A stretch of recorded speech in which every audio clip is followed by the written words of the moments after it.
Okay, so today I'll be reacting to the presidential debate, the first one, September 10th, between I don't know if there will be another one, it just happened yesterday, between Harris and obviously Trump. And so they pulled the old bait and switch, and somehow that's not a bad thing for Democrats. Like, the fact that their candidate, who 81 million people voted for, had to drop out, that's not a bad thing for them. There's been all this headlines about Trump, like, he's obsessed with talking about Biden still.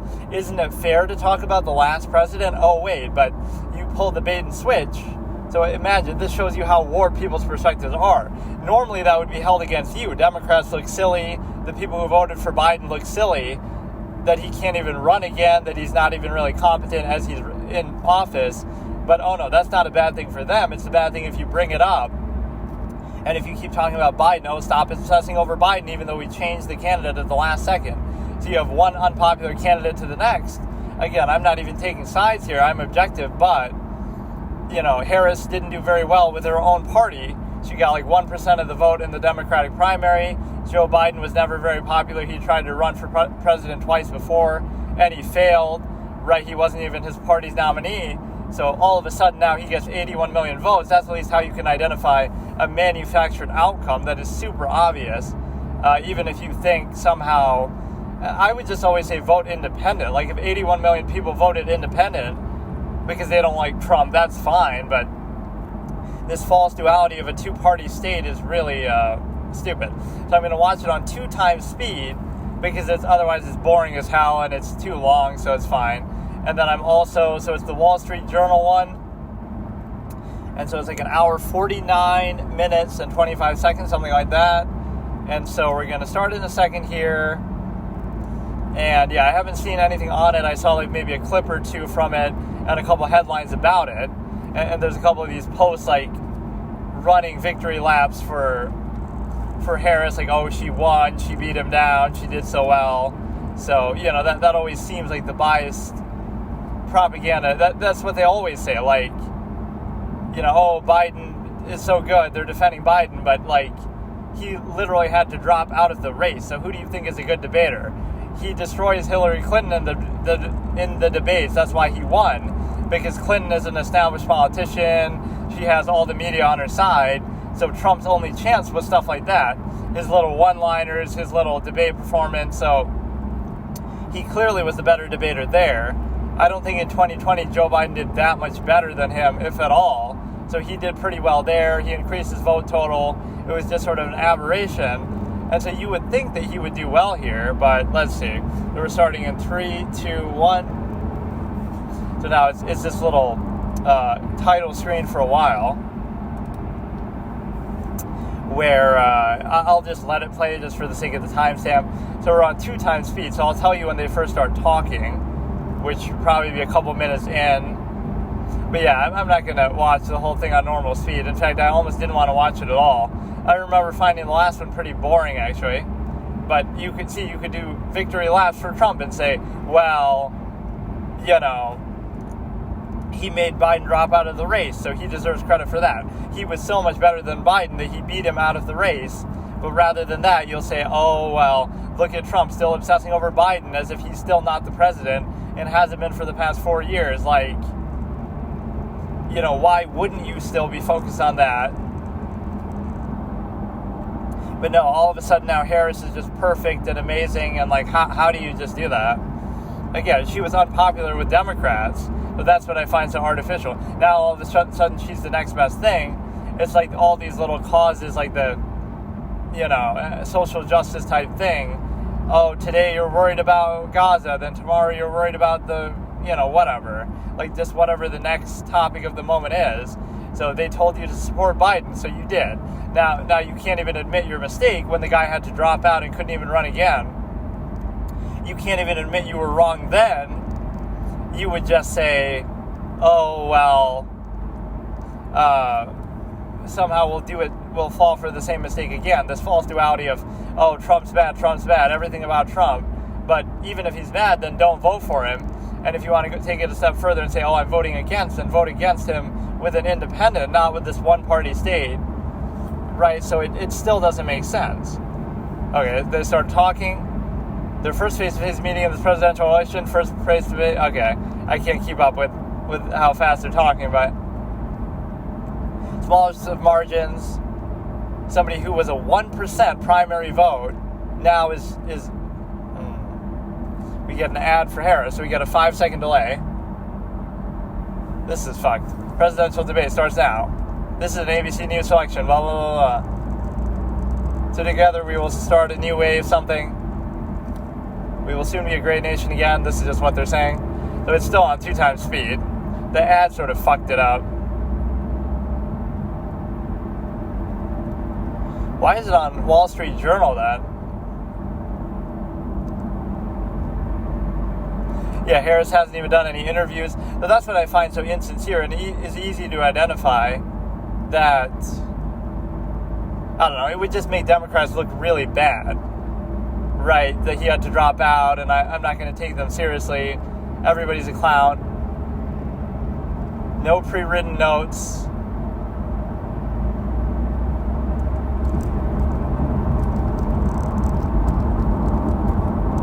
So Trump gets the last word. Won the coin toss.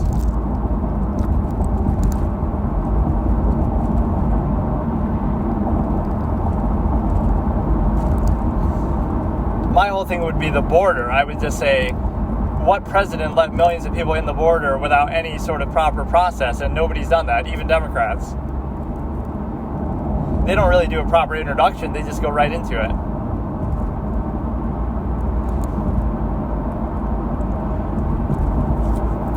See, the problem with the Biden thing isn't even saying, well, she hasn't been president, so it's not her fault fully, but that means she's not vouching for what her president did. You were just vice president to a guy whose policies you would condemn and say, oh, they weren't good, and now I'll do better. So you're not vouching for your own party. That's the issue.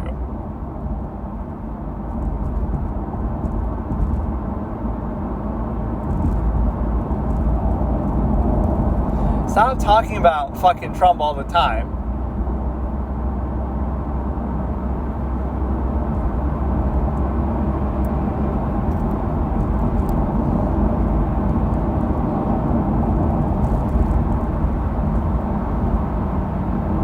He's already been the president, and that wasn't the case.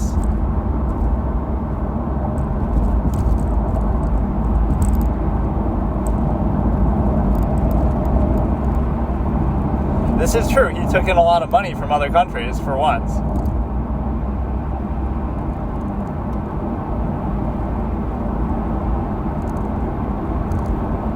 Inflation and the border are both on his side. She's shaking her head, but it's objectively true. It's objective facts. Hannibal Lecter thing.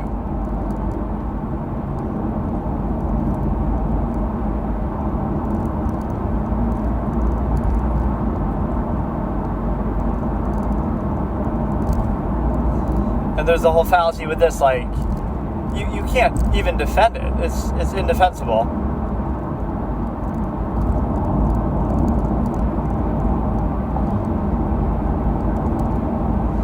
Like the whole, now see, this I would defend using like COVID. Yeah, he left you COVID, but more people died under COVID with the handicap of having a vaccine, right? You had the vaccine going in, but more people died under Biden than under Trump.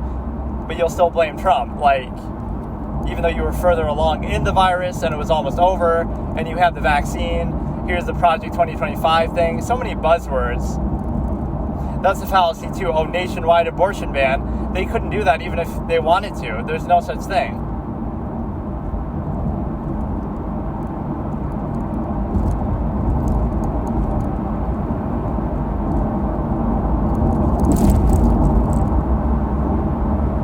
He is an open book because he always just talks with no filter. Like, he just says what he... It's true, though. Like, oh, Biden would have handled COVID so much better. So when he took over with the handicap of a vaccine in a later stage, he still did worse than Trump did. Like, how? That's true, too. Bounce back jobs that were going to happen anyway. That is true. Trump has no plan, but we're the ones who talk about, oh, orange man bad, orange man bad. You were talking about price gouging controls. Actually, even CNN was saying that your plan would be horrible for the price gouging aspect at least.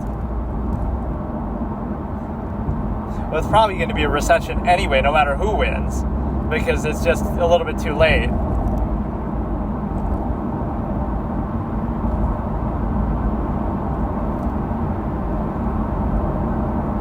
He is good on the economy. I don't know why people keep... He's objectively good. 2016 to 2020, aside from COVID, was amazing. It was good.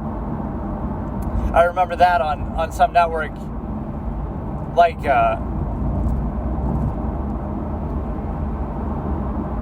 it's not a national sales tax. It's a tax on other countries, but...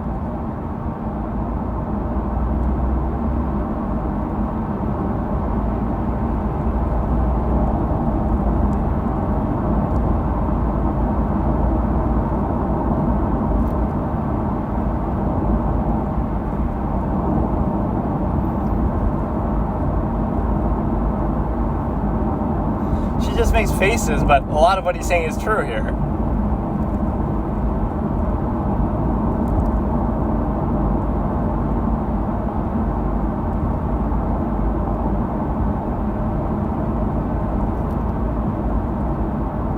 I don't know if it was that extreme of a pull, but it does favor him on the economy. Another 5-second delay. I'm so fucking sick of this shit, man.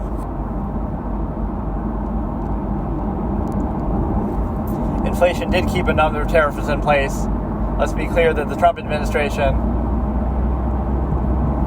trade wars,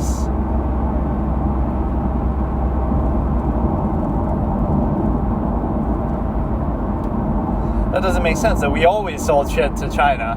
Didn't Hillary Clinton sell uranium to Russia? Like, what do you mean sell us out? We always do that.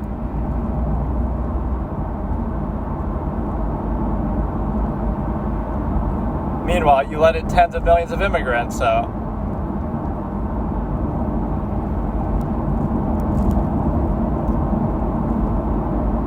He did say that later.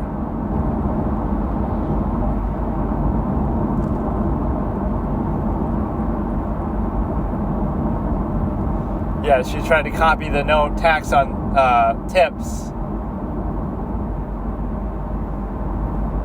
Her father's a Marxist professor.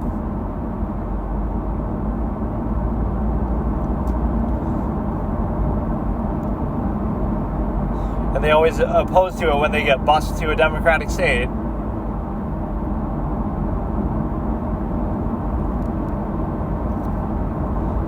Or it's a lack of policy, just not even enforcing the laws that are already there.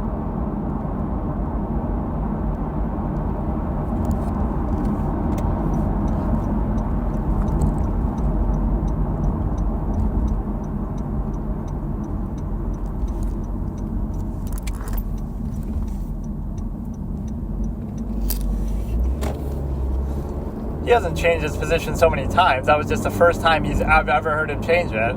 He's always been pro-choice. Or, I mean, pro-life, obviously.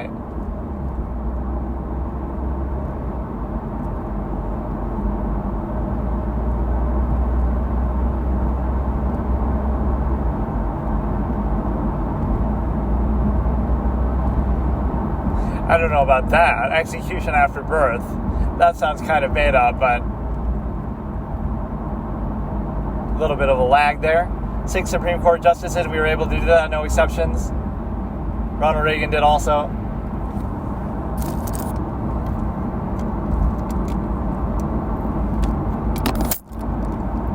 Roe v. Wade was good because now the states can decide. Nationwide abortion ban, that's a fallacy right there. In fact, check that. There's no such thing. Nobody's saying that.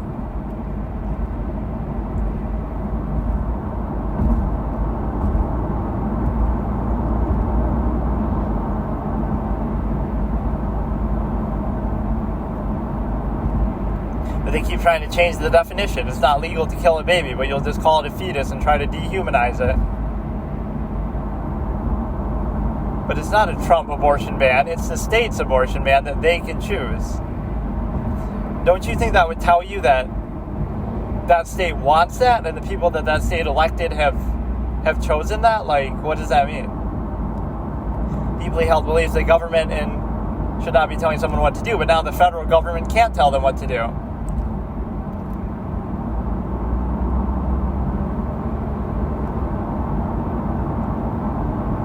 This is kind of this is a fact check moment. That never happens. That doesn't happen. If it's really a health issue, they'll make an exception. Right, they're not going to do that.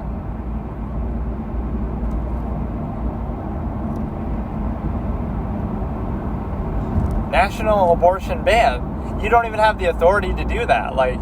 This is a total made-up lie. I've never felt that it should be illegal, but I would stigmatize it.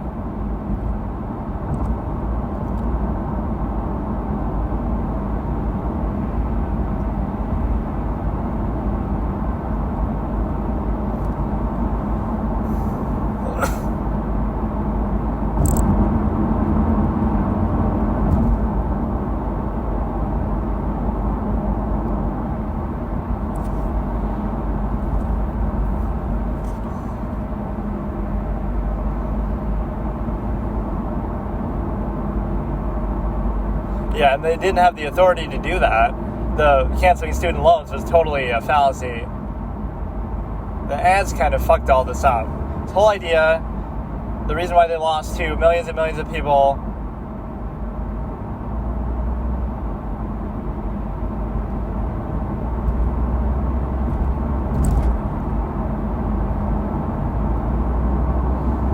Shady was speaking for him, I guess.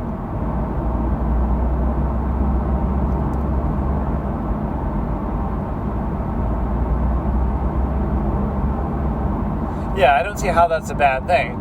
It would only be banned in a state if that's what that state wants.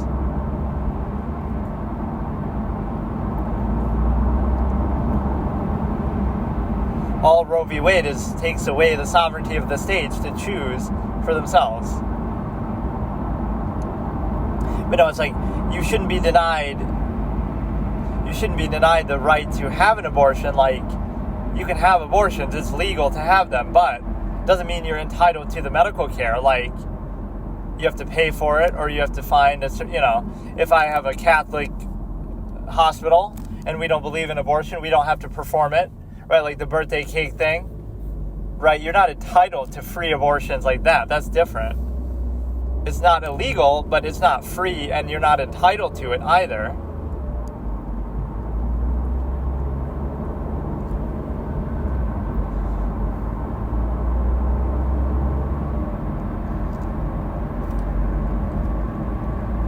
Wait, I thought the mics are muted in between. I can't remember what they said with that.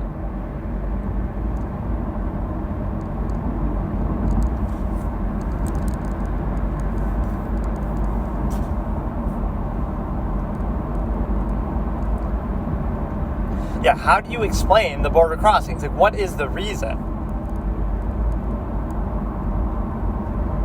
This is always a fair question.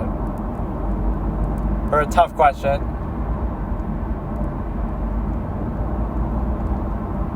Oh, here we go, border security bill. Bill Clinton didn't need a border security bill. Barack Obama didn't need a border security bill. They had better border security, even being Democrats. They had better border security than you because they enforced the existing laws that were already there. So you didn't need the border bill, so that's objectively false. Even though the laws were already in place, he didn't need a special bill. He didn't even get his wall. That wall that he failed to deliver on, that he failed to get Mexico to build, right, which were criticisms of him. He didn't need that, and he still kept better border security than what they did. So it's a laissez-faire approach.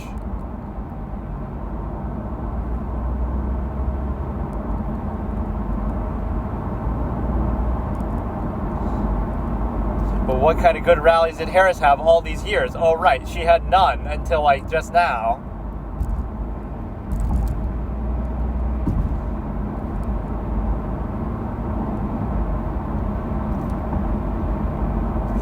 There is a lot of clips of the busing, and there's a lot of celebrities who they come for salaries, for celebrities.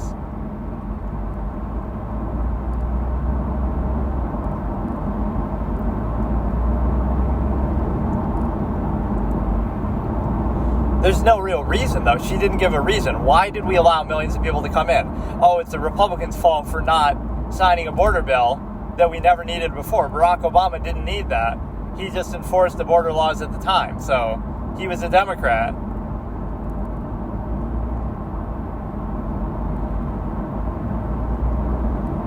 Ended up being Venezuela on steroids.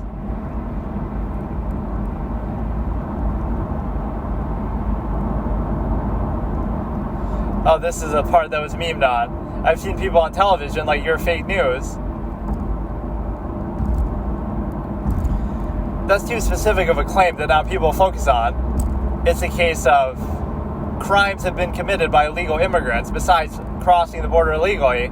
You could just say it like that. You don't have to make it about that. Eating pets. Maybe it's happened once, but like, it doesn't matter that way.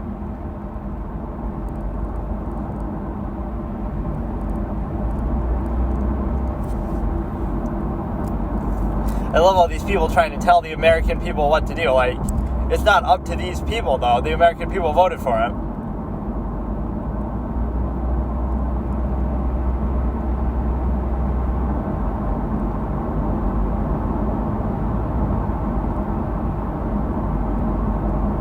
This is fair. Yeah, you should fire people when they do something wrong. So, in other words, you're not admitting that there was a mistake, like Afghanistan or whatever.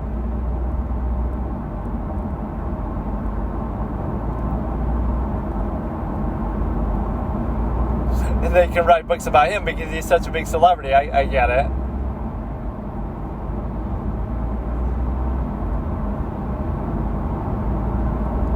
Yeah, most record number of votes for an incumbent.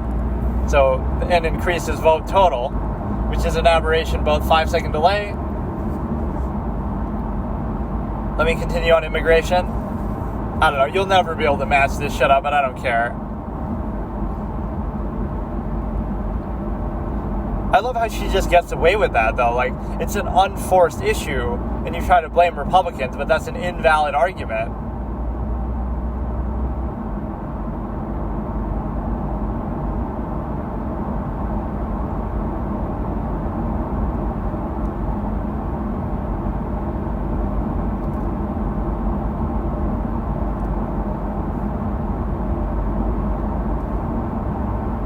She's not smiling anymore. Is it worth it because they're destroying the fabric of our country? Never been anything done like this. Destroy the fabric of our country. Millions of people. And again, even if it's like 1%, so 20 million people come in, and 1% of them are criminals, so the vast majority are good, mostly peaceful immigrants, but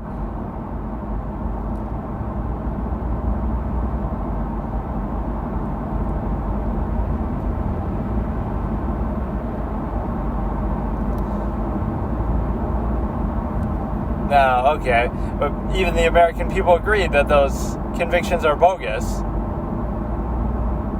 Right, that's why his vote total increased.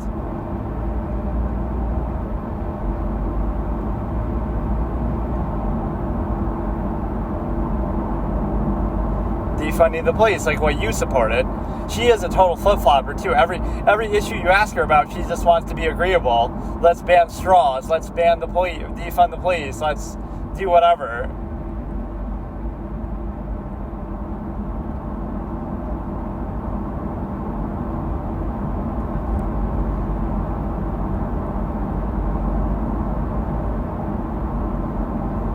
It is true. There's a clear bias against him because some of the stuff you could have been accused of doing before.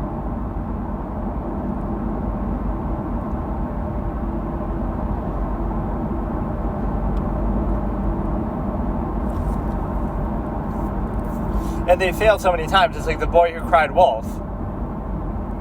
Right, oh, the first impeachment, second impeachment, all this kind of stuff.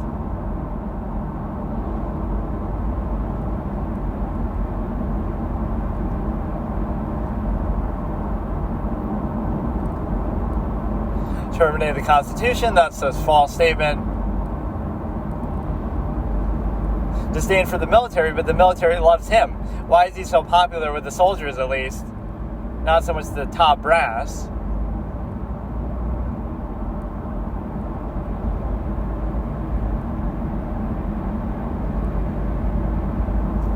I took a bullet for democracy.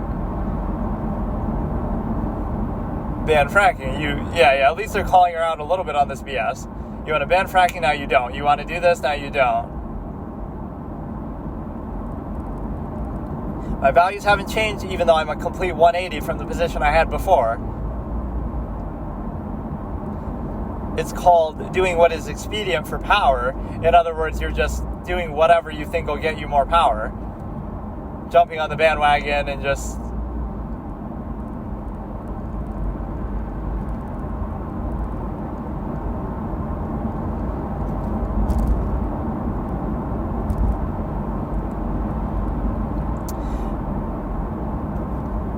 He didn't file bankruptcy. He filed bankruptcy for his businesses, to be fair. But see, you'll criticize him for that, but you won't give him credit for, oh, look, your casino went bankrupt. Oh, so how many casinos did you have? Oh, right, 0.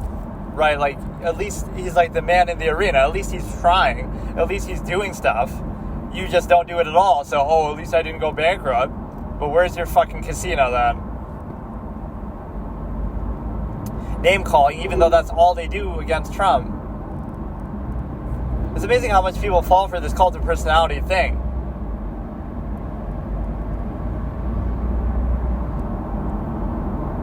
And he lost a lot of money in being president too.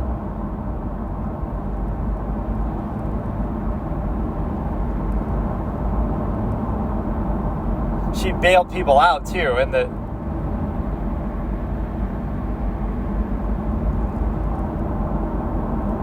she didn't even sound like she said anything, though. I'm talking now. She bailed people out.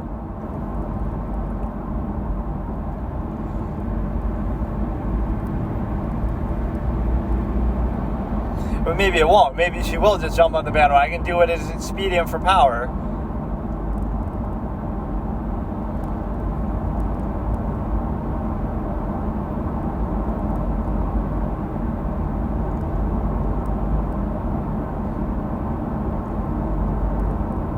It really is. Like, they do it almost just for spite.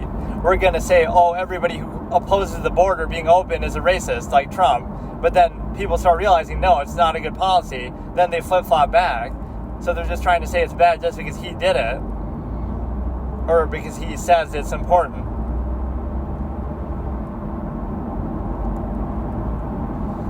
Now just say you were acquitted in a legal setting of inciting the insurrection.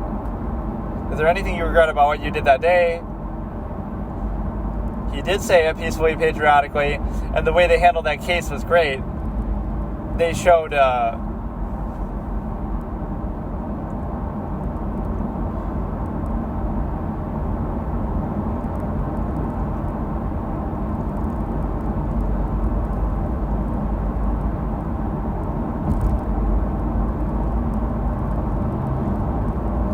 it's selective. Like, one person dies there and, oh, it's the end of the world.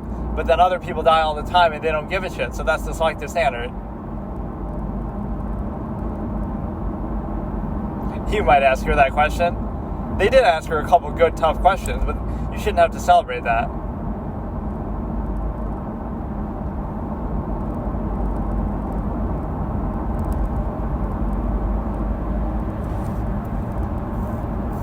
He did, yeah. Nancy even took responsibility. Nancy even admits it was my fault.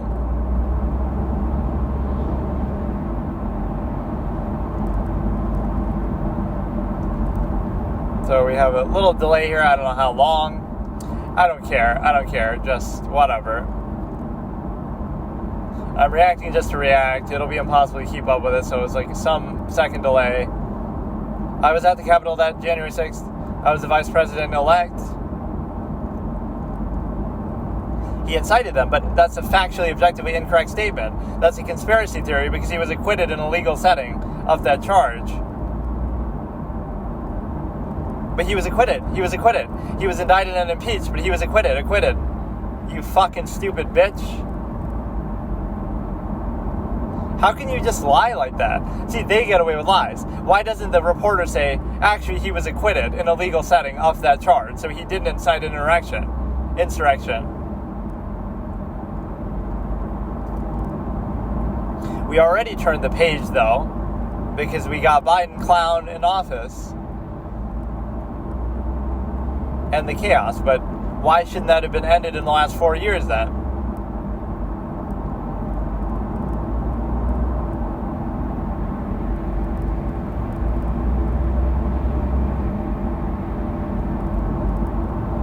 Be unburdened by what has been.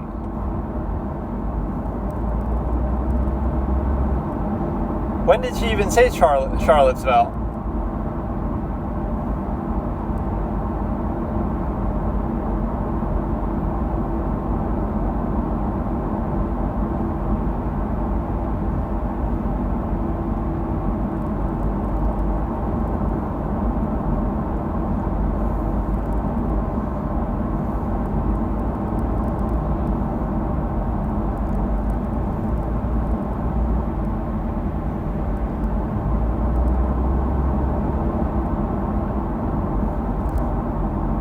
Sort of deflected with the border, but it's a fair criticism.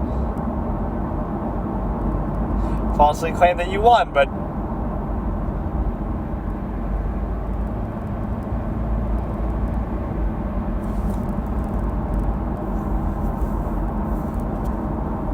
and they keep saying, oh, the cases were dismissed by judge, but a lot of them were dismissed for standing. In other words, they didn't think they had the standing to address the issue, not whether there was a case or not. So that is different. Pennsylvania especially changing the state law right before an election like that for COVID.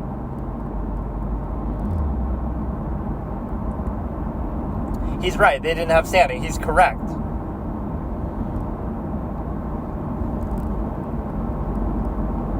No, it's more like the court said they didn't have standing. They can't address such a major issue, but then who can?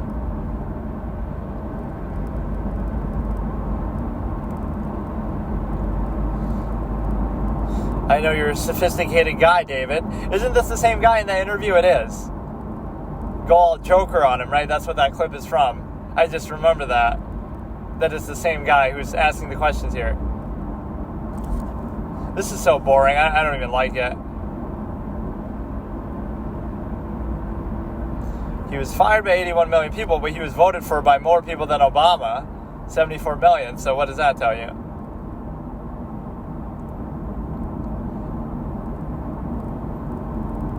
You've traveled the world, but you haven't been to Europe, I guess, or you haven't been to the border. Traveled the world, but you haven't been to the open fucking border.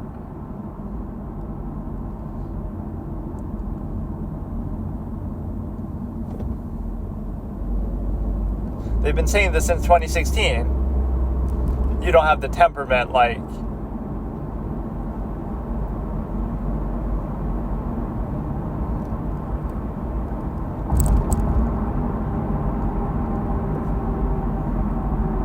I don't know if he said that or not, but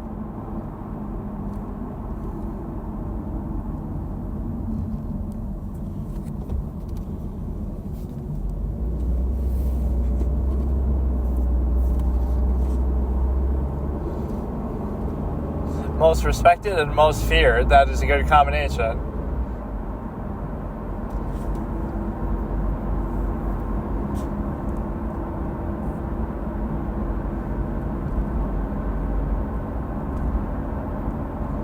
Yeah, she got 1% of the vote with her own party.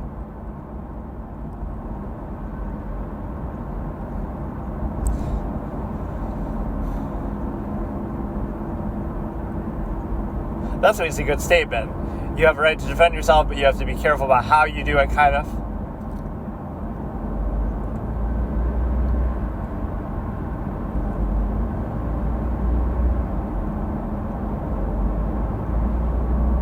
We don't need a little fact fucking history lesson here. The way she explained the Ukraine war. Russia is a bigger country. Ukraine is a smaller country. The bigger country attacked the smaller country. We need a ceasefire deal, but you're not doing it. You're in office and you're not doing it.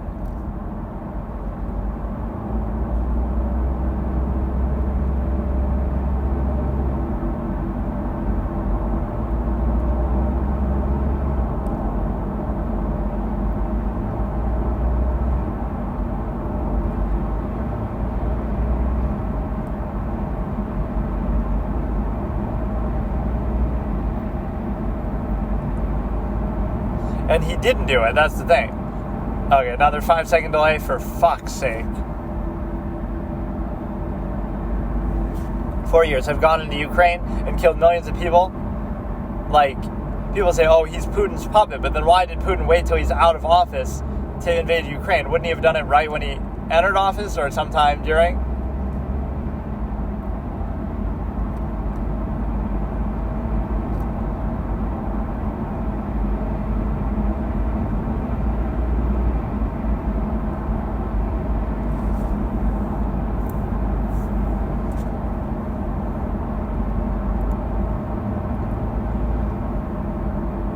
What are you saying? Terra,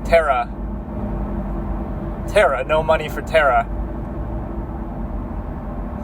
That's why that MMO went offline. Because they had no more money.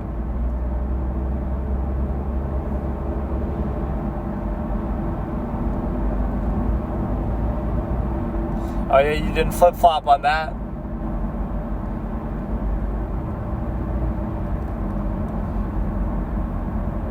He was very good on foreign policy, though. He didn't start any new wars. 0. First president in decades.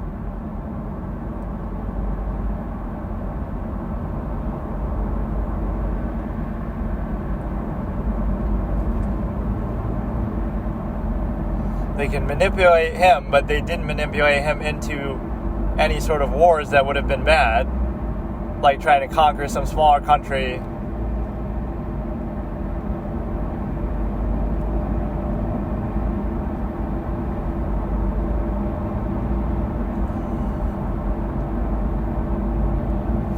$168 countries coming in.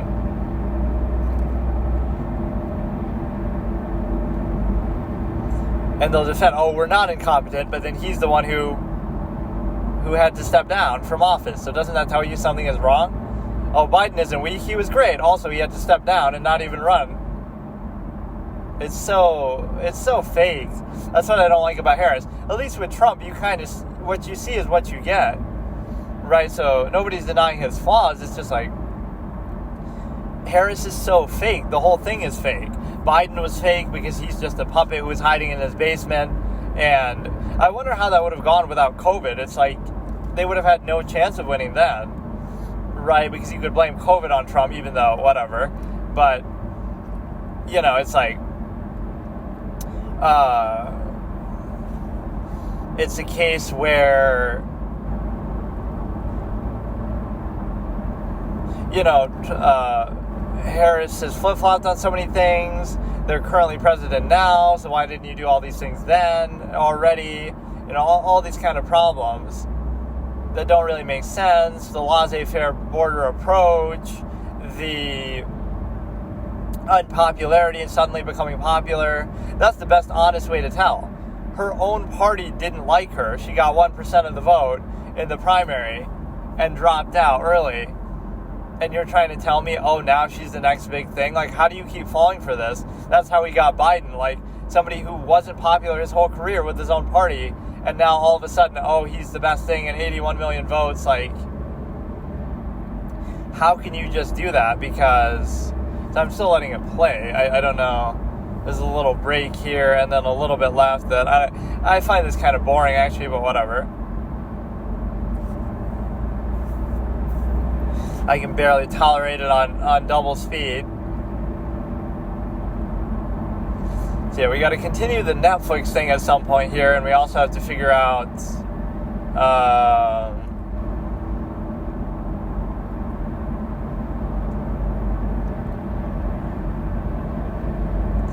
I don't know. So I'm not impressed by really either of their performances too much, but so many things are said inaccurate about Trump that are never fact-checked. That's just, you know, if he says something, they're all over him. But if they say something about him like that, what was the big lie that triggered me?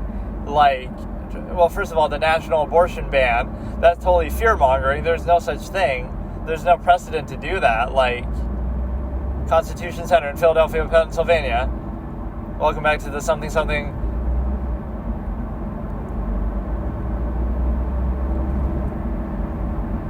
Even calling him Mr. President doesn't really work because he's not president right now, so he's an election denier. But no, what was the thing she said? Like all the talking points. Here, another 5-second delay. Fuck me.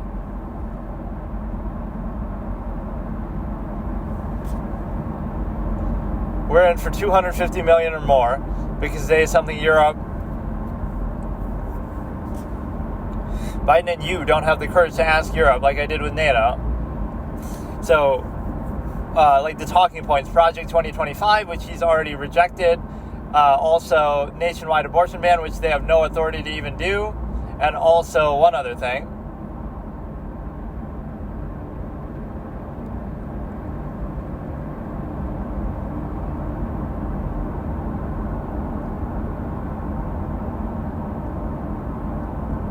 So what was the other thing she said? I'm trying to remember. Well, first of all, that he incited an insurrection. Objectively, he didn't do that. He was acquitted. So don't you respect the legal outcome? Or do you say, oh, it's rigged because the Republicans vouched for him, as if that wouldn't always happen in every scenario? Like, oh, Democrats aren't just out to get him. So you only reject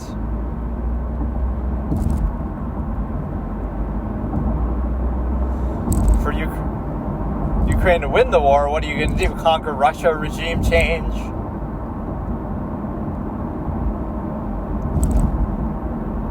Yeah, you can't blame him for forgetting that because, oh, it's not Joe Biden. So you're saying you're not vouching for your president?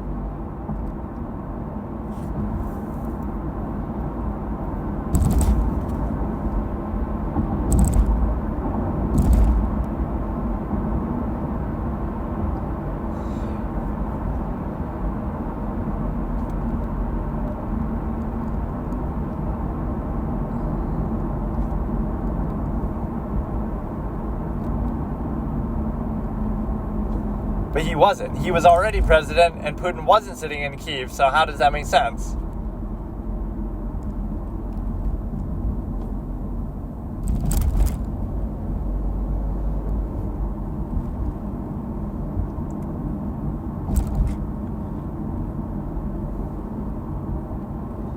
He didn't give up in 4 years that he was, even though he didn't in the 4 years that he was already president.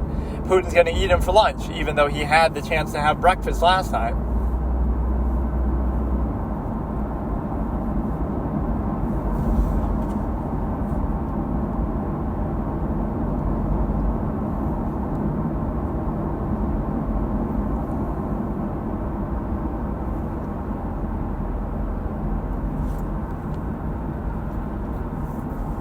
And everybody tries to take a high horse, like, oh no, Ukraine's got to fight, we can't come to a deal.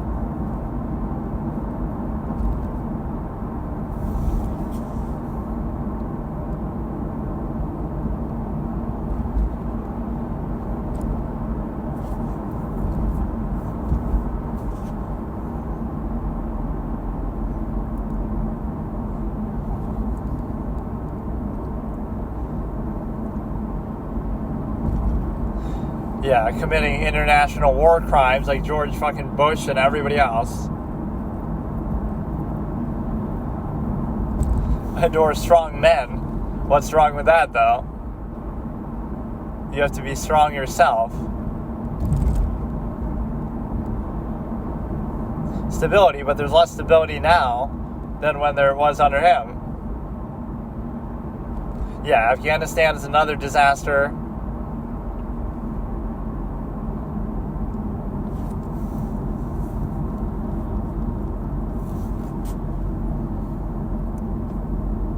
If you don't pay, we're not going to protect you.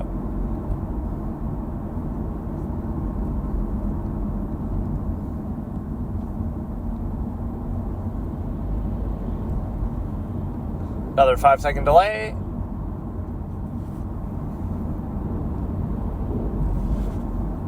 Well, I'll tell you, I have to pull out of Afghanistan. Joe Biden did. America's taxpayers are not paying. But see, this is a fallacy. It's like,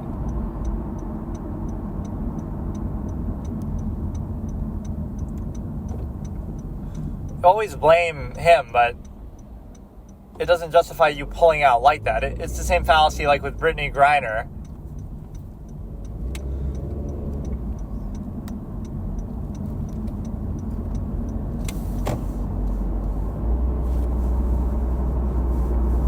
He's always willing to do that, though. Like, he's willing to talk to Kim Jong-un. It doesn't mean you agree with what they say. What's wrong with having a conversation with them, right? To try to make a truce and alliance. That's a good thing. It doesn't mean you have to agree with them or take their side. It means you're willing to have the conversation. That's different. Tulsi Gabbard talking to Assad or whoever.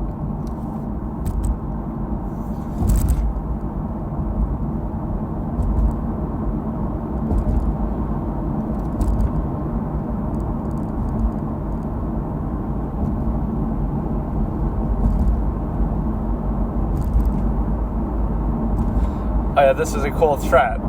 Pictures of his house, doxing him.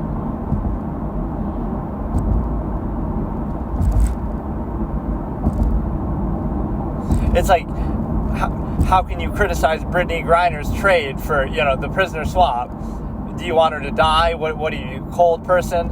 But that doesn't mean you should trade an arms dealer for her. You should have been able to negotiate that better. So nobody's disagreeing with getting her back. It's the same thing here. It's not a question that whether you should or shouldn't have withdrawn from Afghanistan. Of course you should have, but you could have still done it better. So why do you feel the need to address the identity? Because there's so much identity politics.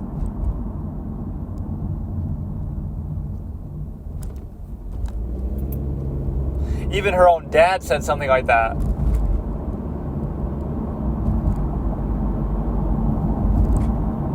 Use race to divide the American people. Hello? How much negative propaganda is there about white people? And he wasn't.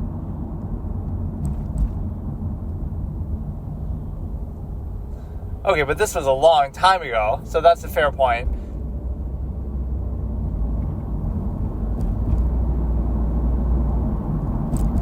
Central Park 5. But see, is that really to do with a race, or is it to do with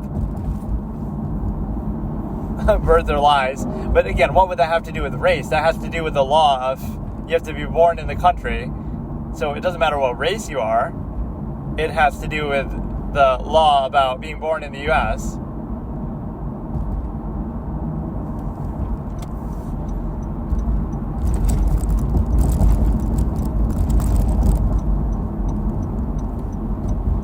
There's so much hate and division about people who vote for Trump and stuff.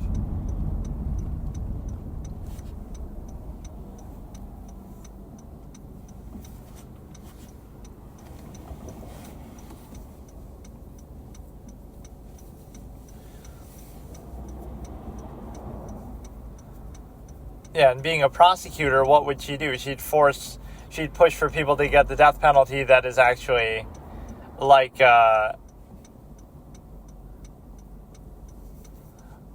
whether, not that she is Biden, but she should always vouch for what Biden did. So you're going to say, oh, Biden was bad and everything he did was bad, but you should still vote for the same party, the same administration. Instead of disparaging the American people, but the Democratic Party does that a lot with, uneducated voters if you vote for Trump and stuff like this. These are at least some policy propositions, but a lot of it is just, we'll give you free stuff.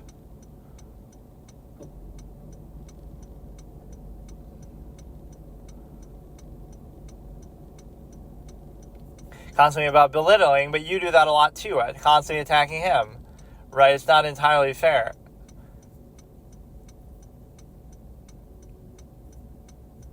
These are things that she all said in the past.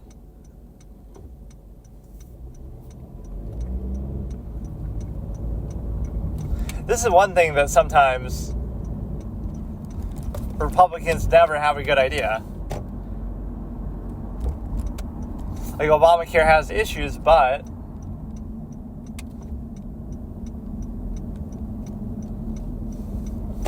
even John McCain wouldn't vote to change it.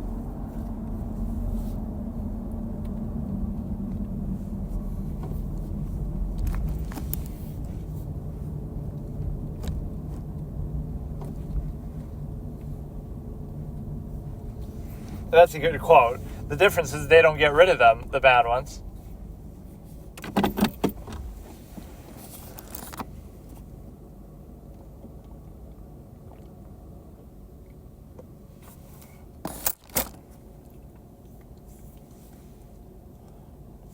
That would be a bad quote. I have concepts of a plan.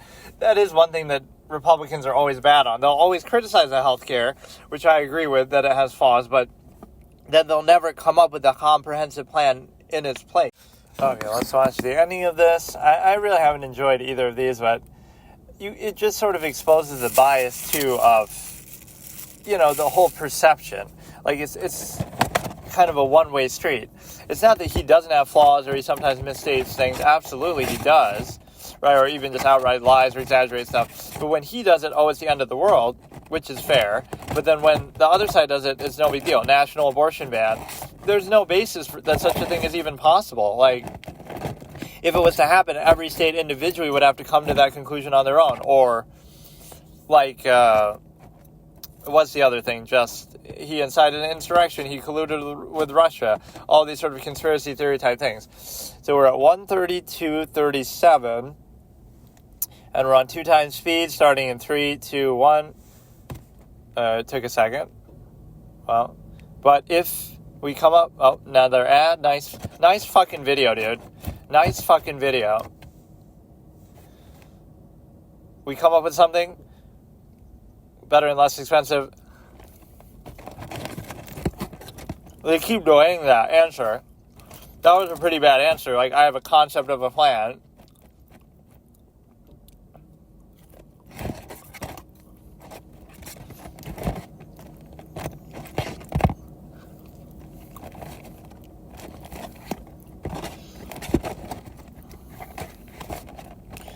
I mean, at least they can say we don't want to take your guns, but you know for sure that Trump doesn't want to do that. Like,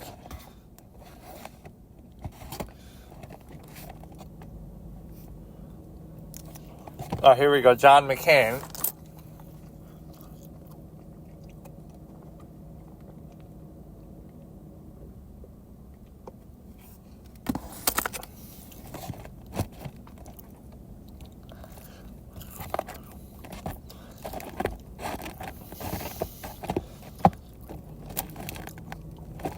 So this is one thing that really favors Democrats, though, because, just let it be because you don't have a plan, and they never have a plan. They've always said that, like, oh, we'll come up with a plan, like, you don't really have one.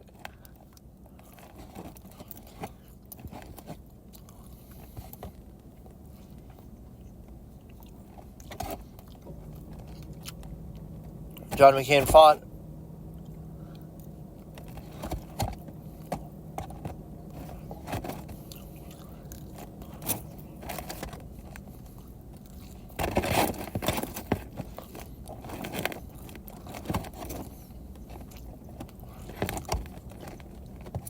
Wait 6 months for the procedure unless it's a transgender sex change, then you can have it right away.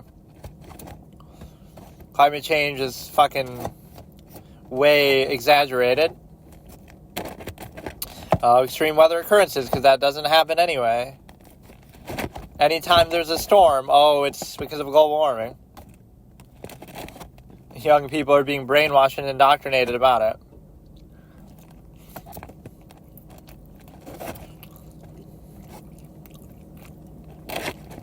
Some of those jobs are actually, a lot of it comes down to COVID, of course, but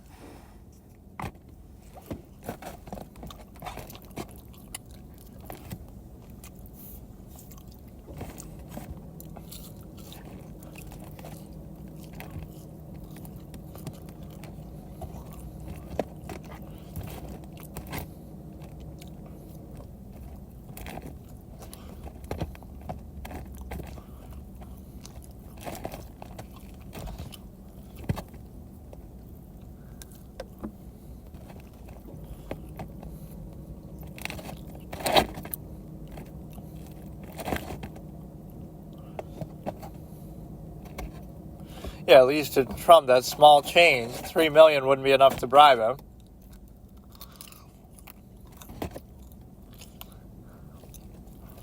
So Trump gets to give his closing statement last. That's what he got won in the coin toss.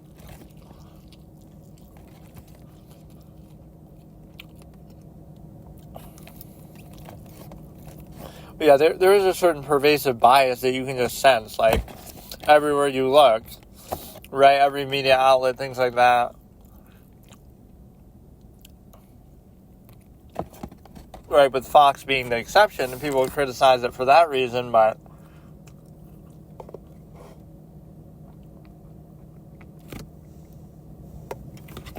we're at 1:49.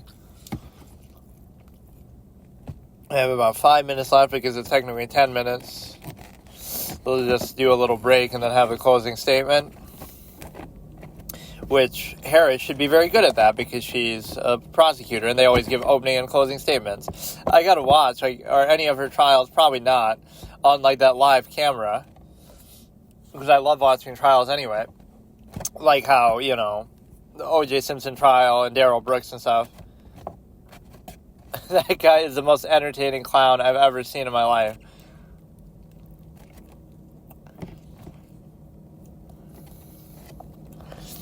But no, there's like a double standard where, they'll hold on to certain conspiracies, like, he colluded with Russia, even if it's unproven, and he's acquitted, and it's been sort of debunked, or like, the insurrection that he incited, right, but then he's acquitted, so like, doesn't mean you can't hold that theory, but it means that it's a conspiracy theory because it's not proven in law. With anything else, you would say that, like, look at these judges dismissing these cases for the election fraud. So you would point that out and say, okay, we believe in the outcome of the law, but we don't believe in it when it doesn't go our way, and then we hang on to a conspiracy theory, right, that nobody can question. So it's very selective. You should respect the legal outcome either way and then decide from there that you can still have a theory on something.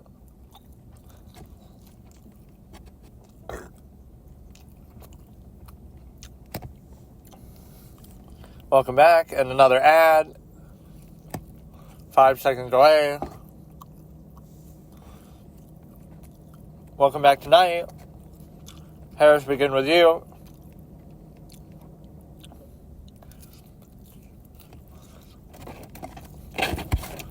One that is focused on the past, but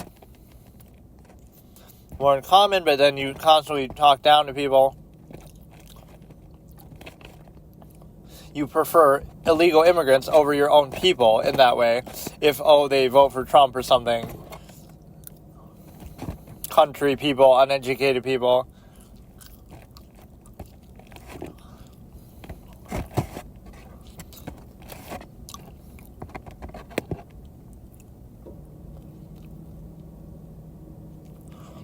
Even though overturning Roe v. Wade allows the government to not tell her what to do.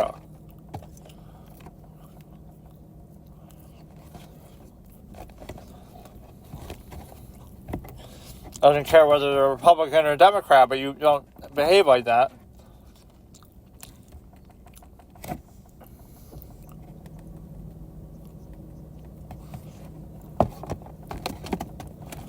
Yeah, good point. Why hasn't she done it? And you wouldn't vouch for the president, even if you say, she's not president, but then why hasn't Biden done it?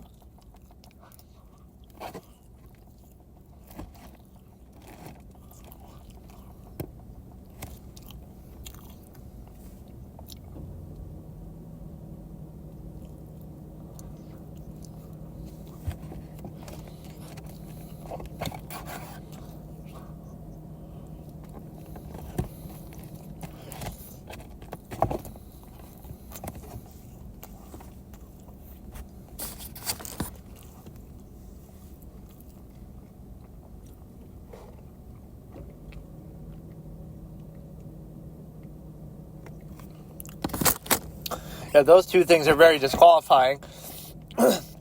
The border just being unchecked, there's no justification for it. And see, that's an unforced crisis, unlike COVID that is unexpected, crisis that you certainly didn't create. The border crisis, you 100% created.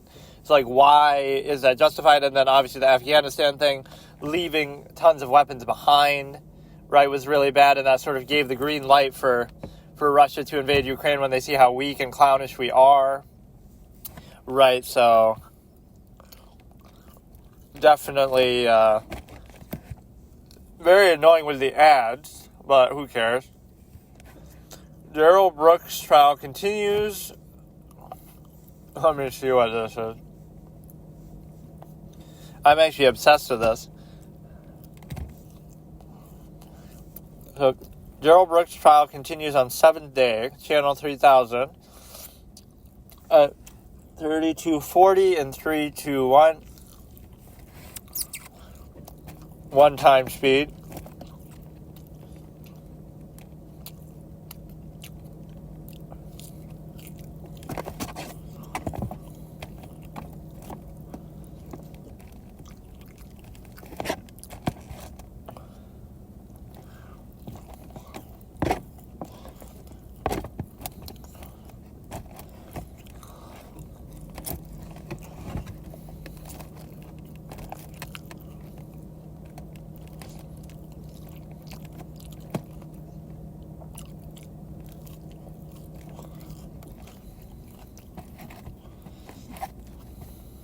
That's kind of cause for speculation.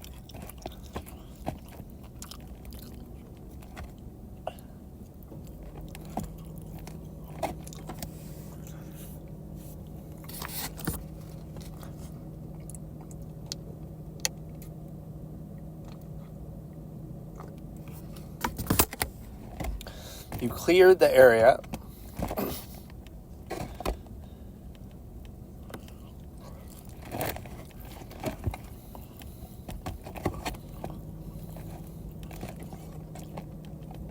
This must have been the house that was where he hid at, or the guy let him in.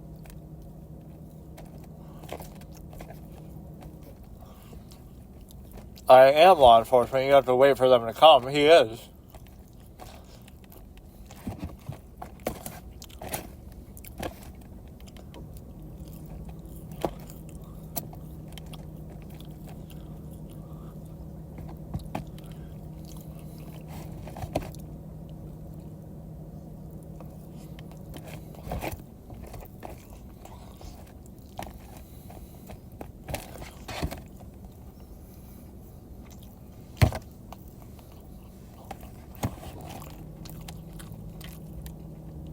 Weird way to say it. No one was located inside the vehicle.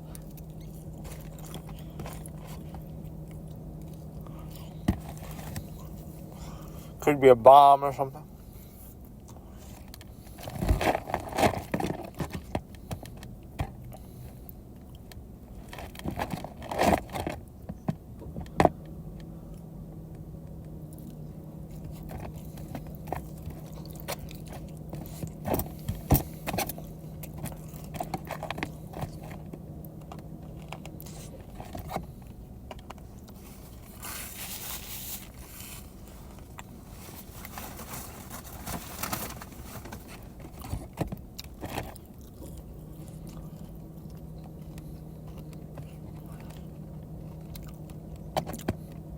We can't really see the photo, but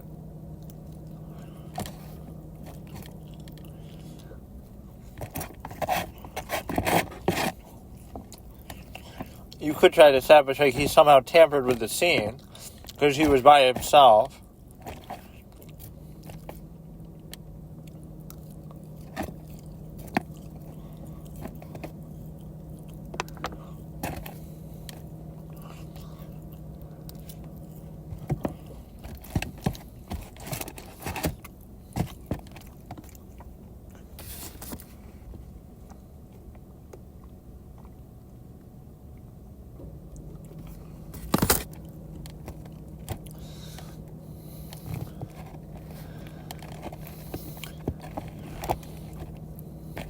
Of what? Like, of the vehicle? He didn't rephrase it, he just repeated it.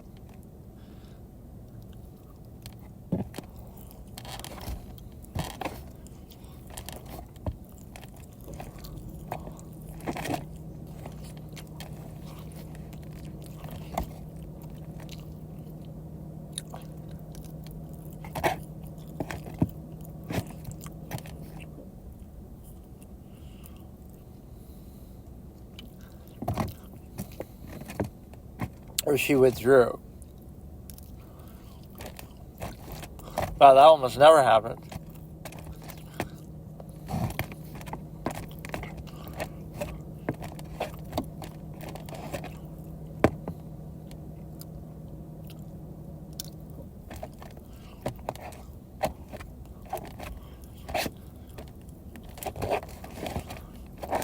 You can't multitask. You could have theoretically done it, though.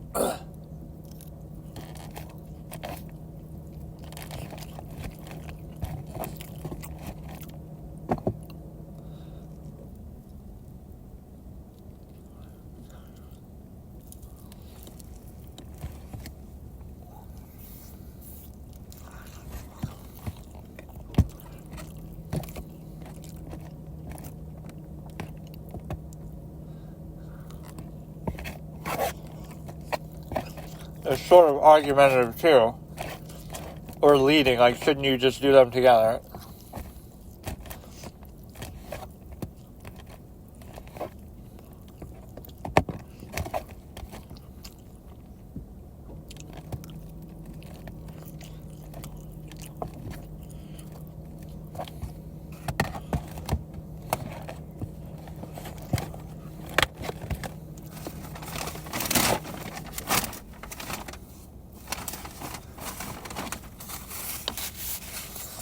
You always just ask the grounds, even though she just said it. Like, what the fuck?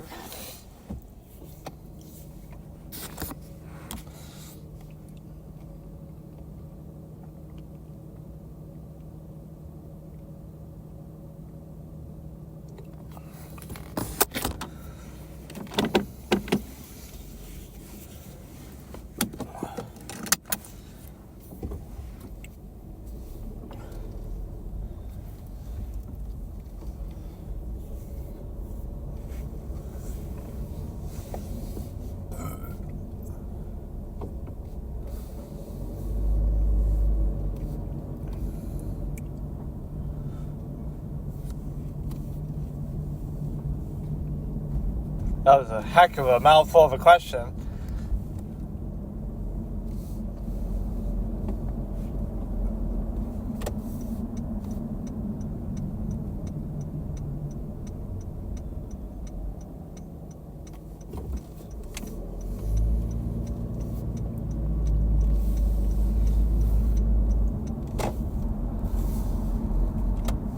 Looks like he's a ventriloquist, like his Frozen video. Oh, it is frozen. It's still playing audio, but it's just frozen on his face and his lips aren't moving as he's talking.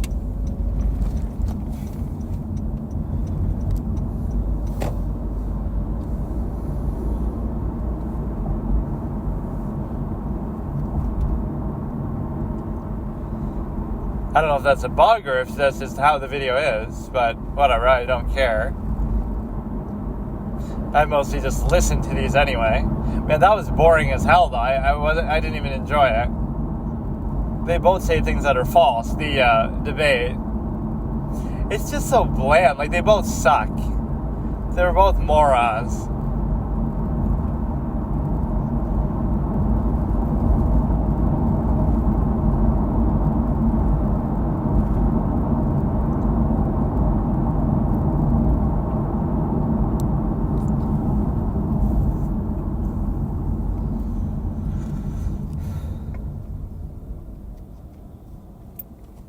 I keep just choosing random parts of this because I've already seen so many of the clips, so now I kind of want to watch that too. Hell's Kitchen is pretty fun. I don't know, like, maybe it's on Netflix, then I would actually do it. Or one of these streaming services, basically. So bro actually survived a bullet, though, as he was driving through. They tried to shoot at him in his windshield, and he actually avoided it.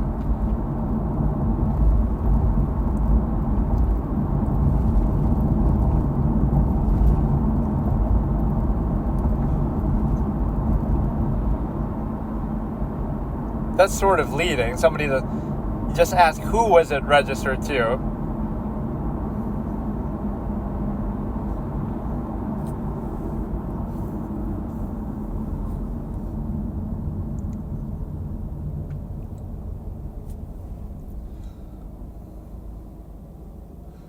let's see if I can find a Hell's Kitchen clip. It's pretty fun, but I don't know, it's weird. I'm certainly not a food expert. The extent of my cooking is just the microwave and shit. Or fast food, which isn't even, anything at all. So let me see.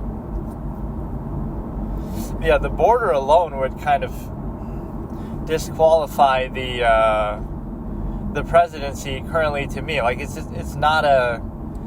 non-issue that you made an issue, basically. And you make Trump look actually kind of good because he was talking about the border in 2016, right? And I, as just an objective observer, was kind of indifferent. Like, oh, okay, maybe the wall could be okay, but we don't really need it, and everything seems fine. And generally, it was fine, right? But now you go from that to the opposite extreme where there have been so many issues with it now, and it's like, oh, now we feel like we do need it, and he was ahead of the curve. So in other words,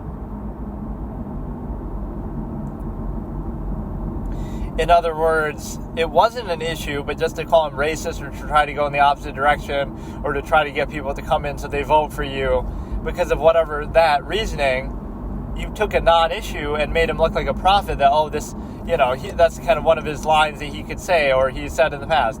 Democrats are going to unleash a wave of crime across the country. It's like, oh, that's just hysteria. That's just hyperbole. Also, during the George Floyd situation, they did. Even though he was still president, I guess. Right, they were defending even Harris bailing people out and defending mostly peaceful protests, but not really punishing the people who are doing violent things and not really seeming concerned with that. So, autonomous zone in Seattle. The point being that you have that turned out to be true, and the same thing with the border. Like, oh, Democrats are weak on the border. Oh, he's just being a typical Republican saying that. But really, they've taken it to such an extreme that you sort of validate what he's saying. Right? Again, it's not something that I really cared about in 2016, but now it's insane. Right? All it takes is one of those people, which obviously happens all the time, right? One of those illegal immigrants to commit a crime, and isn't that enough? Like, some big, well-publicized event about, somebody getting killed or whatever.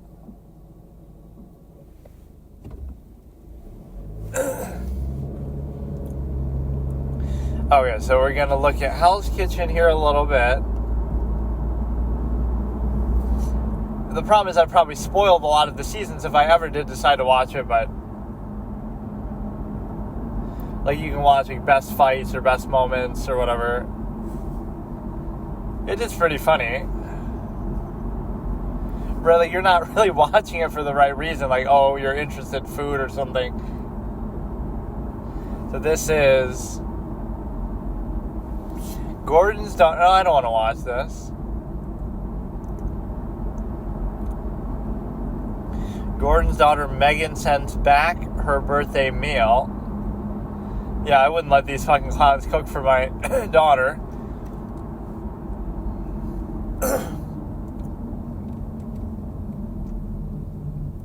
Yeah, I saw in one of these videos, celebrity Steve Blake, NBA player. Like, what the fuck, dude?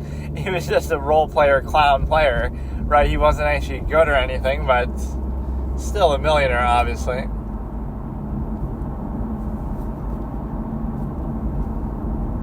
This is like something chefs getting kicked out. Crazy Hell's Kitchen service. I don't know exactly. There's probably multiple videos named this.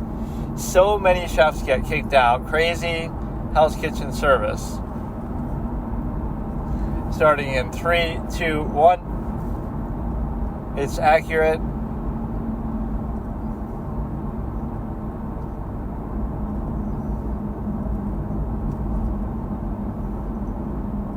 Jean Pierre is like a fan favorite.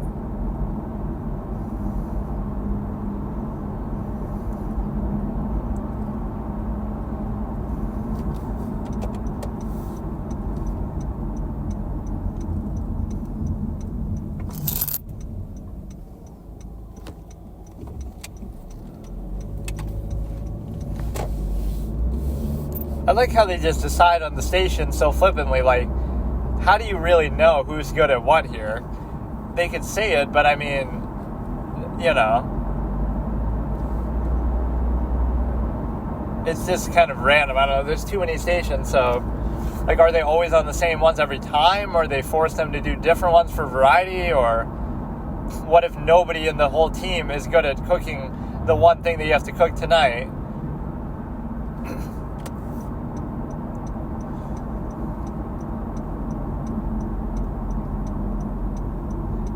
Excellent. that was a fake out. Gina. Oh shit. That was a good fake out. Like you think he's mad, but then he's actually happy. They always do that for the play. They play it up. But you're part of the blue team.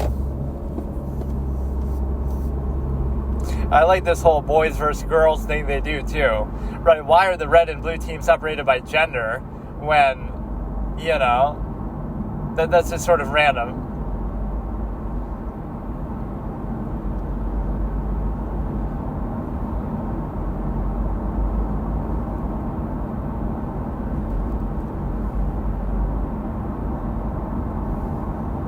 I like when they add their own flair to the food too. Don't just make a boring thing how you're normally supposed to make it. Add your own little touches, even if some of that's your flaw or idiosyncrasy or something.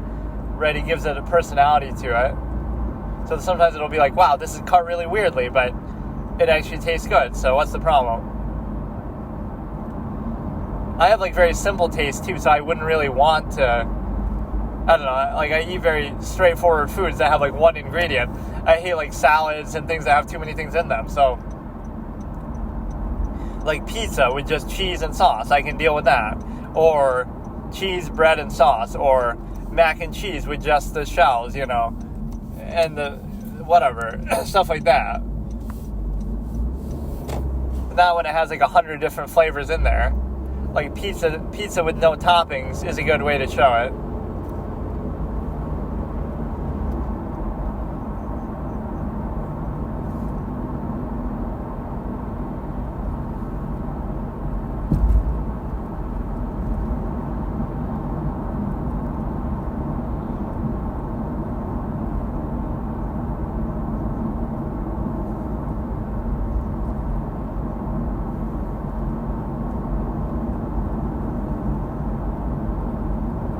She did a good job, so.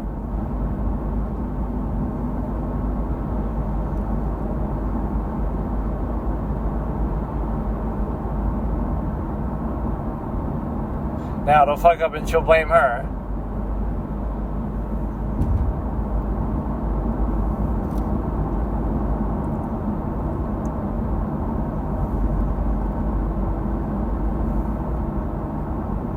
How can it be cold and overcooked at the same time?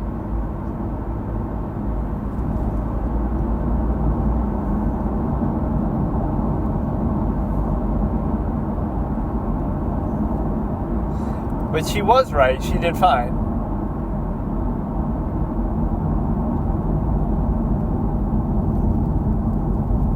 But she just did. She just did at the beginning. She was being celebrated. Am I missing something? She did it well, and then...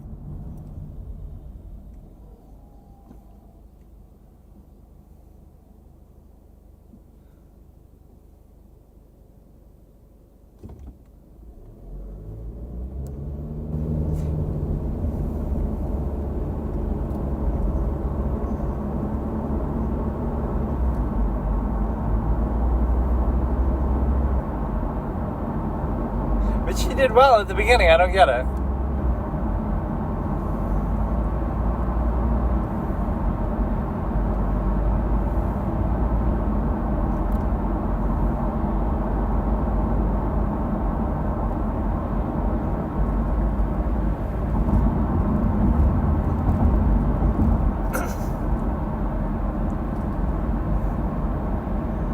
I love how they do this. They go and then they come back. Like, you don't have time for this. What do they go and do? You're not like a professional athlete where you need to fucking take a break.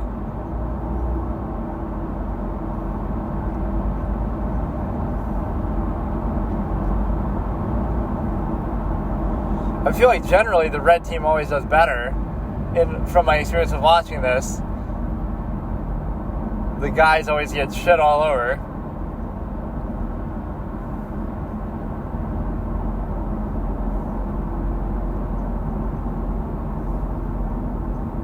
That's a trick to get people to drink more water, or to keep reordering drinks to make your food spicy, and also to trick them, like in a buffet, to eat less because it's so spicy they have to drink, and then they get full so they won't eat too much.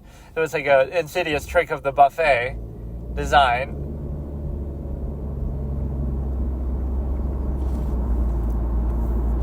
He's being sort of civil to them, though.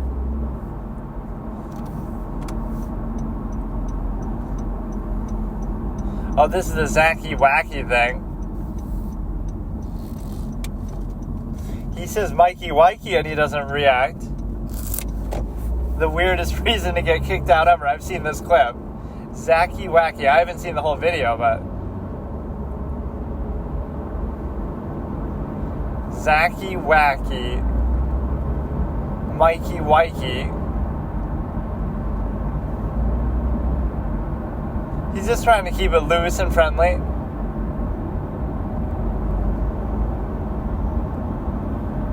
Sometimes he'll let them come back.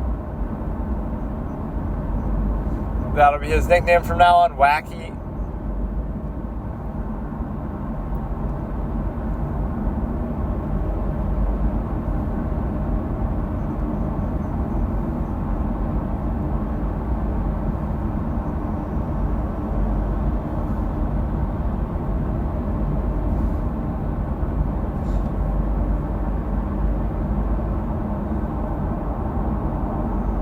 That's kind of a nice thing to do. I like what he's doing. Trying to bribe them with something to not get too mad. Is that Andy, the chef? Or is that... I know she's like one of the professional chefs who's like the boss. No, I think it just looks like her.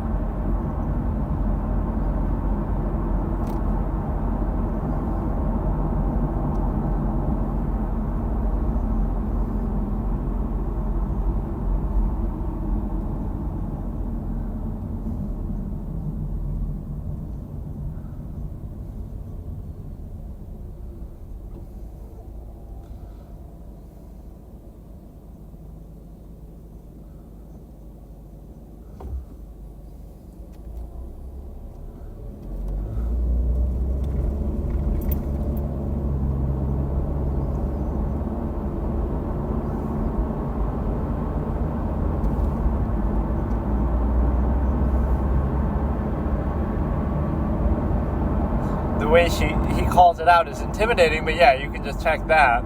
I didn't know about that mechanic of just being able to look at them.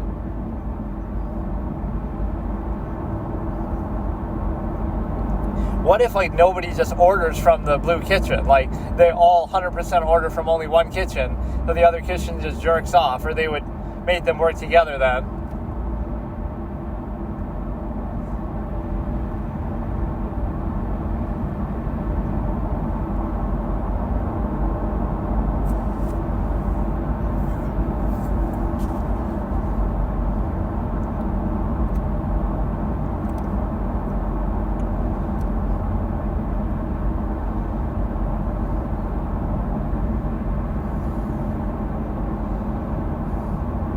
Don't have anything to worry about. Famous last words.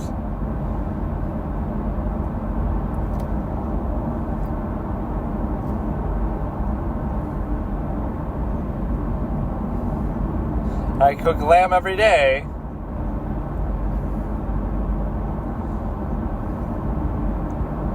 Yeah, I like that. When the food's raw, so they throw it out. But you could have just kept cooking it, or, you know.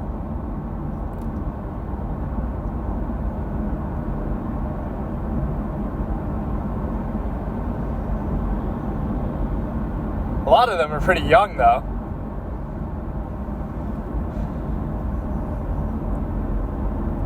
Mary has the voice of an angel. She could be a singer rather than a cook.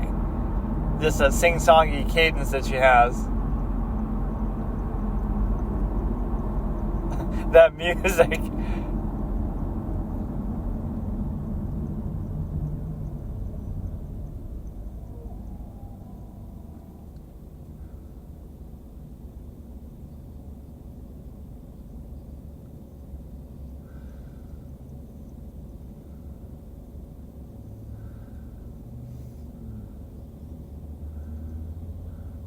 It took her 3 minutes about.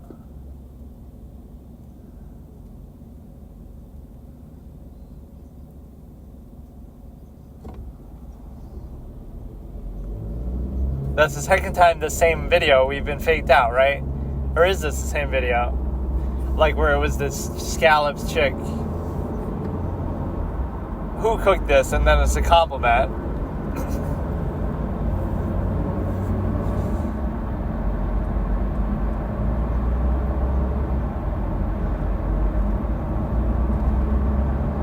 I don't think I've ever had lamb before. I don't like most meat besides just chicken. That's like the only meat that I eat. I don't like beef. I don't like fish.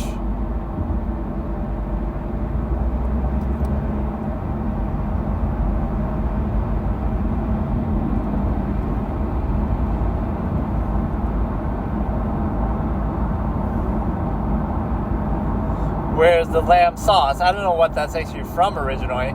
Like what exact season, episode it's in. I know it's in the show, obviously. It might be right now. Where is the lamb sauce?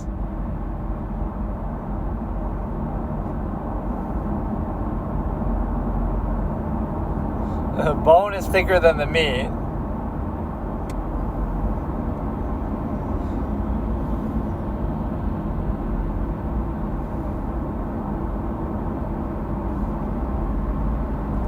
This guy says fuck a lot.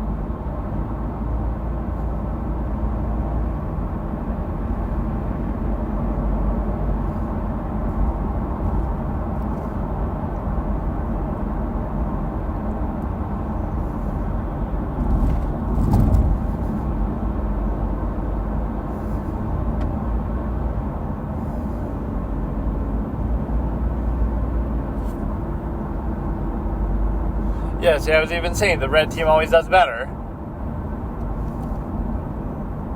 You'll be leaving through the front door. Like what? Just security takes you out?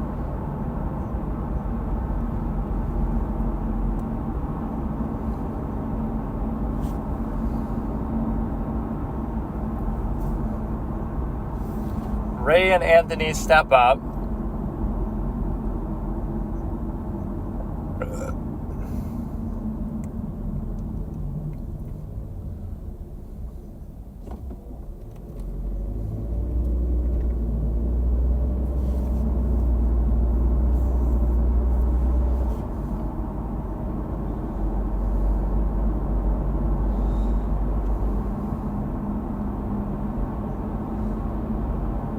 Haven't been this excited for a Kale since League of Legends, one of my favorite characters. I didn't know it was a girl for a while, or maybe I'm just dumb because I wasn't paying attention to the sound of her voice. I don't feel like she really said anything, though. I don't know. I feel like it wasn't super obvious, and she's always wearing the helmet.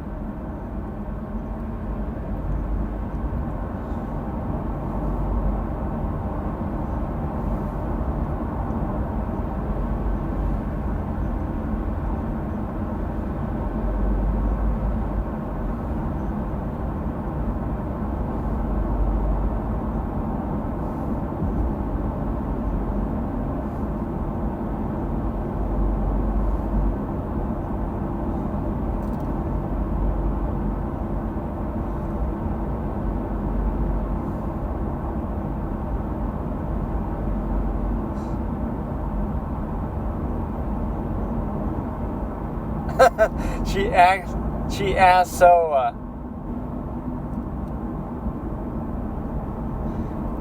she asked so like innocently. That was actually kind of cute. That was hilarious. That was actually so innocent and just nice, wholesome, but she can't keep track.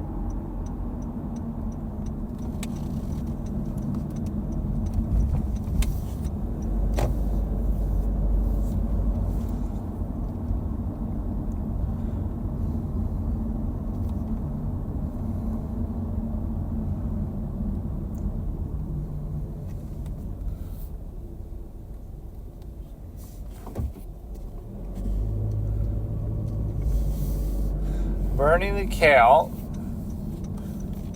It is grass. How am I not supposed to fucking burn it? I'll start a forest fire in here.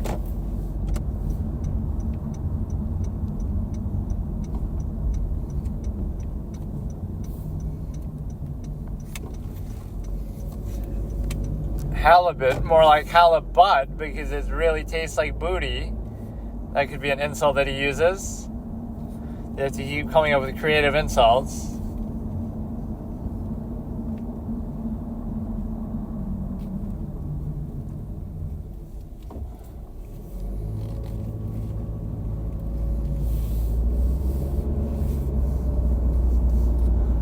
Wow, they're both struggling with the menu, with the tickets a lot. It's not a memory test, you're supposed to be a cook, but I love that because that's the easiest thing, just to remember what the order even is. A brigade? You still haven't worked in a brigade. That's like a military term. What are you, a fucking Brigadier General Hughes from Full Metal Alchemist? Like, what is this? Okay, so today I'll do another random YouTube session because, whatever, we need to get over the bad taste of how boring that was. Honestly, like, I don't even care. I think they both didn't perform very well, the debate, but there is always that bias, right? Like, I see the headlines after. I would have said both of their performances were kind of lukewarm. They both sort of lied or said things wrong. But when Trump says something that's sort of inaccurate, they lose their minds. Like, there's a few reports going around in Ohio about potentially, an immigrant eating a pet or whatever, right? But they maybe aren't confirmed at the time or blah, blah, blah. But I wouldn't have said it like that. I would have just said they've committed crimes, and there's plenty of other ones that you can point to. And again, it's not about demonizing the immigrant population. It's like, out of 20 million immigrants who came in illegally, 100% are criminals because they all came in illegally. But even besides that, even if 1%, even if 0.01% commit a crime, meaning the vast majority of them are very good, they even use this fallacy. Well, immigrants are committing crimes illegal immigrants are committing crimes at a rate lower than ordinary American citizens. But what the fuck does that have to do with it? Like, that's not the question. Even one of them committing a crime is a bad thing, and it possibly could have been prevented if you identified, right? It's like that mostly peaceful protest. It doesn't matter if it's mostly peaceful when millions of people are going out there protesting. Even if 1% of them are committing a crime, that's still a concern and it should be addressed, right? So it's like this blanket statement. Yes, maybe the vast majority of illegal immigrants are not committing crimes, never mind the fact that they broke the law to come in here in the first place. I'll even ignore that. But so 100% of them are technically criminals. But even if they weren't, right, even if 1% of them are doing it, maybe there's something that could be done better to just make sure who's coming in and who's not, right? All it takes is one person to do it, and it becomes a whole national spectacle in the media and stuff. So that's all I'm saying, is that it's not a question of anything. So again, are there probably a few reports of that? I've seen some clips, I've seen some body cam footage, right, from Ohio. There are a few, so technically that sort of fact check was incorrect, that there have been a few reports of that. Now, would I make that as a blanket statement? Obviously, just say that some of them have committed crimes who come in illegally besides that crime already, and that would be enough to make your point. So again, that is a little bit unnecessary, but also it's not actually untrue, right? Out of 20 million immigrants who've come in, who've come in illegally, obviously, you don't think that 0.01% might have done something bad like that? Of course. But that's not to say they're all like that, but it's to say that you should probably be a little more careful. That's the only point. Be a little more careful who you're letting in and just have a proper border. That's all. Like, it's not really much to ask, but... So, again, even that fact check wasn't correct, and the other one, like, the Virginia governor, there's a radio show clip of him even saying, killing people after birth, killing babies after birth. There's a video of it. I mean, you can look it up on YouTube right now, like, unless they remove it. So I don't get it, because what he's saying is objectively correct, but yet they still fact check him. And then some things that Harris is saying that are not true, they don't say anything. Like, nationwide abortion ban. There's no such thing as a nationwide abortion ban. They couldn't even do it even if they wanted to. In fact, Roe v. Wade being overturned prevents that very thing from happening. Like, the states would all have to individually decide to ban it, which would assume that the people in those states are happy with that decision based on the people that they vote that would be, willing to do that. So there's no such thing as that. There's no power precedent to have that. right? Even if Trump wanted a nationwide abortion ban, you wouldn't be able to do it. Like, there's no such authority or possible proposal. So, and he's never really said that. In fact, he sort of flip-flopped in the other direction.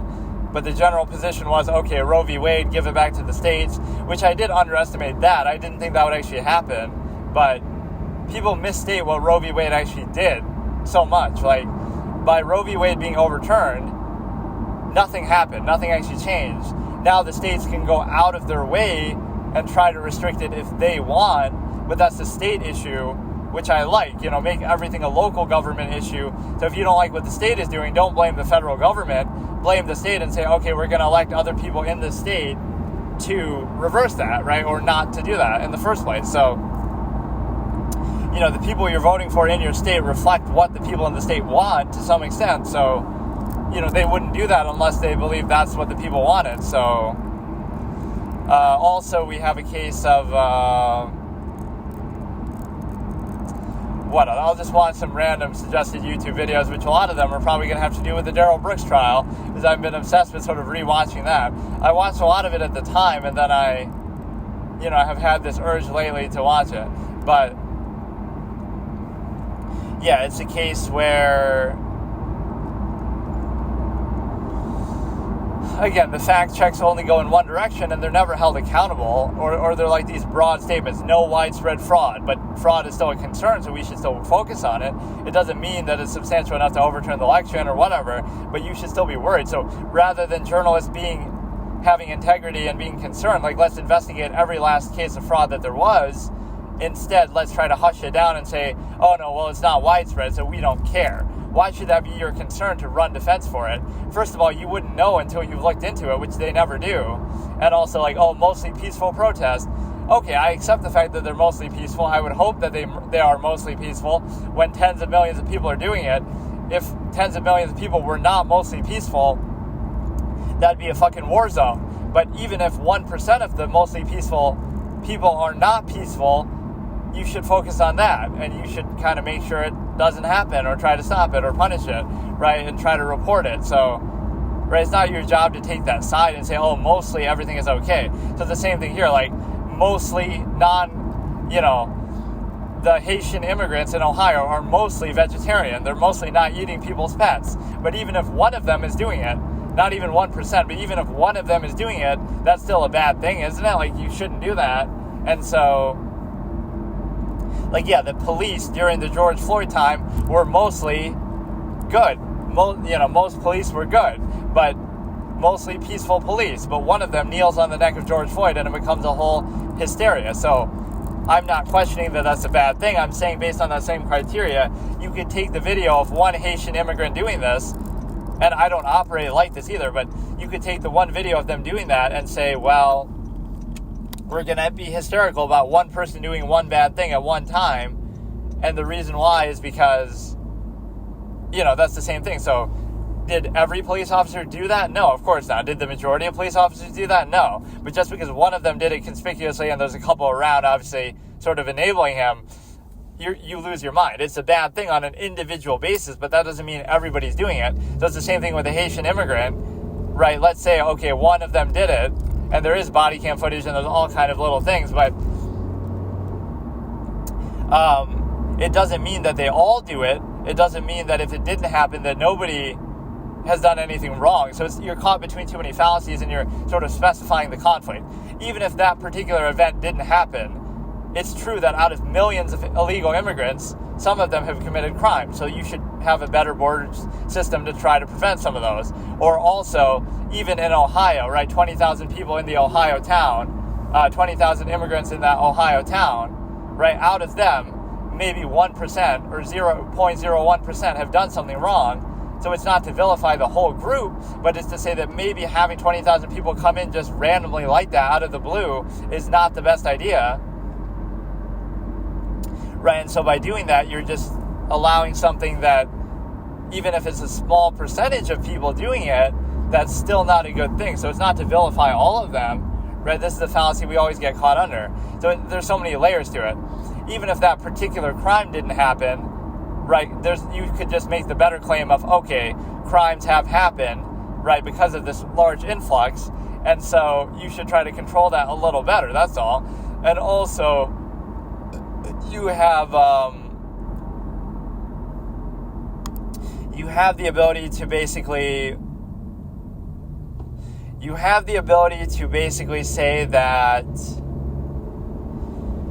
what else? Again, it doesn't have to be that specific crime. It doesn't have to be a large number of people doing it. One person doing it is bad enough, right? That's what I don't get. And this is how the media controls you, right? Like, oh, maybe, well, the only person who kneeled on someone's neck and killed them at that particular point or that year might have been the George Floyd case, right? Derek Chauvin. But isn't that bad enough? Like, oh, well, it's not widespread, so it's okay. Let's just ignore it. Who cares? It's not widespread. But it doesn't matter if it's widespread.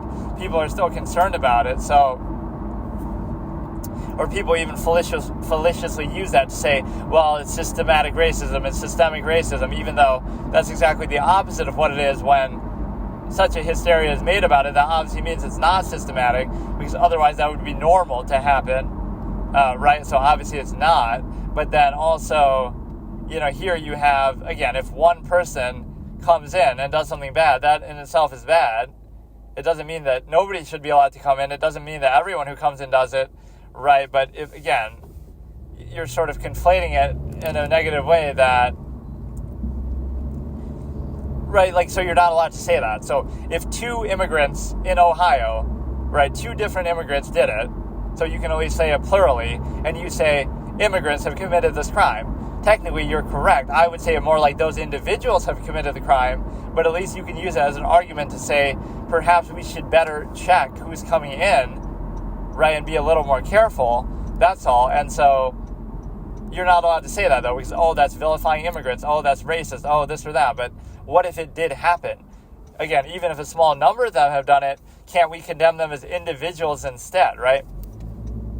Don't condemn them as Haitians, don't condemn them as immigrants, don't condemn them as anything other than individuals who are doing this, but, right, it's not incorrect to draw that correlation that, 20,000 people just suddenly descend upon a town, right, a relatively small town, and now, even if 5 of them commit crimes, right, it's like that expression we saw from the sheriff in Stranger Things, like, the worst thing that's happened here in this small town in the last 20 years is like an eagle, like an owl doing something to some old lady, right? That's the worst call I've had. And now all of a sudden we have a murder. So even one of those instances is still horrifying for a small town that doesn't have to deal with that. So the crime rate goes up by 100% by 5 people committing a crime, right, within this influx all of a sudden happening. So, right, people are so quick to jump on that and ridicule, but again, even if 1 or 2 of them are doing it, I wouldn't say that broadly to say, the way he said it was a bit inflammatory, I get it, but technically it's not incorrect, right? If 1 or 2 of them have done it, you can say, okay, it is happening, they are doing it, but I wouldn't use they so broadly, like, okay, it's not the fault of everyone there or all of these immigrants, but it is a fault of this system that is allowing systematic illegal immigration to happen, right? And now all of a sudden, and I love that answer by Kamala Harris, like, oh, Republicans rejected the bill. You're right. If you operate with that logic, 3.5 years into your presidency, after the border has been wide open, now a border bill is proposed, and now you blame that. And besides, that's not even a presidential issue, like, right, that's Congress, so why would you say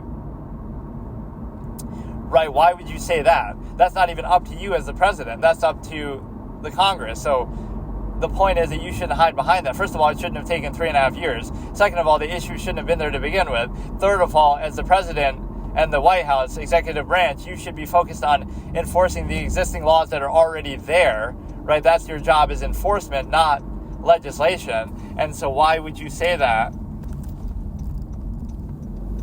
Right, so you're not enforcing the existing laws, so you say, we have to have this milquetoast bill that is going to have all these extra things in there that nobody wants, and pretend like, Democrats do that a lot, right? Like, what was it called? Inflation Reduction Act or something. Well, it's called the Inflation Reduction Act. So if you oppose to that specific bill, right, if you oppose that specific plan, you must be against reducing inflation, right? or even like Black Lives Matter. If you're not in favor of this group that happens to be called Black Lives Matter, even though they defrauded people, etc., you must be against Black lives in general, right? It's such a juvenile sort of conflation that, you know, you would say, no, you can be against that particular group and point out certain criticisms of them, but still be in favor of that general concept. It's the same thing here. You could be in favor of reducing inflation, but that particular plan might be packed with certain incentives and ulterior motives and a lot of negative other issues. So no, I'm against that particular plan, but not against the core concept behind it. Like Reagan had a good quote like that. Like, there you go again. I'm against that particular provision to do with it, particular issue. I forgot what it was, but not the core idea of it in general, right? Right, like I'm against illegal immigration, not against the idea of immigration itself. I'm against 1% of people committing crimes, not the group of people that's committing them. Like, okay, 1% of Haitian immigrants might have committed a crime, which is, again, people say, well, that's less of a percentage than general, you know, the general population. But that's still bad, and we shouldn't let it happen. So it's not to condemn the whole group, but it's just to say, again, to have that sudden influx of population is sort of unacceptable. And beyond that, you have the ability to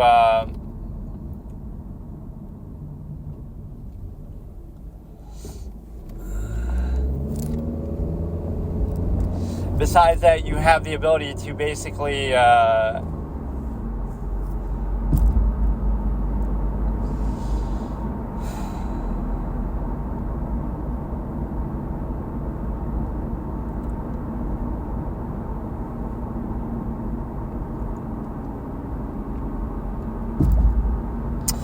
I don't know, like, just you're against a particular thing, not the whole broad outline. So you're kind of committing this, you know, I say on one hand, don't specify the conflict, like, oh, because one Haitian immigrant does it, I'm not going to condemn all Haitian immigrants. But at the same time, just because you criticize them doesn't mean that you're attacking the whole identity and the whole group and everything like that. No, I'm just attacking the individuals committing crimes, but that is enabled by, again, the sort of unchecked immigration process. So out of 20 million people who might be doing that, who might be coming in illegally, even if, again, you know, 1,000 out of 20 million commit a crime, but that's still 1,000 extra criminals. So if you had a proper legal process to come in the country, maybe you would have stopped only those 1,000 people from coming in, and everyone else would have come in. So then you would have solved the problem. But the problem isn't to stop those 19 million other good people from coming in, 19,900,000, you know, from coming in. But it is to stop the bad ones from coming in, which is a very small number. So, and it does create an incentive, like Trump does say, from other countries, like, okay, now that we know they're not enforcing their laws, we'll deliberately try to send people on purpose, right? Like, who are criminals, etc., just because we want to try to get rid of them from our country. That, you know, you're thinking too much of these other countries. If every other country is such a paradise, then why are they coming here, first of all? But then, oh no, it's our fault. It's obviously just such a propagandized point, like, where you get to basically, it's like towards the end of an empire's lifespan, which is exactly where America's at right now. You know, the ruling class tries to ingratiate other foreign people, and the reason why they do it is because they have lower standards than the current populace there, and they'll be less critical, and they'll just accept whatever you do. And so now you'll create that, and then you can get away with anything because, and then anybody who criticizes it, so you're trying to disenfranchise the native population because they kind of have higher standards and they'll actually hold you accountable. And then you'll ingratiate this other group who, again, they might have been oppressed worse in their country. They might have worse standards in their country, but it doesn't matter because yours will still be better. So yours could be going from a good position to a bad position, but they're still happy. And you know what I mean? Like they're in a dictatorship, so they're happy with an autocracy, you know, with a technocracy that you have here, with something a little more subtle and a little better. And so they'll settle for it and they'll vote for you still and whatever, right? So there is a certain irony to it that is deliberate. Like, your own population won't support you anymore, or large portions of it won't. So you have the brainwashed, loyalists here, and you have the people coming in who, again, might not know any better, or don't have high standards, or just happy that you let them come in. And so one side is saying we're going to deport you, and the other side is saying, we'll keep you around, so vote for us. Like, it's very bold-faced, right, why it's happening. And we got to bring out bros. We got to bring out bro with the marbles. That's been one of my phrases lately. The guy has marbles to show. By letting in this one marble of people, even as substantial a number as it has been, you're not doing the world any favors, because you have like 10 other buckets full of marbles of people who are just as poor as that group that you're assuming, right? Oh, you're helping by letting them come in. You're not actually doing anything. You're going to destroy your own country, but you're not going to help them at all, right? Because there's way too many people around the world who are having those issues. So it's not a question of that. It's a question of those countries have issues, other countries have issues, so let them deal with that. You can try to help them. We've given so much foreign aid. You can try to give to charity. But by simply letting people come in with no proper process is just unacceptable. And so it's very hard for me to believe that you can do that. Right, so if this continues, the country's destroyed. Even if it doesn't continue, the country's pretty much done anyway, because you're going to have inflation through the roof, and, it's just, the dollar is dead, and that's not even a partisan issue. Both parties have contributed to that.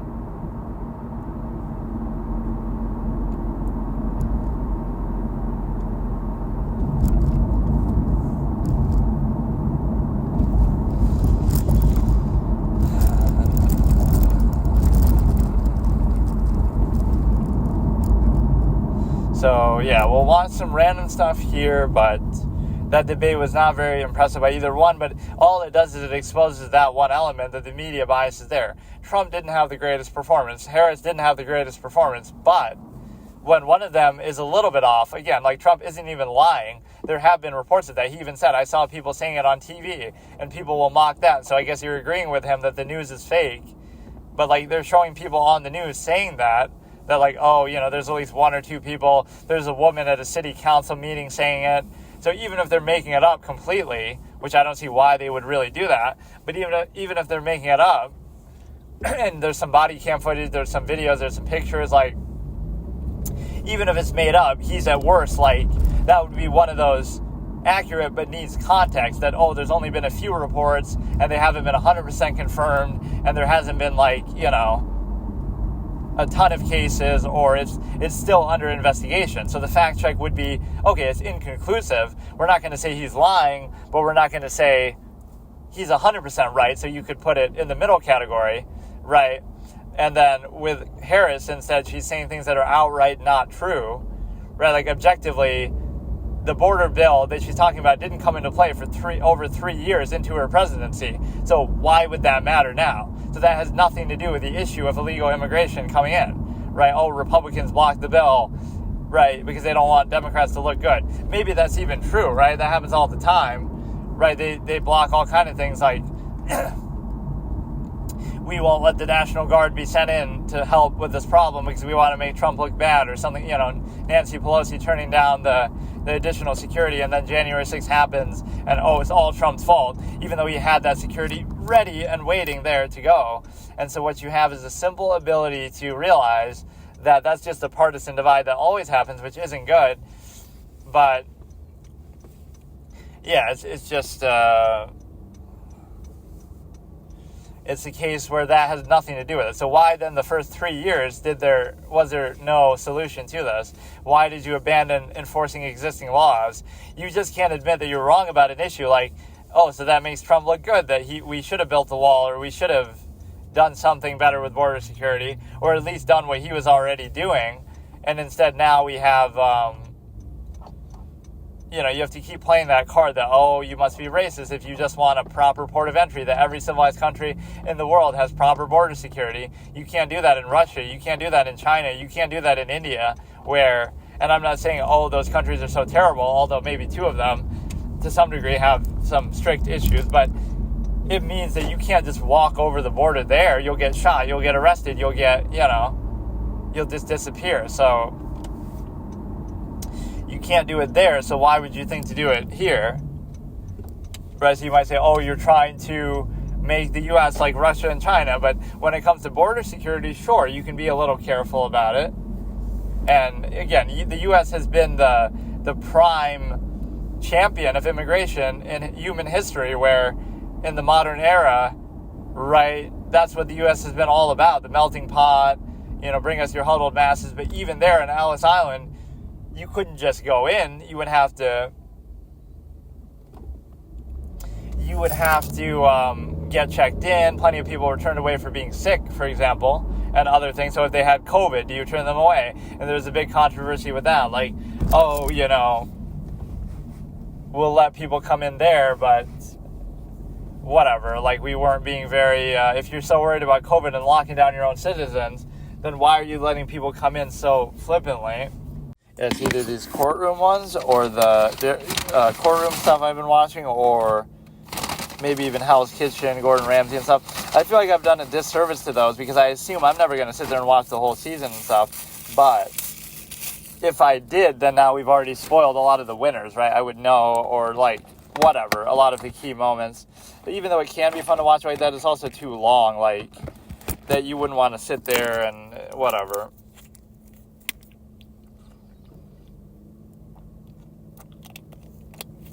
Let's watch this. Accused Waukesha person wants to defend himself, which we saw how lovely that went. For some reason, my headphone I don't think is working here. Damn it. Sometimes you have to like put it back in the box and do it again. It's like a little case. This thing has been pretty handy though. It's like a J-Lab Bluetooth headset, so it not as like an actual endorsement, but at least it was only like $25 or something at Walmart, and so just as a convenient one-off thing if you really want to do this sort of thing. Not that you really should do this kind of clown shit, but it is pretty convenient. I just went and picked it up. If only there was a mic of that caliber with respect to like a mic that would be clear and good while driving, but I can't seem to find that shit. People say, oh, use a lapel mic, you use a lavalier mic, but it doesn't work because it was shaking and moving around and making all this kind of unnecessary noise. But yeah, I haven't seen much of the case before he starts defending himself, like with the other counsel, so I'd like to see what they're all about. Accused Waukesha parade attacker says he's a sovereign citizen, wants to represent himself. 11 minutes, 2 seconds, law and crime, starting in 3, 2, 1. I just hate when they actually interrupt it. Or the channel itself. Just show me the clip.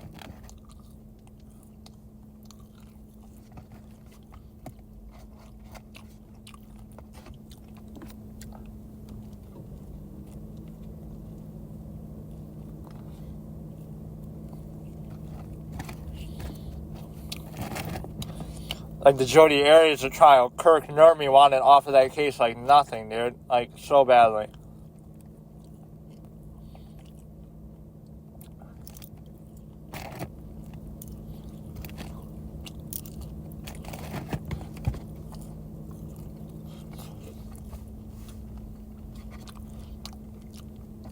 But you know what's funny? I don't think he did actually as bad of a job defending himself. Sometimes his questions and objections and stuff are pretty good for somebody who's never been a lawyer. But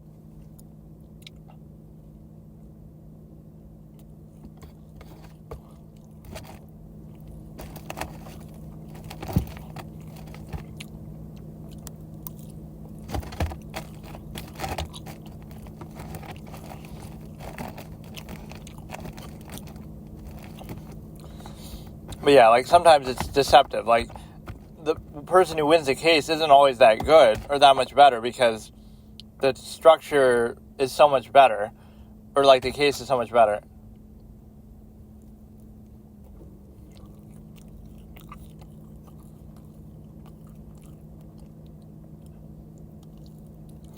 And the legend was born. The legend of law was born this day.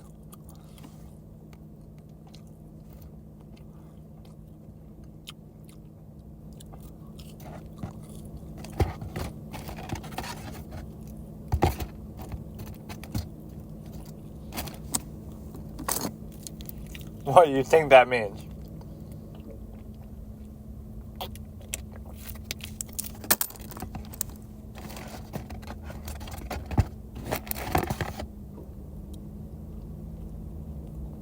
So without the assistance of counsel?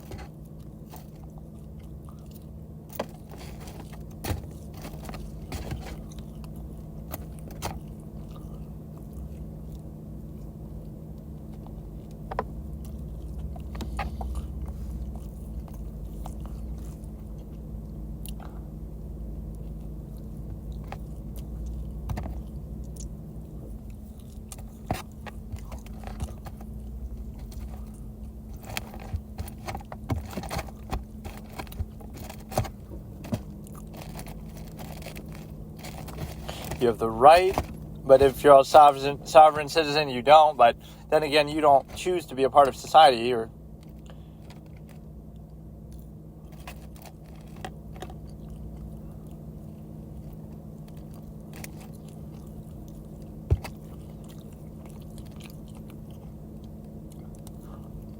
alleged criminal defendant.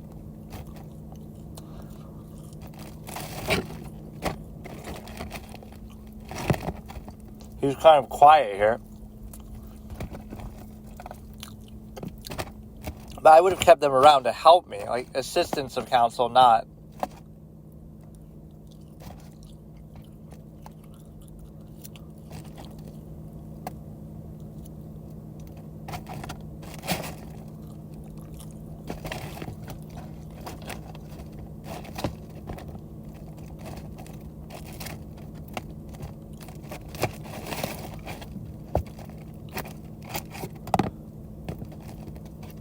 Why does it matter when he's the client? He can divulge whatever he wants.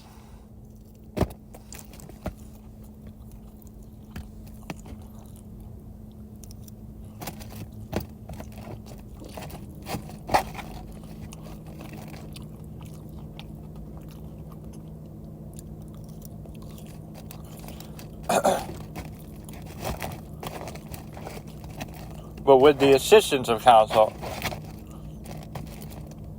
you should have the right to still, I want you as my paralegal and I'll tell you what to do.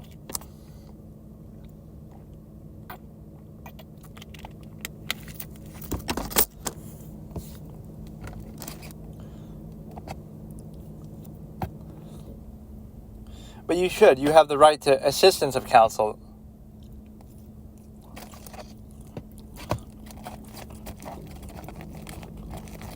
But they can still help you as like your aid.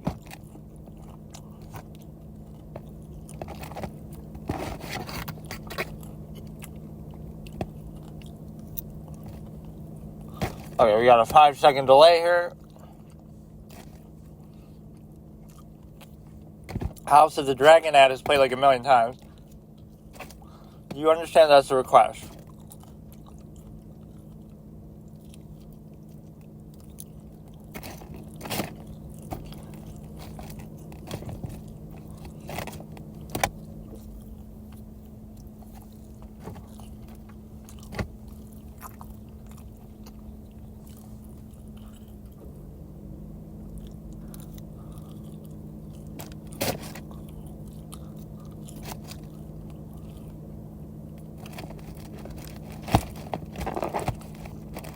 I mean, they're sitting right next to you. They could fucking give it to you, but you don't have the best relationship. But the reality is that, no, assistance of counsel is so important. Why can't, I think he makes that argument too. Why can't I have one of them or somebody help me because they don't want to work for this clown? I get it, but assistance of counsel, but still defend myself.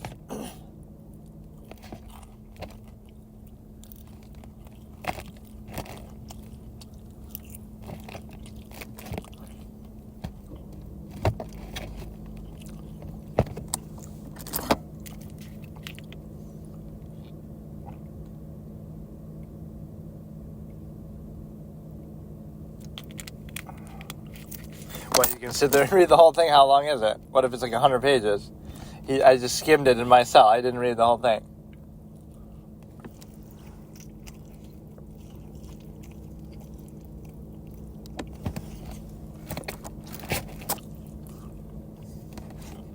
this also proves his competency to be able to represent himself. She's sort of gauging that, I guess.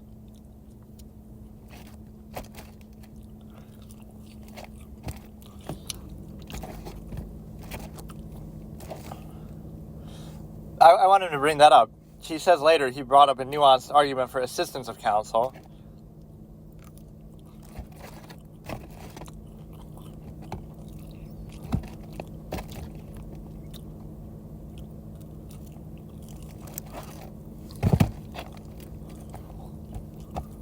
He takes another look. Look at the one.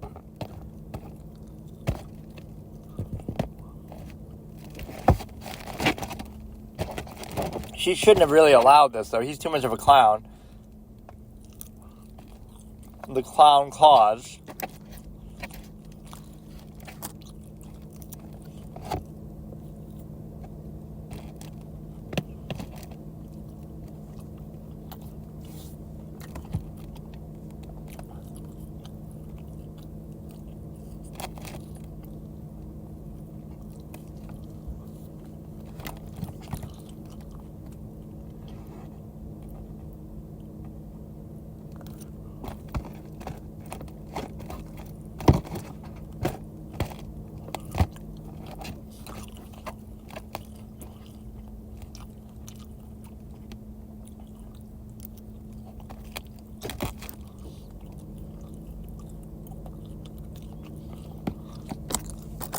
What about assistance of counsel?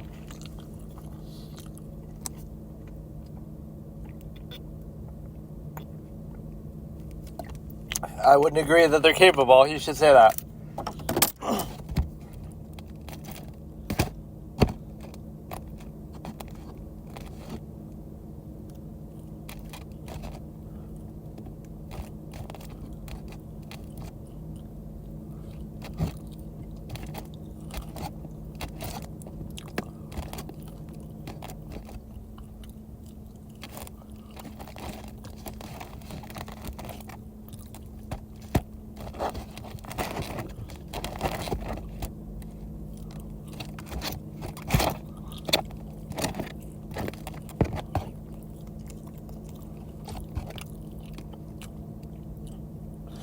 So he doesn't agree with how they've done it.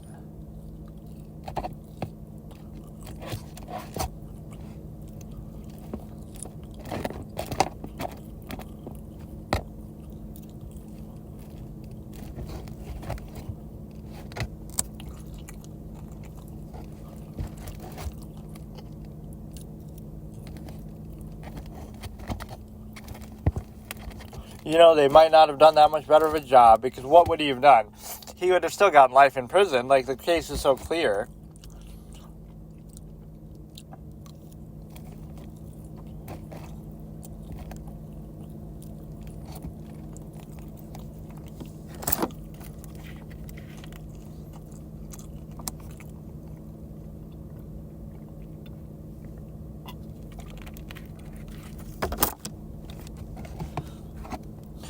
So get me another lawyer to assist me.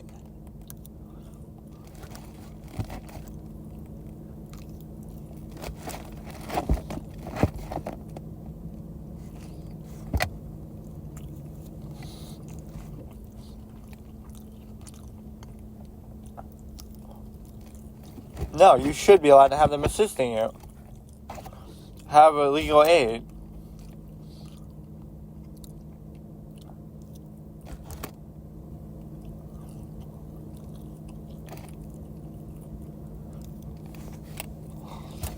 Maybe he was right. I mean, it couldn't have been much worse, but...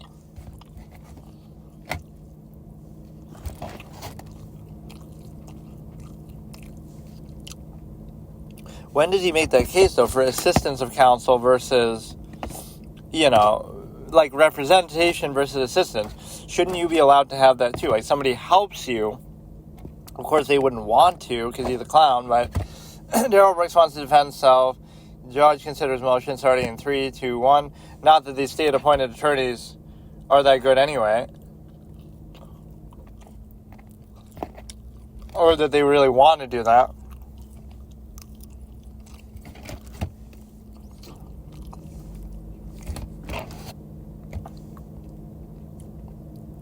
So we'll start at like 12 minutes because we've already seen that part. Or how long was that?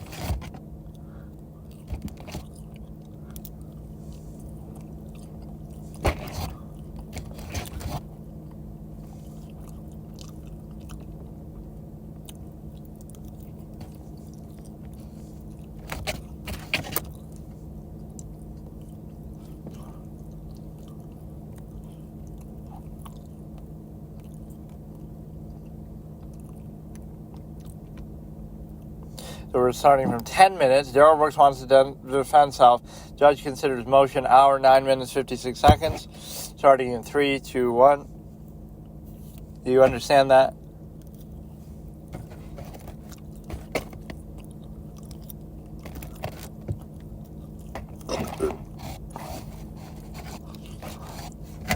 I would ask for a new one to assist me, but not to represent me.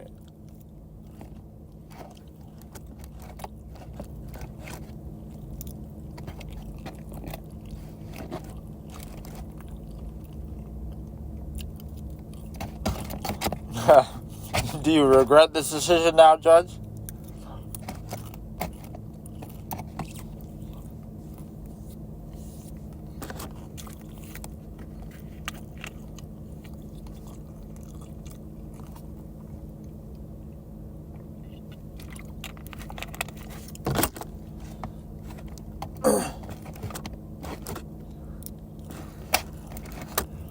But you're trying to exclude the counsel to show that, he can do this without their help.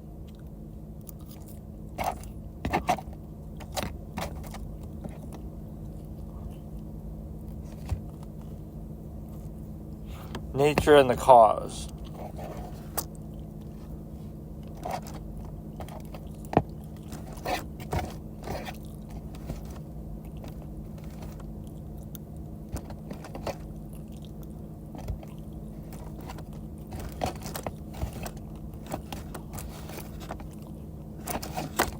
January, so when was this?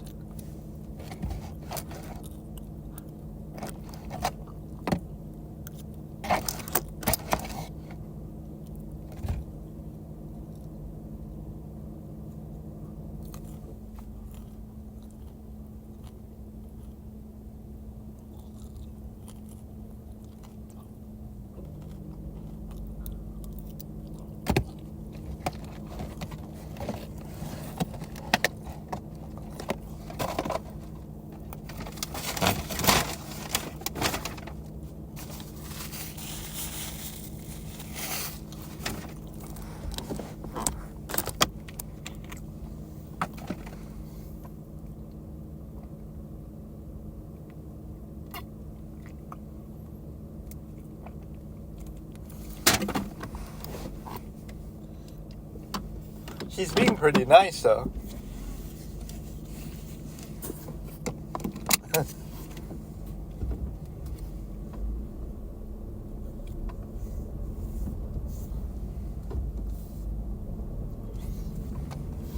You just asked that now? Does he read, write, understand English?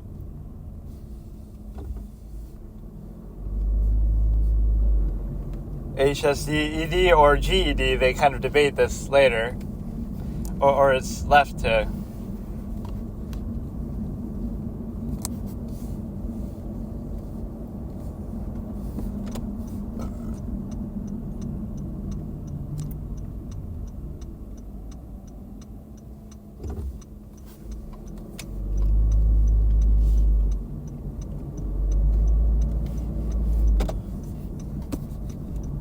Special because of his special fucking behavior.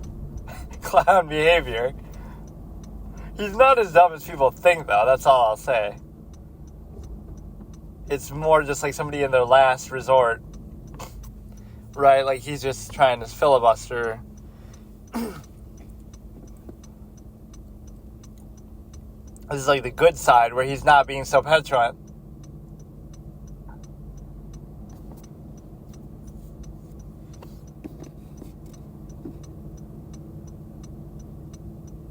Probably high school.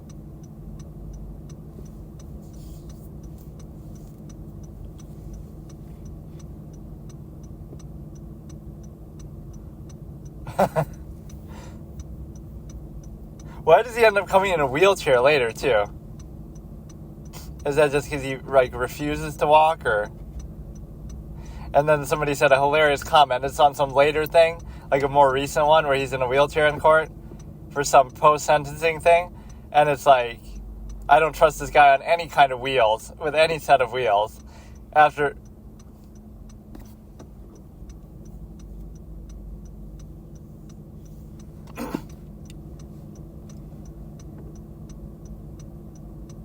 He's being very cooperative.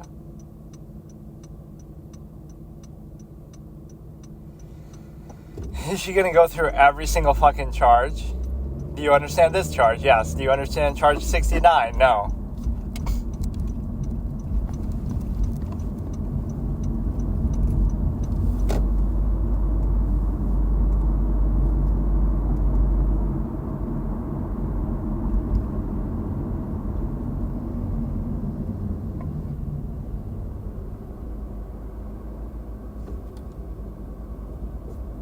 Interrupting her already.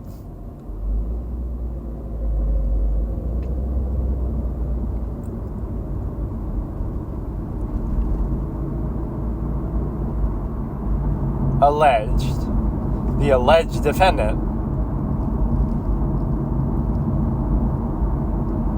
That was kind of a mouthful way to ask. Objection, compound question, Judge.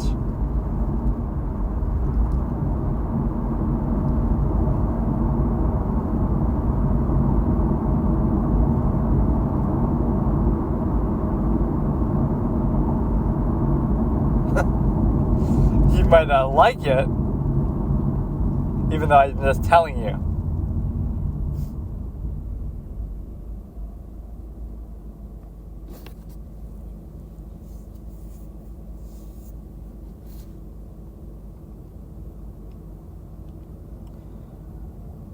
Now she'll go out of her way to do it. Okay, I'll explain it.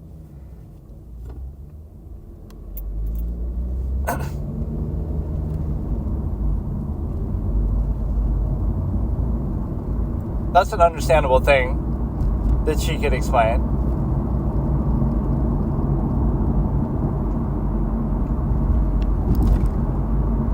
She goes from "do you understand" to "did you hear me say that?" kind of at some point. She gives up on his ability to try to understand. She does that in later segments.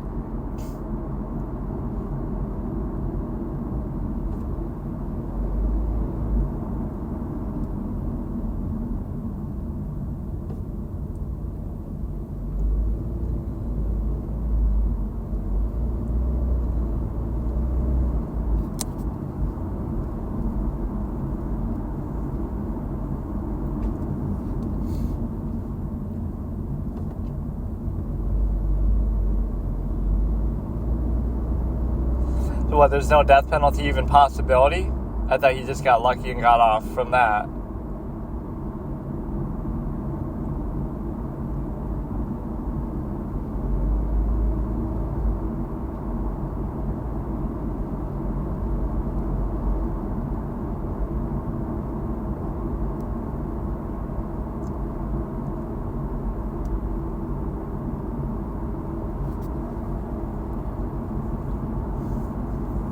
You would think right here she would just deny him that. He doesn't understand this.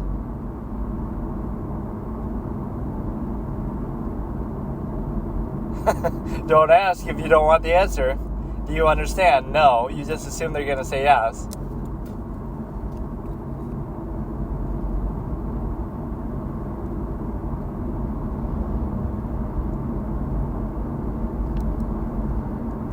Class F, also where he ended in fucking high school and he dropped out.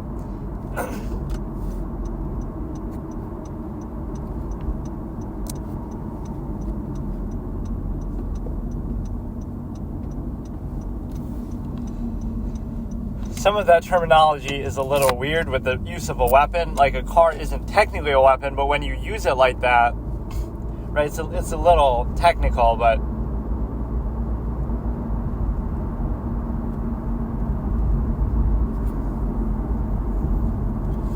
the cause is that you ran fucking 6 people over, you dumb clown.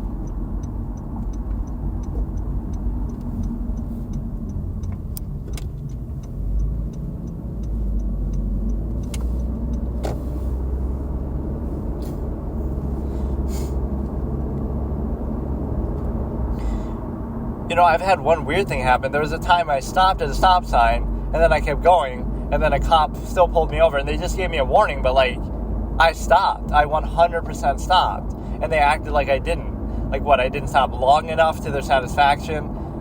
I don't know. They weren't paying attention, and they only see me I'm at the stop, and I just go. But I 100% stopped. I would have it on, like, my own dash cam to show they didn't pursue it, but...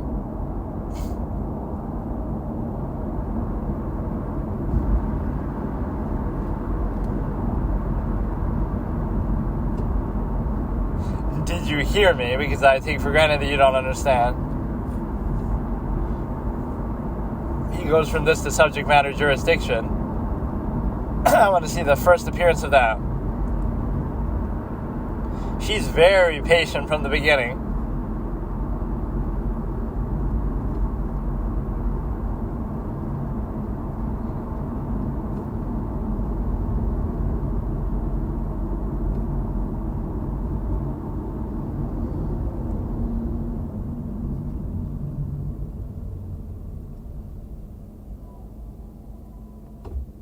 And you let this guy defend himself? You're the real clown then, Judge. Like, look at this behavior. I thought he'd be a little better. He is a little better here, but...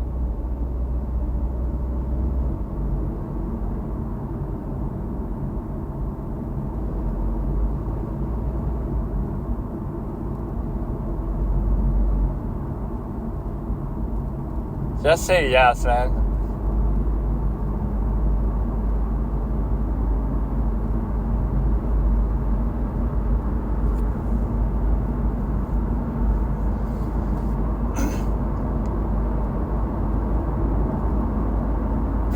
I heard you right now. What about before? Did you have something to drink? Yeah, coffee this morning. That was some other clip. That was funny.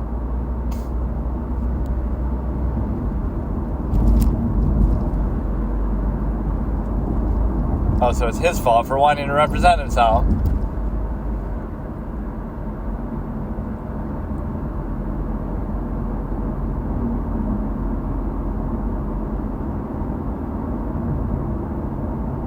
So life in prison plus 6 years. So they'll extend your lifespan through some surgery. Magic.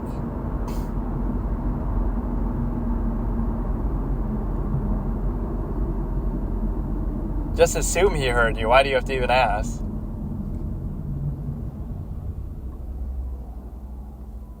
See, he's a guy who has nothing to lose, so that's why you behave like this.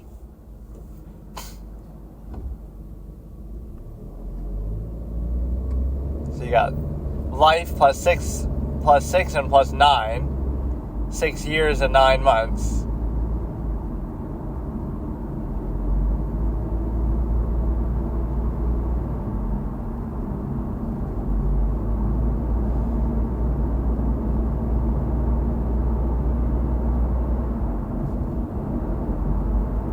Yeah, heard, yeah, I'm informed, yeah, I'm aware, but I don't understand because I'm a clown. The new diss track by Daryl Brooks about a third-party intervener lawyer.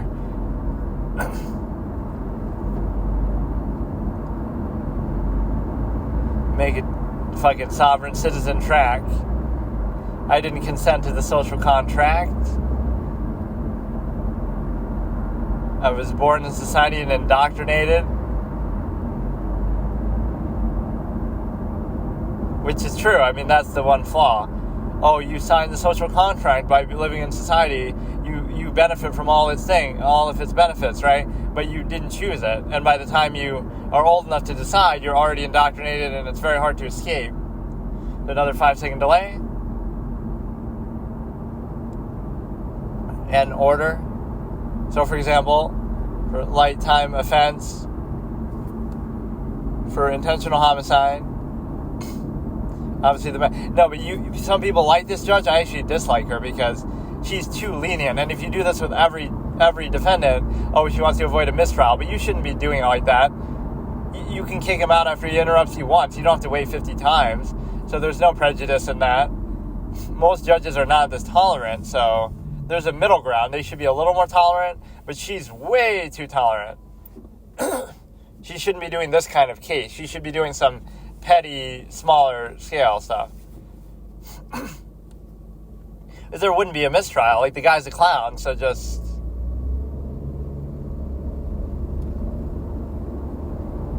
This is a good meme, like, Trump getting ready for the debate, and it shows him, like, someone putting on clown shoes. But, honestly, dude, there's so much bias against him that it almost makes it seem like I'm defending him, but I don't really care about him. That's the thing. It's just... that's kind of my position. I wouldn't vote for him, but I'm not happy with what we have either.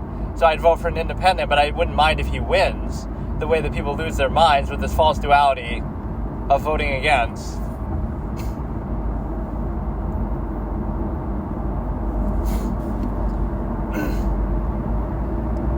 I sort of rehash a lot of my old debate takes, so it's only fitting I should, address sort of new current events more.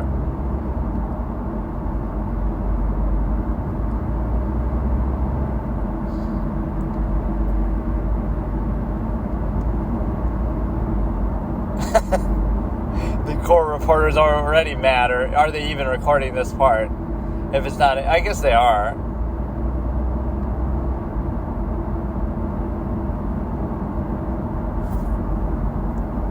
Look at him bobbing back and forth.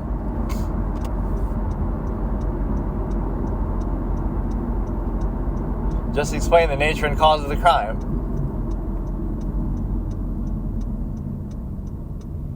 Then he won't have to still not understand. He uses that a lot later, too.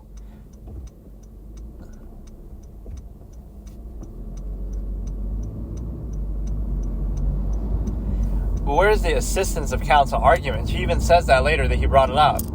That it's a nuanced legal argument and that proved he was competent.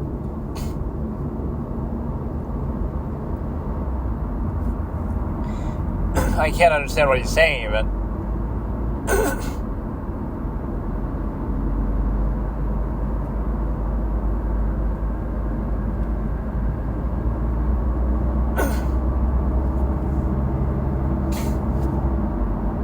That's already what happened, isn't it? He didn't hire these guys out of pocket.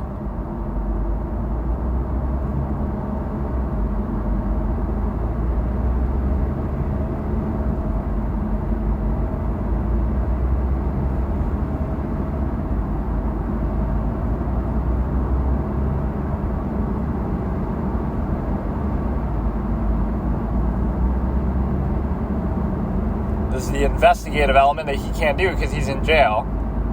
I actually want the scenario to play out. It almost makes me want to write like a book about it. Somebody who defends themselves from in jail and they still manage to get off. Like, imagine how insanely good you'd be. Because you have your friend go out there and do some investigative work for you because you can't leave the jail, like, or you get temporary permission to leave under supervision. Like, so many good moments.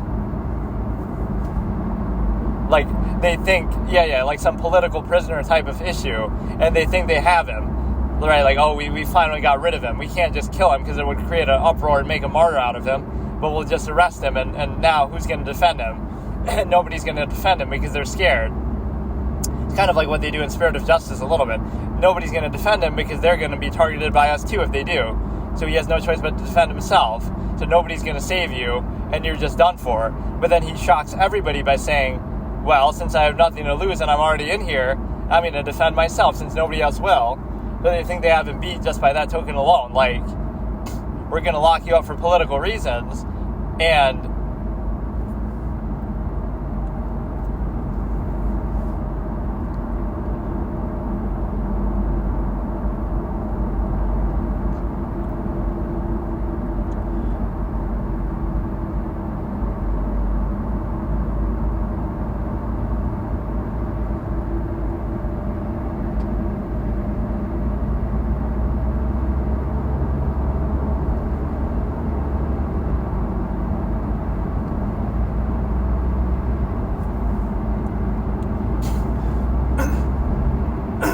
what about the assistance of counsel?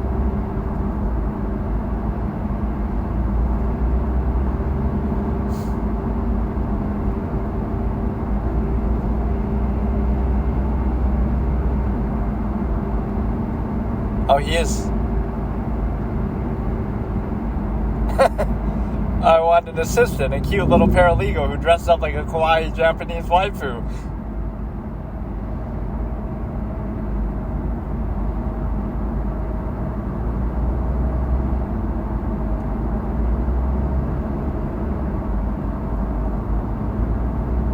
No, the judge doesn't understand.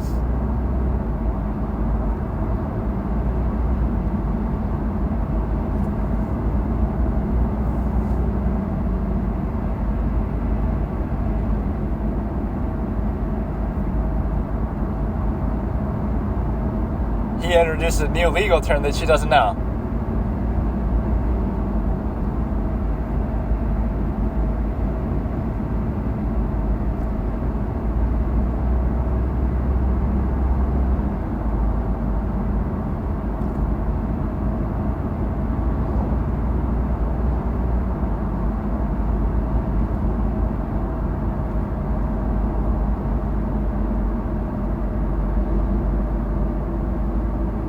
What? I thought it was just per, like P-E-R.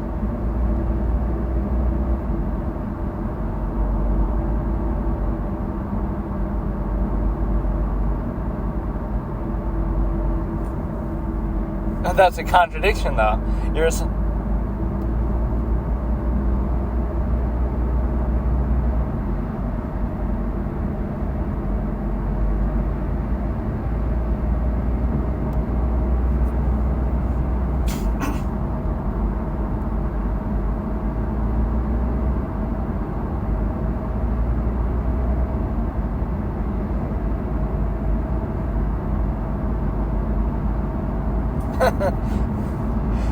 I wanted to ask, it's point blank, let me have an assistant.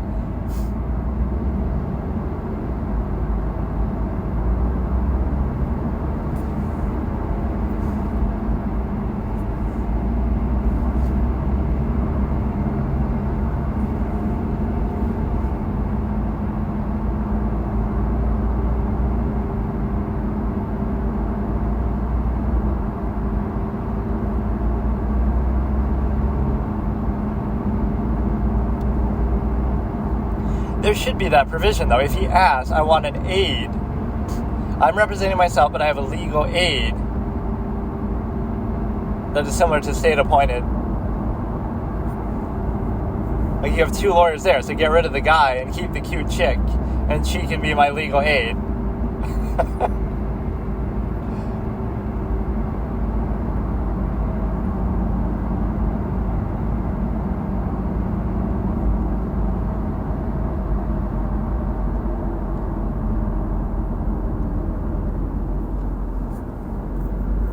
That's not even advice that you have to give a proper...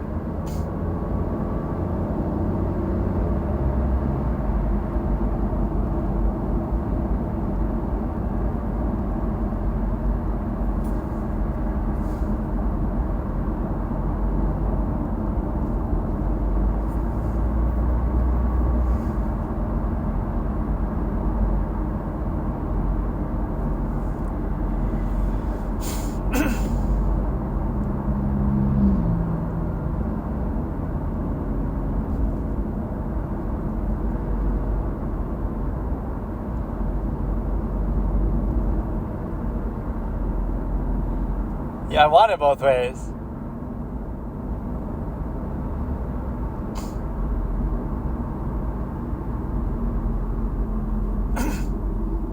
But what if the attorney has me as the boss?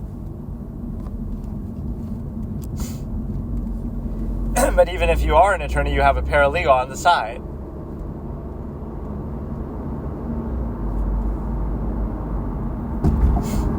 She was thrown off by that phrase because it sounds like a real thing. I thought he was saying pro per, not pro persona or whatever.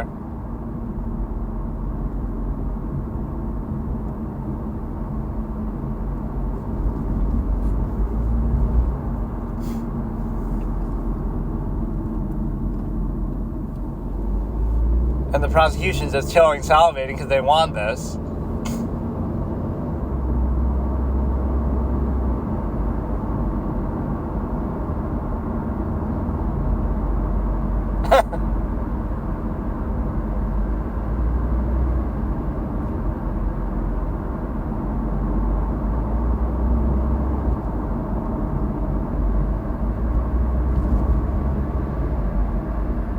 maybe it's just short form, pro per. It means pro persona.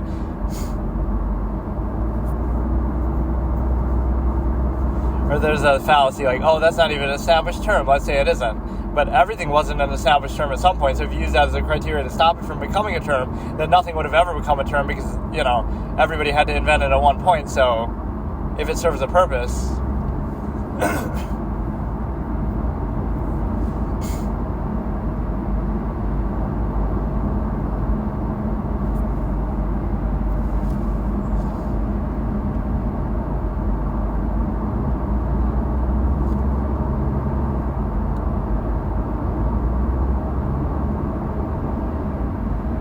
There's got to be a legal assistant, legal aid type of thing, man.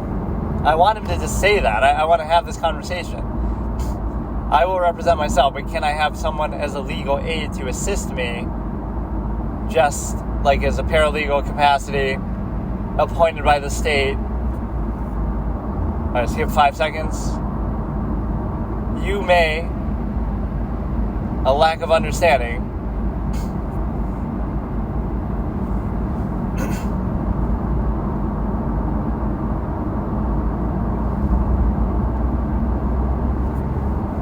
well, you've explained a lot already. She's a fucking kindergarten teacher over here.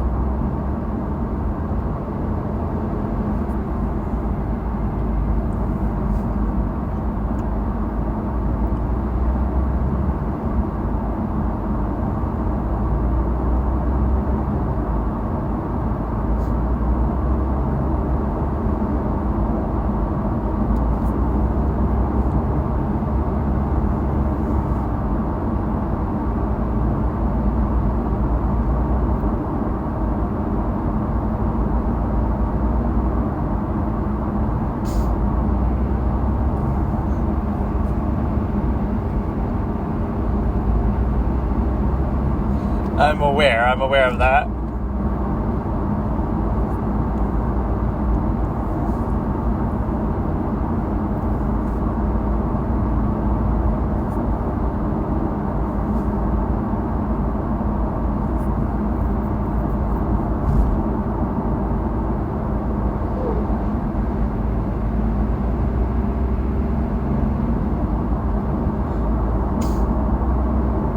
Now she's using his language. Are you aware?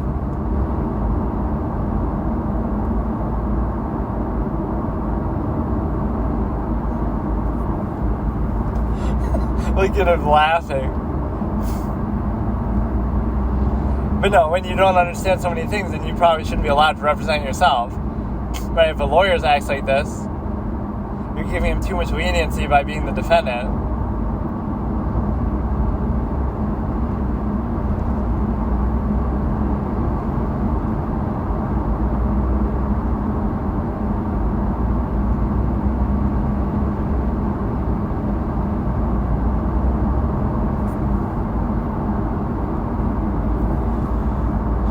"61 counts of first degree something something."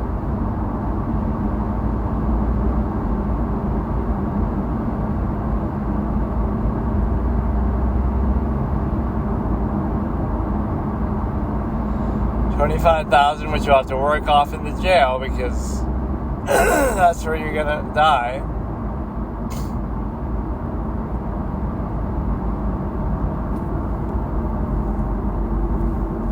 They said it right there. The car is a dangerous weapon, so we should ban cars the same way that we ban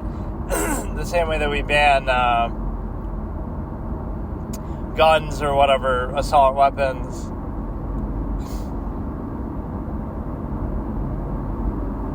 I can barely hear even what he's saying. I can hear her so clearly. Is he muted? Is he unmuted? Am I unmuted yet? The way he kept asking that from the other courtroom.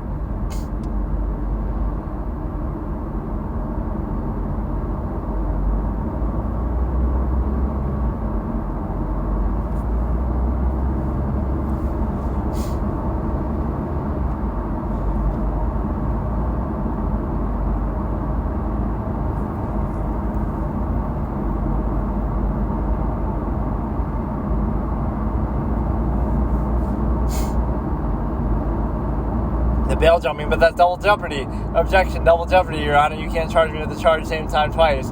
You you can't convict him of the same charge twice, but also the dates of violation were different, so I guess it's a different crime. That's like saying I kill somebody today and then I kill somebody tomorrow. You can't charge me for both of those. That's double jeopardy. But it's not the same murder. Or even if it's the same person, like I attempt to murder them and fail, and then I murder them, like those could be two. Like today I attempt to murder them and fail, and then tomorrow I succeed. That's still not double jeopardy because that's two different crimes. If I kill Jesus Christ and he resuscitates and comes back to life, and then I kill him again, now that's double jeopardy. If I'm the Roman Empire, the original case of double jeopardy in history.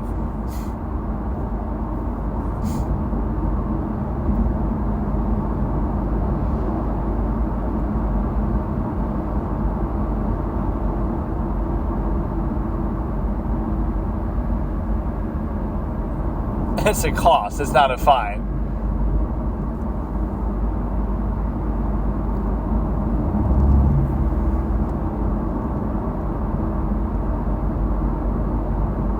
Somebody has like a little 3 on their mailbox, like a balloon. What does that mean? Does it mean that they 3-year anniversary, their baby is 3 years old? I don't really know. What the hell could that mean? And why would you put it on your mailbox?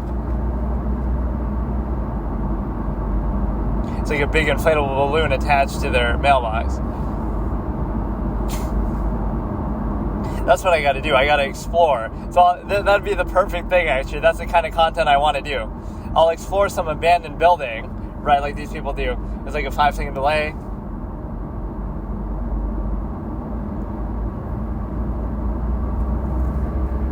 Do you understand? Let me rephrase that. Go to abandoned buildings and then I won't show my face, or I'll even wear like a mask. So I won't show my face, but I'll show what I'm looking at and give commentary. That'd be fucking awesome, actually. I could explore, I could do all kind of shit.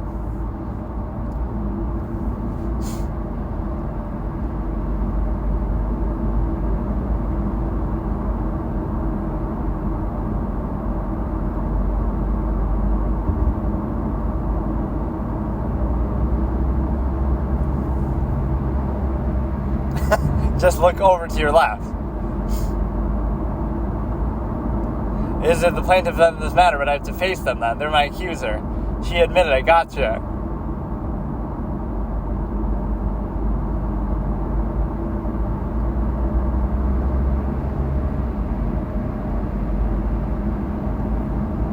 Can be the plaintiff because I have to face them.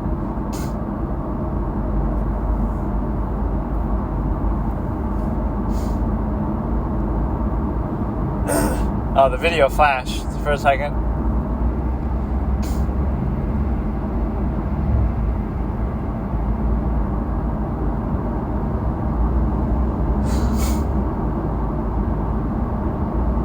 I'm certainly not a legal expert myself, but I come up with all these other theories and logical things. Like, just think about it critically. Like, well, I know a certain amount, but think about it critically. Like, does it make sense? Should it work that way?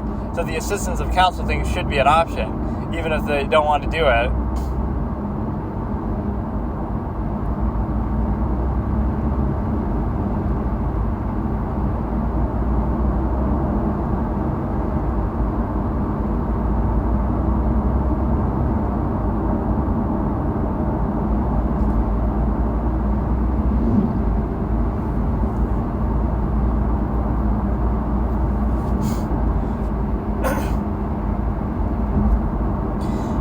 Came here to find a judge, but instead you found a babysitter.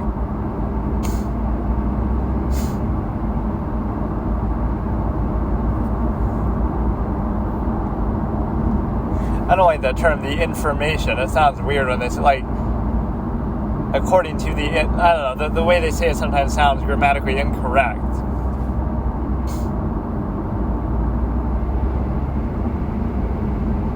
I don't consent to being called that name.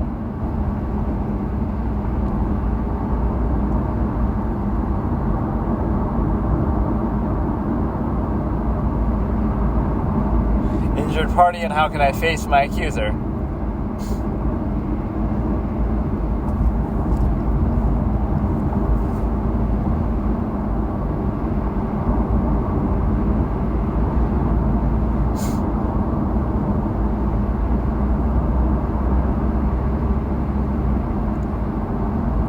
a good way to explain it.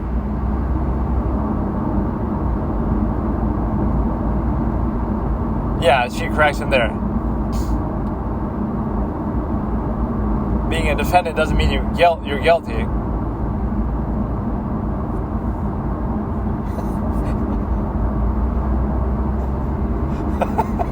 Are you now aware? Because I just told you. No. So many of these are like memeable in some other context, like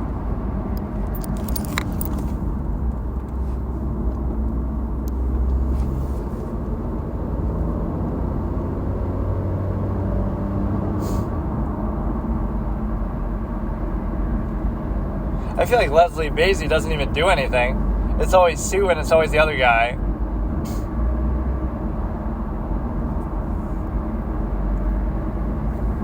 You need 3 prosecutors to put away this clown?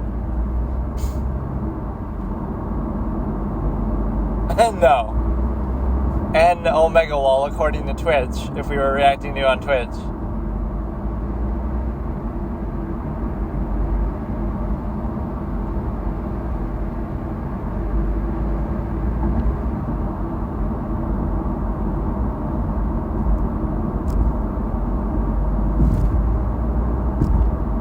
Here we go again, plaintiff in this matter.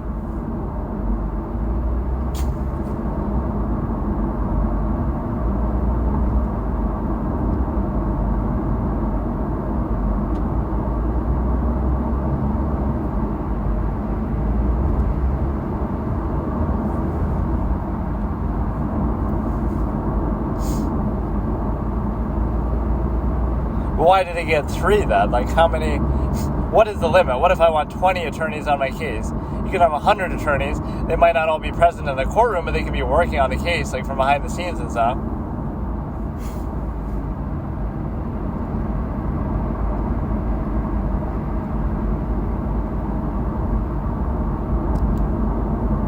A collective IQ 66. That actually seems low, but I guess they're all kind of young. Like one person alone could have 40 years. Manfred von Karma over here. Jose Baez is the real life Manfred von Karma because he's a fucking goat who went undefeated. I think he's still undefeated, but I'm not sure.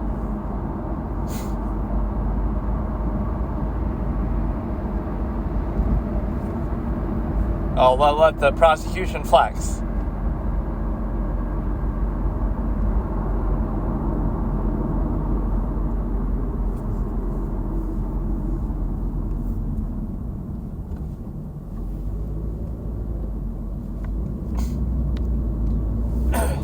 That's actually not even that many.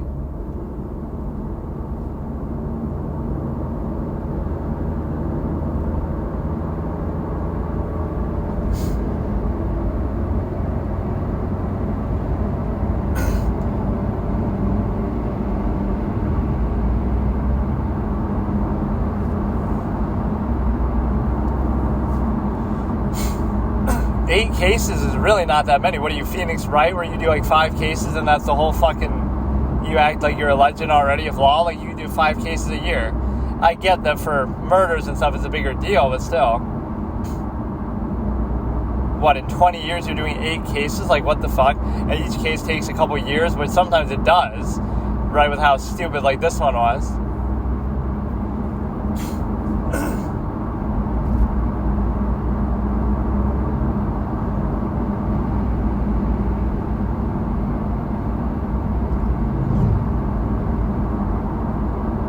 I can't hear her at all, even.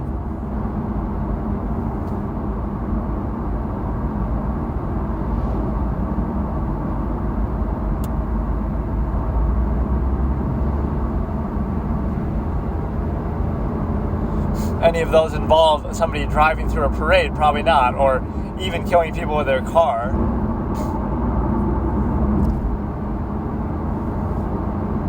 Oh, call him out. Call him out. He's the fucking little bitch boy, errand boy for these two. You're an errand boy for Waukesha prosecutors. You're an errand boy for the county clerk, for the clerk of courts.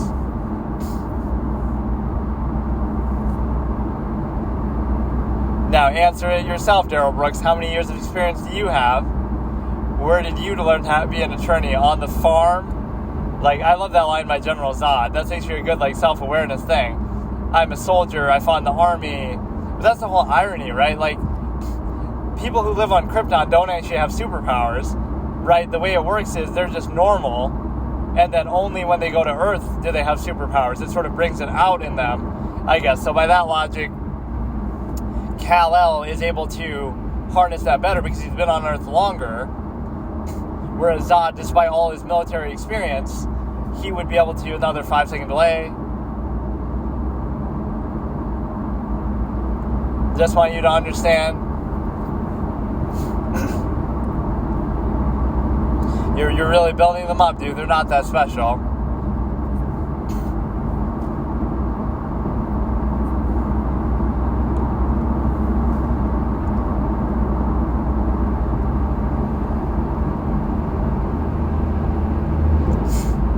You can't represent an injured party because everybody's dead, or...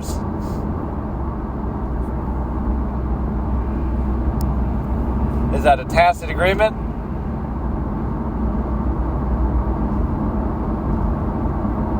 Oh, you're not going to make a mockery? Just wait and see, dude.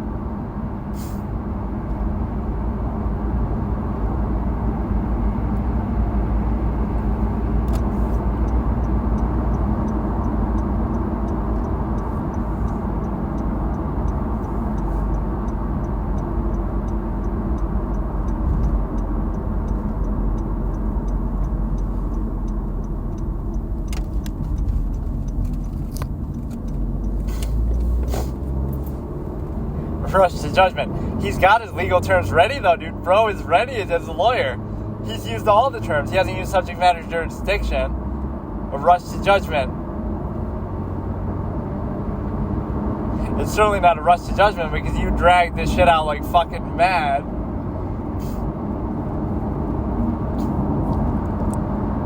I want to commit a crime just to defend myself, just to show everybody out. Like, just wait and see, dude. Just wait and see. It'll be some minor crime, but dude,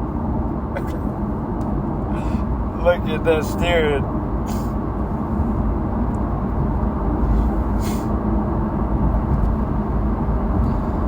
But he's also a witness. That's a conflict of interest, Your Honor. Is that lawful law? Detective Casey being here.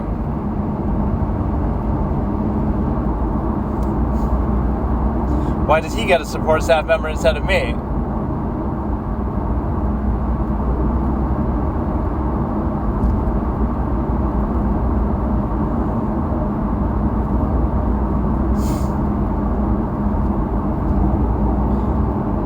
Don't understand how the question's not being answered as you don't answer a question.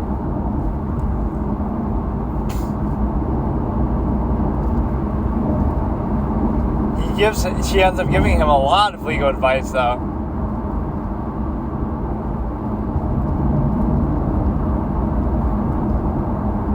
I think he's already flunked the test, though. I mean, the bar is pretty low. He doesn't understand anything. He doesn't know anything. He argues about everything. He questions the very fabric of the whole system. That's a good life lesson, though. Like, an outsider will question the nature of a process. The members within that structure will only question the particulars of it. So it's what I call closed structure contrivance. So if an alien comes to Earth, they'll question things on the most basic level, or even if like an outsider from the jungle comes into society, they won't question the particular things, they'll question everything, the very basis of it. Why do we even need this? Why do we even have this society? Whereas you living in society will only question like, well, some little detail or minute thing, but you'll never question the whole basis or the measure of it overall.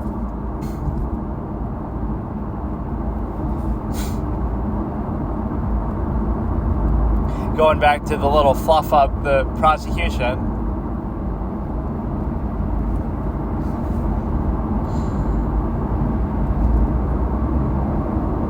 She's sort of campaigning for the lawyers to be kept, but they're kind of withdrawing too.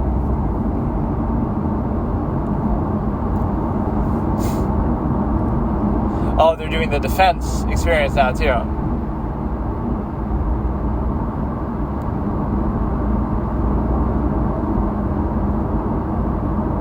well, you'd been involved even including this one.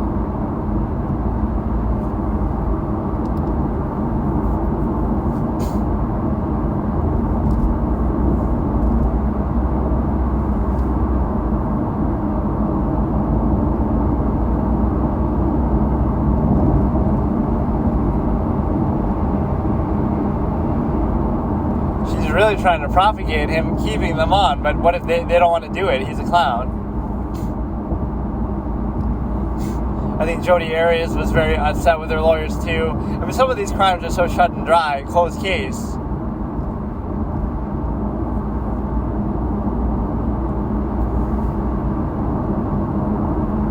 Objection, relevance.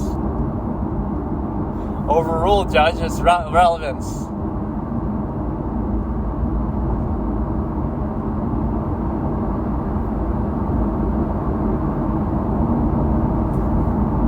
Yeah, you understand, you're just questioning it.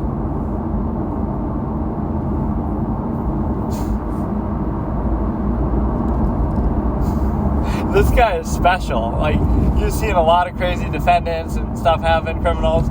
This guy is special. I will give him his moments of fame. Right, like, you're not an ordinary person, and it's a shame you did what you did, because you could have been a really good comedian or something, bro.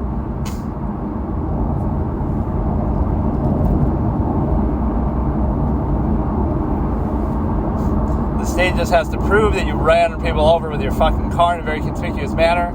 It is almost like a challenge, right? You want to do it as a game, as a fun thing, but not really, right? So if you were to do it, I'm conspiring to commit a crime, and I'm just joking. But, like, commit a minor crime, but try to do it in that way. Like, either try to defend yourself and show your skill that way, or, you know, the whole fun of the courtroom setting, or try to get away with it. So you can commit a crime that nobody would ever know. Nobody's ever going to find out, right? Especially if it's not a major crime. Like, you're not killing anybody. Maybe you just steal something, right? Maybe you just, whatever, something minor.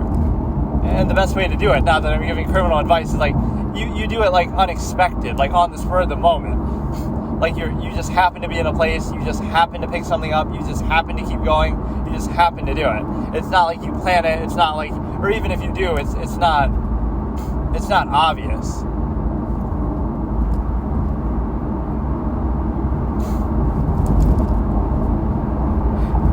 You're not going to answer it, but he's going to keep asking it forever, even in the presence of the jury.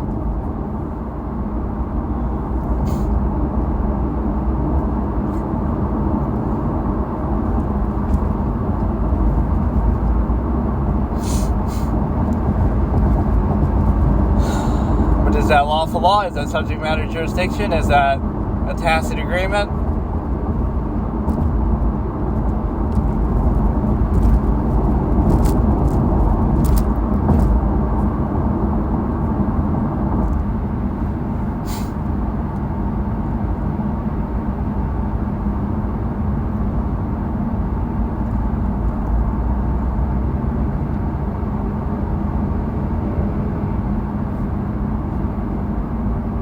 She's already setting herself up as being weak at this point, already arguing, already indulging.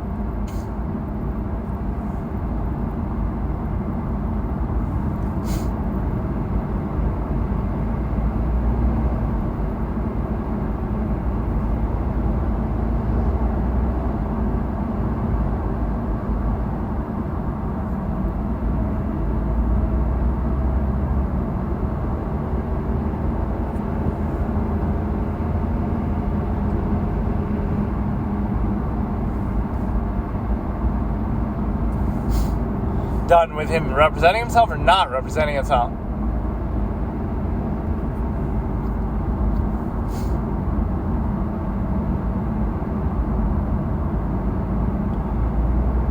Done with what, though?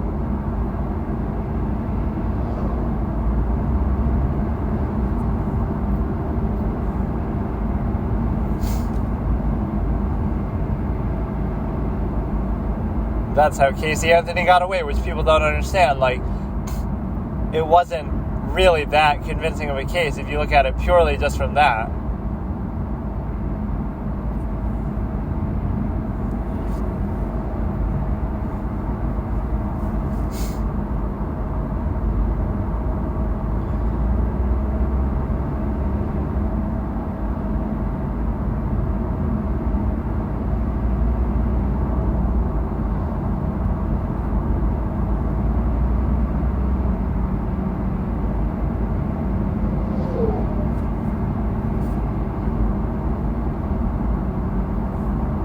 a few minutes left in the video. You can't do that.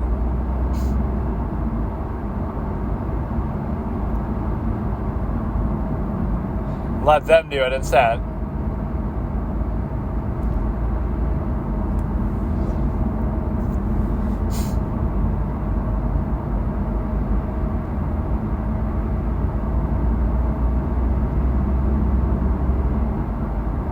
So now the prosecution will suck up and pretend like, oh no, he's great, he's really well equipped to be a lawyer, wink wink, just because they want him to, just because he's a clown, it'll make their job easier.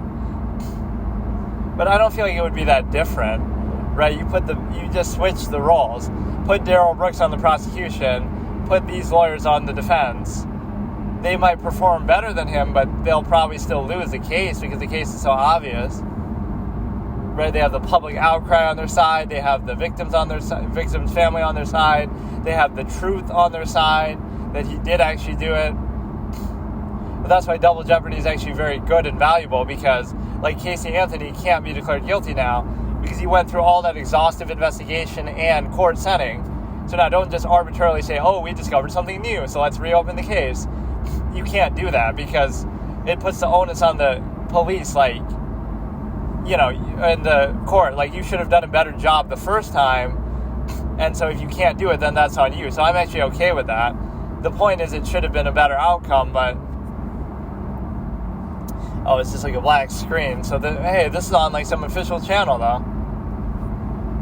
So they show like 5 minutes of a black screen.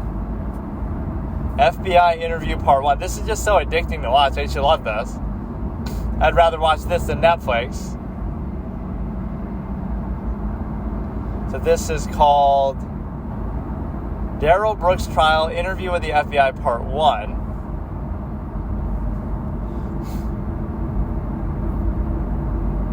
Starting in 3, 2, 1. Just for the record, please state your name for day 2. Detective Jay Carpenter, Jaycarpenter.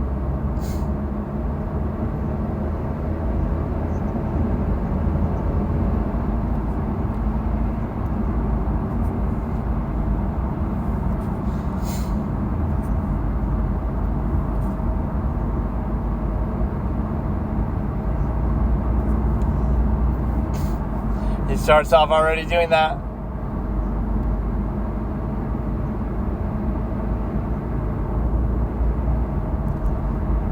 I actually agree with that. You should call them the defendant or by their name. Well, he did call him by his name. But like when they say you, that's actually kind of improper and that shouldn't be allowed. You can't say you because who is you, as he says.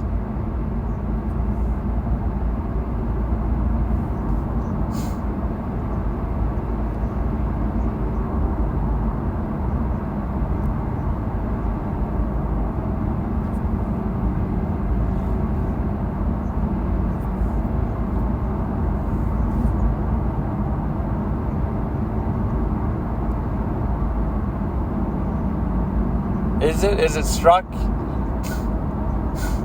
Are you going to watch the whole thing?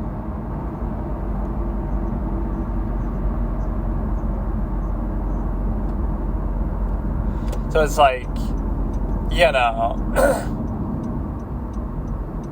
I forgot what I was even saying.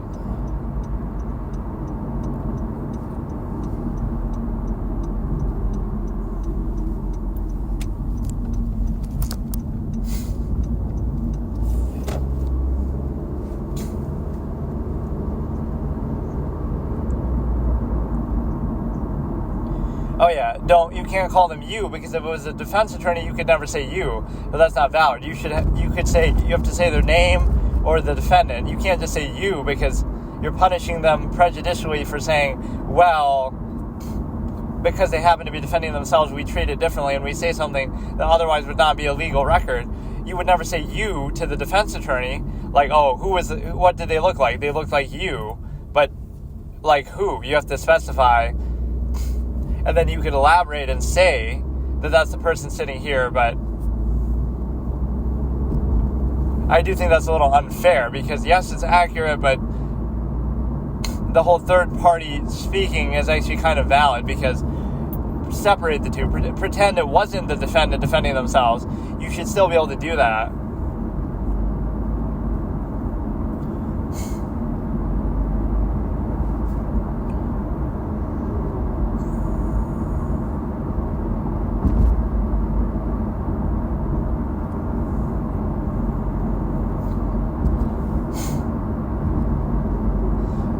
I've seen bits and pieces of this interview, but maybe not this part. He comes in and he immediately, it's not Darrell, it's Daryl.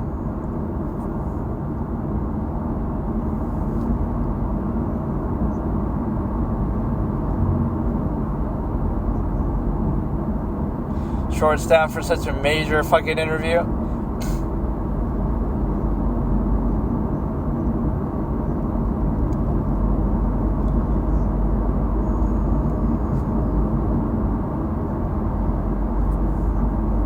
I like how he defends him lying. Like, I have to lie to my suspects to deceive them into confessing, which is part of the process, but it does make him look bad in a micro sort of sense. Or like you could be a ventriloquist where you kind of, especially with him wearing the mask, he could talk now and fit in words that weren't actually there and make it sound like it's part of the recording because it's his voice anyway. I want to see the video, though. It's just showing his stupid face.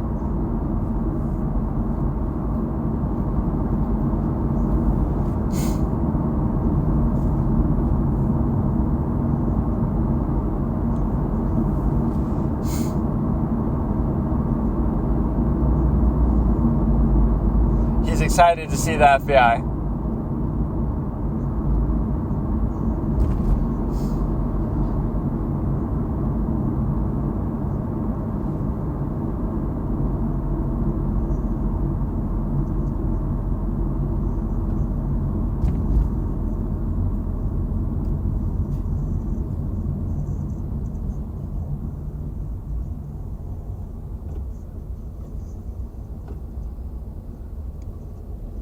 Oh yeah, his shoulder was bothering him.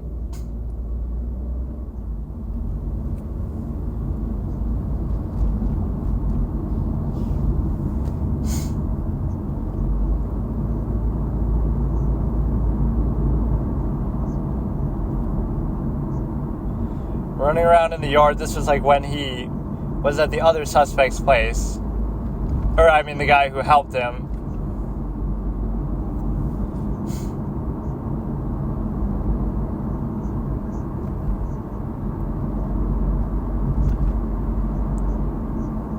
He makes up a lot of stuff about Stephanie and somebody else.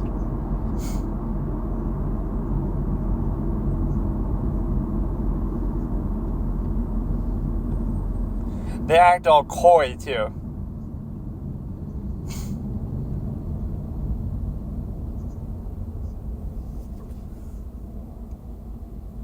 Chilling with you. Let's interrogate and chill. The new Netflix and chill.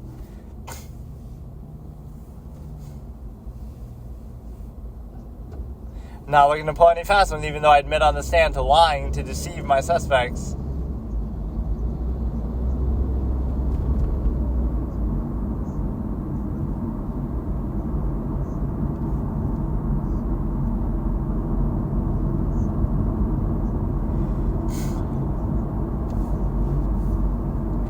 Just lie and pretend like you're a juvenile so you get different treatment.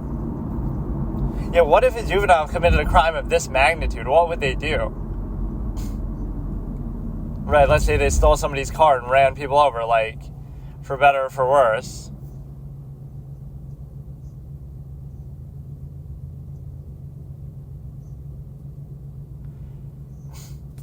So he doesn't live with or raise his children either.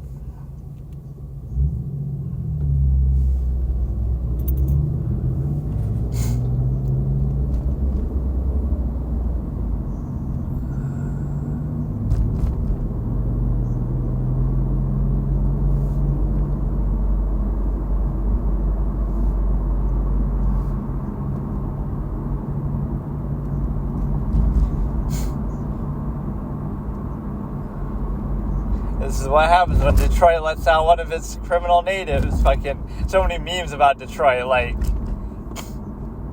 Right, like, what is that clip? I can't remember. It's from some movie.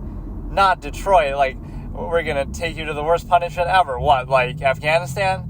No, not Detroit, not Detroit. The Malice in the Palace.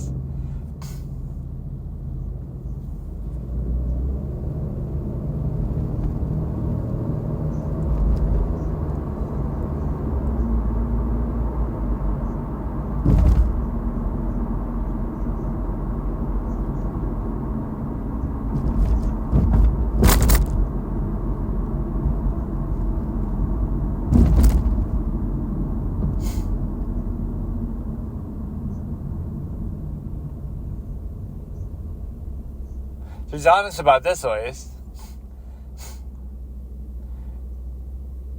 I thought it was CA, actually. He's lying about some things, but he's telling the truth about others, so maybe because it's too obvious that you couldn't deceive them.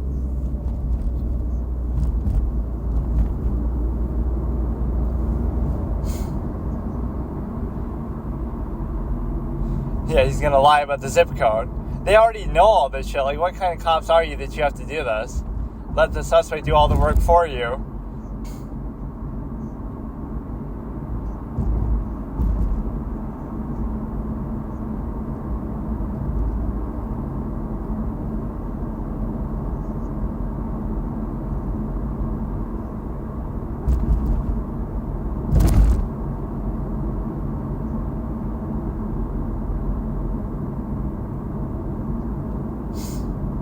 Stop calling me Darrell. I don't consent to being called Darrell. I'm Daryl. Or actually, I'm a third-party intervener. Okay, so today I'll do some... Oh, you know what I normally do is I normally put it like as if it's charging, even if it's not, just to give it some lift and sort of... well, I'll do it later, but... Yeah, today I want to just do some other random YouTube videos. I've been subscribed to Netflix this month, but I really don't know what to watch on there, so I think the only thing I really watched was that first episode of Stranger Things, which wasn't bad, but I mean, my biggest reservation is I want to have a better mic for doing this, but I can't figure it out. Right, what is good for the car, everything else, that one lapel mic that you would think would be good for this, right, because you're meant to be moving around with it, didn't work at all, or it was like way too loud, and then the movement would cause it to fuck up. And also, it's like, what are you meant to be recording on? Like, you're recording on your phone or something? I don't fully get it. Like, you have the mic, the mic has to be attached to something. Like, what, do I have to have my laptop out here? I assume it must be on a phone, but... Or again, just on a recorder, period, but then I had that Sony recorder and it didn't work very well. You could say like, oh, this takes some sort of technical knowledge or expertise, but the reality is that it shouldn't require that because, you know what I mean? Like, you're buying a recorder, so it's meant to be good for recording, even in noisy areas and etc. So you shouldn't have to go so far out of your way and do all this kind of shit to... you shouldn't have to do anything special aside from just... You know, you're buying... I can understand with a phone. In fact, this phone arguably works a lot better for that intended thing because it's like... oh my god. Because it's like a simple case where you're able to... it's a simple case where you're able to basically... You know, the phone is meant for more things than just that. But this still seems to work generally a little better. But no, it's just, you got to have the settings just right, and you got to, you know, the value of convenience. Like, okay, I'll buy a $100 mic, whatever, just to get it to work, but it just doesn't. Like, I don't know how to explain it. Right, there's too much background noise. You can try to mess around with settings. I guess right now I'm not even using a mic at all. I'm just using the actual thing, the actual phone. But no, this isn't bad. It's just the background noise is still a bit too much. Maybe this is actually a better way to use it. This is like upside down. I think I listened back though and it's almost too loud. Like it's upside down so the part of the mic is actually closer to me. Whereas normally I put it the other way, which maybe isn't the best idea, but even this has its own issues, I think. So yeah, I've been watching on YouTube, whether in these sessions or just in my own time, a lot of moments from the Darrell Brooks trial, which is quite amusing, and also from the maybe like Hell's Kitchen and stuff like that.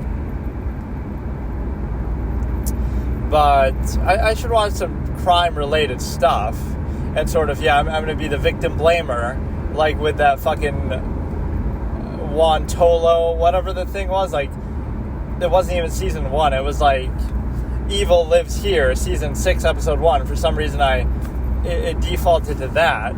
And so it's like some girl, right, some woman is complaining about, oh, my husband was a killer. But she's so overly forgiving and everything that it made me almost blame her. Like, she's such a clown, and she's such a, fool me once, shame on you. But, the guy's talking about, oh, this would be a nice place to bury a body. Oh, yeah, that's not a red flag or anything. Like, what the fuck? Like, they're at a park or something, right?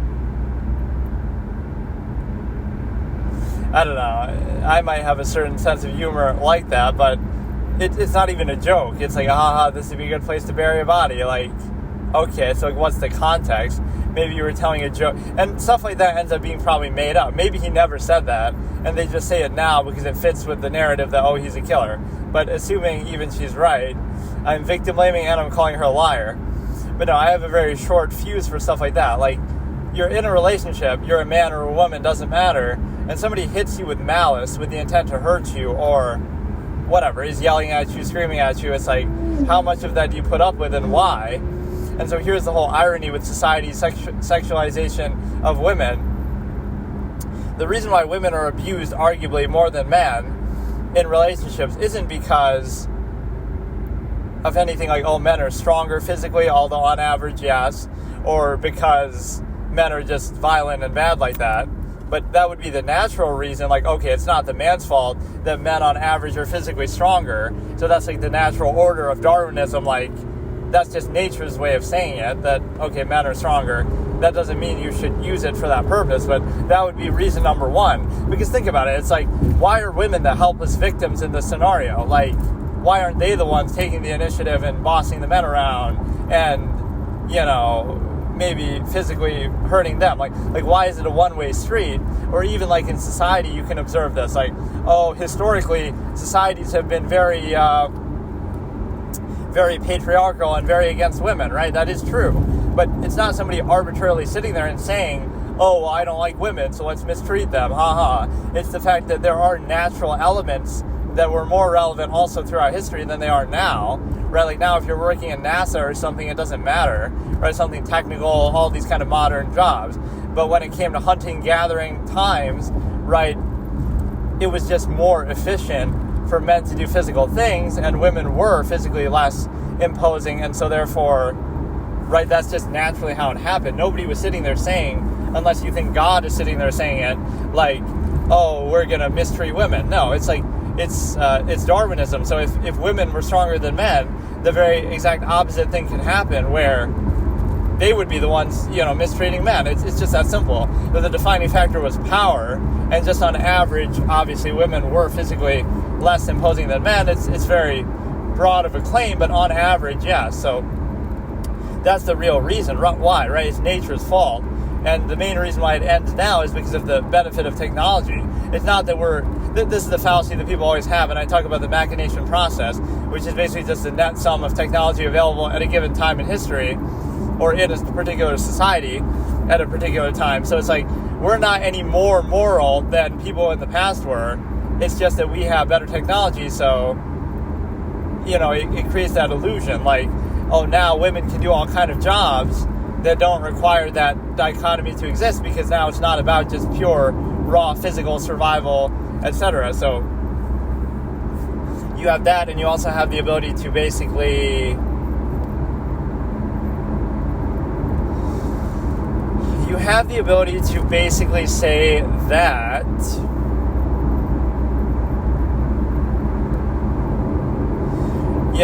it's not a function of... I kind of forgot what I was saying. It's a case where you're able to do a lot of technical things. It's more intellectual now than physical. But no, nobody's arbitrarily sitting there and doing that. But how did this conversation start? I forgot. Like,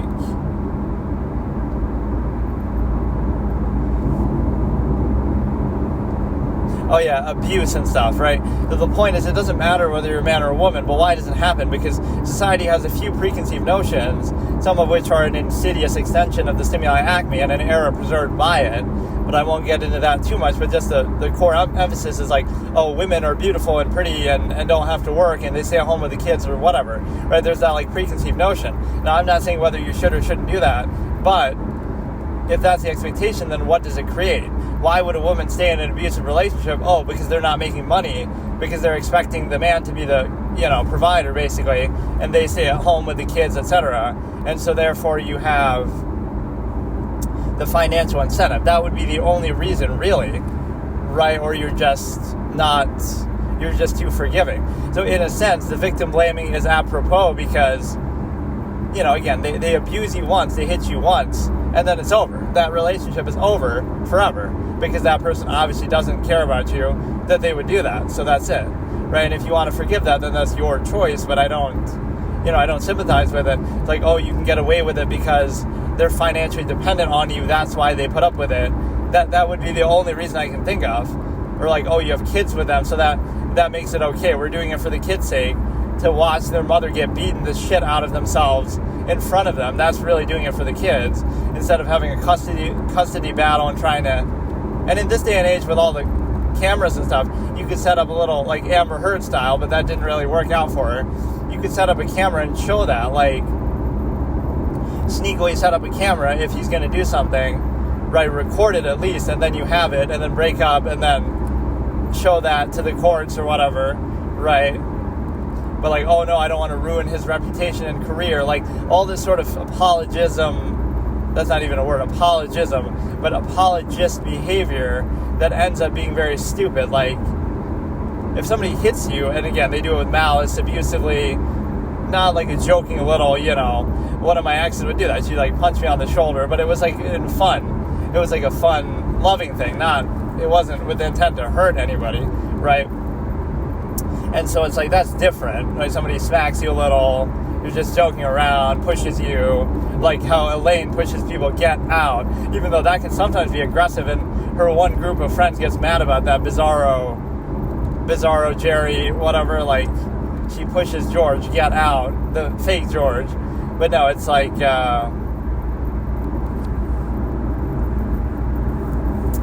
that's the whole dynamic. Again, it should be a one-strike rule. If you do it once, it's over. And if you put up with it, it is your fault, because you might think, oh, and I love these kind of arguments, like, oh, I didn't leave because I was afraid. So he abused you. You were afraid of him because he abused you. And so you continued to be abused because you were afraid of him, creating an endless cycle of being afraid and being abused. Why not say, okay, he abused me once, physically, etc., and then I leave him and live with my family or hide away? Like, you might think, oh, now he's going to come after me, but, you can't justify staying in a relationship like that just for that reason. So you should say, well, I'm not going to do it because, a one-strike rule. Like, again, and I've never had that happen in a relationship. I've certainly never done that to anybody. I'm actually a pacifist in the sense that I've never physically hurt anybody with intention. I might have accidentally, I was moving my arm and it accidentally hit somebody in the face. But, like, aside from that one rare instance, it was an accident, obviously. I've never once used physical violence in any form for any reason. And I'm almost dedicated to that mindset to the point where if somebody wanted to kill me, I wouldn't even act in self-defense. I would just let them do it or try to find some other way out of it. Like, again, I'm not telling other people to do that, but I just don't believe in physical violence. It's like the lowest measure, absolutist perspective, right? Lowest form of conflict. I even say that in movies too. The lowest, cheapest form of conflict is physical action and violence, because it's like, oh, the character doesn't want to die and the other character wants to kill them. Like, wow. Whereas a more existential conflict is like what Salieri's going through in Amadeus, like this inferiority complex or seeing like his God in music and feeling betrayed that somebody's better than him, like Mozart and all this kind of stuff, or like this sort of duel he's having with God in his own mind, or like the Truman Show where he's having like this existential midlife crisis and trying to figure out, what's going on. So that's very different than like, oh, a character's just trying to kill another character, and oh, you're just trying not to die. Like, that's very basic and obvious and, overused. So yeah, the point is, have a one-strike rule. And see, this solves domestic violence in society, because you might think, oh, it's not that easy, but somebody who really, again, think about it. Even, I always say this, like, even your worst enemies, I'm victim blaming, and I'm not even watching anything yet. Your worst enemies shouldn't physically hurt you, and if they did, you would report it to the police, etc. Let alone somebody who likes you or cares about you, like family or friends. Let alone somebody who supposedly loves you and, whatever, is your significant other. So they would never even think to do that. That would never even happen, right? They might yell at you, argue with you at most, but as soon as it gets physical, it's like that person doesn't actually care about you. It's not just, oh, they got mad, it's just a mistake. It's not. Like, that just doesn't happen. Maybe it's like a culture thing. Like, that's never come about. Like, sure, I've had fights with some exes at times, although I guess I'm more like a passive type of person myself. Like, I'm sort of low key, but that never even crossed my mind. It never seemed to cross their mind. It just never was a thing, right? And so if it happened once, physical malice hit you in any way, one time, if it happens one time, it's over. Break up, done. You shouldn't be financially dependent on them anyway. If you are, you shouldn't put up with abuse to do that. So I saw Squid Game is on there, but I don't know what the fuck I want to watch. I really would be willing to watch anything right now, like Game of Thrones, all these kind of other things. In fact, I said I was going to segue into that. But how the fuck do I find a microphone that is good for this? I can't find one. I'm going to have to really do a lot of research. I just don't have time to fucking be doing this shit. Like, I'm satisfied with, again, nobody's watching this channel. This channel has like 1 subscriber. Like, I don't give a shit. And it gets an average of like 3 views per video or something. But that's not the point. Like, I'm happy with doing it, and I'm even happy with the quality of the sound for now. However, I would like to have a better mic if I'm going to be reacting to those big name type of series, and just in general, it's a good thing to have. So beyond that, you have the simple ability to basically say that, Game of Thrones, etc. And I think I said next month I'm supposed to be doing my Audible type stuff, and then I can segue from that. So even for doing that, Harry Potter and Audible, that would be a great, that's such a fun companion piece sort of thing, right? Where I'm going to watch the whole Harry Potter series, and I'm going to listen to all the books, which is effectively like reading them, so I'll talk over it and kind of, process what's happening. And at least with the first movie, I can compare it to, like, see kind of, because that one I at least know pretty well. I've seen it like a year ago.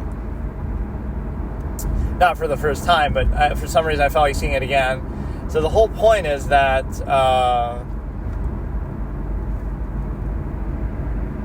with characters like that, I don't really get it. Like Quirrell, he's saying like, oh, stuttering Quirrell, but he's been working at the school for a long time, so he was faking his stutter, or maybe he genuinely has one, but then he doesn't have one at the end, right?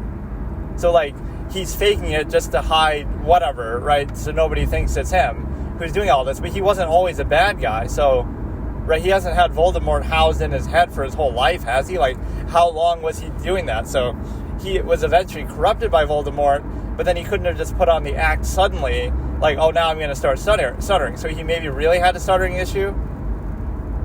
I don't get it. Like, he must have genuinely always had that, and now he just uses it as a shield, but then again, he, at will, can just choose to not stutter. Right, because, again, people know him. He's been at the school for a long time. Maybe as soon as he came to Hogwarts, he was always stuttering there, right? So he came in with that act. But then they would ask for previous references, like he never stuttered before. But no, he's very powerful. And then you have, like another character like that, where you say,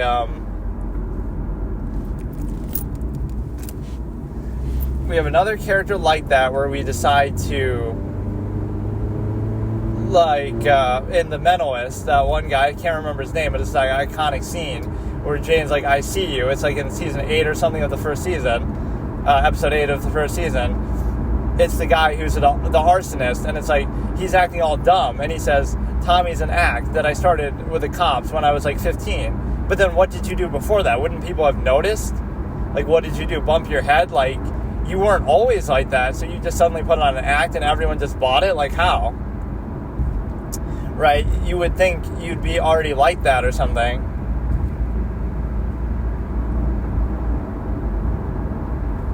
Right, so he kind of acts dumb, and then he sort of drops the facade, which is a very good job of acting.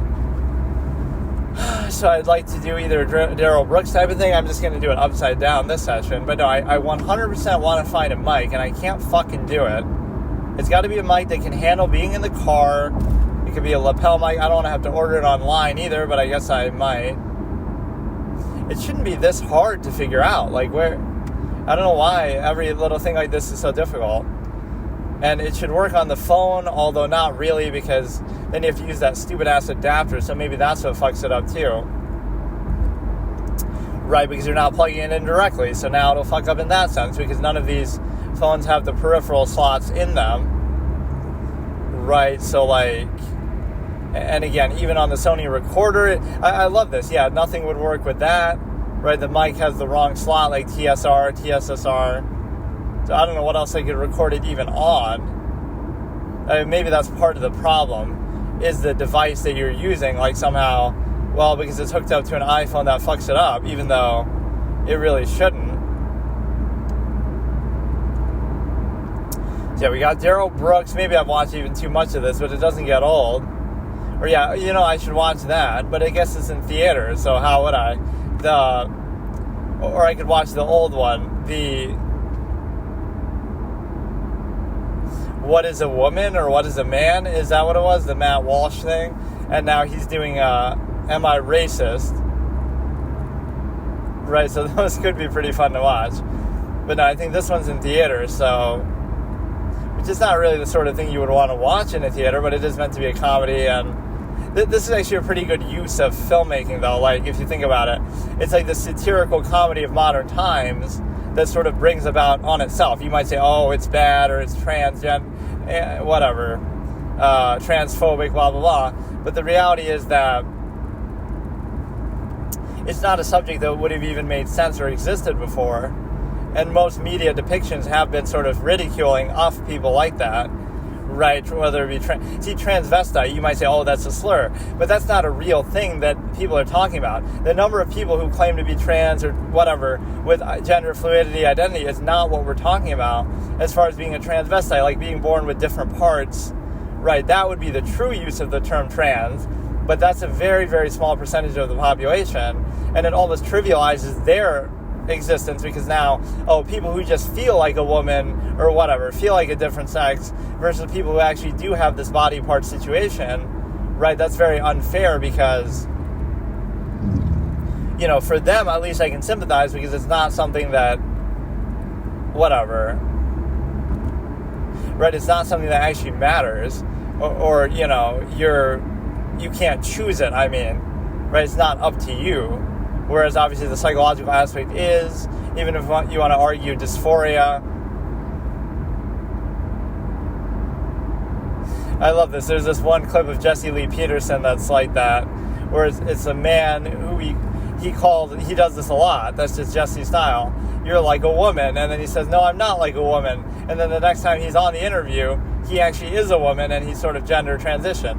So I guess he was right in a very literal sense, because he seems like a beta soy boy cuck, even though all these things are performative and not very impactful. You see people insist upon these alpha sort of standards, but in modern society it hardly matters. Well, I shouldn't say that, but it doesn't matter as much, because it depends on your job. Like, if you're Elon Musk, you don't need to be a macho man, right? What you're doing, like, physically.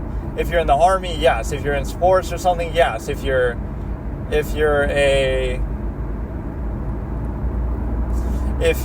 a position of, one thing I almost want to do too is like abandoned building type shit. Yeah, I don't know how people record these things. Like, what are they using it on? Like their phone is, it must be attached to their phone, but the way they do it, I don't know. There's all like these weird professional setups that people have. Like go in an abandoned building and just explore around and fuck around.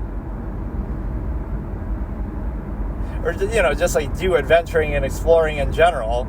Travel the world and stuff and just always be recording everything you're doing. That in itself is very fun. And mix in my little existential absolutist theories and stuff. I'll do a real life absolutist role play and I'll get arrested in like 10 minutes. Or, be ostracized from society, which is maybe partly deliberate then. Right? That's one phrasing that I could use. Absolutists don't get ostracized. They expose and reveal the nature of artifice and structure such that it wants to distance itself from them rather than they, it does it the other way. You're trying to distance yourself from it because you realize it's a farce, objectively adverse, half-mass practice, regardless of what it is. So you distance yourself from them. They can't distance themselves from you, or they would shun you only because you reveal and expose their artificial nature. So that's why you can, you have this basis here, so it's like, I don't know. I always say I'm going to watch something and then I end up not really doing it.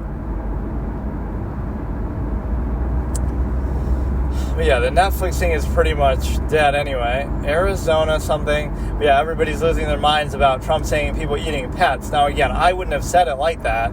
There are some little fleeting reports and stuff. Like it's not 100% made up, but it's also not 100% verified. But I love that insistence. Rather than trying to verify it and investigate it further, both the city council and the media, mainstream media, wants to just dismiss it and say it's just false.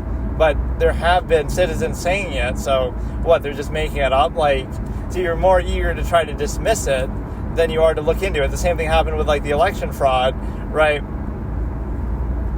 As soon as it starts being discussed, they say, there's no evidence, and we're just taking the word of the people, the election officials, who of course are going to say that. I'm not saying there is or isn't, but how you're more interested in insisting that everything is fine instead of actually looking into it and investigating it deeper, right? They just are kind of lazy.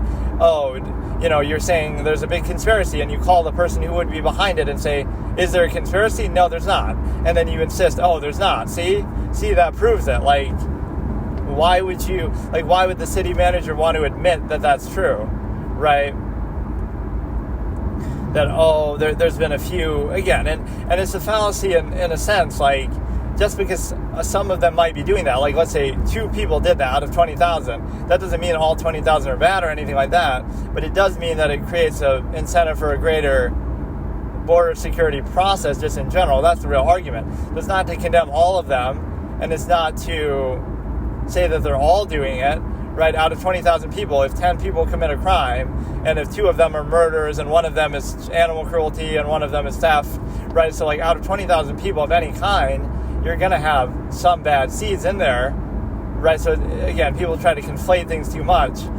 Border security is racist, even though every civilized country does it, and every other president in the past did it better than what we see now. Bill Clinton, Barack Obama, everybody.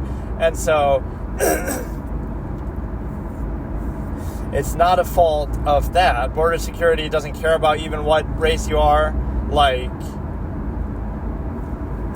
Border security is irrespective of race, and the only thing you're really looking for is if they're a criminal or some wanted international whatever, or some government aid.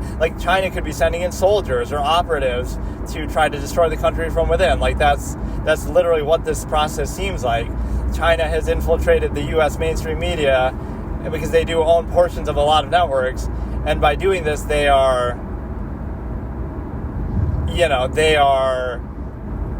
allowing these sort of things that are destroying the country from within and letting millions of illegal immigrants in. And they could be anybody. They could be Chinese operatives. They could be just random people who are fine. They could be criminals. They could be somebody else. Border security has nothing to do with race. You don't even know the race of the person that's coming in, right? It could be somebody from Europe. It could be somebody from, anywhere in the world. Australia. What does Russia, what does race have to do with it? And number 2 is the simple fact that And yeah, it does create like this impossible to lose thing now. Now all those illegal immigrants are going to vote. Somehow they're going to make this a thing, and then the Democrats will never lose an election again because they're the ones who let them in here like that. So it's a very obvious power grab process, and the media is 100% in on it. Like, so what you have is a simple ability to basically say that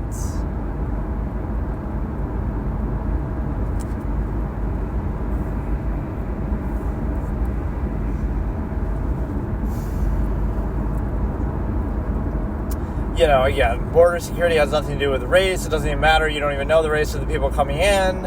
And no civilized country just lets it in unvetted. You just have to, the purpose isn't to keep people out, it's to let the majority of people in, but just stop a few people from coming in who could be problematic. There's got to be some rhyme and reason and control behind it. The whole Ellis Island thing is a fallacy because, again, what was Ellis Island? It was still a port of entry. So you still had to come in and they send people back for being sick, etc., whether that's justified or not. Right, so the U.S. doesn't owe anything to anybody that way, like, because of slavery or something, but you trace every country back a couple hundred years, not to normalize it or say that's okay, but there are atrocities you can find in any country, so I'm not justifying that. I'm just saying you don't owe anything from that. It's just more like the U.S. has been very welcoming and accommodating to immigrants. That's part of its meritocracy, the whole melting pot. The fact that why was the U.S. so successful in in the 20th century, and the reason why is because, in part, you're not discriminating based on that. You're just saying, okay, whoever is the best, most capable person is going to succeed. We don't have any other incentives. We don't care about race, religion, etc. So it's a great example, actually, of meritocracy at work. The one country that's a democracy, at least in part, republic, whatever you want to call it, but the one country that is like that doesn't look at gender, doesn't look at race, doesn't look at identity, religion, etc., is going to be very successful because of it, because now, with all that stuff out of the way, you can focus on actually merit and who's the best at what they actually do, right? And so that is very validating, but now we are regressing to the point where we're starting to care about those things again. And you could say, oh, it's because suddenly that's becoming a bad thing, like, oh, people are focusing on it, but it's really more like it's not really about that. Right, like border security has very little to do with that, and so now it'll be the same fallacy, like, and again, it's so specific. If you don't let millions of people in without any proper port of entry or legal process, you're racist. Also, if you don't let 20,000 people into your community, and the same thing's happening like in the UK and stuff, so it's clearly, this is what people talk about, like a globalist agenda, right, that's being pushed, and the corporate-owned media is certainly a representative of it. And so now, that's the one part of freedom of speech that you have in the U.S. that you can't subvert. Any other country, they just get away with it, and that would be it, and you'd be screwed. At least here, you have to brainwash idiots using the media, and people will see that. And so now we've heard a lot of stuff about fake news and this and that. But at least we have the warning sign to call it into question, even if people are too dumb to actually do that. And then the other point is that you...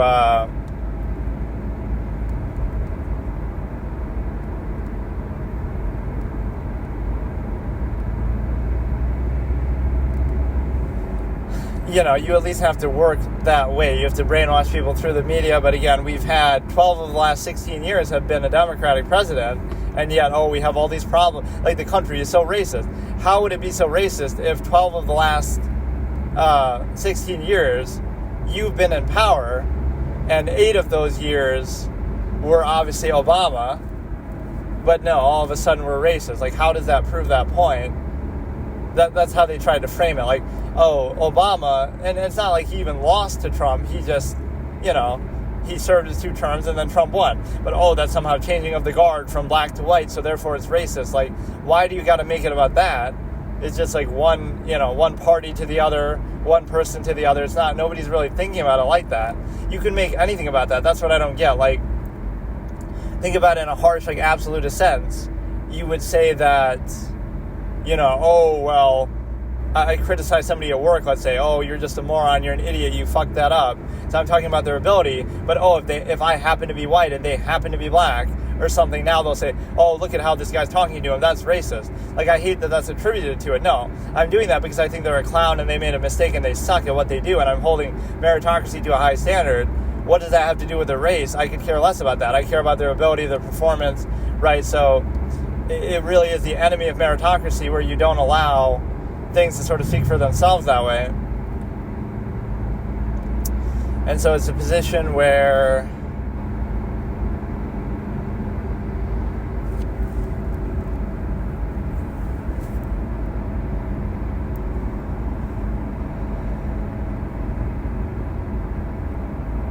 it's just hard to explain, because it's very orchestrated, but you can see it by the behavior of Democrats too.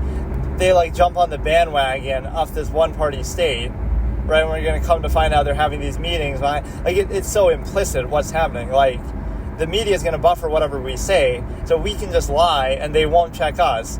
But anything the other side says, even if they're not lying, they'll check them for it, right? Like fact-checking and stuff. So it's clearly taking one side. So the issue isn't even the nature of the process. People will sometimes hide behind that, like, oh, Trump's just too sensitive, or, his supporters are too sensitive, you can't say anything bad about Trump, or they criticize the media. But first of all, you see that on the other side too. When the media was criticizing Biden, a lot of Democrats were losing their mind and saying, oh, even CNN, oh, it's a terrible network. Like, now you're jumping on that same bandwagon. But even without that, the issue isn't a question of it being harsh or holding somebody powerful accountable. Like when people say, too, no one is above the law. The issue isn't that they're attacking him. It's the fact that they're only selectively attacking one side, right, where they're not holding Democrats as accountable or something like that.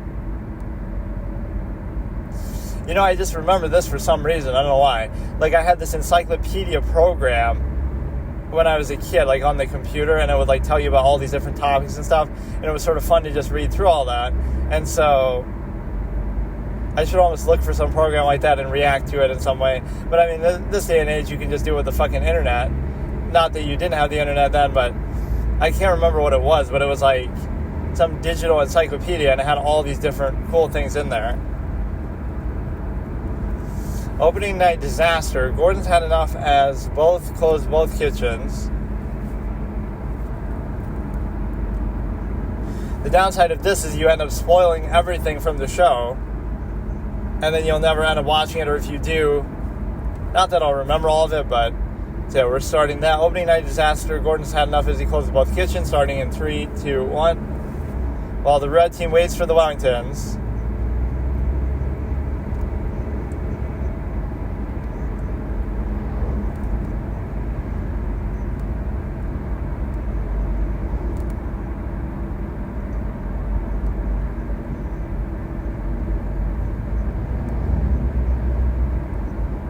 Talking about himself in the third person.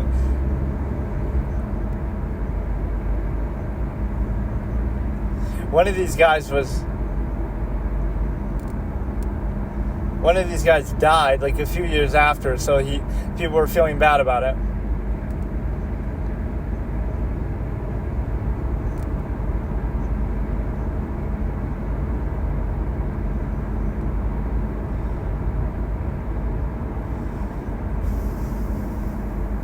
It wasn't me, it was Royce. Because he's talking about it in the third person.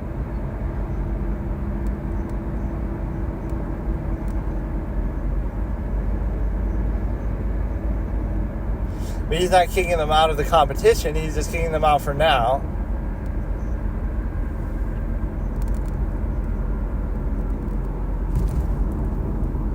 Sometimes it is unfair, like they have higher expectations for you, so you end up having to do something harder. Right, whereas they'll give the other chefs an easier job. But I guess they take that into account when they judge them.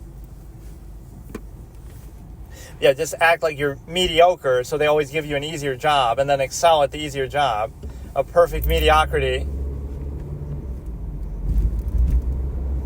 Everybody's just sort of standing around in some of these shots. I never get that.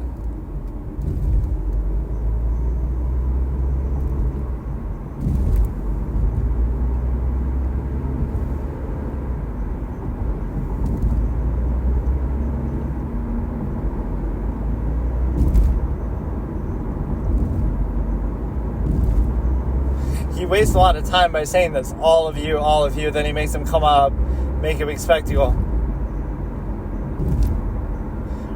Or he did that sort of early.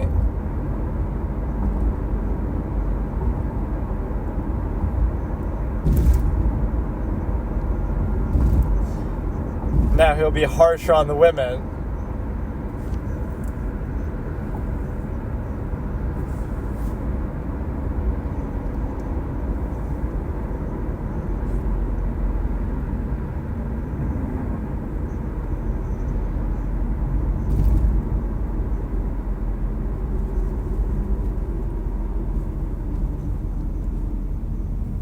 He's kind of a little short-tempered here. Like, he's not...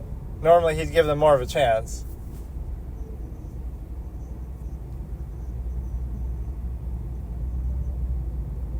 I like her attitude, Christina. She's very honorable. I should do this with, like, a character point system where, like, I watch... and I grade the characters based on their behavior. If they do something really impressive, and maybe sometimes there'll be shocks. Like, oh, now they go home unexpectedly. Like Joseph from Speak for Themselves, but they know who they are. Both of you.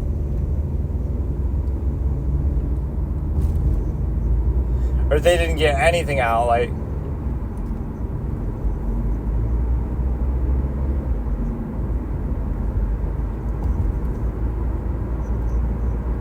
I love this part, the elimination part.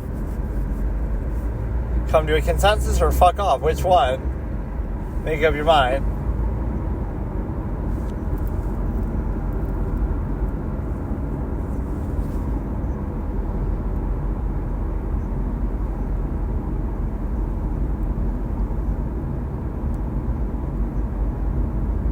Yeah, Royce was at least trying, even though he was talking a lot of shit.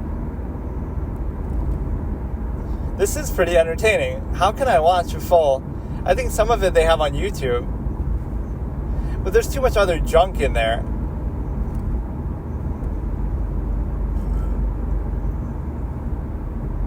I would always say myself, just as a sense of honor. But then you could get knocked out. They pick, like, the best chef to decide that. Like, to decide the nominees. We got a 5-second delay here. It is Dom.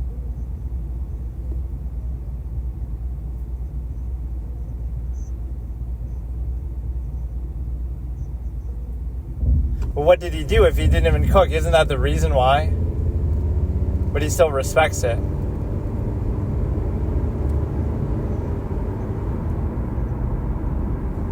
Royce seems like he's actually pretty good, though.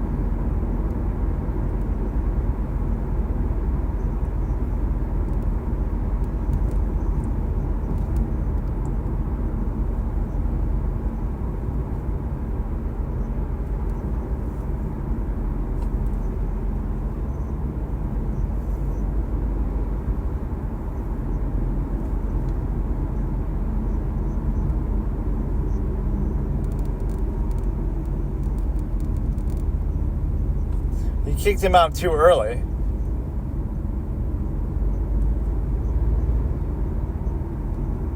I tried. He said it 3 times.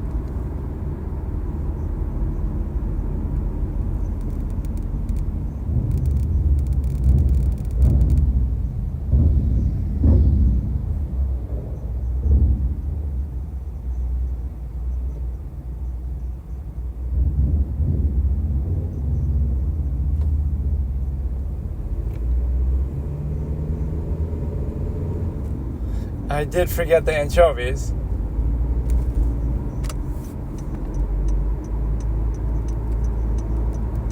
It's like the 10th anniversary one. There might be full episodes just on here. I actually love this stuff. I'll kick out both of you, make an exception. Oh, fuck off. Roy seems good, though. I like his vibe, even though... Oh, shit, he baited even me. Back in line. Oh, shit. That was actually a classic bait. He had me, too. I was even complaining about it. You could just tell Royce has a certain talent, even though he's shitty. Not that I've even seen anything else of this, but...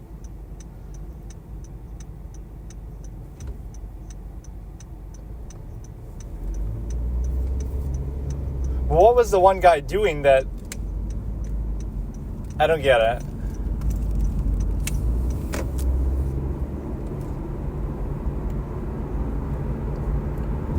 Just get a grip.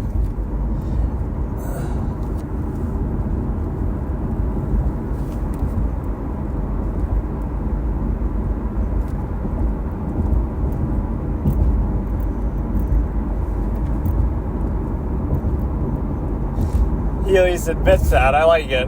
I've messed up the anchovies, but that doesn't mean I don't see that as sabotage.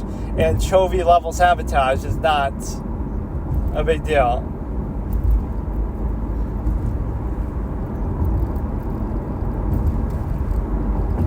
Oh, that was kind of hot the way she said that. Like, she's so alpha and confident, even though they didn't do it. That's what you call a hot chef. His picture burns up all sexy like.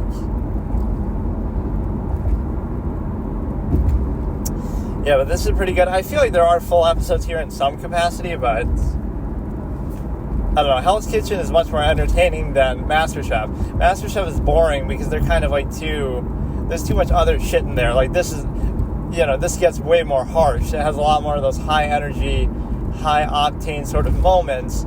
And so you're able to appreciate that on the level of, it's much better.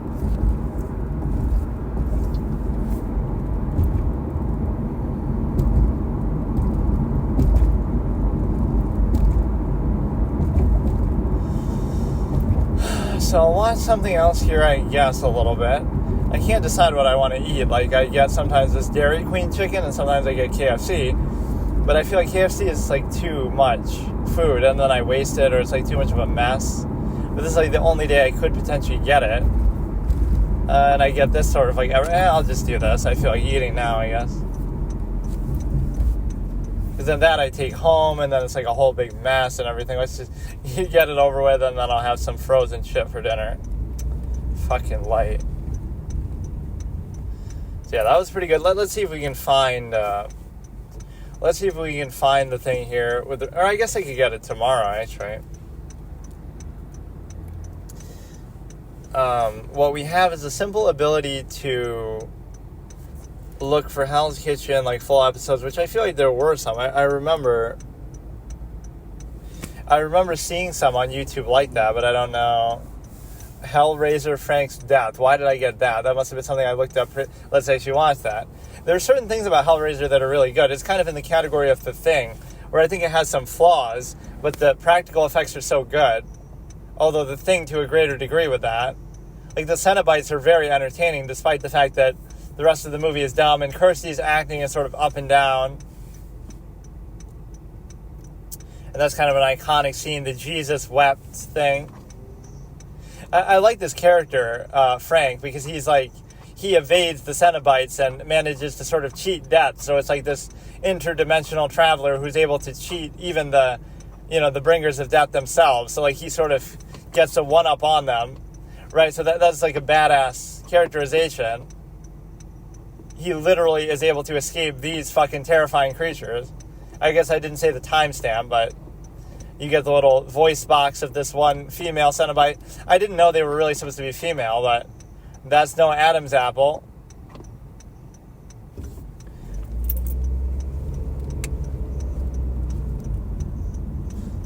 It changes his voice, though, too. He says no, but he says it in the dad's voice.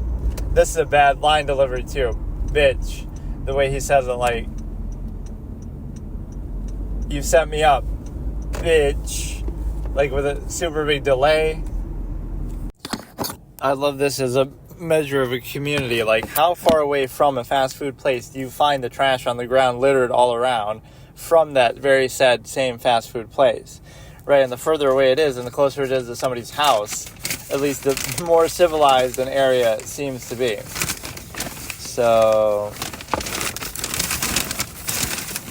yeah, normally I would get KFC on this day, but somehow I have like this sort of weird schedule, right, where I sort of do it because it lasts me then into the next day. But let's see what we got here. Let's actually watch something. I'll see if I can find Hell's Kitchen. Oh yeah, that's how I ended up watching the Hellraiser thing, just because it's the same. Like, I type in Hell, and then I get the search suggestion for this. And I think I accidentally click it because it's in the wrong orientation, and I'm driving and stuff. So yeah, you'd basically be able to do it in such a way that...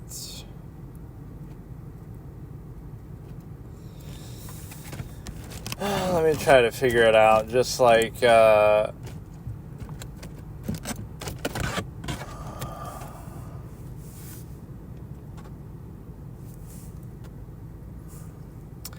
you have, let me see, Hell's Kitchen. Like, let's watch the first episode, even though I probably won't even have time. Free with ads. Okay, so maybe that's just the problem. The fact that I'd have to get it ad-free. Watch it on YouTube TV. Let's see. Season 1, Episode 1. Let's just watch XTC's reaction to it. Hell's Kitchen Episode 1. So the problem is I'll have to keep saying the 5-second delay because of an ad, which we're even starting off with. At least play it at the beginning and the end or something. Or like at very irregular intervals. Let's actually just do this. So the best thing to do while eating, too. Doesn't that just fit? Hell's Kitchen Season 1, Episode 1. Back to where it all began. But what do you mean, where it all began? Like where Gordon's career began in Hell's Kitchen, maybe? Or we're starting in 3, 2, 1. I like the whole vibe of what this is about, though. Like, Carol Ann, Chris, Elsie, Ralph, Michael, Jimmy. But they haven't even introduced them properly. Wendy, Jessica, Andrew, Mary Ellen, Dewberry. What a name. Jeff. What about this guy? Who is this clown? Oh, right, Gordon. Why didn't they give him a title card?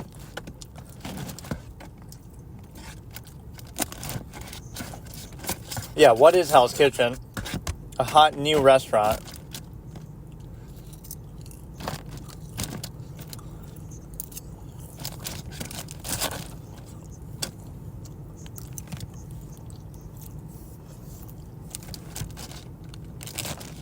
Everybody's being so friendly and nice. But like celebrities come in, like Steve Blake, NBA player, by the way.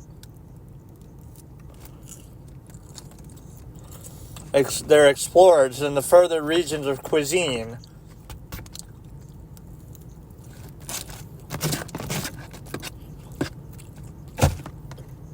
Master chefs to some, dishwashers to others.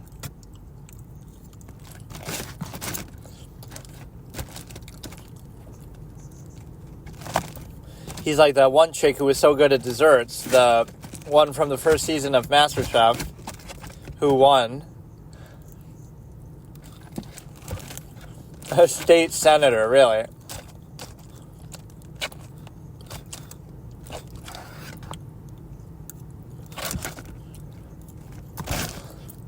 Jean Pierre, first appearance, Maitre D'.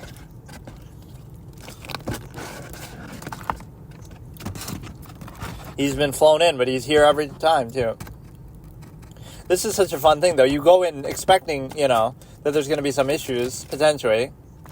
But then they sometimes leave.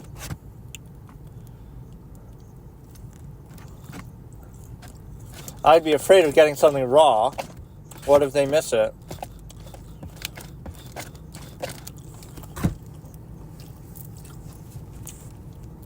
So we start off with a signature dish.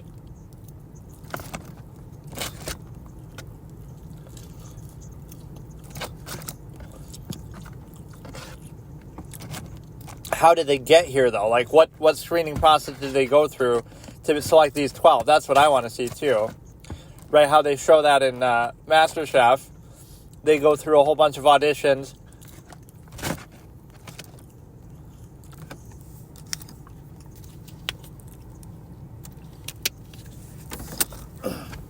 Like, I should guess who's going to win this. This I don't actually know. At least I don't think I do.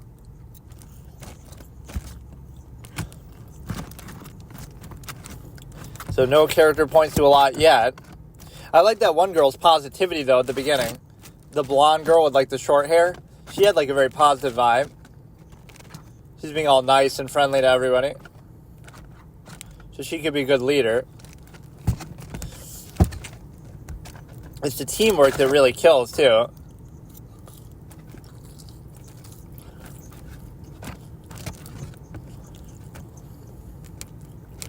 Oh, look at her.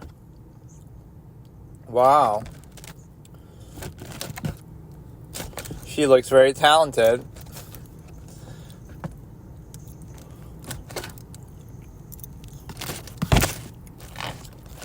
Michael.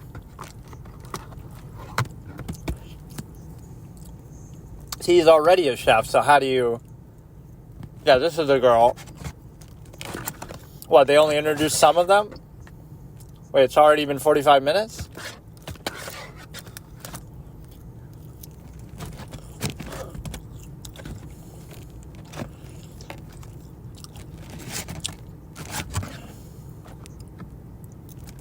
If you have to introduce yourself, are you really that badass?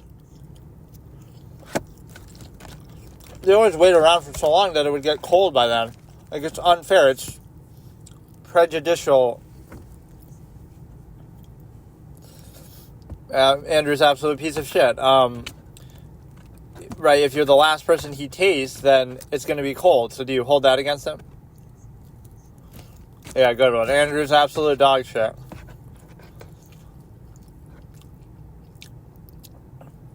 Now, his standards are very high.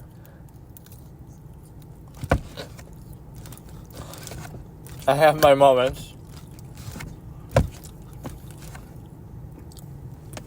Now, this is at least fair to say, because a signature dish is like, you know, oh, I'm not used to cooking this or that.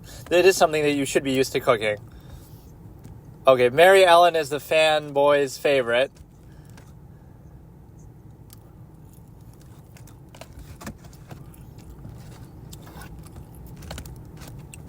I'm thinking of something very exciting involving her, haha.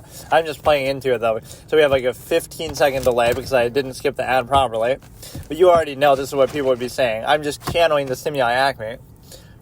So I'll tell you the timestamp that we start from.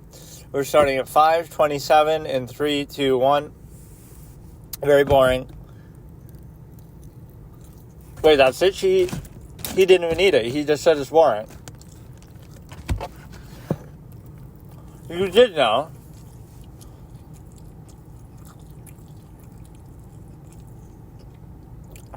He's judging them, some of them, just by the eyeball test.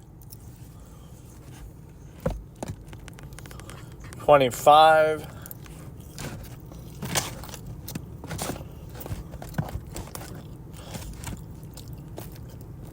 He comes up with these insults at night. Dehydrated camel's turd.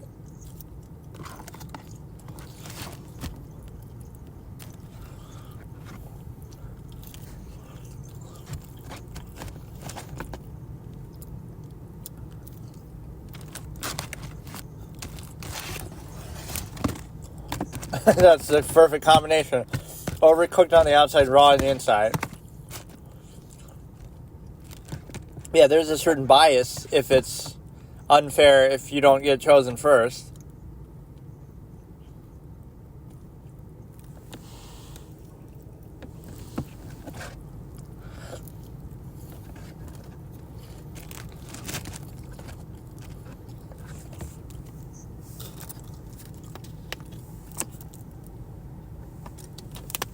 He's not even eating some of these, it feels like. He's just looking at them. How can you judge it like that? Don't judge a plate by its appearance.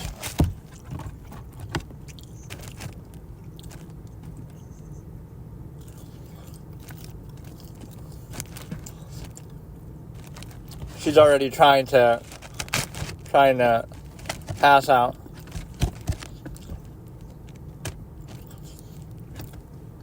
Turkey taco sounds better as alliteration. No, they got hit by a car.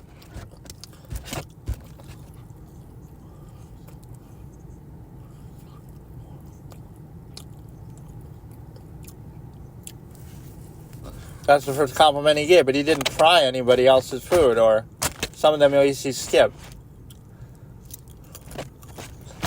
Or just work on the presentation. Or he just takes like one bite. That is quite the name.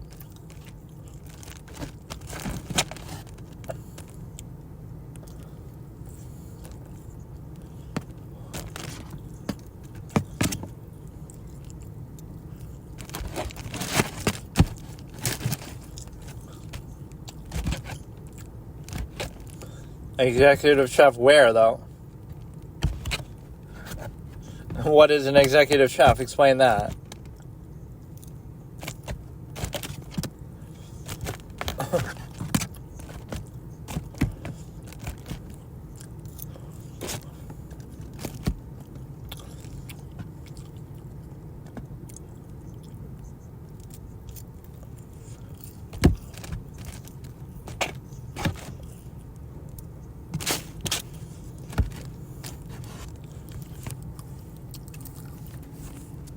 How can so many things always be raw? He just likes to say that. I feel like sometimes he's probably wrong. It's not raw. You're just wrong. Like R-A-W-N-G.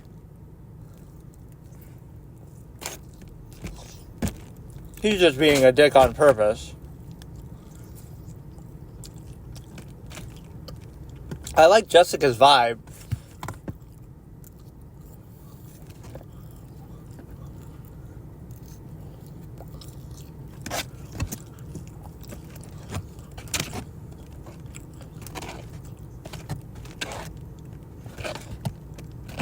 You shouldn't say it like that, like, oh, maybe you just don't like it. You should know whose it is just by process of elimination, dumbass. We should talk some shit to him back.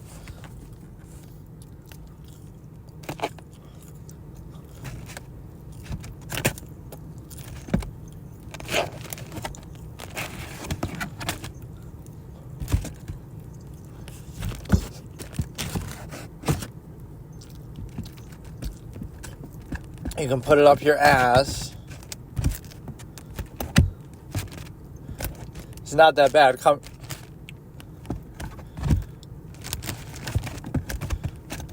But you would think they're cooking for other people, so how?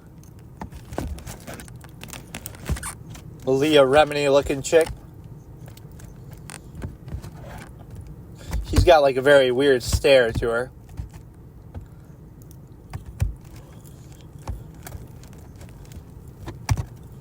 Now, how did you get on this competition?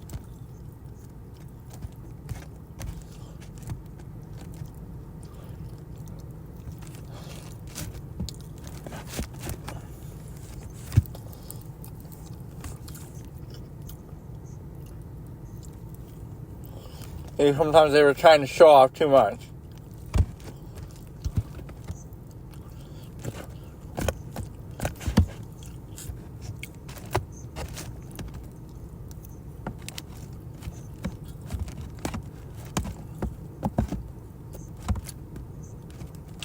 What does that mean, your dream restaurant? Like, how?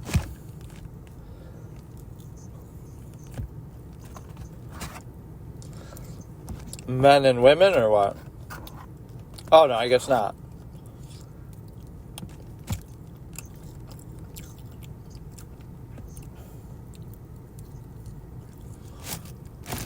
Everybody's going to simp for Carol Ann, but I'm going to simp for, who is it, Jessica? I forgot her name already.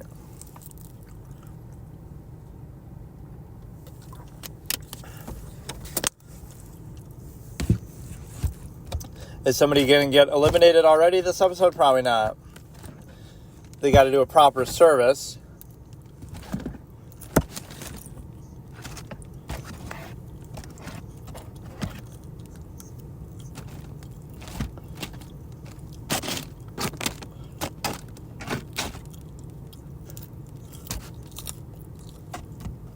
So we only like two of them. The taco thing and the other chick.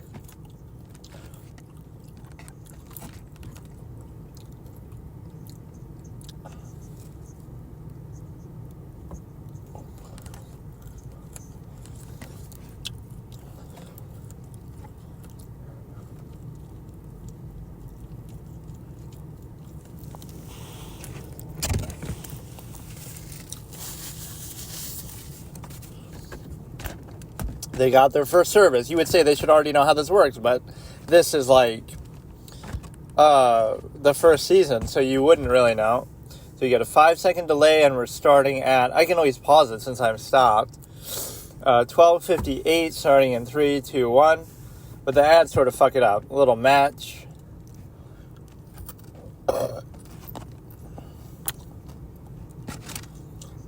Very little time to settle in.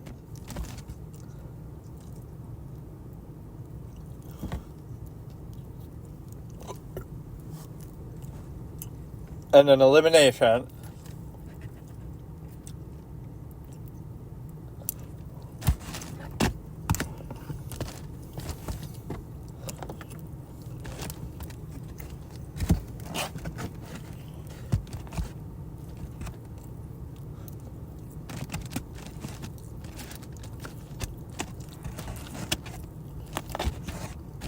So it's not gender segregated yet. So when did they change it to that?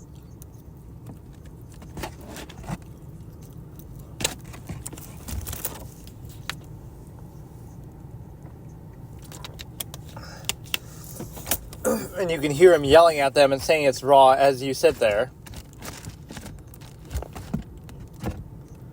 And that's going to really whet your appetite.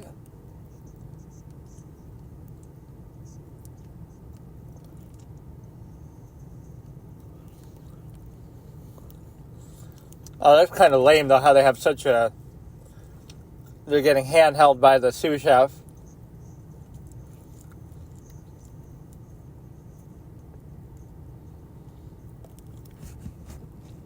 I am a chef, and don't call me Sue.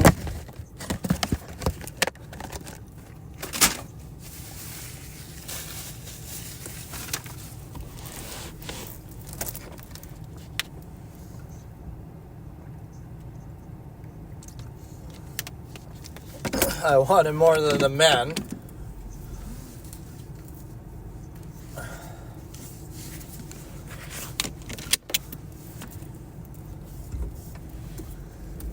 So I thought he might not be as harsh here because it's the beginning, but... And the first season, like I thought he would grow into that.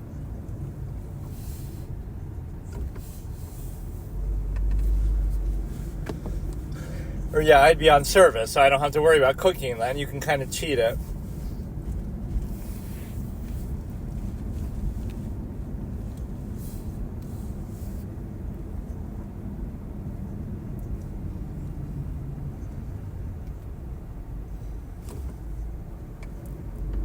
Usually they'll let them choose who they want to be that, though.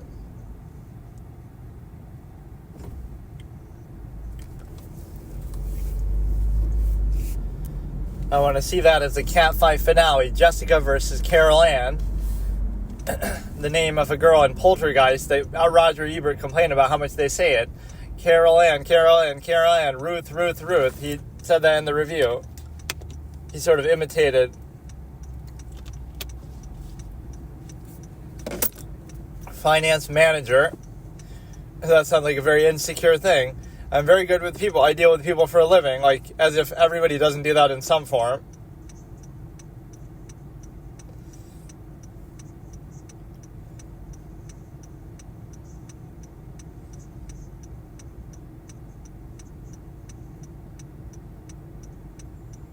But what if like nobody even comes in, or what if nobody orders anything? Like, how much did this shit take to set up, too? He must have used this restaurant for some other purpose beforehand, too. Like, just a normal restaurant. Right, that looks like a fucking $1 million plus building alone. Or even just the kitchen alone, my bad.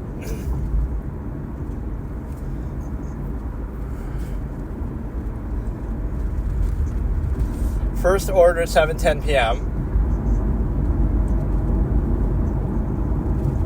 He's already called all of them dog shit besides the taco chick and the other chick. The chicken parmesan chick.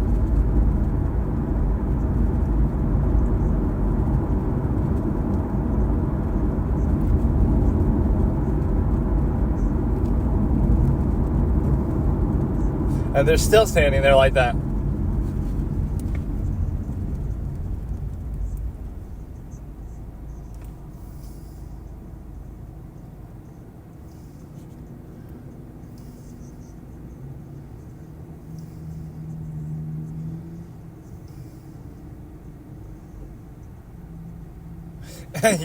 He was patient for a while, but just give me the fucking ticket then.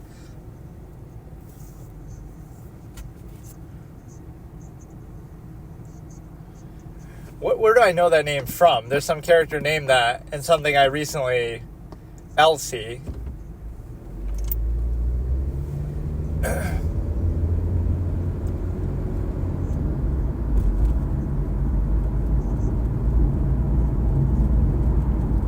Yeah, where I've seen something recently with a character with that name that's very iconic.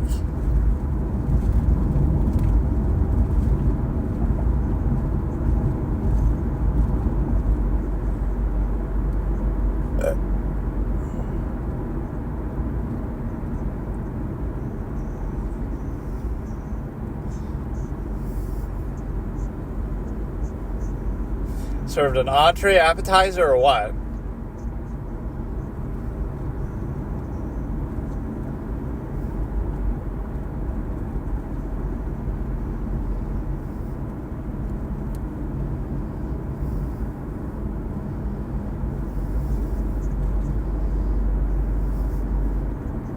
Like, who waits an hour for fucking food, dude? You don't come to a restaurant to just sit there and fucking jerk off. At least, again, give us an appetizer.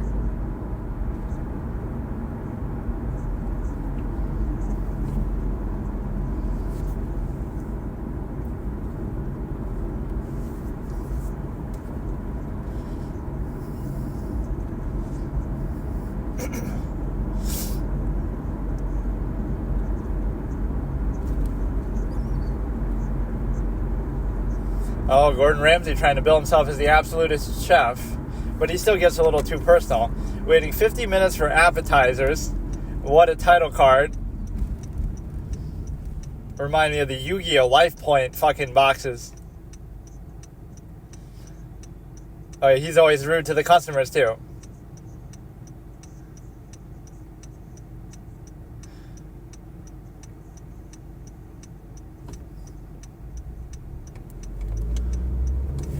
Oh shit, he starts off so rude to them. This is the first day your fucking place is open. Acting like it's their fault that you're...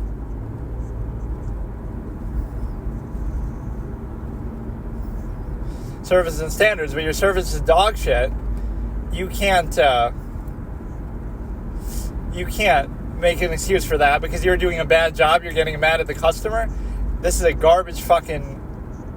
They should have just left. Right, it's not your fault that his service is dog shit.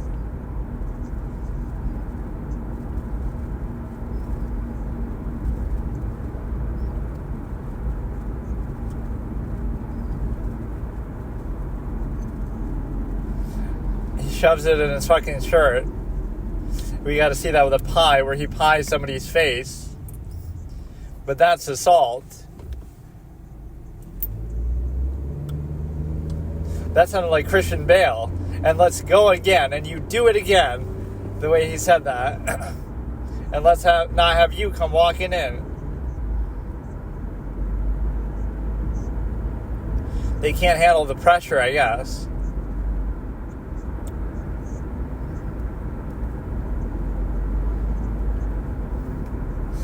Then I want to be an executive chef. You just sit on your ass all day.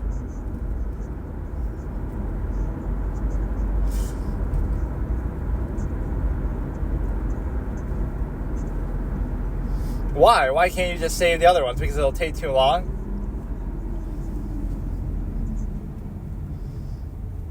Jimmy,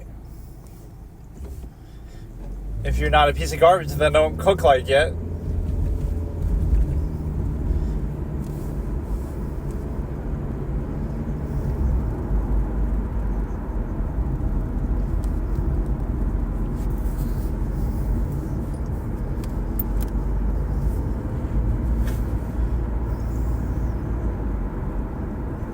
he keeps shoving it on their fucking shirts.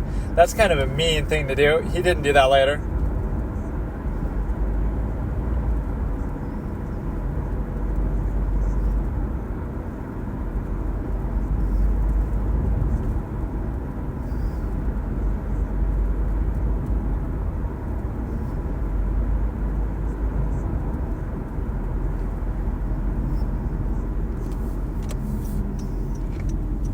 My reputation, but I'm being a dick and calling the first people who complain about an hour late appetizer bimbos.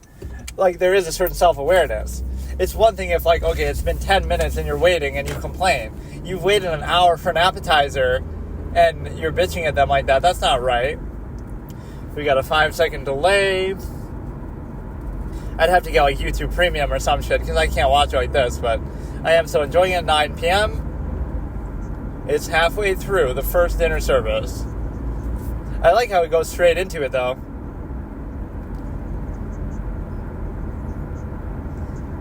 I feel like this came before Hell's Kitchen, though. Or, I mean, MasterChef.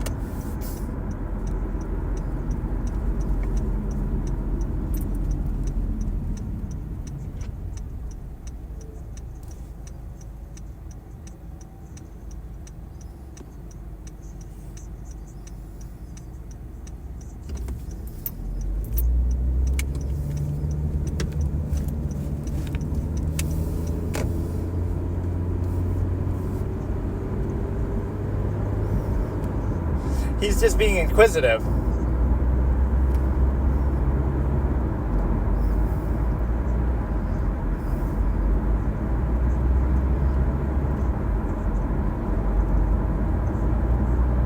As if he wouldn't let you know anyway, just let it get through.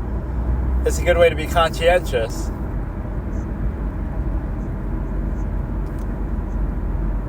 It's not personal, but then he calls that one guy dick face, like he'll get personal. Who is the LC that I know? Now you're just an LC that I used to know. Who the fuck is it? There's some character that I know from that. It's such a unique, beautiful name.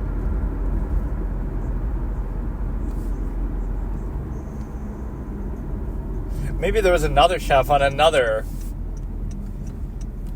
show, like on MasterChef, actually. Stop fucking up their aprons, though. Goddamn.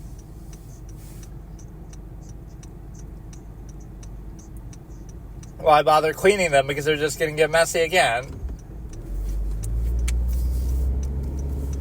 Send him an email. Good one. Boomer humor.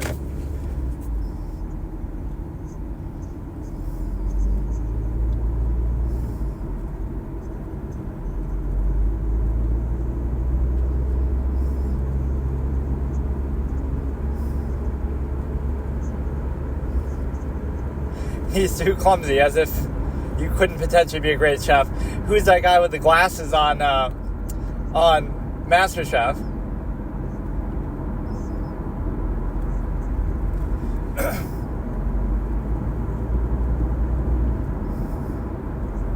Right, that guy's pretty fat. He looks like 250 pounds.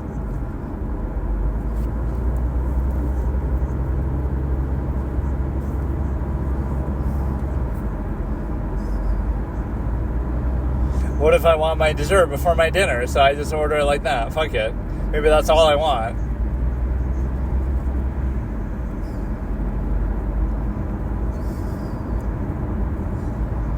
Or yeah, you get to see the blame game. I just want to see who gets eliminated from this clown show.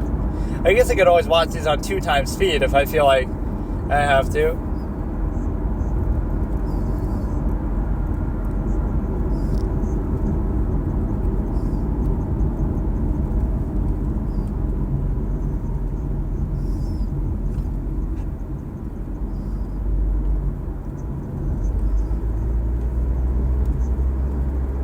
What are you even doing the rest of the time? Just sort of standing there. I'd say, fuck it, let me just cook, and then I'll bring you the food too. Wendy's kind of annoying. She keeps talking to herself too much. Don't be mean to Jessica. She's got, like, the right vibe. Her personality is amazing. And she's got the hairdo to match.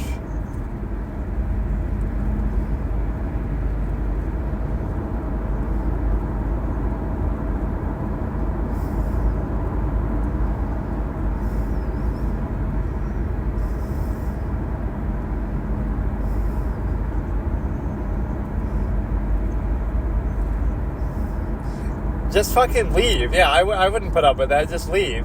You're too slow to fucking cook food. At least he acknowledged them better this time. Who would have ever guessed the table would be gone when you're calling them bimbos and piece of shit for your own slow, unacceptable service? Or you're taking out your anger on them, but it's your fault. Of course, when you come to this sort of reality TV show event, you know that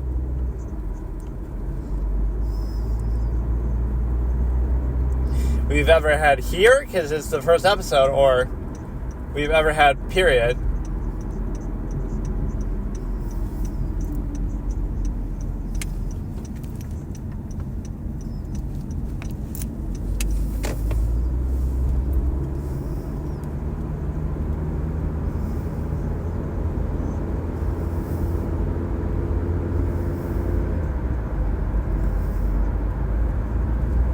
It's like everybody's not going to be experienced in exactly what you're trying to do, though.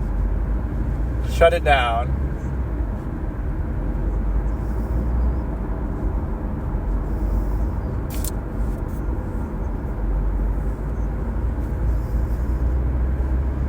So that was a disaster. So the blue team is going to be winning, even though they did bad too. So how many dishes did each one get out? Another 5-second delay.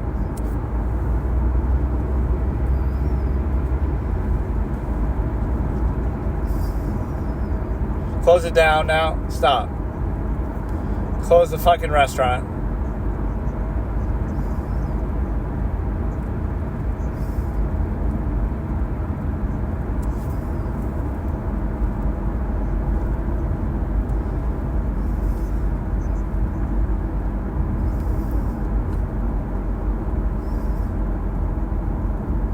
You wait like 3 hours and then you have this happen.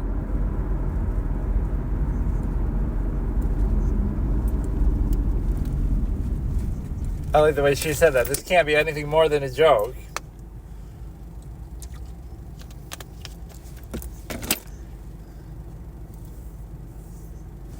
Somebody could do really well individually, but it's not enough to carry the team. Let's see somebody get fucking eliminated. It seems like blue, or I mean red. Wait. No, it was blue. Blue is the losing team.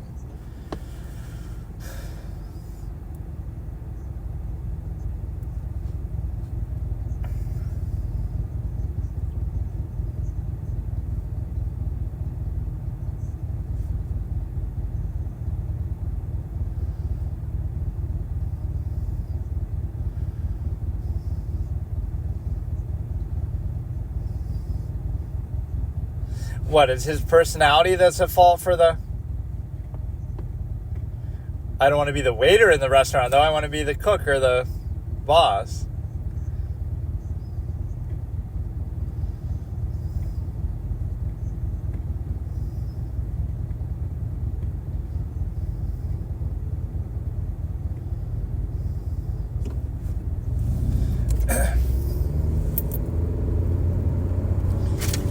Yeah, like, blame him for his personality. Nobody likes you, as if you have to delay them for 2 hours.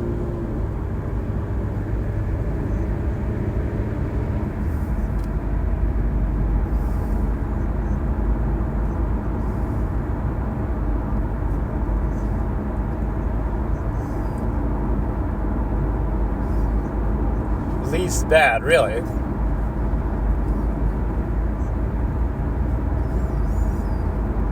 Oh, here we go. First nomination and why?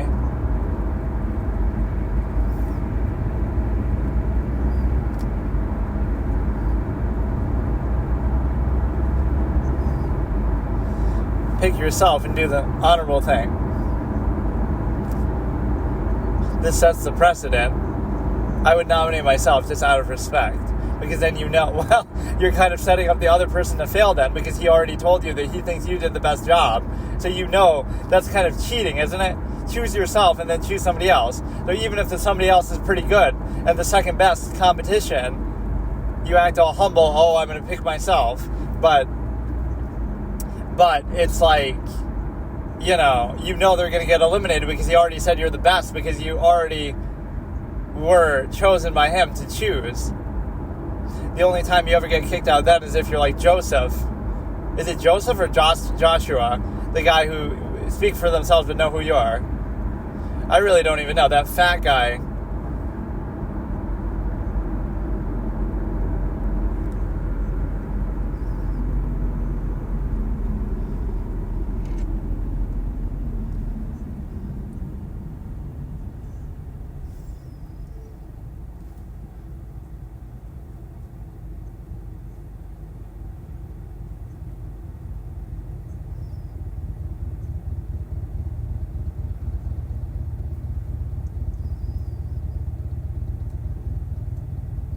She's taking sort of sympathy. Dewberry. Wendy's annoying. I wouldn't mind seeing, but Wendy's on the wrong. Wendy's not even on the team, though. Jeff was kind of mediocre. They were all kind of bad. I can't pick a favorite. Who was the big fat guy he kept picking on, or was that on the other team?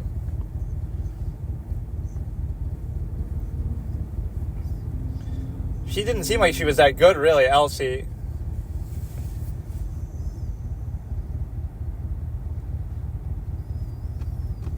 Oh, yeah, let's see who she picks.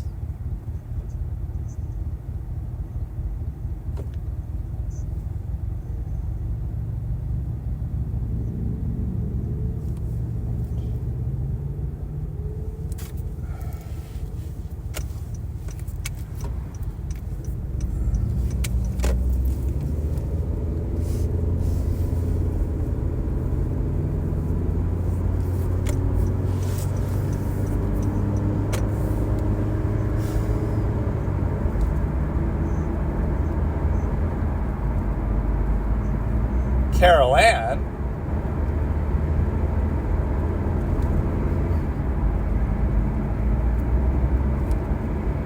Wait, you just said yourself.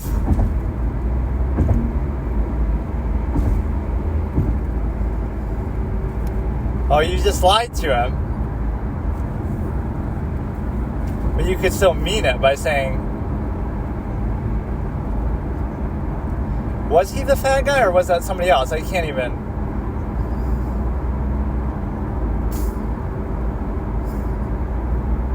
You just want to get rid of Carol Ann because she's hot. Just admit it.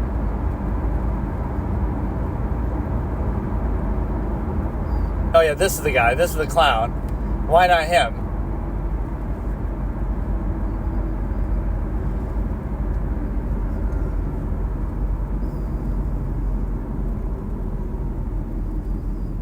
Carol Ann's gonna make it because she has pretty privilege. I'm just adhering to the Stimuli Acme standard, of course.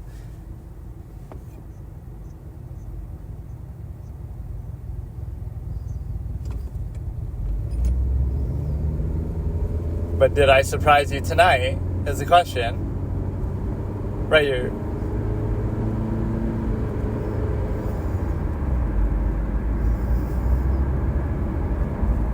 So you're more experienced, but you didn't do well tonight. Like, what did Buttery Biscuit Base?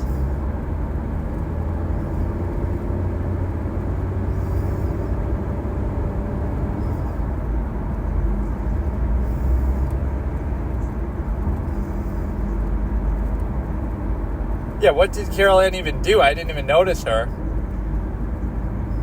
You gotta be invisible. Don't do anything amazing, but don't do anything bad. I actually think Carol Ann will go home.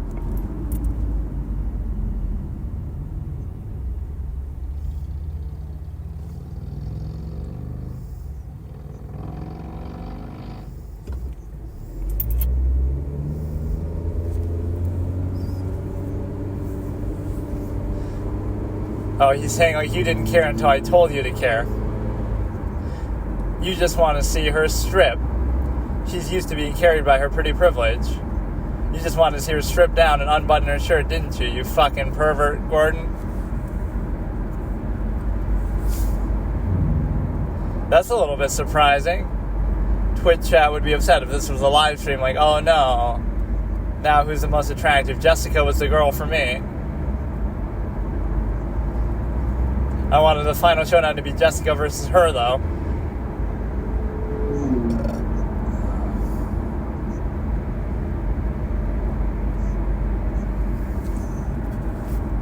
That's always fun to see people get eliminated, though. I'm laughing at you.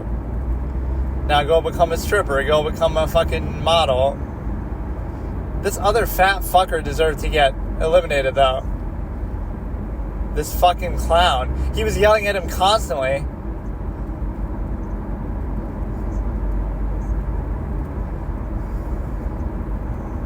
Yeah, she lied to him, but not really. She was right in saying that you didn't get eliminated. I thought she would nominate herself.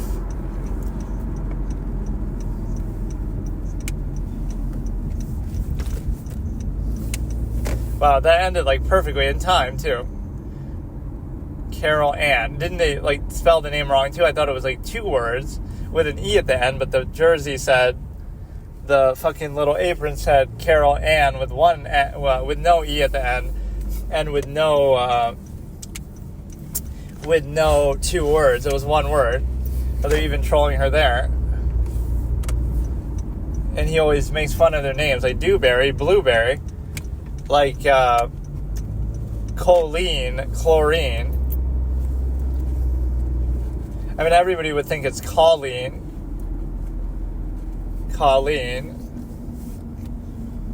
Yeah, this could be fun to watch, but you'd almost have to do YouTube Premium to justify it without the ads, otherwise it's no fun. So it's basically free, though otherwise it's just you and me now, Jessica, because Carol Ann's off the table. I don't know why I'm treating it like this to me on an Acme basis, but fuck it. Okay, so interestingly, in all my frustration, I am going right now to get something from Best Buy. I ordered yesterday a mic, like Rode Lavalier Rode Go mic, which just in a snap decision, I just suddenly decided to do that. Somehow people say lavalier mics aren't even the best while driving, but I'll try it. This will be like my last ditch effort. It's like $79. I just ordered it. And this shows you like one of those tendencies maybe I have. Like, I'll buy something that is like on a whim like that, even like a $2,000 computer, like a laptop or whatever it is that I had gotten in the past, right? They last me like 5 or 6 years. But the point is that if it's something I can't get like right away, I don't want it. Like, I have to wait 2 weeks or I have to wait a week or they'll ship it.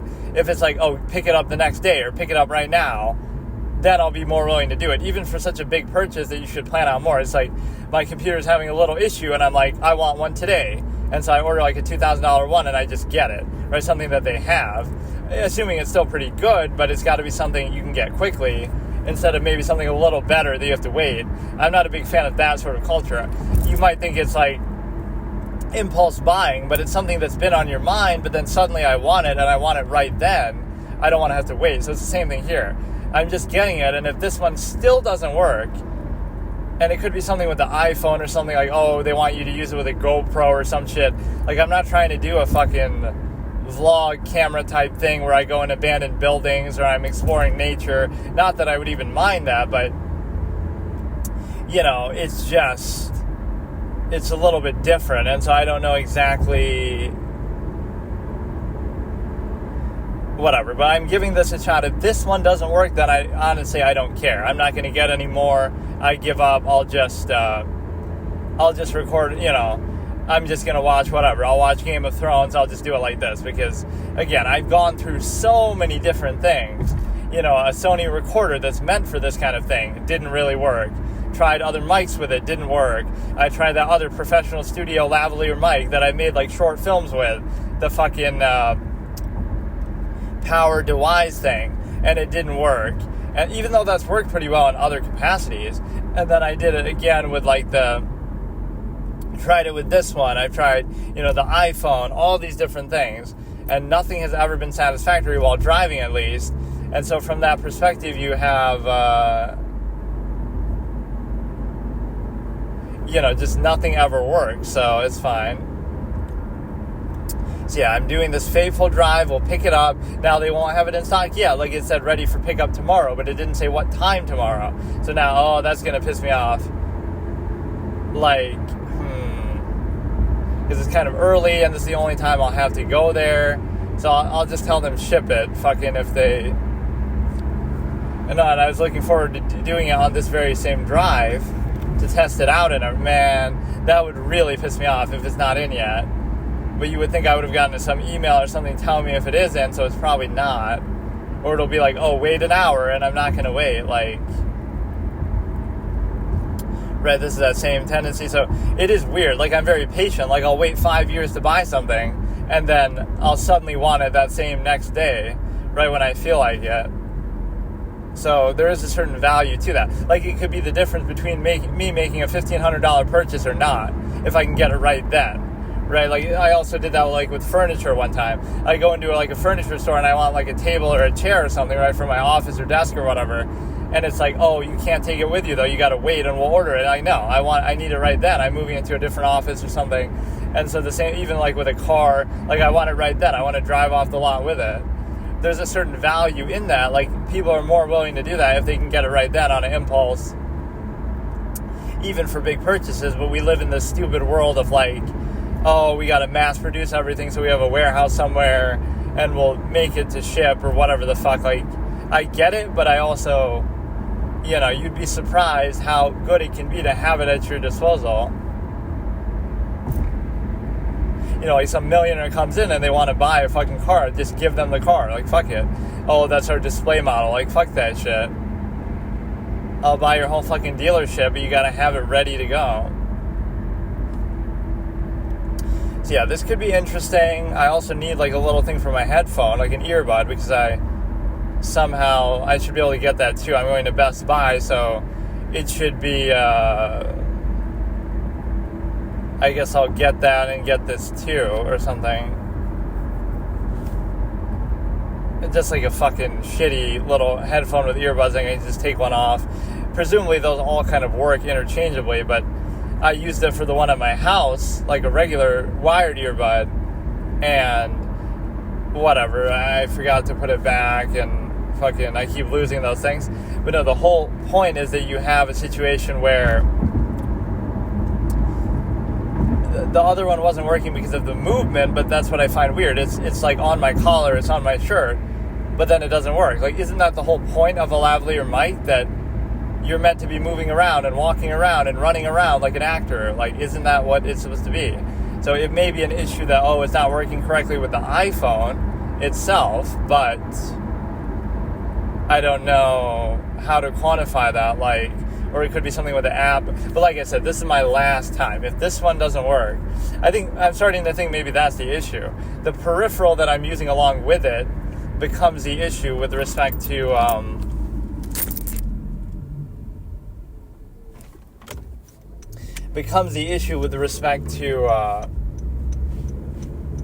the simple fact of, what do you call it? The peripheral becomes an issue with the respect to the fact of, like, the Sony recorder didn't work exactly right with it, or at all, in fact. And then this maybe doesn't work exactly, so you can blame that, but why you shouldn't just be able to use it with anything is beyond me. Or I guess it's taking me back towards my house, so I guess I could just get that. Well, yeah, I'll do it, because I want to kind of listen to something here. So I'll go, I'll stop, then I'll put that on, then I'll just have to remember to get another little cheap headphone. Or it's not like I even have to get it from there. I can just get it from anywhere.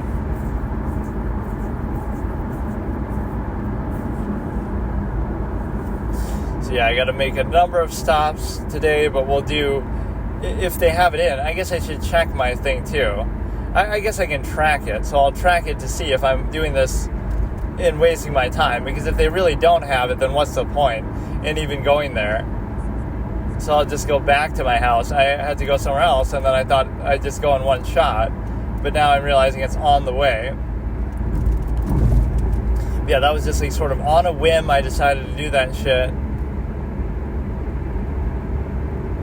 right, with respect to, so we watched Hell's Kitchen episode 1 yesterday, and it was bothering me because that participant's name, Elsie, there's somebody named Elsie in some notable fictional work or something of the sort, and I don't know what it is, right, that's just on the tip of my tongue. Like, it's not a very common name, and so I would know it, like, what notable person, character, etc. is named Elsie, and I don't know.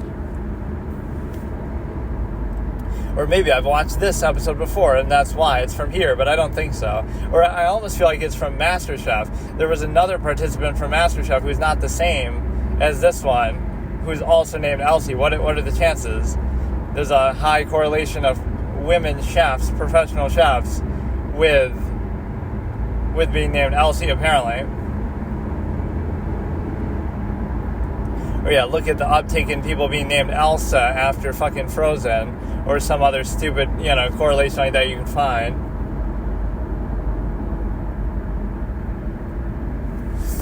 So it comes down to the simple fact of being able to, we'll see if it's actually in, and then I'll pick it up. I was building this up so heavily too, so if I can, it'll be a real disappointment. Alright, so that was the greatest bait and switch in history since fucking Kamala steps in for Joe at the last second and suddenly gets all the support that she didn't have even from her own party. So somebody who was unpopular before, like, that's the greatest bait and switch ever. But I just got fucked over. So now it said, even though I ordered it under the premise that I'd be picking it up from the store today, now it says, oh, it's not available at the store. Like, I literally paid for it and bought it under that pretense. And so it says either, oh, go to another store like 50 miles away that supposedly has it, but now they suddenly will say by the time I get there, they won't. Like, it's like, oh, somebody must have bought it. But the whole reason why I ordered it is because it said it's ready for pickup tomorrow. So I bought it with that assumption. It says it right there as you're buying it, pick up tomorrow. So if I can't pick it up tomorrow, then what the fuck is the point? So then instead I relented and said ship it. But that is like a bait. Like, I don't want it shipped. I want to get it right now or today, right, which would have been tomorrow, yesterday. But that's the only reason why I did it. I was just explaining that psychological phenomenon. So now it says it'll ship Wednesday. And so I just said, fuck it, I'll just do it. But I really should have just canceled it, because the only reason why I was doing it is because I could do it suddenly, and I wanted to test it today. But again, this is like a cursed experience where every step of the way with this fucking mic, and it's not going to work. It's not going to work at all, or it won't work well. Like, I fucking give up. I really don't even care. I was just doing it as a bonus thing. So now I have to wait till Wednesday, and then I probably won't use it till Thursday. Like, I fucking am so fucking upset. I was building it up, man. Like, basically, you're just not meant to do this. Like, you have to be fucking a millionaire and buy a million fucking mics and have a fucking studio in your car. Like, why is it this fucking difficult to just get a basic, simple thing? When I see people in their fucking little vlog car moments, I guess they must just do that, or they do it a lot better in some other way.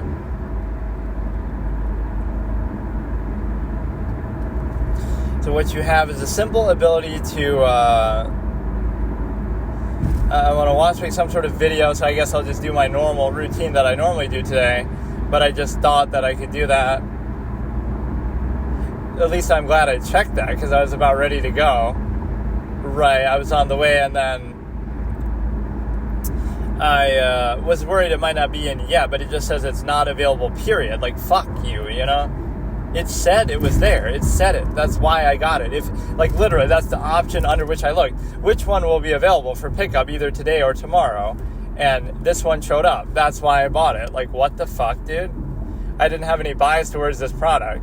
And now it'll come Wednesday, but that is a good way to bait somebody. Somebody who's looking for something that you can pick up. Just pretend like they can pick it up, and then, at the last minute, change it, and they might be too lazy to cancel it. They said they would refund it potentially too, but, like, you know what I mean? Like, it's a sunk cost fallacy. I've been fucking baited, and it's probably not even going to be good somehow. The word go in the title would imply that it's meant for moving around in situations such as driving, but like I said, I'm just doing it for the fuck of it. I might be able to use it for something else. I just don't care. Right, so I'm wasting $80 just to fucking try it. We'll have to go buy a fucking GoPro too, which I'm not going to do. Like, this shouldn't be this difficult to do. I don't know why.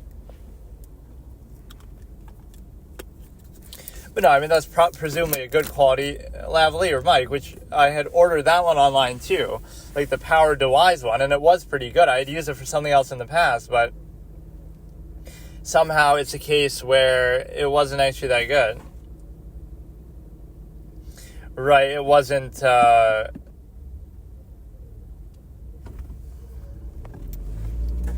at least when I was trying to use it here, again, the movement in the car, as if, maybe I just have some misunderstanding. When you use a lavalier mic, you're kind of attaching it to your person, assuming that your person is moving around, and you're not just staying in one place, like you would with a USB mic or some other kind of mic, right? So the whole point is that you would expect to move around or have the car moving or something like that.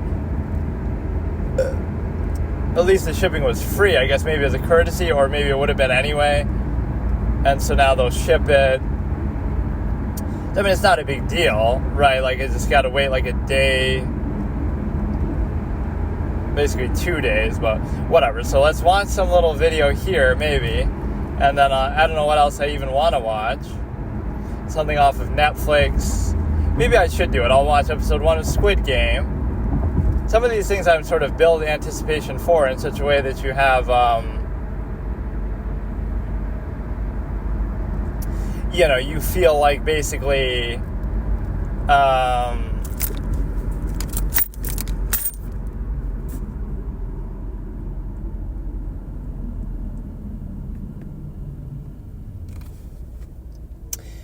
you know, it's not that I, you know, like, oh, why wouldn't I watch Game of Thrones or whatever? What other ones do I always say? Walking Dead or Breaking Bad or something like that. It's not that I don't like it, Better Call Saul. It's that I think I would like it, or it's been, you know, it's so hyped up and it's so well regarded that, you know, I want to save it for a special occasion. I don't want to just rush into it and not have it to look forward to anymore. So it's more because I revere something. I'm like that with games and stuff too. Like, oh, a game just came out, so I'm not going to play it for like 5 years, like Breath of the Wild or something. I still haven't really played, even though the sequel came out. Because, like, oh, I don't want to play it and then have nothing to look forward to in the Zelda series. Now, at least I would, but I think that's a stupid-ass name, too. Or it would have been dumber if they called it Breath of the Wild 2, right, which they were supposedly going to. So, Tears of the Kingdom. It's not a bad, you know, it sounds kind of cool, but it doesn't feel like,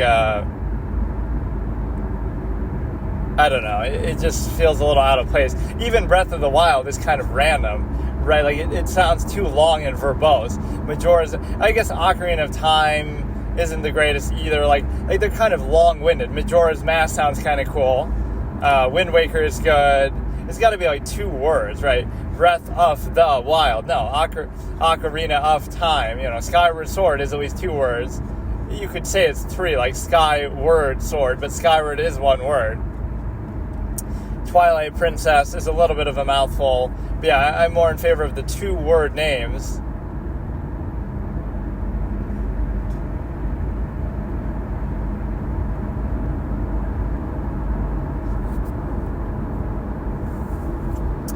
So yeah, what else do I feel like even watching on here? I mean, I should watch something on Netflix, just because that's going until like the end of the month. And then when we're done with that, we get to basically do it in such a way that we can... It seems to be a little better quality actually doing it this way. I don't know why I didn't. Maybe it feels like it's too loud sometimes. Like where you put the phone upside down so now the speaker is closer. I mean, it only makes sense. But now I don't have to project my voice maybe as much or something. So, like I said, I don't care. This will be the final thing. I'll test that on Thursday, and if it doesn't work, then I give up. Like, I'll just watch whatever anyway. I was sort of saving some stuff, but that's it. I'm not going to keep doing this round and round.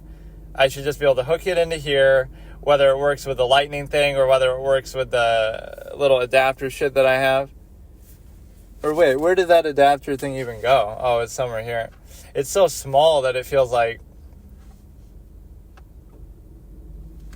Or no, you know what? I think it will actually need to work with that. So again, between using it on an iPhone, between using it with the adapter or something, is probably not going to work ideally, and with whatever auto voice recorder app this is, in other words, you can't really modify the settings too much. So, but no, I love that implication. Like, it's a mic that you wear on your body and like you attach it, but then it's like, oh, it's moving too much, so therefore it's messing up. Like, hello, the point is that you're supposed to move around. What am I, fucking asleep when I'm doing it? Like, what, I'm not supposed to move, or that fucks up the audio? Like, so like we're walking in a scene in a movie and I'm wearing that, and it's like, oh no, every time we talk we have to stop. That'd be like some sort of trope. Did you know why Christian Bale sounds so weird? Because he couldn't breathe in the costume. This is a multi-million-dollar fucking movie, and you can't make a decent costume where the guy can breathe, or Michael Keaton can't move his neck, so that's why he looks so odd and stiff, right? Like, how can you keep fucking that up? How hard is it to make the Bat costume in a multi-million-dollar movie where you can either breathe or you can move or whatever, right? Like, that makes no fucking sense. I kind of liked it at times with the Michael Keaton one, though. It almost seems like he moves in this robotic, animalistic kind of way that would almost make him look a little more, that would make him look a little bit more scary or terrifying, right?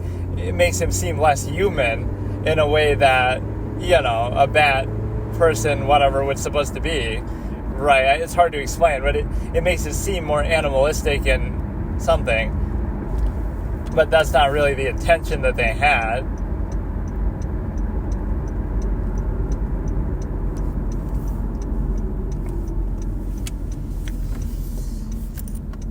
Yeah, like, you have one job in a movie like that. Make a costume that is meant for an action hero to wear, and somehow you just can't do it. And you fucked it up twice in both Batman Begins, and you fucked it up in the fucking original. Like, how are you keep making that same mistake? Spend a little extra money on it. Like, it's not as though this is the title character's main costume that they wear a lot of the time in high octane moments. Like, how hard could it really be?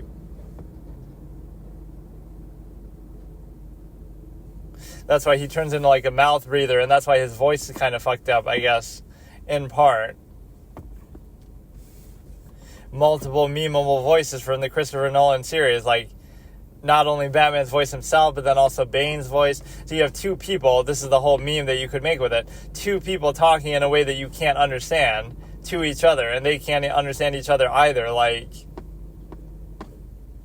I understand you might want to make it distinct, but like, the Joker wasn't really hard to understand, right? He had kind of a unique voice, but... Or even Ra's al Ghul has a, you know, noteworthy Liam Neeson, sophisticated kind of voice. Even though maybe his race people would question a little bit, like, he's supposed to be like Ken Wantabe's character, but they kind of made it a twist. So Liam Neeson is like Irish or whatever, I think. Right, he's Irish, so why the fuck is... They try to explain it like he's a mercenary who took over or something, but...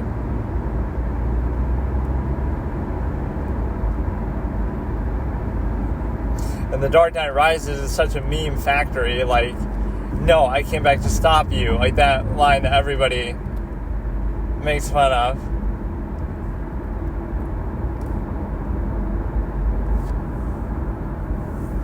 Right, where he goes from fucking, so you came back to die with your city, and all he would have to say is, no, I came back to save it. Like, that's not a great line, but it's okay. Or some people say, no, I came back to die with it, but that's not really something he would say. Right, like, and that is the whole theme of the movie. I think they fucked that up a lot. Like, there's that line that Catwoman says, you've given them everything, right? You don't owe them anything. And he says, I haven't given them everything, not everything, not yet, as if to imply that he would have to die to save it, or give his whole life even, too. They're setting it up perfectly the way that Alfred talks earlier on, like, to beat this guy, you have to give up your whole, you know, to beat the Joker, you have to give up his humanity, basically, and his image and all that, right? In other words, he's blamed for killing Harvey Dent, and he does actually kill him, but, so, like, the Joker is gonna make you sacrifice your soul and your your whole self, right? That way, your sort of morality. And now Bane is going to make you sacrifice your body. He breaks your back. He's going to make you have to die, right, to beat him. So that shows you the different levels. It was so thematically perfect that he should have died at the end, but no, they have to fucking... And it's very unlike Christopher Nolan to do that, too. Like, my one condition for that movie would have been that he has to die at the end. It was so perfectly written to do that, and it's so dumb how they don't. Like, it's perfect. And that was such a serious, grounded series of movies that it kind of makes sense. He has to sacrifice himself and die to save Gotham from the bomb. It felt very well earned. And I even came up with that alternate scene at the end that I think I've explained, like, where Alfred sees a little kid dressed up as Batman and has a flash and thinks it's obviously Christian Bale for a second, but then he realizes, oh, you are immortal and you will live on in people's memories and all of that. Like, you know, you sure showed me up one last time. You sure proved me wrong. Right, old friend, something like that. That would prove, his impact, that this little kid wants to be like him, and he's saying, oh, did you hear that he saved the city? And the dad's, he's dressed up at a restaurant like that, and the dad's saying, like, oh, be quiet. You don't want to be like him. And so, that sort of... In other words, Batman will live on in that way, that other people would want to make that same sacrifice again. So even with this little kid doing it and not knowing any better, you would understand the deeper meaning that that's the sacrifice that Bruce had to make to save the planet too, to save the city, but also, the legend of Batman will live on, even if it means he had to die to do it, right? And then you could show, obviously, the same thing with Robin, Joseph Gordon-Levitt shit going on. But that was kind of dumb, too, because that implies you could, like, launch another series. Replace that shit with just him dying. I'm so disappointed by that, too. Like, because it's so up Christopher Nolan and me have, like, some sort of kindred spirit connection. Even though he's a much better writer than I could ever dream of being, the point is that we kind of think alike. A lot of his lines and dialogue and stuff fits with my way of thinking, honestly. But that was one moment that is a real fucking... And he would have the power to say that, too. Like, I want him to die. That's it. Like, fuck Selena Kyle. Like, nobody gives a fucking shit about, love story, happy ending. It's not a fucking happy ending. The point is you have to sacrifice yourself and be something bigger, right, than that.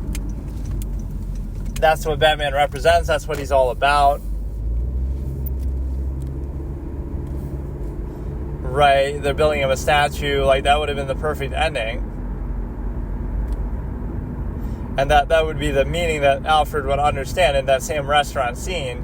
He has a flash and feels like he sees him, but he actually doesn't. He sees a little kid, a little boy, who, did you hear? And he's kind of all happy and dressed up as him, right, that he saved the city.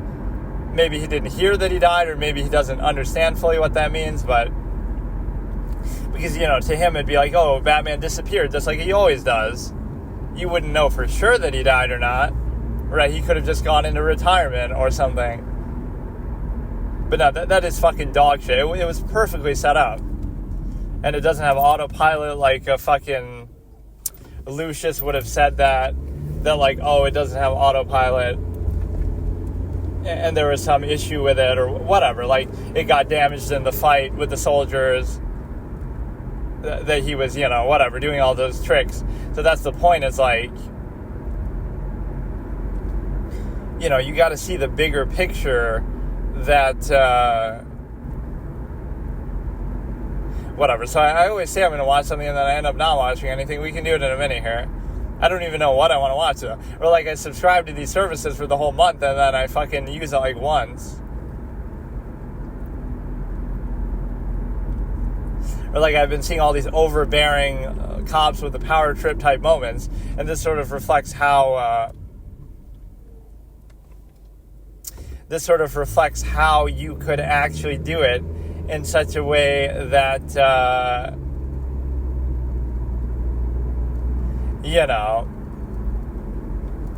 just society overextending itself so much. You need a permit to mod your car a certain way. You need a permit to do something in your yard. You need a permit. You got to pay taxes to own property that you own. Like, what the fuck? Like, how much does, you realize how far gone you are. Like, you don't need permission of society to do anything. This is the way I would say, if I kill somebody or hurt somebody or steal something, that's different. You can punish me for that. But other than that, on a very basic level, killing, hurting, stealing, right? That's it. Nothing else will be quantified to say that, oh, you get to fucking do this shit. Right, where you get to restrict us and be overbearing. You have to wear a mask for COVID.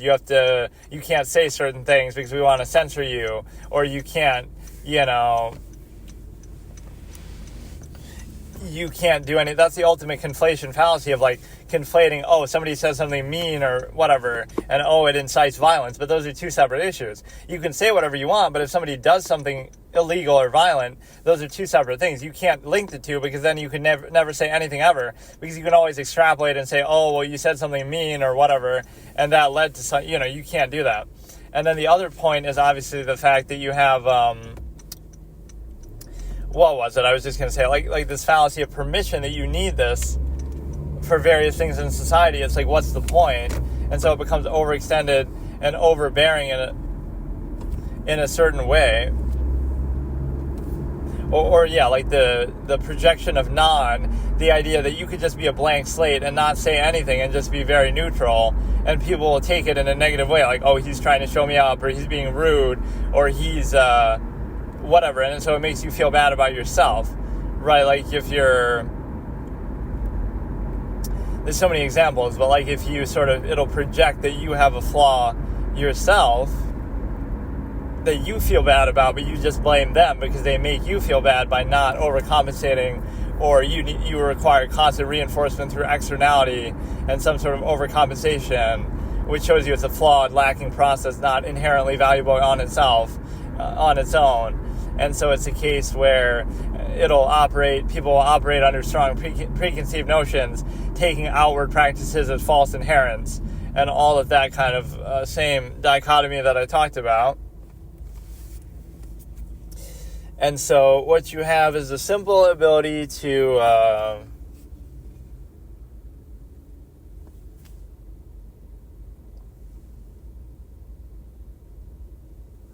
the killer is always the first to arrive at the murder scene. I don't know what this is, some random comment. Yeah, that's almost what I wanted to watch too, is like some sort of unsolved mysteries type shit about killers, and you come up with theories and stuff. That's what I was talking about yesterday, like how I became the elitist victim blamer again, like with respect to whatever, that one stupid bitch on that video, on that one episode of Evil Lives Here. Like, it may not be your fault that he's doing that, but it is your fault if you stick around, if you keep letting him get away with doing shit. Whether you know he's a killer or not, he's yelling at you, he's beating you up in front of your kids and stuff. People have very low standards, is kind of the problem. So aside from like, oh, financial dependence, you feel like you're basically,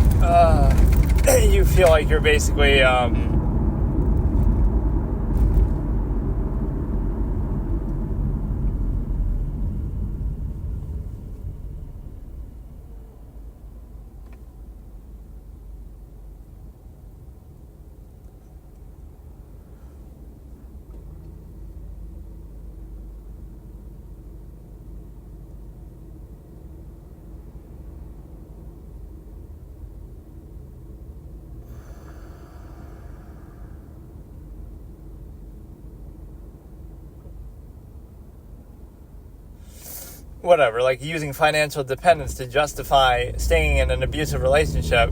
And you might think, oh, that's mean, so I'm not saying something mean about women, that, oh, women are relying on men for money. I'm not even saying it has to be a woman. It could go the other way too, right? A man puts up with abuse, physical abuse, whatever, for money, because they make more money than you do, whatever. But that shouldn't be a factor. Like, that shouldn't be a reason to do it. But it's very common, and there is that preconceived notion in society that that's how, women somehow are more often being taken care of financially by men. And so you have this situation where it's a very transactional basis. But that's why I also reject phrases like, oh, gold digger. It's like, everybody could be a gold digger. Like, oh yeah, if you're willing to, be in a relationship where the other person is a millionaire and you can get, benefit from that, like, sure, why wouldn't you do it? It's like, oh, you're saying, so everybody could be a gold digger, but there's a reason why, you know what I mean? Like, why did they choose to be with you then in the first place? So it's a two-way street. So like, oh, Amber Heard's a gold digger. First of all, she was doing pretty well for herself anyway, but like, better than the average person. Like, not everybody has to be fucking Johnny Depp. So I didn't like those kind of comparisons. Oh, well, Johnny Depp's more wealthy than her, obviously, but that doesn't matter. Like, she's an actress. She was already doing okay for herself, right? She would have been fine, right? So she didn't need the money. That's not the problem, right? But, and to her credit, yeah, she didn't pursue like the full half settlement from the divorce that she could have potentially done, right? That is actually a point she brings up, I think. But the point is the simple fact that you have the ability to what do you call it? Like, it's not about that. So you're not a gold digger if you're doing pretty well for yourself, number one. But even if you think you are, there's high-class gold diggers, I guess. But no, I reject the term because it's a two-way street. Then what are you, just a helpless poor man who can't see that for themselves, or is willing to be in that relationship and believe that, oh, they're not after my money, even though a big part of the appeal is probably the fact that you're very, very wealthy and successful. So it doesn't make sense because you're kind of like doing it in such a way that that, and it's a two-way street. You're not just helpless before that. Maybe in these moments you have like where it's going to be too loud, like when I've stopped and you're not competing with the driving of the car. But yeah, let me try to watch something here. You got some exciting stuff happening with chess, where Gukesh is a very good young player. Ding is sort of a washed up, apparently, somehow won the championship, which I don't say apparently because I don't really know that, but because I almost can't believe it still, just like he choked as I predicted. I am kind of known for making some psychology predictions like that, but he still somehow won. Let's look at this one here. I'm obsessed with the Darrell Brooks thing, I'll admit. Like, that is one of the most thoroughly entertaining things I've ever seen. Darrell Brooks sentencing, judge's decision after Brooks supporters speak. 3, 2, 1. 1, 2, 3 is starting. I doubt I'll watch. It's like fucking 3 hours long, but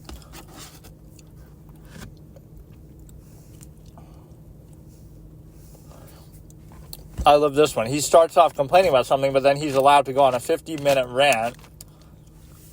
It's actually kind of impressive that he's able to string together that many things. So let's watch this one.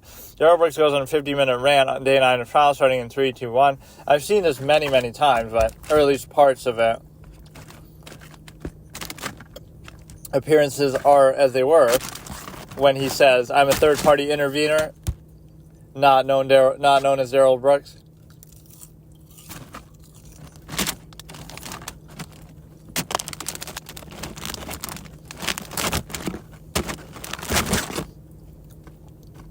That's why she already said the appearances are the same. Third-party intervener. Sovereign citizen, too.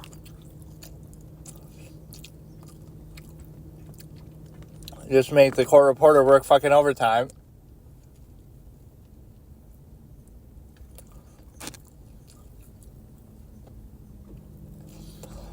There's some validity to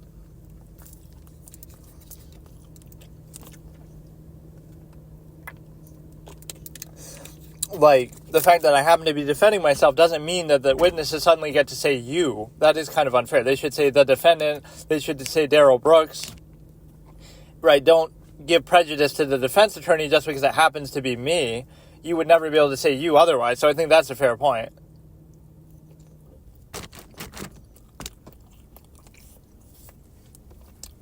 Then on cross, they could always say, who do you mean by the defendant? And then you can do that.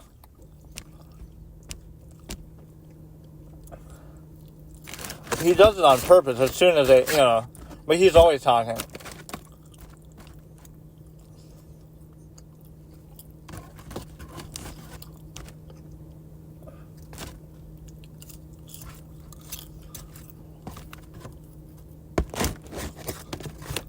And he always says that with all due respect. I'm just fucking mad that I got baited on the mic. I wanted to test it like right now. Now I won't have this much time to test it in the future. So fucking annoying how everything does that.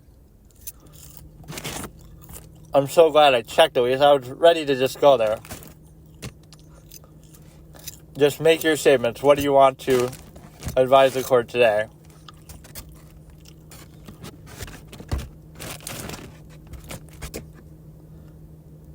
She should ask for like a nickname. Give me a nickname. What do you want to be called then? Or I would just call him the defendant. But whether you consent to be calling that name or not, they're still talking about, is this a military court, like A Few Good Men? She says that kind of snarky. What legal basis?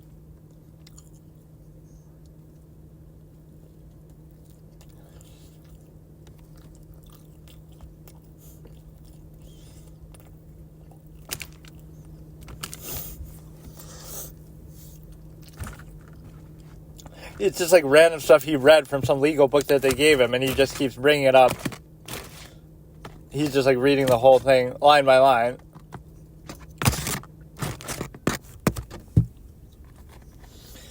I won't watch, obviously, the whole thing, but I don't know what I want to watch. This is just thoroughly entertaining every time.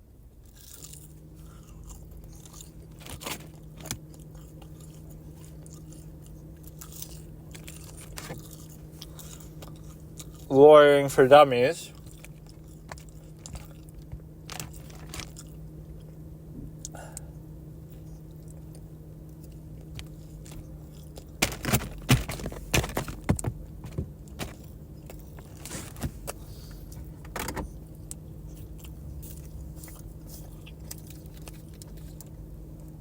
At some point, she just gives up even responding and just lets him go. Let him cook.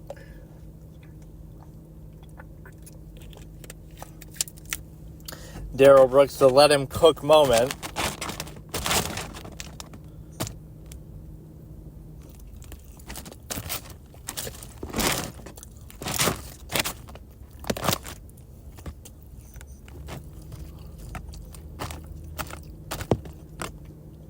He takes himself so seriously. Like, the way he's saying it sounds like he's actually making a good point. Which sometimes he is, but that's always the ultimate semantics argument. I have to face my accuser, but the accuser's an entity. Or, like, there's no injured party because they're all dead.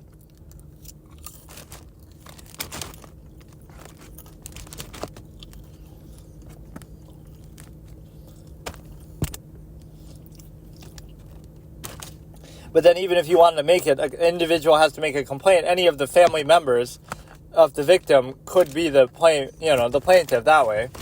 That could work if you had to do it that way.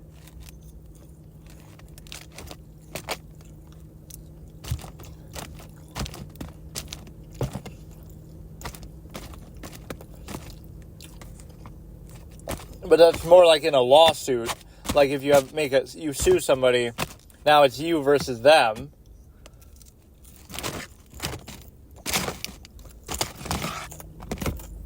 Or it could even be you versus the state from the other point of view if you're suing the state.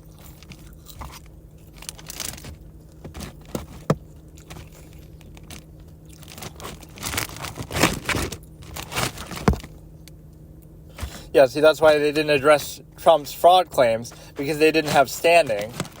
So they didn't have subject matter jurisdiction. They didn't have the right, jurisdiction to do it, basically. Not really jurisdiction, but standing as in we need a federal court to do it or we need a different court to do it. But they just basically didn't want to address it. But that doesn't mean it wasn't valid. They wouldn't hear the case. That's different than whether there is a valid case or not. So that's important to note. We wouldn't know that. We have to just first hear it.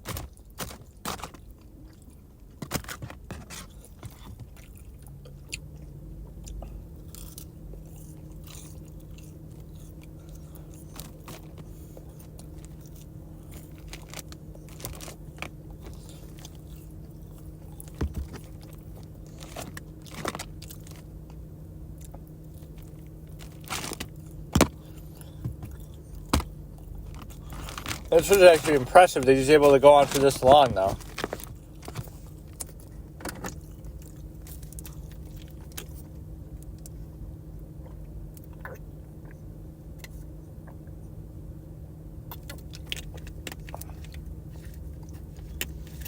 You rarely see this where somebody this is like a closing statement right here, in and of itself.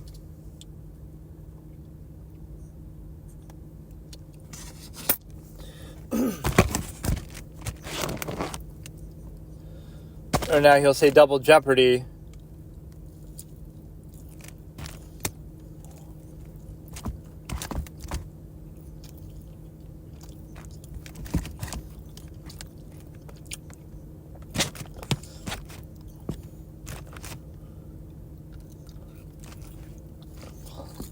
More associated members. Even if they proved that they didn't have that, isn't that good? Like, you would rather go against somebody who's not a licensed prosecutor. That make your job easier, kind of like yourself.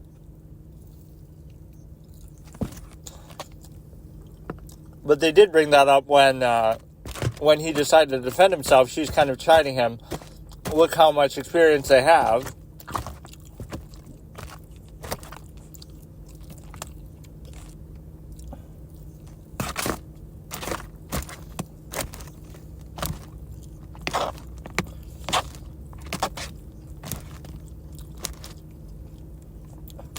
A lot of this I think he's doing because of the cameras, too. He enjoys it. You know, because it's the last spectacle. He's going out with a bang.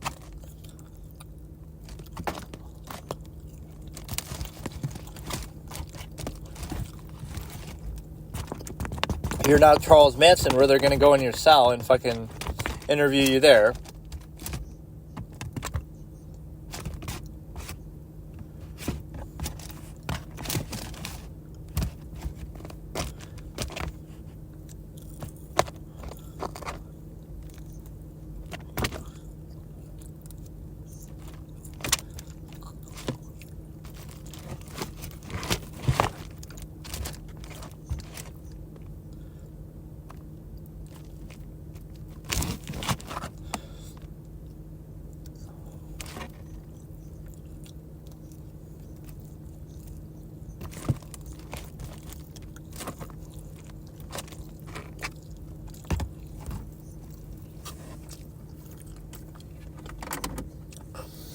Or the Alex Jones one, it's pretty good at times. But he's much more justified in his outrage. That's kind of a bullshit case. $1 billion fine.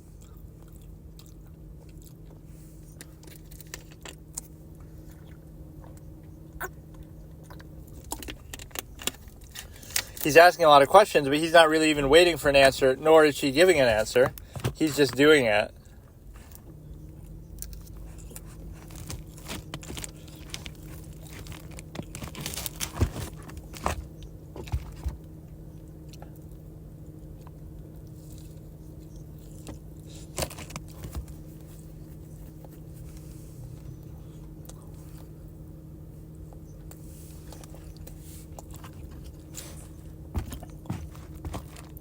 Yeah, even his lack of understanding should have been a reason why he shouldn't be allowed to represent himself. Because he says that a lot, is about, I don't understand.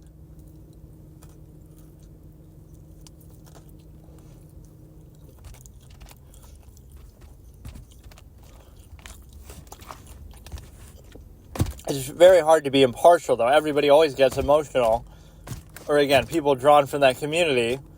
This guy's the cousin of my friend or something. It's impossible to completely distance yourself.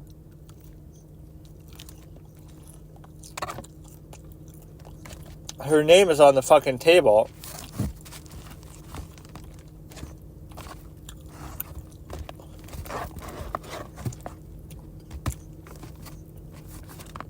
Is a tacit agreement?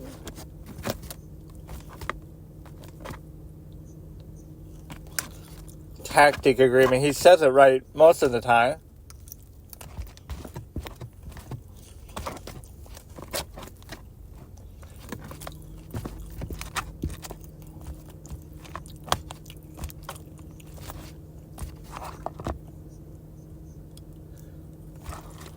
But she always references state versus whatever, Illinois versus Allen.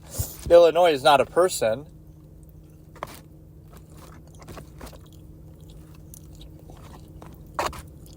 He never brings that up. Like, he should invalidate Illinois versus Allen then.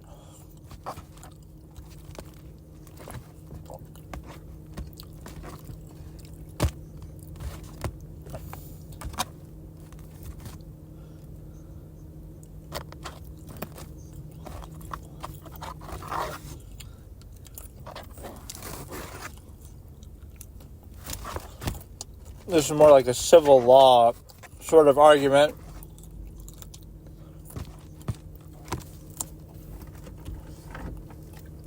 He's just like reading one by one different okay,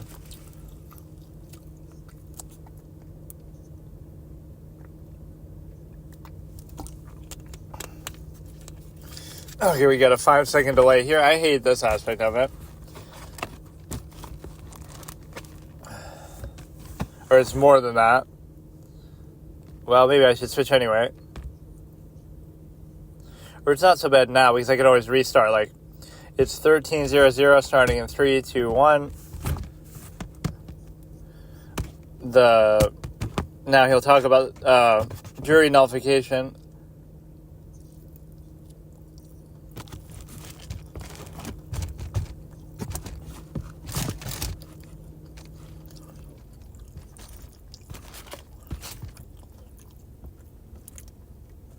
Yeah, let's see Jose Baez try to do this case. Like, you'll still lose because it's too bad.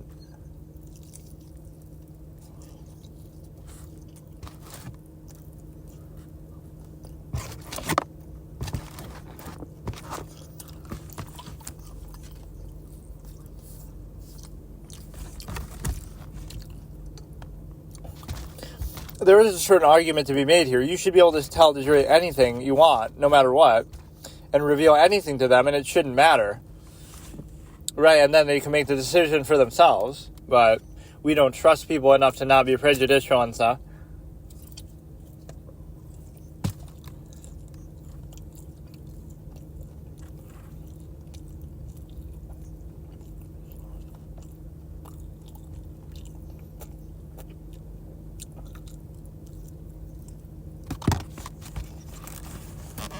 Or does he get to appear in his own appellate court thing? Because he says he's going to appeal.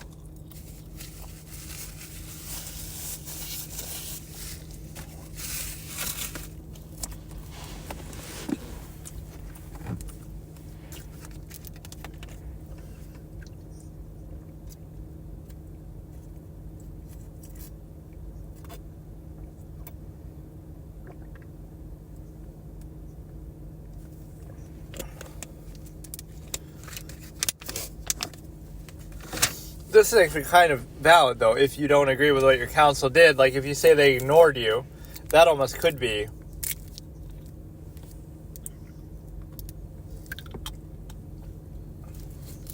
You could say they just ignored your input, even if you're sitting right there.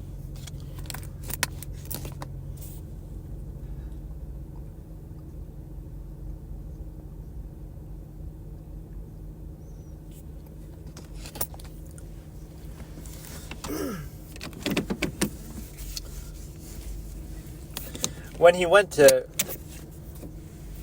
pro per, but then they call it pro persona,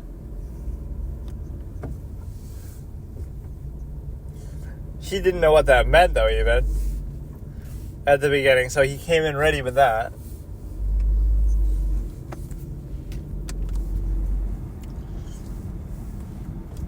This is a fair point. That's very unfair, but this is why you aren't encouraged to defend yourself.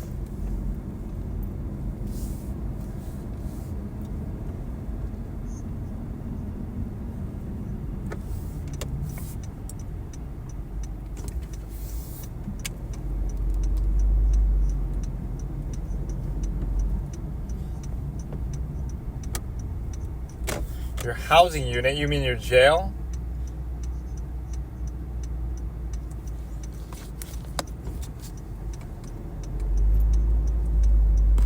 This is like Phoenix Wright time standards, right? The murder happens and the next day the trial starts. And it can only last 3 days. Like, that's fucking hilarious. With respect to... right, like literally you see the murder happen, you go to bed, you wake up, and oh, it's time for court. Or sometimes it's the day after. It could be the day after that. But still, like, you get like 1 day before the trial starts. And then, again, it can only go on for 3 days. The expedited system. Bro thinks he's Phoenix Wright. Or the way he holds out those photos to Erica Patterson is like a Perry Mason gotcha moment. Do you recognize these? And it's not proper, but he's just doing it.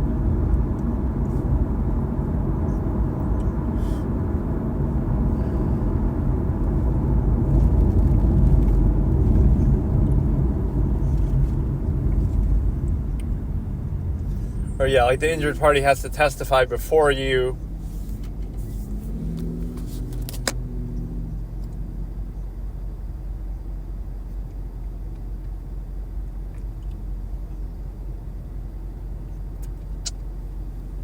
Well, the family members certainly could of the victims, right? Even if all the people are dead, that's one way to avoid a claim then. Just kill everybody and then they're not an injured party, they're a dead party.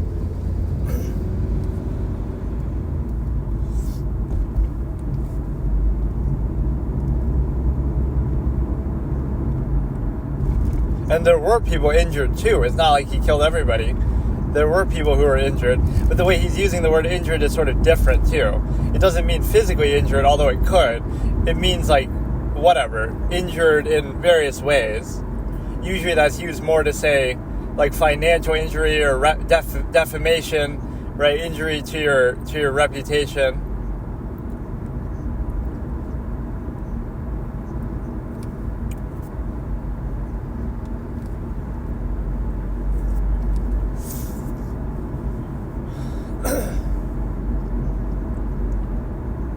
I'm just so disappointed I didn't get my fucking mic. That's so lame, bro. I went out of my way. So we'll have to wait till Wednesday, which will basically be the next session that I do this, or it'll be like Thursday.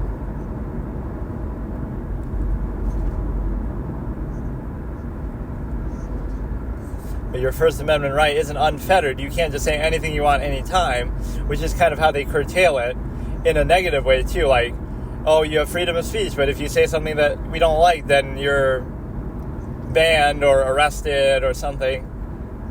So you only have rights until they interfere with the people truly in power. That's how you can test it. Find out what you can't say, and then you'll see who's really pulling the strings. Okay, so here let me start off. There's a good quote from one of my old short stories that I was just thinking of.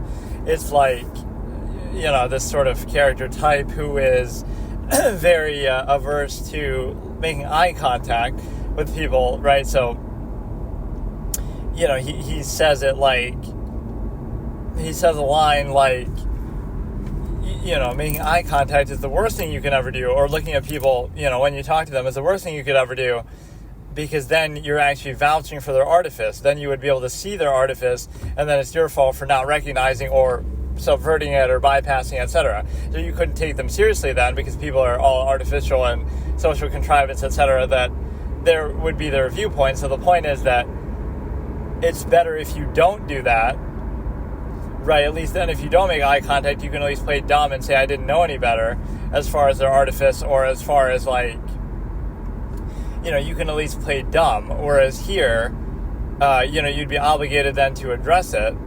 So it's still your fault then for not doing it and not seeing through them, but at least then you're looking away. If you look directly, then you're like, okay, it's cognitive dissonance because you know that it's artificial, but then you still will sort of suffer it. So there's an element to that. And then some other points like just the sort of blanket nature of some of these perspectives. So for example, you would say to yourself that, how can I say, like it's sort of universal application. So if you identify the nature of a flawed process, whether, this is always the fallacy that people do, is ad hominem specify reductive nature. It's like, shoot the messenger or attack the observer.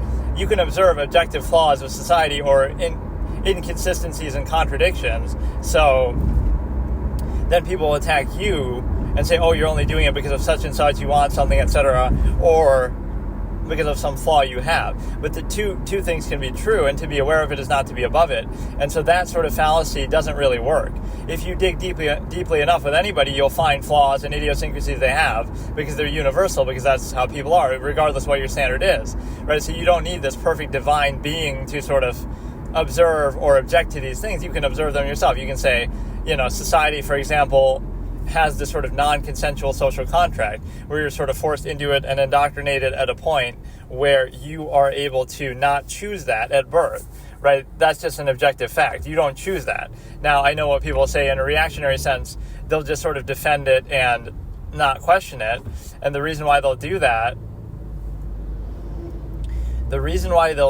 is because of the simple fact that they've already been, it's sort of a line by Roger Ebert that he says in some review, maybe The Truman Show even, like the very same people who are judging the process, so the very same people who are scrutinizing society and some of these social structures, they're the same ones created by the process, as in you're born into society, right, at a young age, before you ever have a chance to objectively or critically think about it or observe it or anything, right? You're already indoctrinated into it heavily from your parents, from society, from school, from everything. So by the time you can think for yourself, now you're already so ingrained to it that you would, you don't know any better, you don't know any alternative. So it's not a question of what the inherent state is. Maybe you would come to the same conclusion inherently, right, if you did objectively have that chance, right? You lived in the jungle your whole life, and then you could make a decision whether you want to make the sacrifices or whatever for the benefits of society, etc. Maybe you would come to the same exact conclusion, but you're not even given that chance. That's what's so unfair about it, right? So it's very much like reactionary reinforcement. You're just doing it because you're already invested in it, like a sunk cost fallacy, or like something else, like just you've already been indoctrinated heavily, so by the time you try to look at it objectively, you're already biased in that regard, or you have some stake in it, and it's tied to zero-sum means, etc. Like, you feel like you have to do it, but everybody can see through that, and so now it creates this sort of conflict of contrivance where it's not inherent or absolute, and it's just simply reactionary. That's why, in fact, what you experience when you're young is so impactful, because now, at some point, you just sort of stop thinking altogether and just reinforce things reactively, right? The time that you critically think, believe it or not, isn't when you're older. It's actually when you're younger, because now you have to be indoctrinated and sort of have that beaten out of you by society, etc., right, rather than, so like younger people will be more honest or more objective and less indoctrinated. Once you're older, you're expected to be completely reduced to a structure and fully indoctrinated, and so therefore that is glorified in a reactionary state.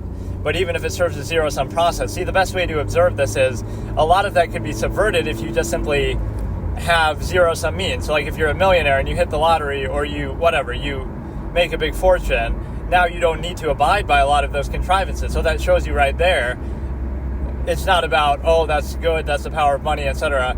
But it shows you that those things that are portrayed as absolute, right, like, oh, hard work. Well, what if you just hit the lottery then? Hard work doesn't have any meaning. Or what if you just are very talented at something and you don't have to work hard and you still make a lot of money or something, right? Like, so it's only glorified in a functional zero-sum reactionary sense, where it's not inherently valuable. You're just associating it with something because it's useful to do so, right, functional to do so, right? So you glorify it in only that zero-sum way. Like, we do it because people wouldn't do it otherwise, or we glorify it because people wouldn't do it otherwise, or something like that, with respect to, whether it be for zero-sum means or something.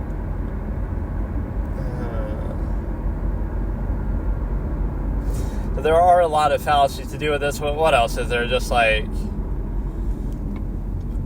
So again, look at something from an inherent base objective standpoint, and even this sort of form of thinking is somehow looked at a certain way, like everything has to be in a subjective zero-sum, superficial reactionary way, as if you can't define it, like to think something doesn't define you. This is how reductive and myopic people's perspectives are. Like, oh, he's that guy who spoke about thinking objectively, and he was talking about the inherent man. Like, anybody can do that. And it doesn't mean it has to define you, and you can do that with a million different things, etc. So society has this sort of base incentive, like everything's about doing things in a hurry, as if that's more efficient, but really it's just zero-sum. And so it shows you there's a lack of value inherently for the process.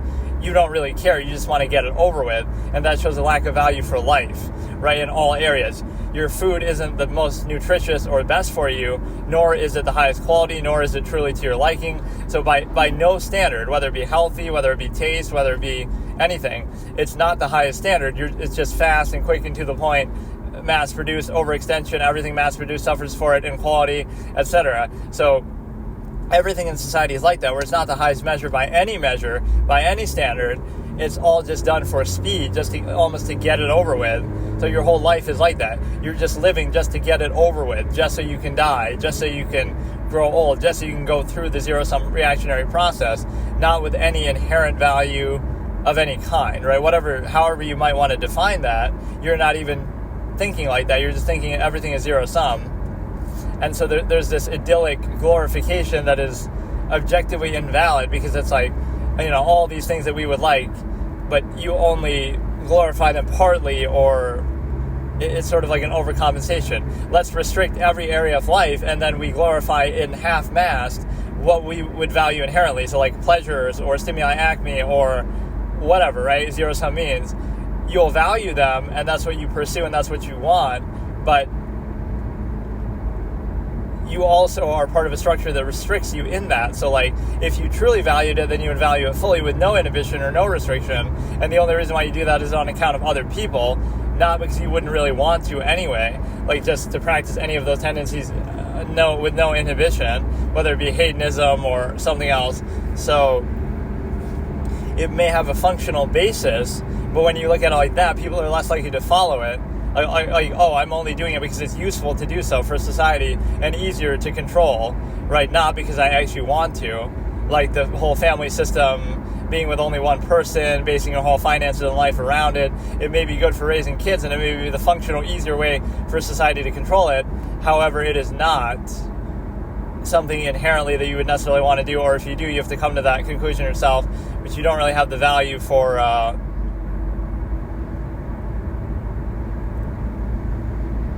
some sort of self-awareness, or I don't know. People are just so dumb that they're reduced to a structure, but then they don't realize, okay, I'm reduced to this just because, again, it makes me easier to control. I'm just a wild animal with slightly greater self-awareness, intelligence, and so I'm still being controlled and herded like sheep, basically in this way that is overextended. Machination process might overcompensate and blur the line a bit, but the reality is that you're not aware that it's merely a functional basis, although in practice, in pretense, you would pretend like, oh, it's something more. It's not just zero-sum. It's not just for this ends to means basis. But then in practice, you would actually show that. You don't, like, for example, you don't really care, and it's inconsistent. Like, why would you take pride in working hard? You're doing it for your own, for the money, aren't you? Like, oh, look how hard I work at my job or something.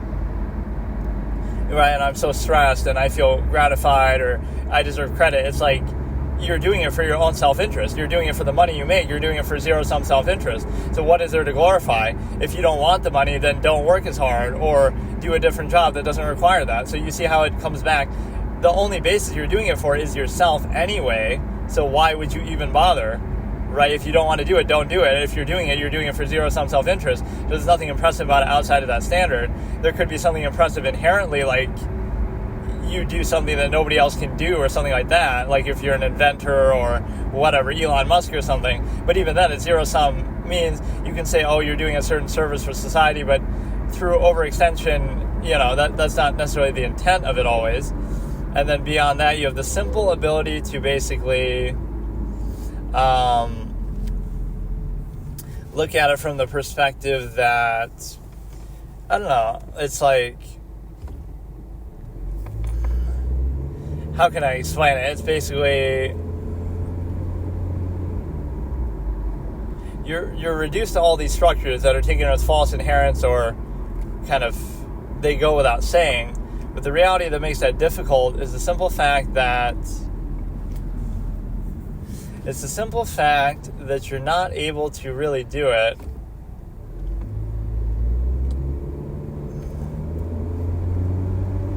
and the reason why you're not really able to do it is because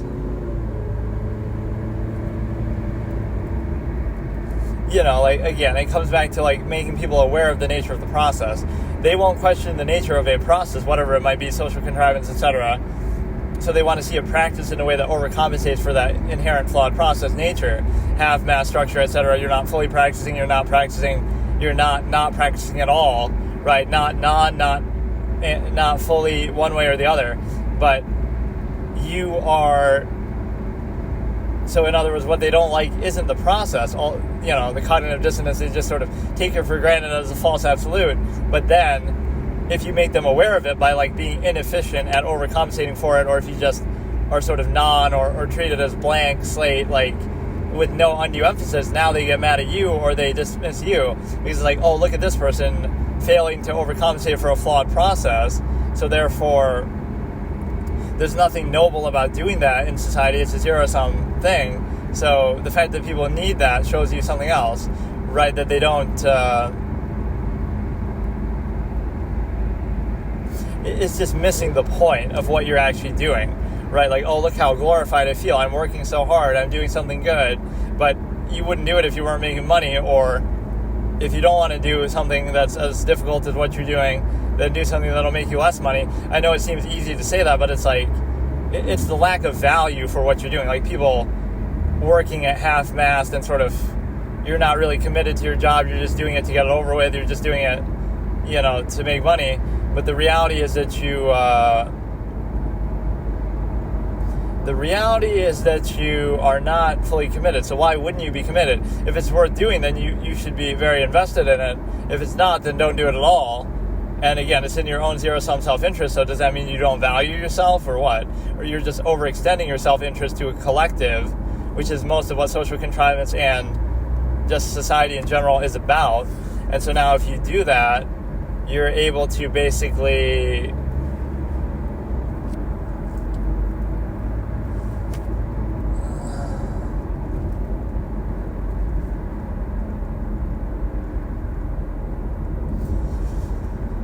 if you do that, you're able to do it in such a way that,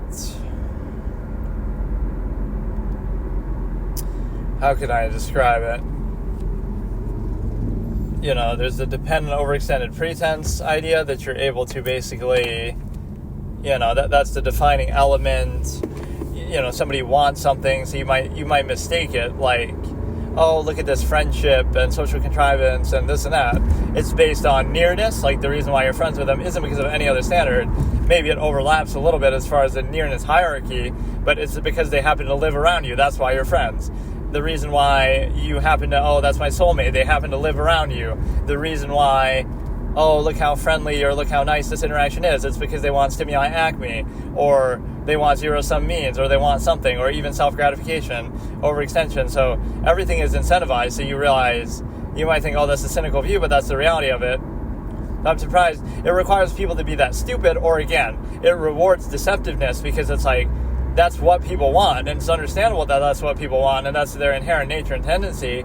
But oh no, we want you to overextend it and pretend it's about something else and pretend it's absolute and be all narcissistic about it, and then we want to deceive you for a while, and then it comes back to that anyway. So people create this sort of false absolute just to gratify themselves, so and bypass cognitive dissonance and critical thinking. So that is the defining process, but you just simply, sort of dance around it in a way that is very convenient or selective, if you will.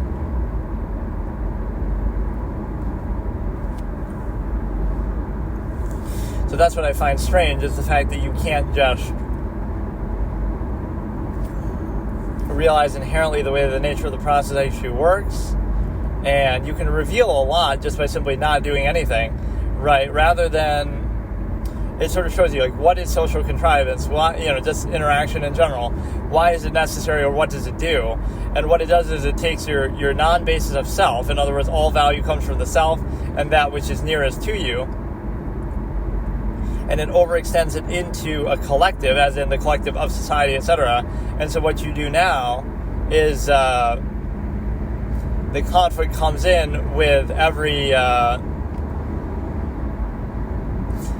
the conflict therein can be explained by the nature of the structure. As I say in general about, like, the conflict of contrivance can explain the overall nature of a structure. So society restricts you in all these different ways from your inherent tendency, and now you wonder why you have some sort of conflict or struggle. It's explained right in that, right? You're being restricted in this way, that way, the other way. So of course you're going to have these imbalances, overcompensations, different, issues that result from that restriction. So it's not your natural state. In the natural state, your conflict would not be the conflict of contrivance. It would just be more inherent conflicts, like, you're trying to survive. You're trying not to starve to death. You're trying to, those kind of things.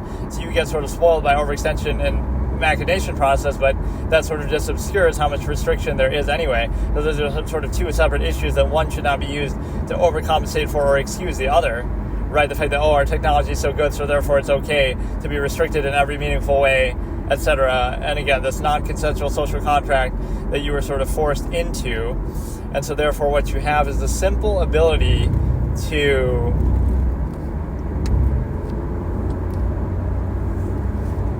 look back from the perspective that, again, you're overextending your non-basis of self. So it's like somebody doesn't really care about something, but they're just pretending to, or they have these performative aspects to make it seem like they are, just so that you can basically, benefit from that. So it's like, why does the self value the collective?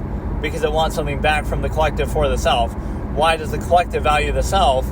Because it wants something for itself from the individual selves, and the collective is made up of individual selves. So in other words, a group or a society is like, you should be honorable and give back to society. But the only reason why they say that is because they're made up of individuals, right, who have self-interest as well. So now they want your self-interest to be overextended to them. So that's really what it is. You might think, it's honorable to value the collective and, give back to society as a whole, etc., but sacrifice for society's sake, etc.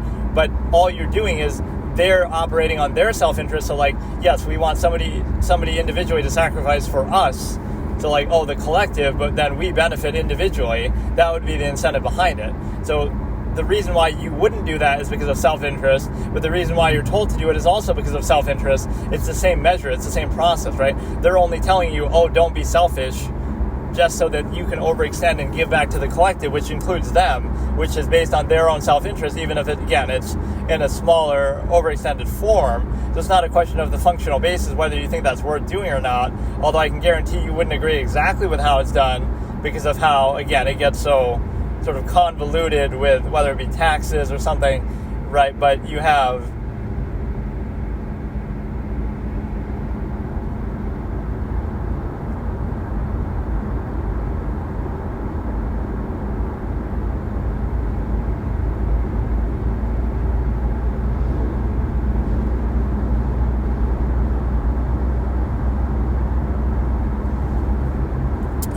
this realization that there is the inherent versus the contrivance response, and ergo the conflict of contrivance, which basically just means that it's the same process that we're talking about. So I can observe and identify and point out the process, right? The inherent tendency of human beings is to I mean, it's hard to provide a provable basis, but you can see it in practice. Like, people just want to have sex with everybody all the time, or some hedonistic tendency. But that doesn't mean whether it's right or not, or whether you should do it or not.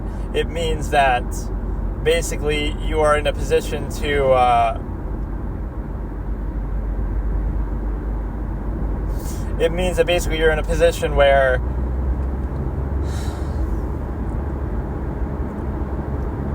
that's what's going to explain a lot of the conflict that happens. So you restricted, society restrict. Let's just look at the stimuli acme, like to do with sex, right? Inherently, people would just do whatever they want, right? On instinct, the way the animals do, etc., right? But now society restricts them from doing that. So what does that lead to? It leads to this obsession, overcompensation, hyperfixation, imbalance, overcompensation for, sort of imbalance and overcompensating in extremes. I had a better way to say it, but I can't remember. So you restrict it severely one way, right? And then you want to act out on it severely in the other way. So now it becomes like the end-all be-all of society because you're restricting it so much.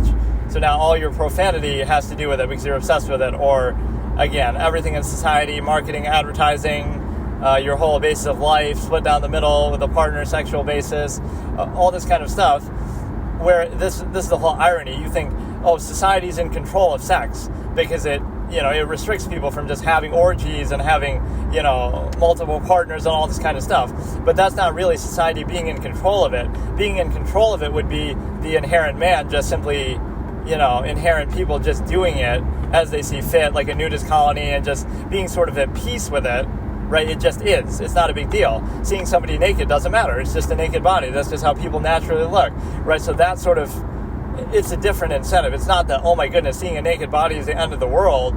It's actually something else. Right, you could just get used to that. It's not a big deal. You could say, oh, that's desensitization. But it's actually something else. It's society's need to control it and be like, oh, we can't just let people all walk around naked and, have this mindset that, oh, it's just normal. Sex is just a normal, regular, natural thing, and it's not that big of a deal, because then people would do it without society's permission, if you will, the fallacy of permission. In other words, like, you need permission to do your base. No, you need a good reason to be restricted, not that you need society's permission to do that which you could inherently do in the first place. So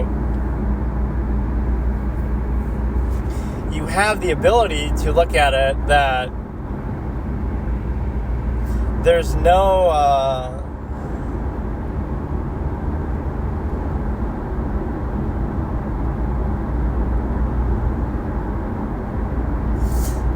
basis to it, because, again, why do you see it obsessed over so much? The naked body is just a naked body. It's not the end-all be-all of everything, and that's not how people would act normally. Again, if everybody was just nude and naked all the time, you could certainly respect certain boundaries, but it wouldn't be like this obsession, right? Now, since you restrict it, now you obsess over it, and so now you're controlled by it, right? You're not in control of it the way you would be like just at peace with it, that's the inherent natural state, tendency, that's just a human body, that's just normal, it's no big deal. Instead, you have this sort of knee-jerk reaction where, oh my goodness, it's the end of the world, I saw that person naked, like, look at that nip slip, look at that cleavage, whatever. And the only reason why you're doing that is because it's restricted so much in the first place. So it's very strange, because by restricting it, now you obsess, and now you have to overcompensate, and now you created an imbalance, now you have a conflict of contrivance, now you have the ability to basically, see that society obsesses over it in such a way that is very, very kind of juvenile, really, right? This hyperfixation on it, like, there's this sort of false elegance to do with that. Like, look at us sophisticated people at a party, and we're all drinking champagne, and we're all, having conversations and having a nice meal, and you're like, man, this is how much effort they go through just to fuck one another. Like, you could look at it from a baseline perspective. Like, you go through all this song and dance and obsession over it just to ultimately, wine and dine them and have sex in the end. Like, what does that mean? Why, that shows you not only are you not in control of it, but you're helplessly, hopelessly controlled by it, and you're willing to go to such lengths, like, we got to have a nice dinner, and we got to have wine, and we got to have all these social contrivances, and we got to impress them, and we got to play these games, and we got to go back and forth and round just so we can have sex, just so we can, like, man, we have to obsess over it, create this appearance like, oh, it's love, it's a false absolute, we need to worship it, we need to have all these rituals, we need to wear rings, we need to have, anniversary days, make a big deal, we have to have a wedding, we have to have a big ceremony, we have to have, like, all these things. Like, you're so obsessed with it that you're actually not sophisticated at all, you're just controlled by it in a very primitive way. So that's the whole opposite interpretation that is poignant, that I could show in, like, a short story or something. The ones truly at peace and in control of themselves are just inherent man, nudist colony, etc. Whereas the ones who are helplessly enslaved by their base tendency that they sort of try to reject but then glorify and embrace at the same time, they try to reject the notion that, all they'd want to do is just hump each other and just have sex with no restriction and whatever, right? Even if that's what they want to do, they don't want to admit that. So they'll say, no, that's not what we want. We want love, and it's meant to be. But then also, that's what it comes down to, dependent on overextended pretense that is necessary. Like, it comes down to sex. You're just sort of, again, obsessing over it, like, I like to hold hands. But why is holding hands an intimate, enjoyable thing? Or, just being, like, things other than just simply sex. Like, I like to kiss them, and I like to just caress their hair. Like, all that stuff is still tied to the stimuli acme. Like, the reason why that's pleasurable or enjoyable is the closeness of, that same attraction element, etc. With respect to,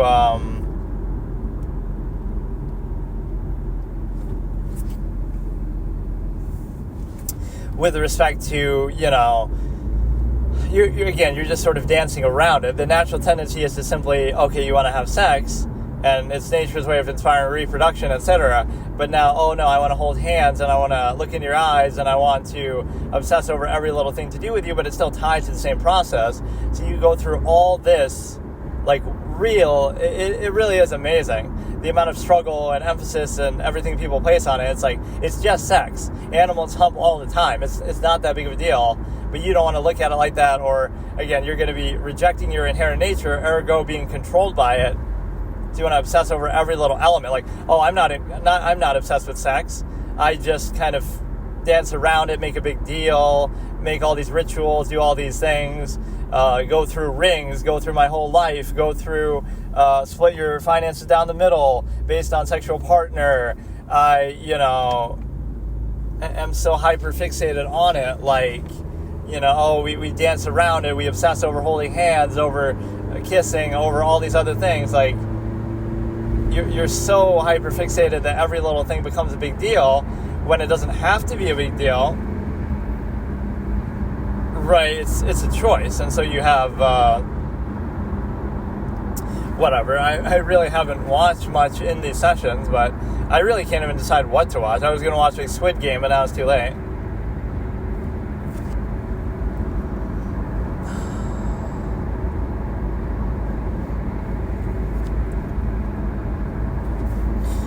Wisconsin versus Kyle Rittenhouse direct examination, Ryan Black. A lot of these court-related clips because you watch Darrell Brooks and now you get these things forever. I sort of miss doing some of my old school things that I used to do, but I guess I sort of fit them in here. Like, it's very distinct, but you have to have like a formalized published work to really... And the one thing you can't help with the audio background here, too, is like the AC and stuff. It's so hot that it's not even on very high, but you have to have it on at least a little bit. So if you hear that, I can't help it. But no, we'll have that come like on Wednesday. And so, all right, let's just watch this then. We're starting at Wisconsin versus Kyle Rittenhouse trial, day 3. Direct examination, Ryan Balch with D something, starting in 3, 2, 1. This judge gets a little upset at the prosecutor at various points. I don't like when they show a lot of silence and stupid stuff, because then I feel like I have to skip ahead. Or actually, my headphone isn't even working. Well, I'll have to like restart that. My Bluetooth is on, but the headphone is not. Right, with respect to But no, there's this glorification in society of a few things that are objectively adverse. So, for example, we glorify appearances even though they're fake and can be manipulated and are often a form of overcompensation that anybody can artifice. So rather than just being more genuine, you'd say we got to dress it up and overcompensate. So artifice is rewarded there. Also, like sort of false certainty and things like that, preconceived notions like certain identity aspects, age especially, right, which doesn't inherently necessarily mean anything. Or again, little superficial performative aspects are glorified. So you'd rather see somebody dress everything up, look good on the surface level because you're initial minded and you don't think any deeper about it. And then you'd rather see somebody have all these performative aspects, like they're trying too hard, they're showing off whatever, and they're artificial, they sort of exude false certainty, right? So they might not know what they're doing, but they act like it, compared to somebody who does know, but they are a little humble or something about it, or inquisitive or something, right? So the stupid people are so sure of themselves, and the intelligent people are more inquisitive, right? Like religion versus atheism, arguably. Or science, like you ask questions versus asserting answers. Just because you want to believe it doesn't make it so. But you have this ability to, there's like a glorification for false certainty, where you have, you'd rather see that. So you'd rather see somebody be fake, dress everything up, value performative aspects, presentation, all these things that can easily be manipulated and don't have any value and arguably serve as an overcompensation for something lacking otherwise. And anybody can do them, and, it's not genuine, it's not inherent. And then beyond all that, you have the ability to basically recognize that you have the ability to recognize the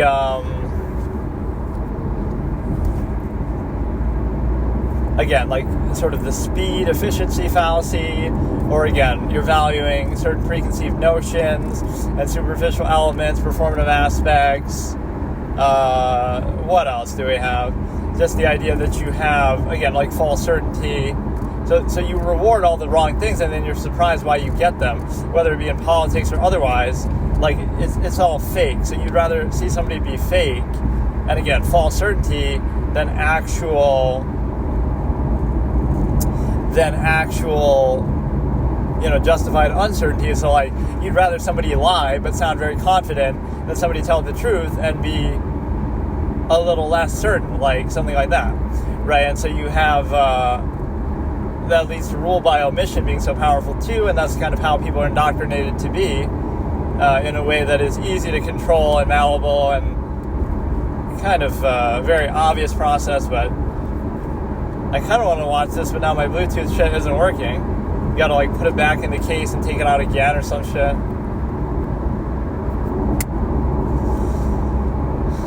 Yeah, I haven't seen too much of this trial, mainly just the judge yelling at the prosecutor or something, or Kyle Rittenhouse crying on the stand that some people find funny, kind of how he does that, or him almost like passing out in the verdict. And this is one of those fallacy moments too. Let's say that Kyle Rittenhouse was guilty and arrested, right, for doing this. Even if he was, that doesn't prove anything. People were trying to use it like, oh, look at this, he's like a MAGA kid, or look how terrible he is, this is like white versus black, whatever, things that they were trying to say. But it's just one individual, so even if he was guilty, it doesn't prove anything. It just means that he did something wrong. Or even him being innocent doesn't prove anything either. It just proves that he didn't do anything wrong. So it's an individual basis, but they're trying to make it a whole big thing, right? That doesn't mean that everybody is good because he is not guilty, or everybody is bad, like of whatever, however you want to define it, based on identity, race. So, and just on a basic level, it does seem like he was going there looking for trouble. You could say he's going there to try to protect stuff, which is only fair and you're right to do, but given his age, arguably, he maybe shouldn't have done that, made him a target. But although he does look a bit older than what he is, but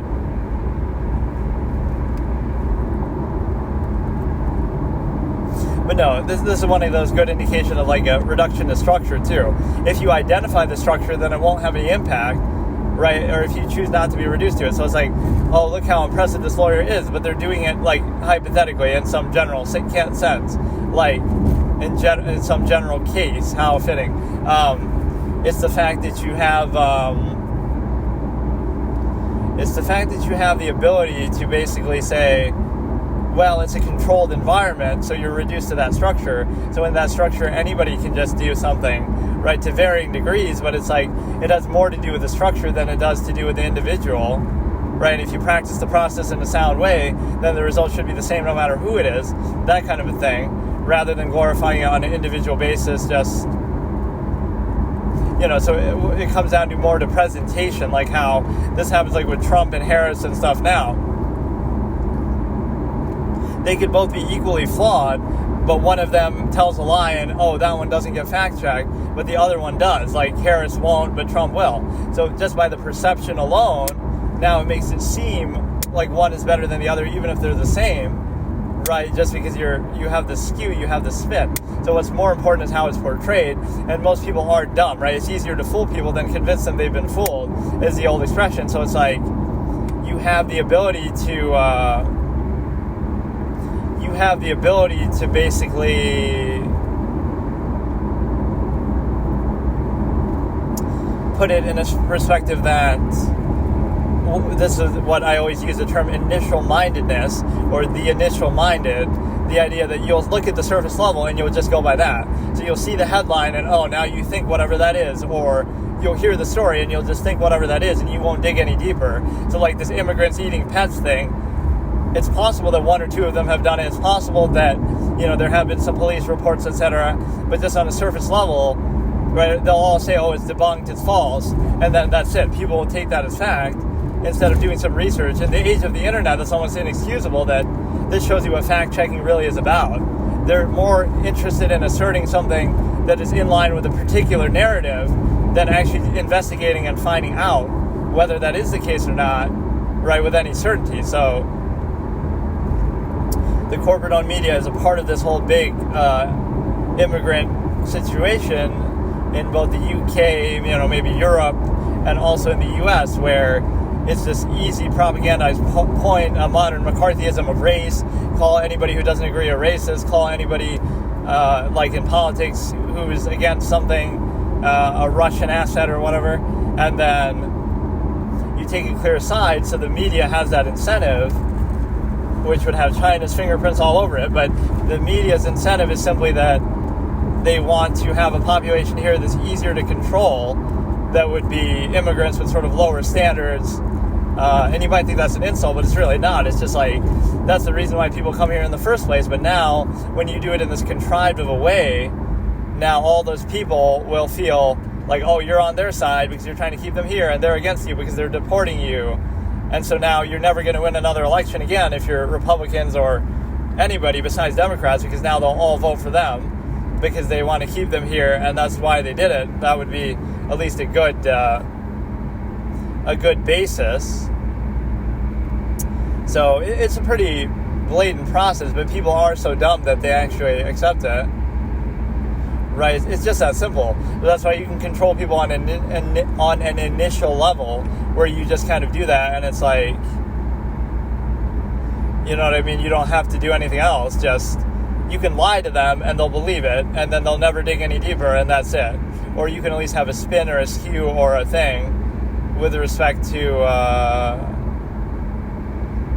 some sort of thing here, where you have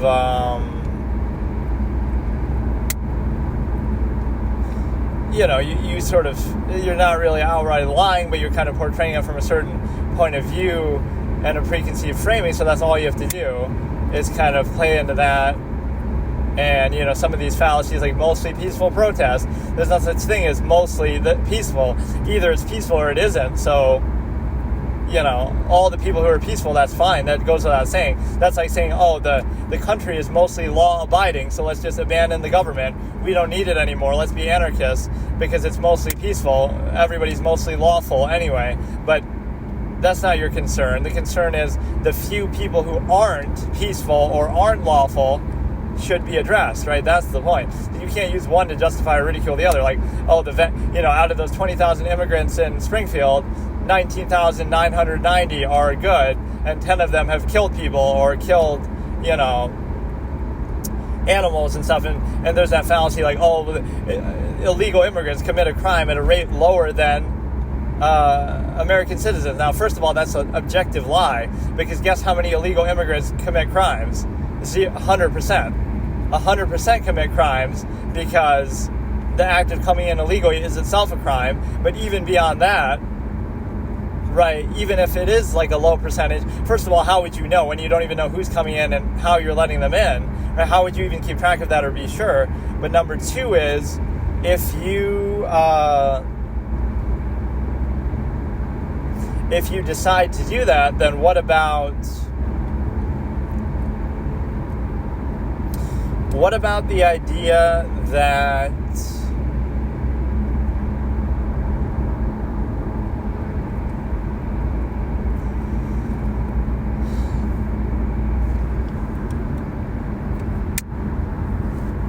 how can I describe it? What about the idea that you're basically able to address the ones that do something bad? Or again, it doesn't matter about the percentages, because it's an unforced issue. Like, American citizens, at least, who are already here, right, let's say legally, if they commit crimes, you can deal with those when they happen. But now let's abandon border control and just let 20 million people in illegally, and now even if 0.001% commit a crime, that's still an unforced issue that you could have easily avoided if you just had better border security. There's no doubt that some of them would still come in and have no reason to be sent back or stopped, and then they would still commit a crime, no doubt. But again, it's not about like a stereotype of, oh, they commit crimes or whatever. It's like all human beings commit crimes, period, right? Human beings as the human race commits crimes. So doesn't matter what country you're from, doesn't matter what ethnicity you are, all that stuff doesn't matter. The only thing that matters is you should come in through a proper legal process. So arguably, certain people could be stopped from coming in if they have criminal records history, they're wanted, internationally. All it takes is one person, like Laken Riley, right? That's what I would have done if I was Trump. I would have just mentioned something like that that's more easily verifiable. Just mention Laken Riley rather than the dogs and the cats thing, because it's more recent, I get it, but since it wasn't 100% like a sure thing, but no, I like that sort of, people are more, especially the media, is more interested in asserting something isn't true than actually, investigating it. What if there's two claims about that from citizens, and one of them is accurate? So would that still mean that he's lying? Like, it's hard to say that somebody's a liar when you're not even looking into it properly. This is the age of social media versus the, corporate-owned media taking a side and trying to control the narrative, right? Where you have the ability to see through it now a little better, right? And so now you see this in countless other countries. So at least this pushback is good, that you can control it very easily, as far as like all these fallacies too, to do like equity or something, equality. The U.S. is top of the line in that. Doesn't mean they're perfect, but they're the one country that has so much diversity. So anytime there's any conflict, you're going to punish them for that diversity and say, well, look, this conflict between one person and another person in this country is because of their different identities. But you wouldn't say that in other countries, not because conflict doesn't exist, but because there's not as much diversity anyway. So like, you see the difference. Like, most countries don't have very diverse populations. They're mostly ethno-states. Most countries in the world are like 75+% of one ethnicity, and then small numbers of other ethnicities. So there's less diversity, period. The U.S., on the other hand, is incredibly diverse. And so because of that, now anytime there's a conflict between two people, it's a higher likelihood that there'll be different races. That may or may not be a component, and often isn't a component, but you'll just look at all this sort of inequality or strife between races. But the only reason why you're having that is because you have so much diversity of races in the first place. So it's kind of like, it's coming from a good place, even if the result sometimes is bad. And again, it's not always because of that anyway, right? Like, just one person hurts another. It doesn't mean that one happens to be white, one happens to be black. That doesn't mean that's why they're doing it. That's certainly how it'll be portrayed. Right, like Derek Chauvin, that doesn't mean he did it because George Floyd is black. He might have done the same thing to anybody, right? But somehow we just assume that, like,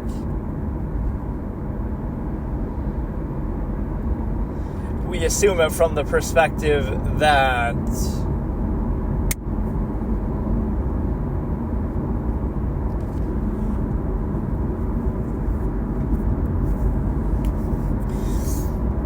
you would want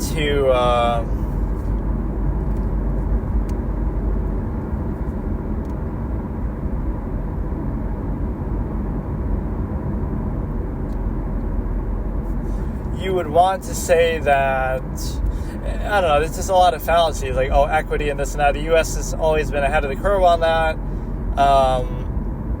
There's all, like, this victimization. The people who come into the country aren't expecting any sort of, special treatment that way. It's like, we just do what you got to do and nobody's stopping you kind of thing, instead of, oh no, we need like special treatment or some. It's very strange, but it shows you how easy people are to control in certain ways like that. Okay, so today I'll just watch some more stuff on YouTube, but yeah, like I said, I almost have to get like YouTube Premium to stop the ads if I'm going to do it, because then you have that stupid ass like 5-second delay. Sometimes this turns into like almost a charades guessing game, like guess what I'm watching by the commentary, because I'm not showing it, and I don't even bother to really put the timestamps in there, because with this it kind of makes sense because there's just too much shit. So if you're just watching like shorts and stuff, so I watched like the Hell's Kitchen episode. Whatever there is on Netflix, I almost don't even care. Like, it's a good service, but I don't, I end up doing it, and then I just watch, like, one thing on there, like Stranger Things episode 1. It was good, like, I don't even mind it, it's just, I don't know that I want to watch the whole thing right now, so then what's the point? It's like one or the other. Either don't watch it at all, or watch the whole thing, so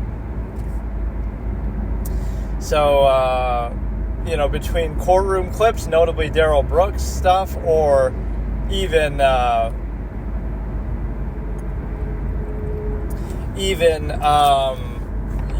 just stuff related to Hell's Kitchen or something. I will say that Hell's Kitchen is far more enjoyable than MasterChef. Like, they both feel fake-ish, but the reason why Hell's Kitchen is kind of real is because people are coming in there really waiting for food, right? Celebrities and stuff, so they're actually hungry. They're not going to pretend to just be, you know what I mean? Like, you're actually cooking for real people there, which you kind of are in MasterChef too, but a lot of it's a more controlled environment. Like, you're cooking for the judges, so if you're cooking for actual customers in an actual restaurant, you're actually under time pressure and stuff like that. So that part is kind of fun. So I almost would. I just find it more enjoyable to watch clips from it. I'm not going to watch the whole thing, but maybe we should do that. Like, I'll watch episode 2. But again, the fucking stupid ass thing is going to mess me over. The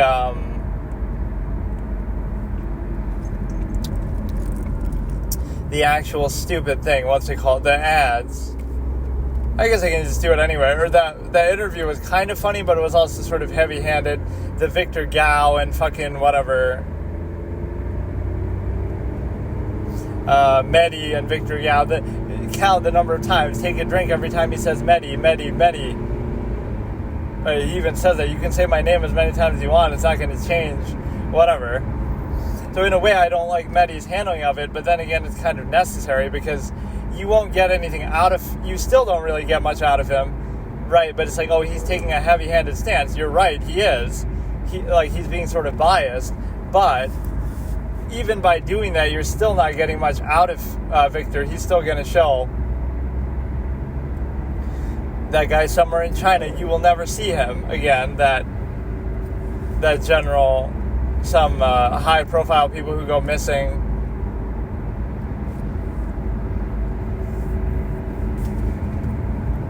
That's the good thing about the U.S. Even when something is happening, at least it's super obvious. Like, you can tell that this sort of, destroy the country from within initiative is undergone, right? Whether it be because China has infiltrated our media or other reasons, at least it's very obvious to us because,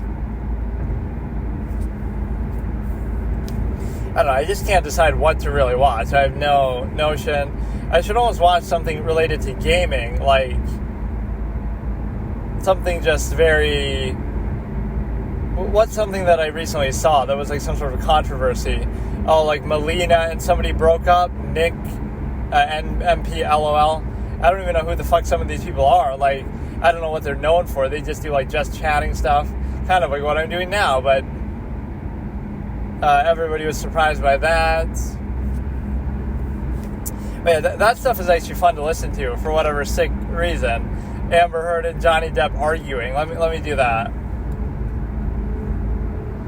Not even the trial, just the...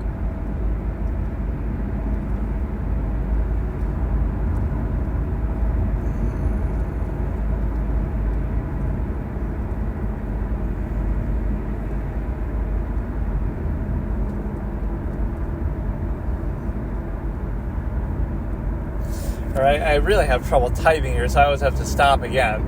But no, I've watched such a variety of stuff in doing these, which that in itself is fun. This sort of shows you, this is like the mindless flicking through television channels kind of mindset, even though it's not really that. It's a case of, just whatever you feel like. It's different. Like, why not? Sometimes I would do that. Like, just force myself to watch this series.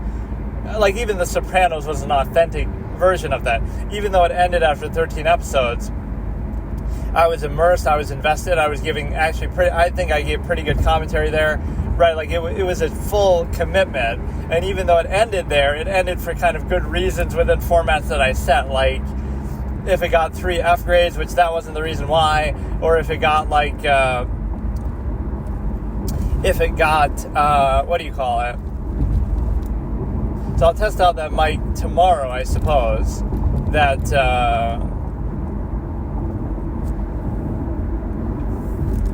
it's supposed to arrive tomorrow, but who knows? Now it'll be delayed too, and I doubt it'll really work very well, but we'll try it. But no, the bigger picture point is just,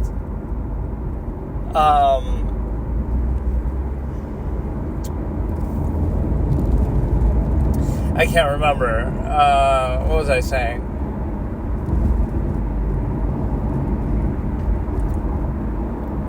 Kind of like random, you watch whatever you feel. Oh yeah, The Sopranos. Like, I committed, and then I had if you get saved by plot armor 3 times. So the first time was like in episode 4 or 5, where he's like, I think it was episode 4 actually, I keep saying 5, but where like he sort of gets outmaneuvered by this other mafioso who's like in witness protection, right? And he should have lost there, he should have died, and then, right, he takes pity on him because, Meadow is going to college. He would have died just right there. I thought the reason why he didn't do it was because maybe, he's afraid that other tenants will hear it or something at the motel, but he didn't seem to care about that. He even says, I didn't do it because you had a little girl with you. So that moment, then the other moment in episode 13 where the other guy's about to kill him, like Artie or whoever, whose restaurant he burned down. I was so confused by that plot line. Like, at first I thought he did do it, then I thought he didn't do it, then I just didn't fully catch that moment. But he burned down his restaurant to stop him from, like, having a murder be committed there or something. Right by, like, Junior. So that's number 2. What was even the number 3? I can't even remember. It would just be, like, how Junior would have killed... Yeah, that moment, like... Junior has him set up to be killed, and then it's just a history of violence type of moment, but you're not Viggo Mortensen, dude. This fat fucker sitting in his car fights off 2 gunmen who walk up to him and stick the gun in his face. Like, that's so stupid. So, like, 3 plot armor moments is why it ended, which, again, that's a high bar, because a lot of series I like would have had that too, like The Mentalist. Obviously, Red John could have killed Jane anytime he wanted to, so having 3 plot armor moments there is easy. Every episode, every time Jane takes a breath, there is a plot armor moment. Like, Red John could have just killed him anytime he wanted and gotten away with it. He doesn't have any, like, real protection against it. Right, never mind the actual interactions. Even if you say, like, okay, maybe it's not that easy that Red John can do it whenever he wanted, but, like, at the end of season 2, Red John could have done it, or not even that, he goes out of his way to save him, too. He was going to die anyway, so that's, like, plot armor times 2, that, number one, your main nemesis for the series isn't killing you when he has the chance, but he's also going out of his way to save you from somebody else who is about to kill you.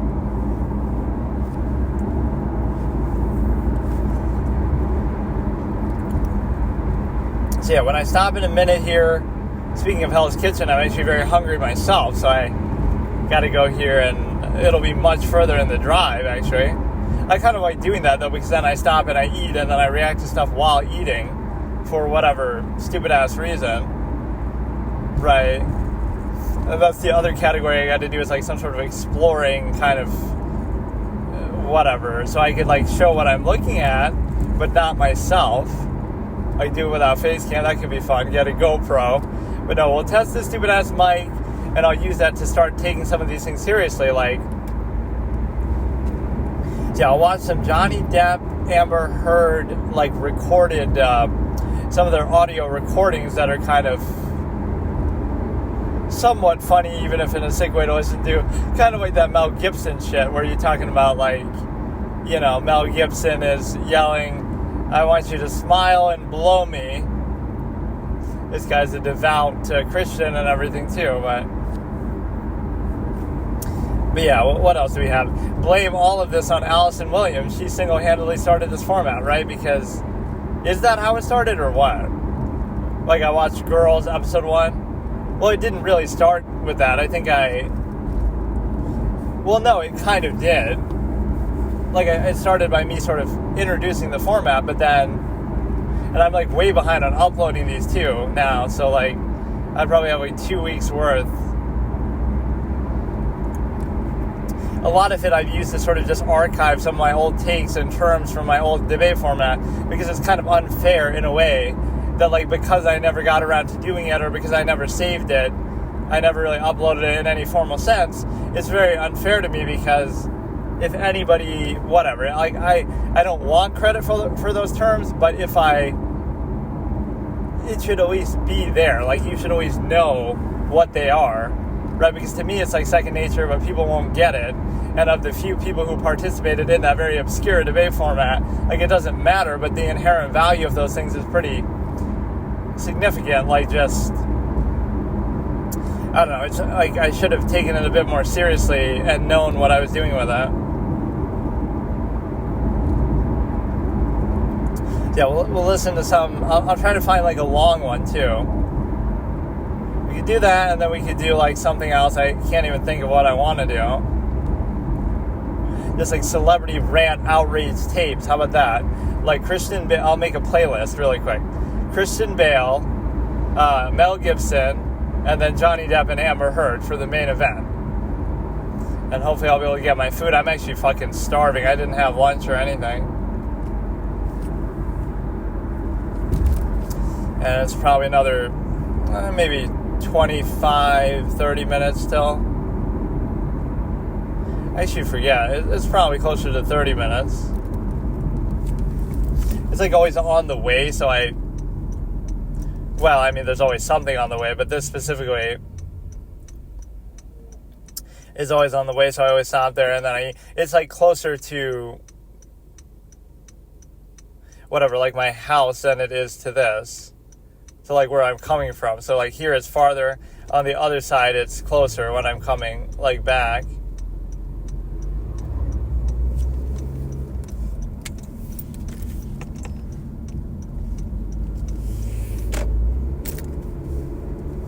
Yeah, let me actually do those. Those ones will be pretty short. And of course the Christian Bale one I've heard many, many times. I'll actually make my own playlist here. Or this is what I should do, like, in general. I should always have these things as a go-to, but then I never know what I want to watch. So here, watch. We'll do this really quick. It'll be Christian Bale Freak Out. And I saw that one, too, like, Christian Bale, like, sneaks into your party or something. Right, and that sort of has little snippets. So here, let's see what we have. I'll make a new playlist and whatever. Alright, so that one has it in there. Christian Bale. I'll actually include that as a bonus. As like at your party. Like a minute 37. Rob Cantor. The same guy who made that fucking thing. The, whatever, I forgot even what it was now. The fucking Shia LaBeouf thing. And then Mel Gibson one. Right, this one is also maybe pretty short. It's got to be like a longer thing. Full uncut. But that's the difference. That's like a review. Or an interview. This is dumb because it's like it's a minute long. It's got to be like an hour long. Like the Johnny Depp one is at least longer. Yeah, that's what they take out of it. Like, oh, it's a racist thing. Okay, do that. Then we have one more. We'll try to do a long one. Recording Amber Heard. Like, there's got to be like a 2-hour just fucking compilation or some shit. Yeah, new recordings, 5 hours, 30 minutes. Full 5-hour recordings. And I was at some random point in there. We'll do that, and then we'll do...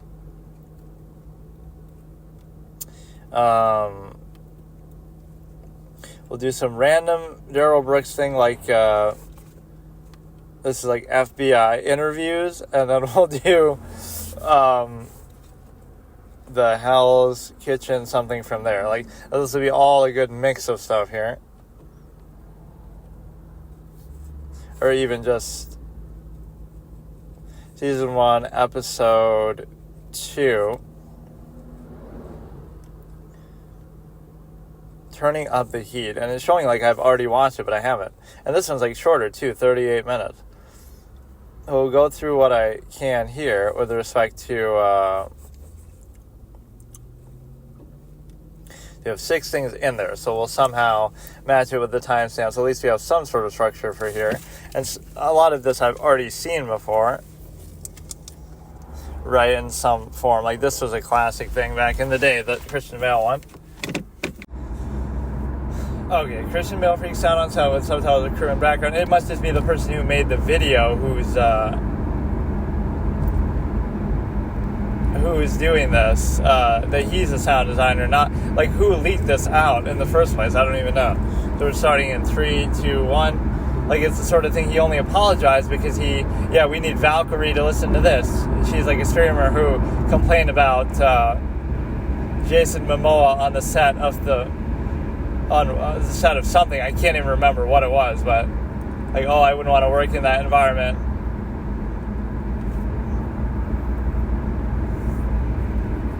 What the fuck are you doing? Are you professional or not? I am. Now see, they normally stop him from doing this, so he's tried to do this. I'm not shutting you up. You can barely even hear the other people. So he must have had a history of doing this. This is just the one they caught on tape.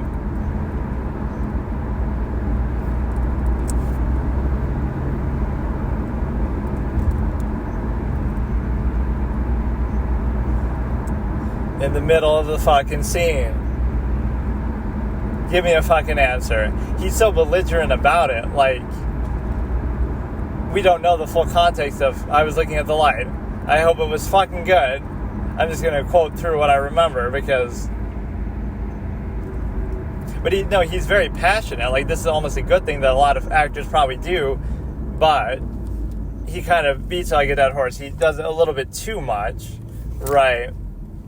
But the general idea behind it isn't necessarily bad. This is the second time he doesn't give a fuck, so it's a repeat behavior. But again, presumably Christian Bale is he feels justified in what he's doing. So I'd rather you stand by it and say he was really being dumb, and it's like, oh, his character was bleeding over. He's still in character.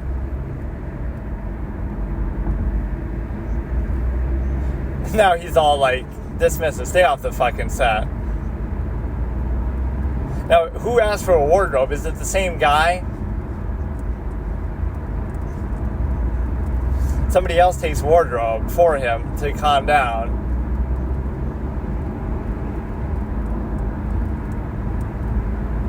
Like, is it the same guy taking wardrobe who's he's bitching at, or is it somebody else?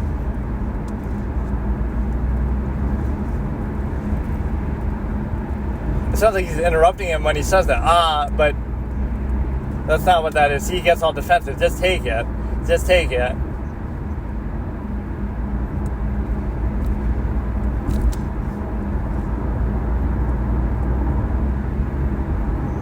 He's being a little snarky there. No, I'm looking at the light. He's sort of winding him up.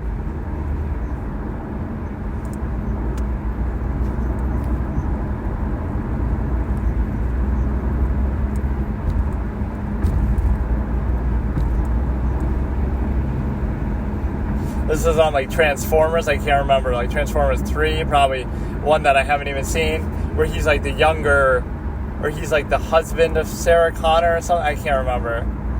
Well, I don't even know because I haven't really seen it. I think I've only seen the first two. Or no, I've probably seen it, but I don't remember shit. But it's like he's the guy leading the rebellion. John Connor.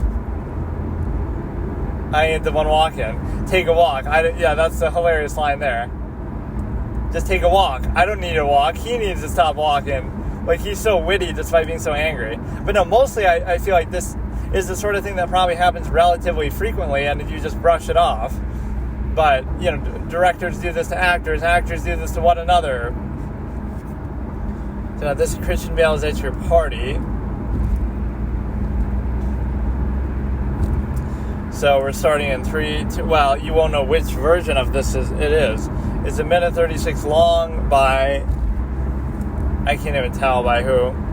Whatever, they're all about this long anyway. So starting in 3, 2, 1. It's like some animated Christian Bale's at your party. Ding Dong by Mary Sue something, even though that's just an animation. He's ringing at your doorbell.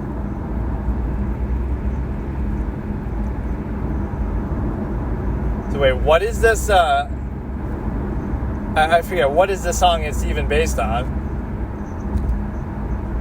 I forgot. Pinterest face for the niece?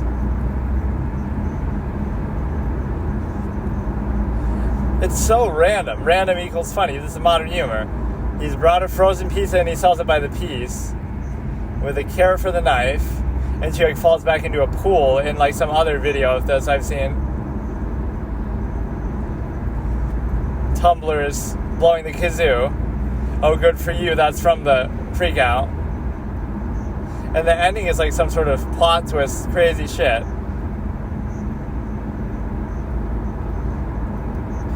The cops are about to tackle him, but then the worst police brutality since George Floyd.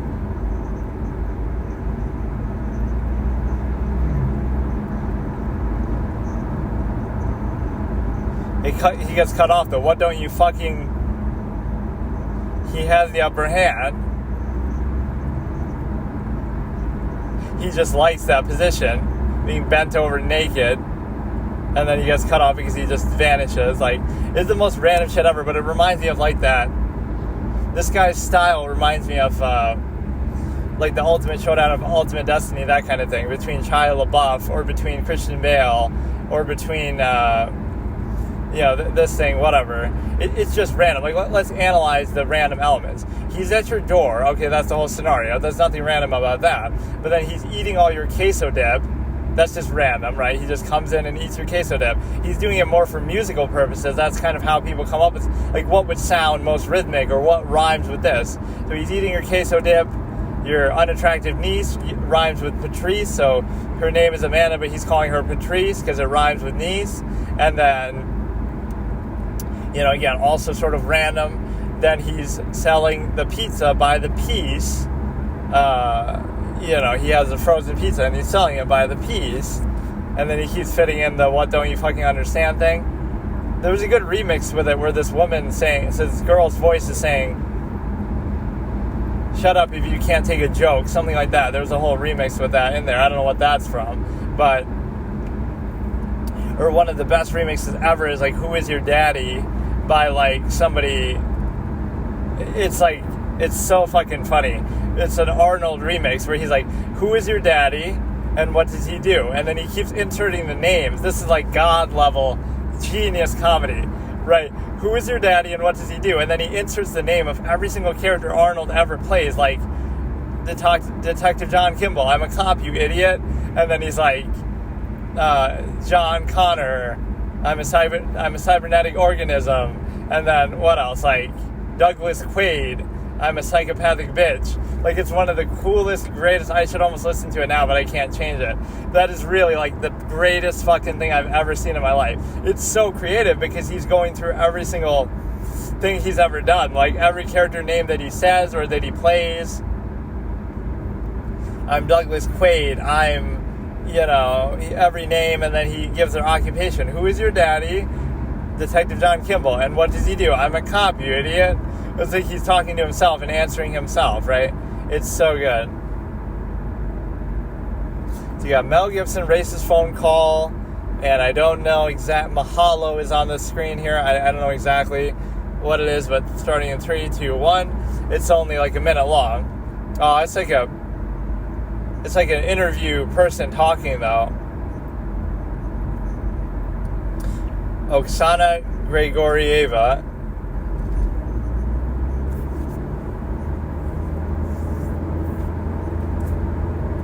Or he's just narrating it.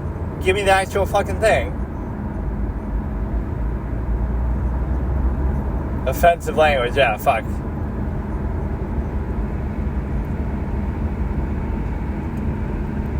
I don't walk around in tight clothes.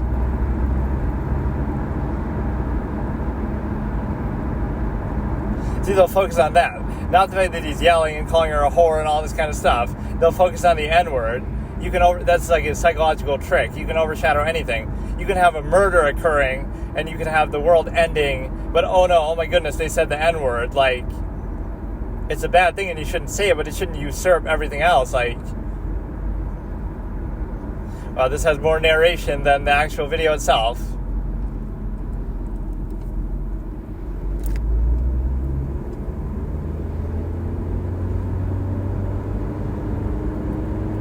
Money from the wetbacks.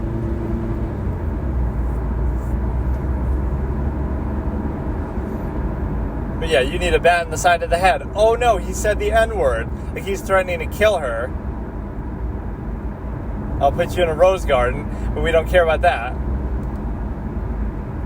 And then I'll be framed as like, oh, you're defending the N-word. I'm not defending it, I'm saying, like, you know what I mean? It's a harm, help, risk basis. Like, do you have, again, in society, somebody graffitis the N-word on LeBron James' house, and that gets more media coverage than somebody killing somebody else. Like, one person can murder somebody, whether it has to do with race or not. Just a norm, one white person kills another white person. One black person kills another black person, whatever, right? So it has nothing to do with race. That doesn't get any media coverage. It's crickets. But then, LeBron's sign has graffiti the N-word, whether it's because he's LeBron or whether, but, somebody just says the N-word, that gets more coverage than a murder. Like, yes, it's serious, but let's have a hierarchy of harm. In other words, a murder is more serious. It doesn't matter. So, like, somebody hits somebody but doesn't kill them. He just injures him, but, he does it because he says the N-word and he says it's because of his race. That gets a lot of media coverage. Somebody murders somebody, but it's not because of that. It doesn't get as much coverage. So, again, I'm looking at the severity of the crime, number one, and the motivating factor second, which is worth noting, but that should not usurp the crime itself. And so here we go. New recordings, Johnny Depp versus Amber Heard, is 5 hours long. And I believe we're at the beginning here. We're starting in 3, 2, 1. There's got to be some... He always is like mumbling. like he is on drugs or fucking something.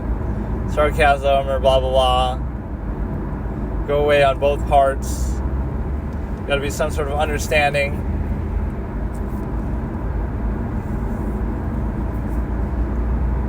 Don't trust me as far as you can throw me.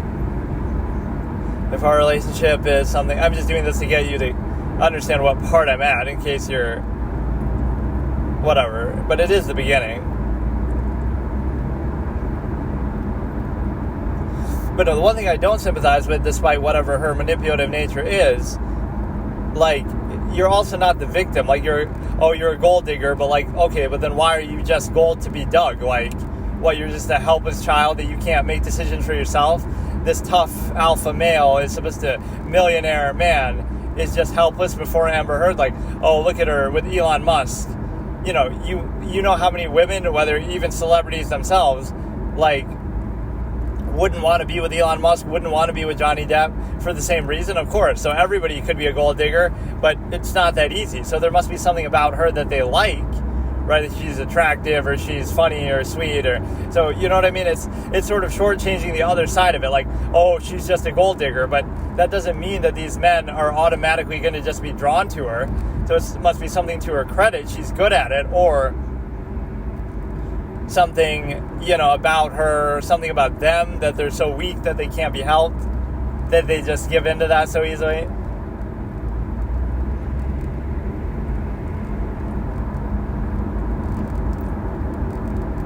I can barely even hear what they're saying, especially him.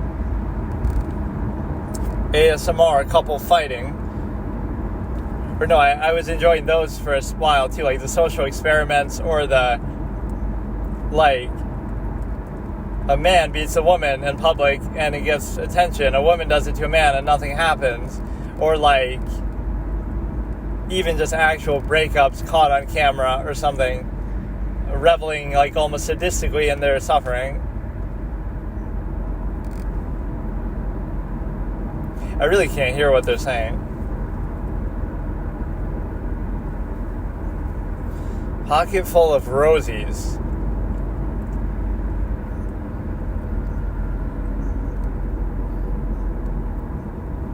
Confusion of the highest order.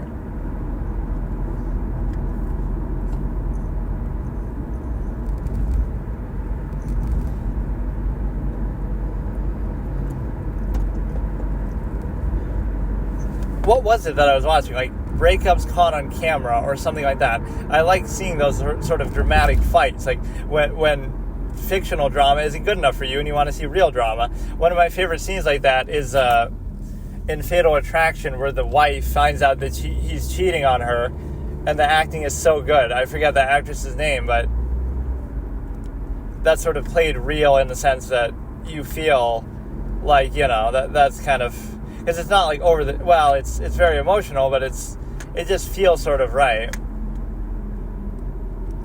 That whole movie is pretty good until the end, where it's like turns into like a monster movie where, oh, we're trying to kill the chick and whatever, like, or the alternate ending was she kills herself and tries to frame him. So like both endings are kind of pretty stupid. But no, the movie and the build-up and everything is so good.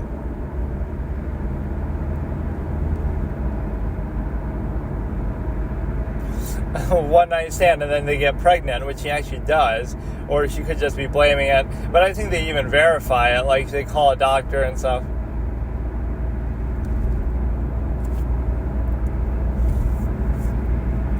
I mean, in his defense, you wouldn't expect that to happen, but also you shouldn't blame that. It's like you still did it. So like if she didn't get pregnant, what, you're not the bad guy and you wouldn't care or something, right? Like you can just do it.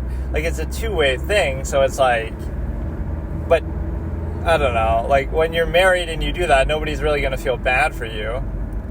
But then again, she knows that he's married, so they're both at fault, but honestly, it's one of those cases where you don't sympathize with the guy. Or this is almost something I should watch on 2 times speed. I can't even hear what they're saying, first of all. My tooth is kind of hurting too, so this is making me kind of hard to talk. Especially when I have to project my voice, but this is an example of one of those sessions where at least the phone is like upside down. Yeah, that's what this kind of is. It's like a radio show where we're just kind of like doing this shit in the background, I guess. So I'm not really always watching it, or...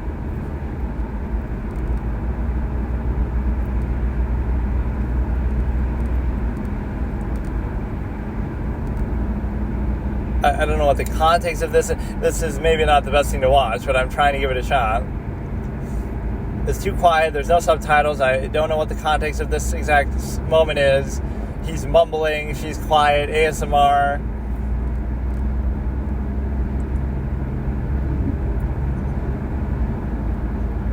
But no, remember, relationships are always a two-way street.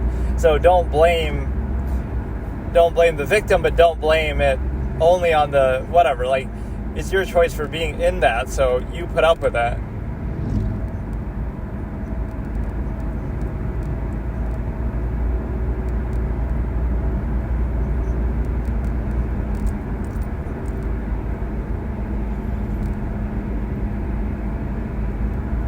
He does seem to have some sort of alcohol/drug issues, that maybe he's always stoned or high or drunk or something. He seems more like the zombie type in this situation, whereas she's like more expressive, at least. Or we could play a game like where we count the number of Trump signs we see versus Biden/Harris. Or not even, I'm even wrong. Tim Walz. I love how that's even blamed on Trump. Like, oh, Trump keeps forgetting who he's running against. Like, it's not his fault that your candidate was so incompetent that he couldn't run again, and that he embarrassed him in the debate, and that he had to drop out, and that you did a bait and switch at the last minute, right? That's not Trump's fault. But that shows you how manufactured of an outcome it is. You get one unpopular candidate switched out for the next, buffered by the corporate-owned media that loves them, the Democratic Party. Like, doesn't that make it obvious to everybody? Like, it's nothing to do with Trump. It's just like, clearly the Democratic Party and Harris and Biden are not very popular, and now they suddenly become that just because they have to win, just because the media wants them to. You see this in other countries, like the elite favored kind of candidate, whether it be the one who's already in power usually. Like, they can never lose. Putin can never lose. Xi Jinping can never lose. The Democratic Party can never lose, because that's what we have, is the one-party state. So just for the health of democracy that way, either vote for an independent or a Republican or nobody. I wouldn't even say vote for a Republican. I would just say don't vote at all and just see what happens. But they've been in power 12 of the last 16 years, and now they're getting all the positive coverage. So clearly they're aligned with the corporate-owned media.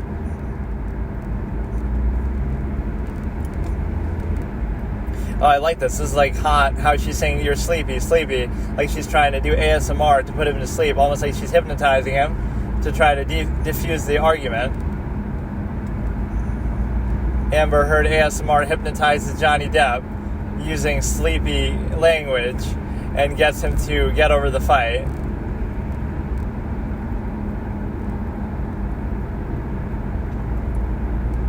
But like, she must be the one recording all this. And like, how did all of it get leaked and released anyway? Or maybe he released it, I don't know. But that's more like her conniving nature to record stuff and play into it. But nothing really that notable is happening here. This is just like normal couple fight stuff. Sometimes it's unfair too how we judge this sort of stuff, where it's like,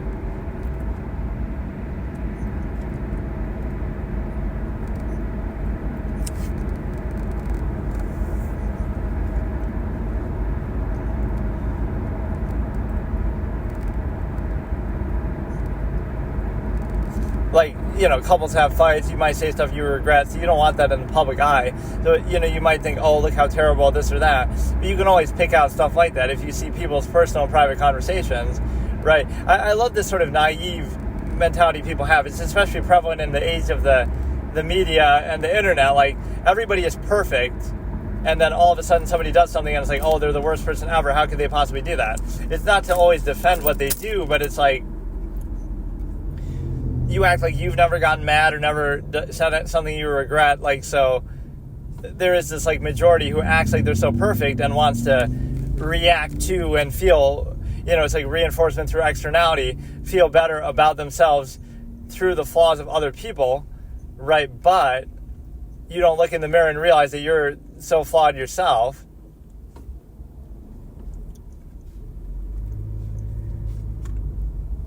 You will. Is that a threat? I don't know what exactly even she said there.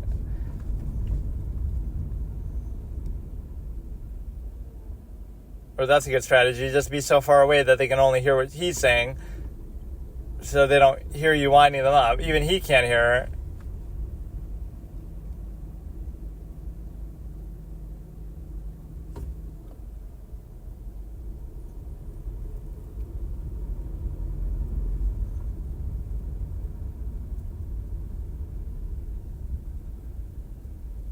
He always sounds drunk or sort of dialed down.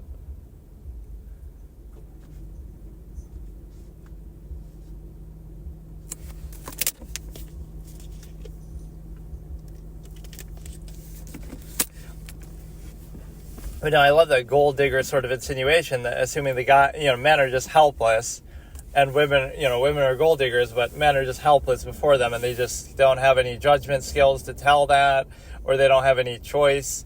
They don't choose to be with that person, or they don't, they can't detect it. They can't keep their finances separate. They can't set ground rules. They can't do anything. They're just helpless. And then let's just blame the woman, right? Like what person or what woman wouldn't do that if they had the chance? Yeah, you have the chance to be with a millionaire, very successful actor or whatever, like whoever it might be. You have a chance to be with this person who's wealthy. Like, okay, you have a chance to be with Elon Musk. Like, why wouldn't you do that? Isn't that how, that's a good thing, so fuck it. Right, so I can't blame them for wanting to do that. I don't know what the insinuation really is. Like, if you have the chance to do that, you'll do it. Usually. Right, assuming other factors are present too, but like, would you rather be with someone who's rich or someone who's not rich? Like, okay. There is a certain draw, though, at least to avoid, celebrity. Don't go out as a celebrity if you don't want the attention, basically. Which is something that's even brought up in the trial. Like, somebody said, I advised them, like, maybe you should just be with someone ordinary.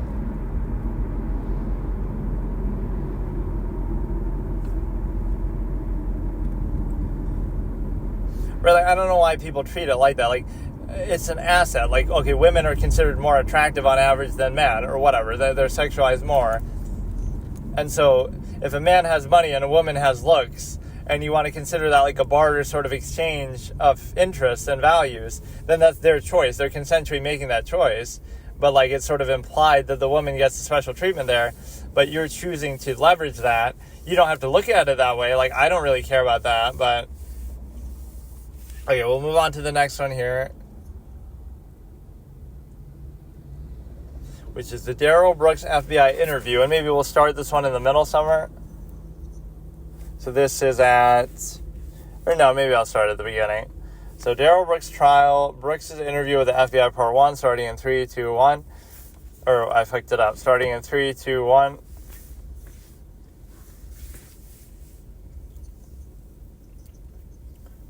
Jay Carpenter.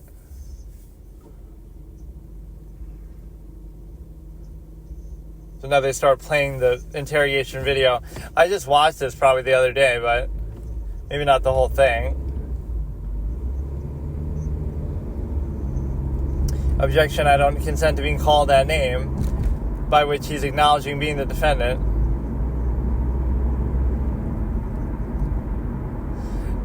Objection is overruled, but it's like,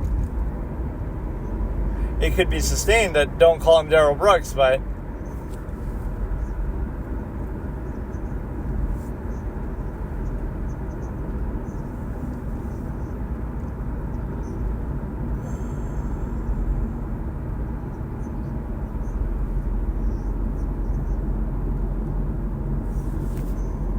sometimes they will just ignore his objection even, or they don't even give a chance to state the reason for the objection.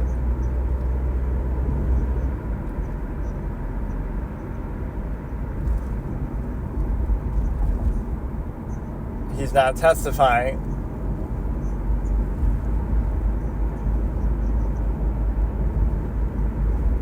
Actually, that should be stricken from the record then. If he's trying to testify, which is one of the complications when you defend yourself, of course. So yeah, how long did that take? It took about 40 minutes. I think 30 minutes or at least to get my food now. Man, I am really fucking hungry. But no, this is pretty enjoyable to watch. I do love this Darrell Brooks trial. I've watched a lot of it lately. It just never gets old. It's so much of this guy behaving like a clown. And then I think the only thing after this is the Hell's Kitchen. So should I actually watch the whole thing? I won't even have time to, but...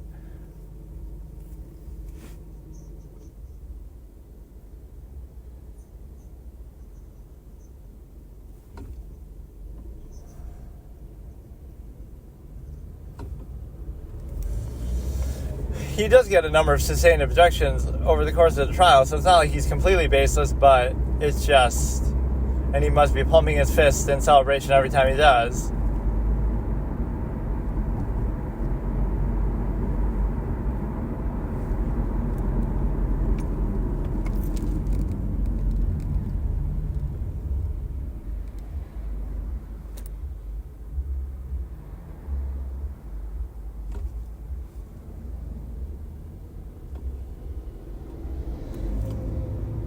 But bro has to sit there and listen to the whole fucking interrogation he did as he's testifying. This would get so fucking boring. Some cops would probably love this, some would hate it, when they're called in to testify.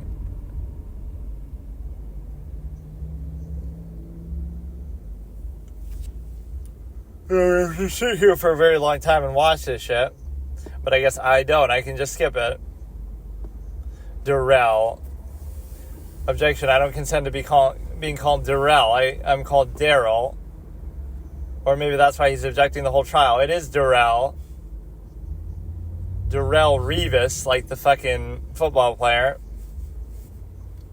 Right, isn't that spelled differently?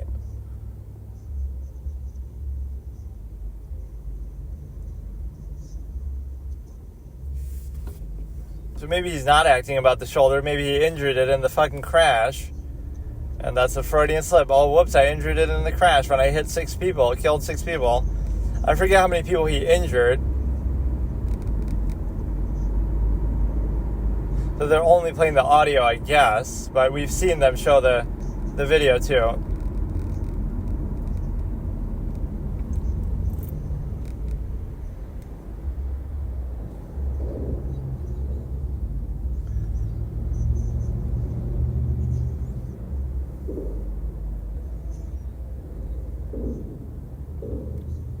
So he's starstruck by the FBI. I've just seen this probably recently.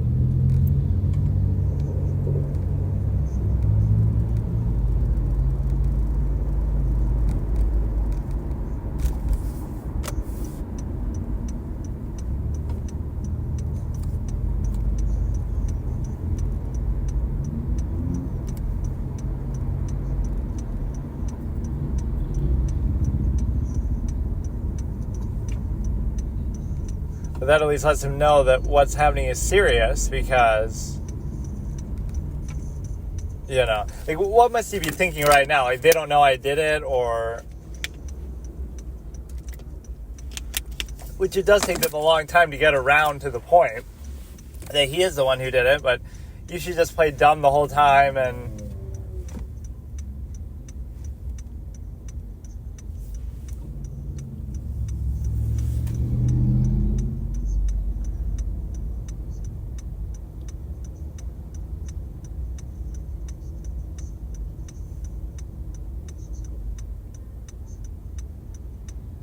It's what would a genius criminal mastermind do in that situation once you've done that? You abandon the car, then you run to somebody, and then you ask for help, and you get in somebody's house.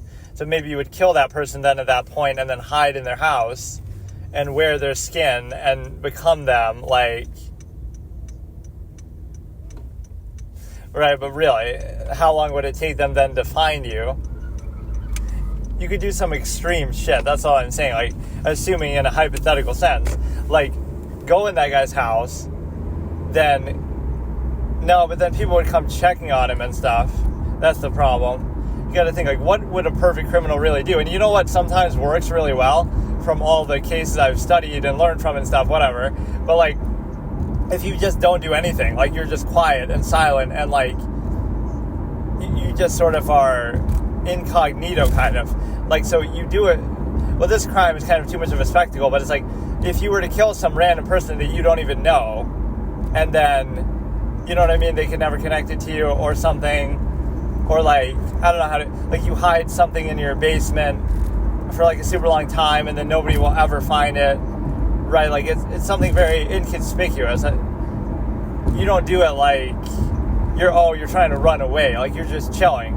You have nothing to hide, kind of a thing. Sort of low-key, like super boring and patient. That's the way that a killer would truly be. You kill somebody and it's no big deal. Or you hide something and it's no big deal. Like, it's just, so nobody comes looking because you're just kind of bland and boring. Some people associate that with, being crazy and stuff too, but generally it doesn't have to be like that.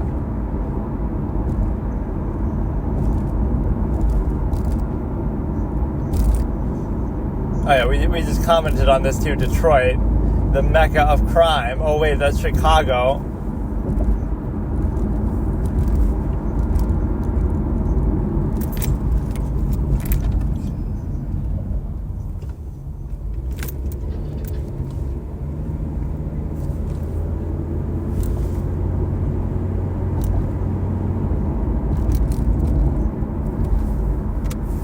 Sheet factory, sheet metal.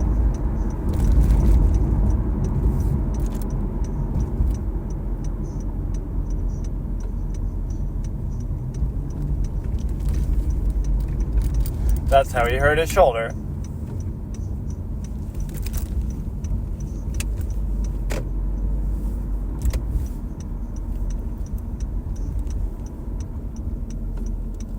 And so because you did that job, you're not married. Like, what does that have to do with...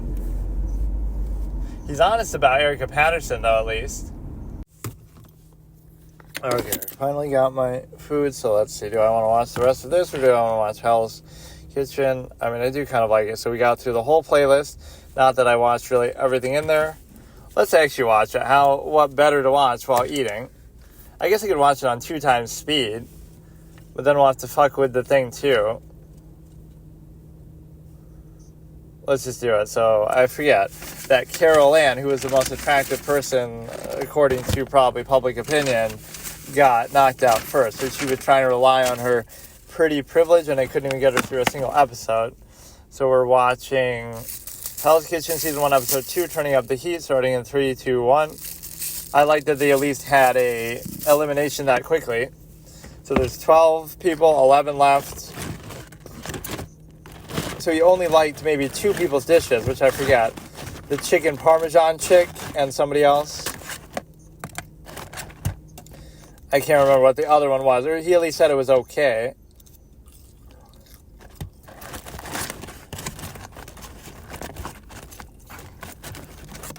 This one woman is annoying. Wendy, I think. She's always like talking to herself and stuff. Good for reality TV, I guess, at least. I thought that one fat guy was gonna get knocked out.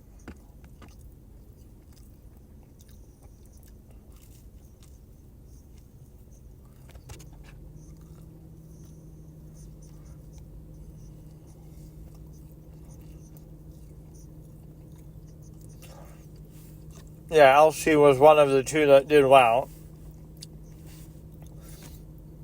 And he betrays the one chick, Dewberry, the one guy. She was technically right.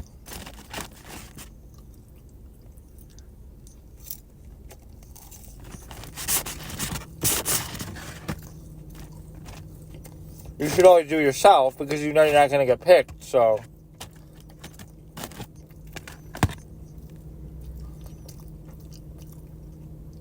She was just sort of disinterested.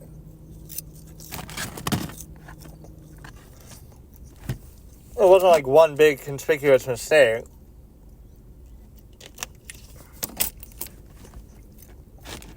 No, that one big guy is a clown. I forget his name.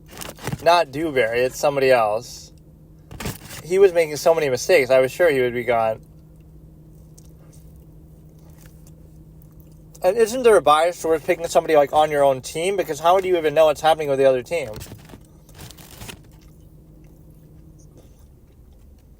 Isn't it normally like, why are you using the same bathroom, first of all?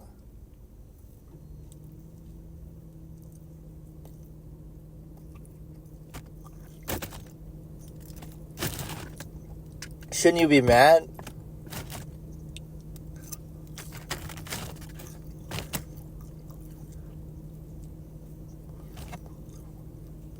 Jeff might have been the guy.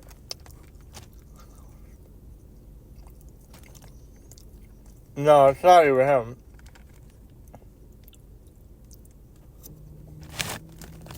But yeah, normally they pick like one person from each team to nominate people from their own team.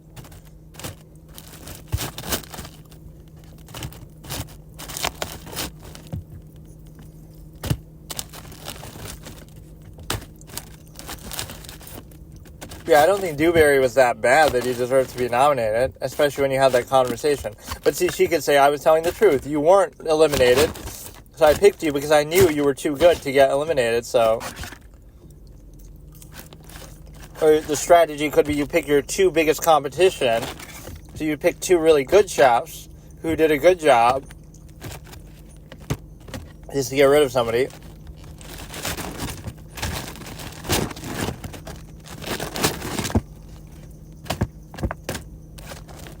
You got some of these sous chefs who appear later, like, I think that's James who appears with somebody. Michael seems pretty good, actually. Some of these are experienced chefs who work in restaurants and stuff, so you would think they'd be pretty good, but they can't always cook the diversity of stuff you're expected to do.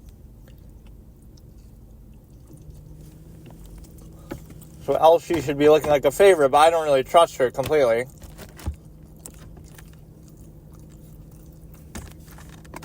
Jessica I like, and I like Dewberry's okay, but I like the other one too. Okay, 5-second delay.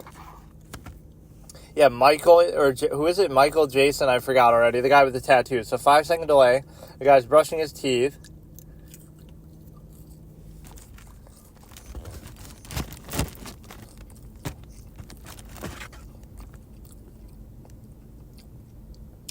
Oh, he's already late, starting off on a bad foot.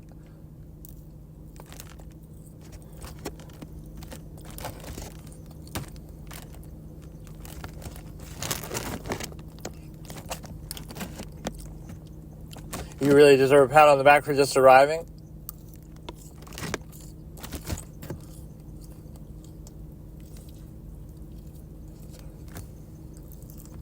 Maybe he's cocky, like he doesn't need to show up on time.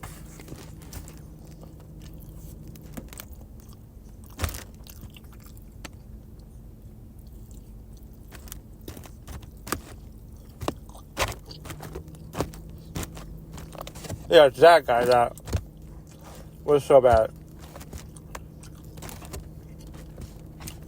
It must have been good for Elsie, otherwise you wouldn't have picked her to choose. You could totally game the system. Yeah, just always pick yourself, because you know you won't be eliminated, because you wouldn't be nominating unless you were good. This is like some sort of skills challenge, or are you actually going to cook for people again? Maybe you'll do a skills challenge first.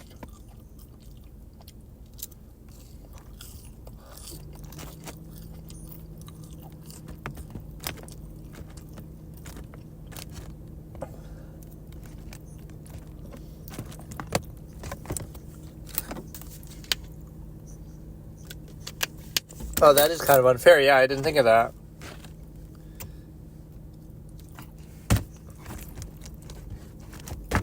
Mike, how did he just know by looking at him? How did you know he's a prepared squid? He just asked him and... Yeah, Mike is pretty good.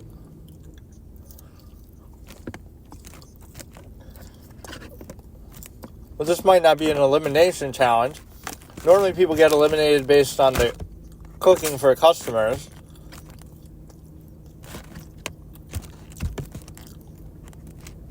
Yeah, this is just a bonus reward.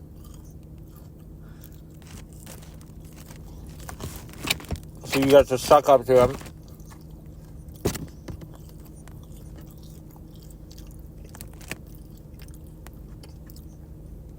Yeah, Jessica and Mike could be the final showdown. They both seem to have a certain swag and capability. I don't get that, though. How did he know that Mike had prepared squid before?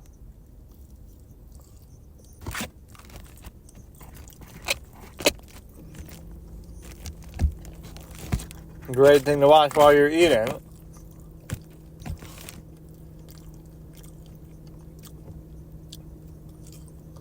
Or Mike's still sitting there taunting them and helping them.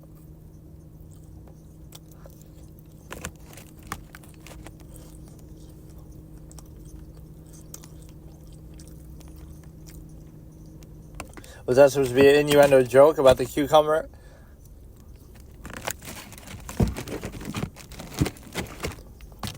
This is pretty good, though. I like it.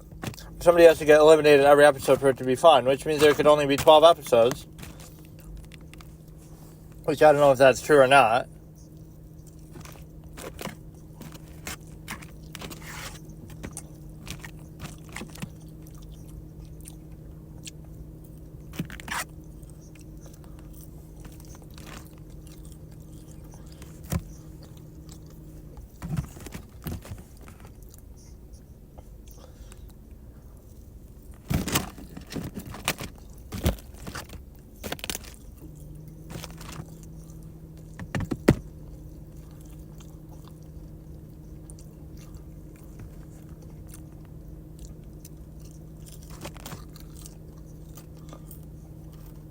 What if one person does all of them?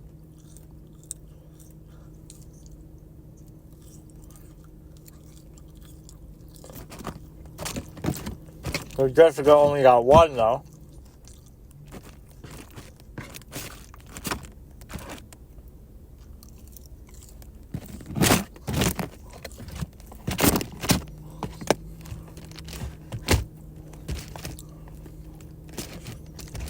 That one what? Wait, how did she blame the squid? I didn't even catch that.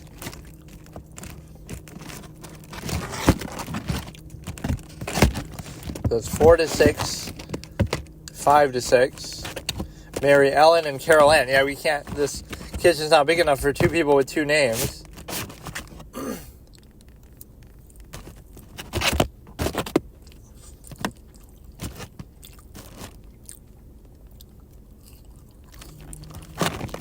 What if it's a tie? Then we'll have to do a tie break.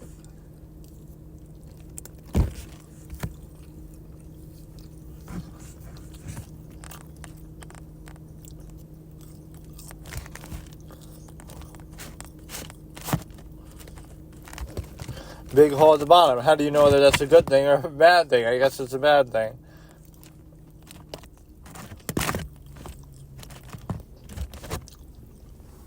And one of them gets eliminated at the end, right? I love the eliminations.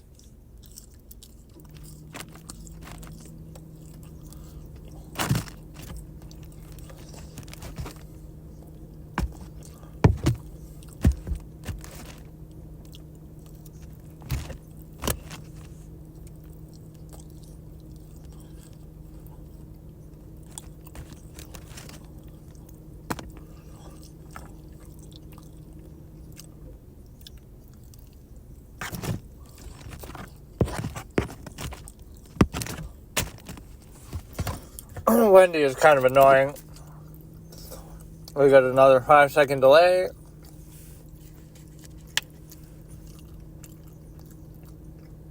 But it sort of replayed a part of it there, so. With Chef Ramsay, the key ingredient to Chef Ramsay's successful restaurant is his ability to train others.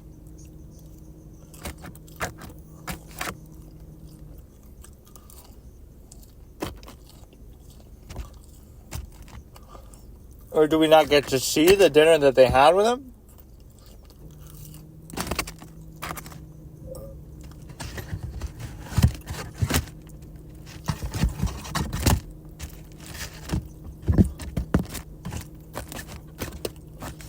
Oh no, it's happening now. And then they have to cook squids. But what if they don't want squids on the menu? Like, that's all your menu is just squids?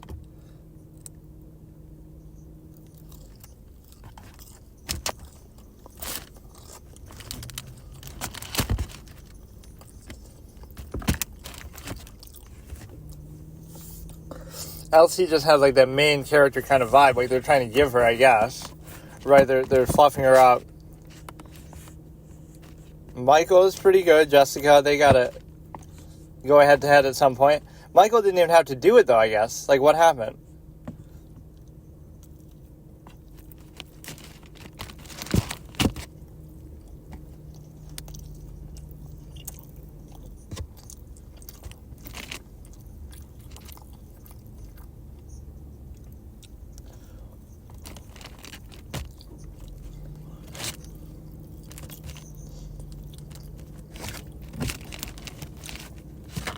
Mother of 6, that gives her special treatment right there.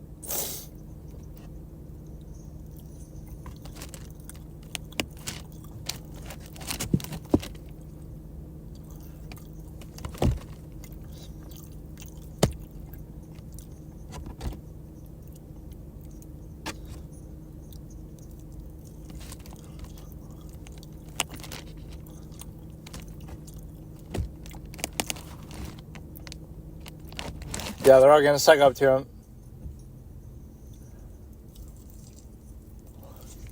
Of course, the perfect you idiot.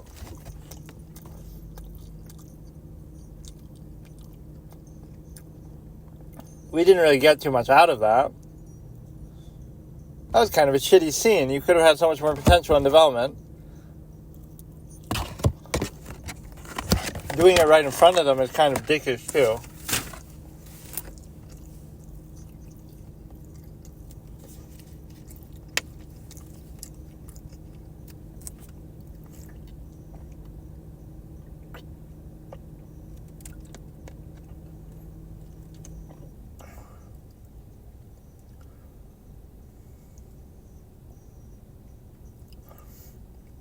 Sounded like he was doing something else. Really? Whatever? That's all we get out of that?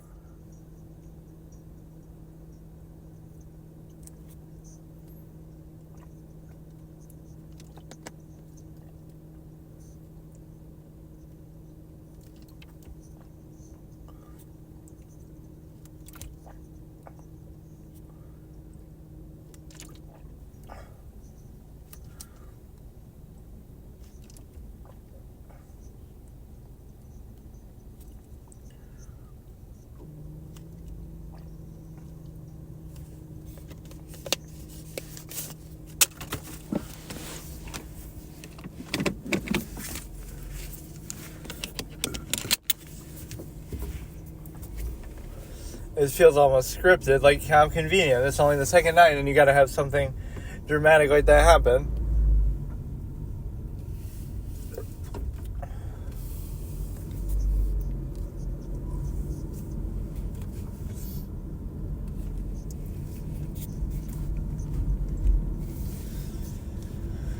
So somebody gets eliminated if they fuck up or what? I don't get it though. I thought Mike wasn't taking part in the whole thing.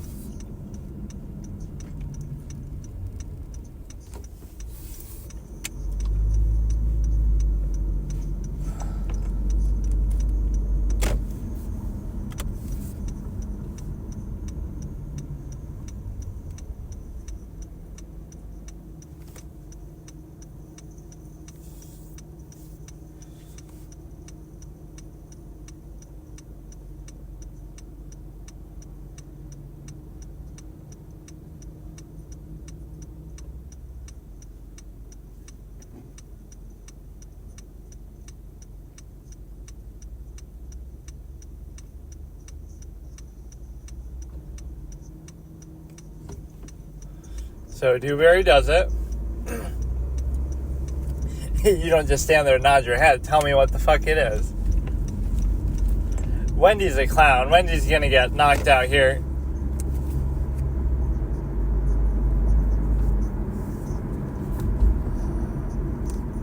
For only the second time. I don't get it, though. What, the reward was having dinner, but they were just cooking while... Whatever. Like, they weren't actually cooking for the restaurant while they were having the dinner with Gordon.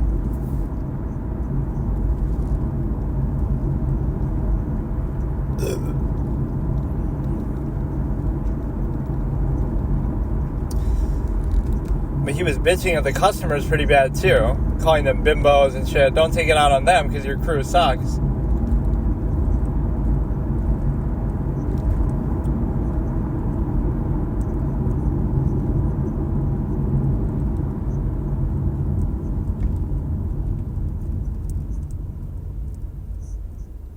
This is kind of a cruel thing. Somebody will pass out and die.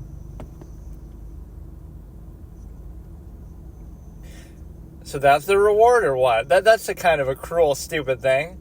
No fans? That's not a good criteria. That is actually dumb. Somebody has some condition. This Jeff is already having fucking pains.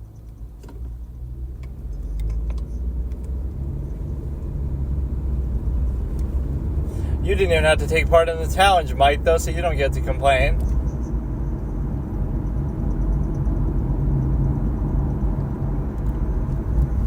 $6.55, 5-second delay. Hell's Kitchen logo, even something. Very few people were fed on opening night. Hell's Kitchen is booked solid for a second dinner service.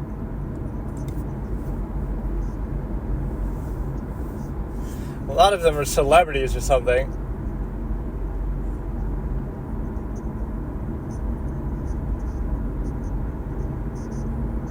Yeah, you got 10 one-star reviews on night one. The guy called me a bimbo and didn't get my food. Yeah, his reputation took a hit by being such a dick.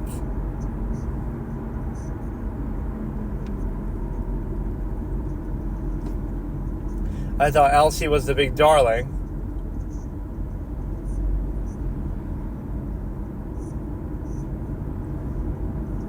I love that flashback.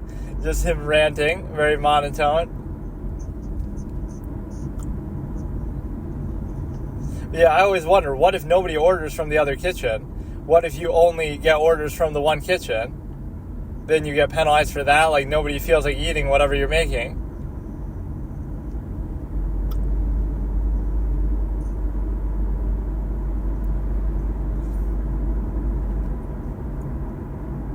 Now they'll blame the AC. If only we had the AC, we would have done better.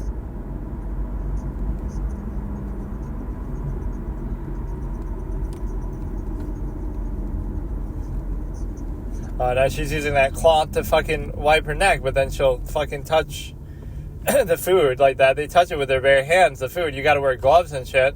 Nobody does that. Nobody's wearing hair nets.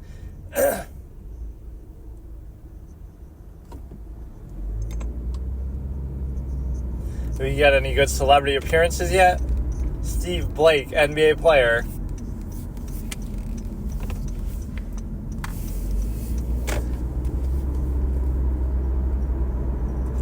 Wendy is gonna get fucking kicked out.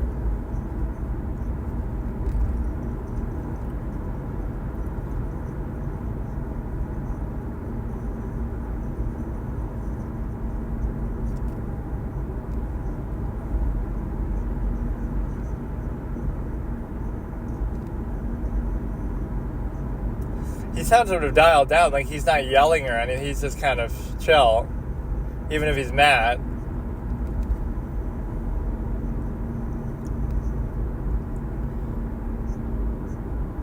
Two risotto I need now. He's talking like Yoda now or something too. Yeah, call him Wreck-It Ralph. This is pretty enjoyable to watch, but it's not like I'm a cooking expert. In fact, the extent of my cooking is the fucking microwave.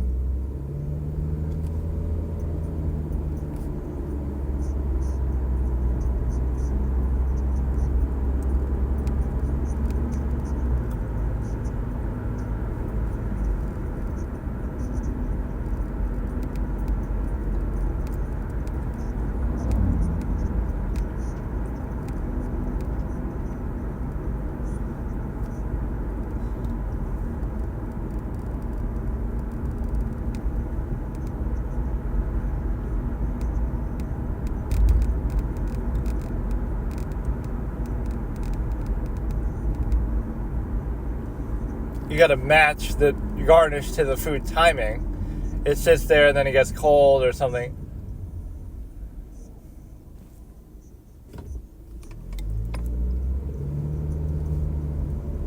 They try to sometimes just act like they're busy, make it look like I'm doing something even if it's not good. Or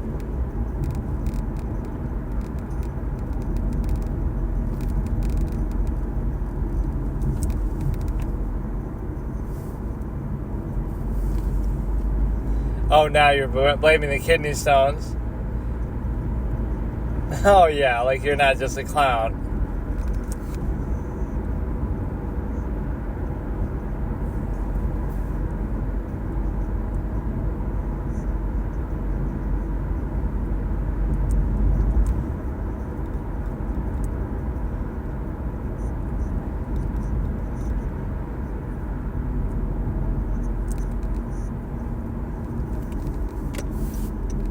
Yeah, and you even have the air conditioner. Imagine if you didn't have that too on top of this. There's like some sort of delay there. I don't even know how long. Probably 5 seconds.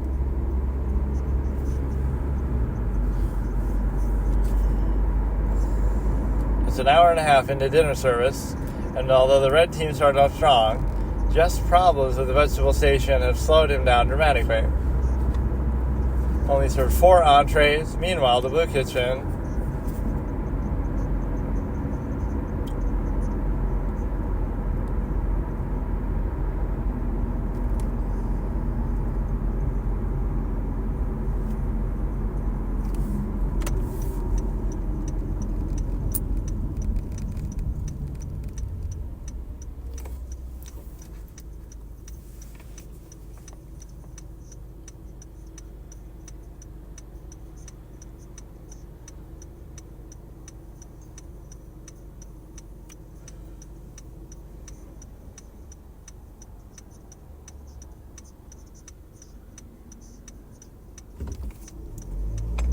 I thought Elsie was supposed to be the badass, though. She won the first thing.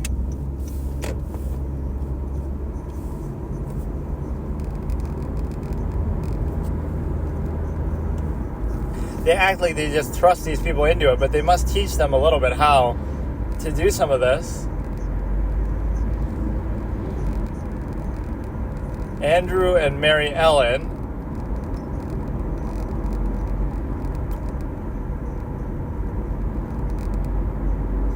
She's kind of been low-key. I kind of like Mary Ellen because she hasn't drawn any attention to herself.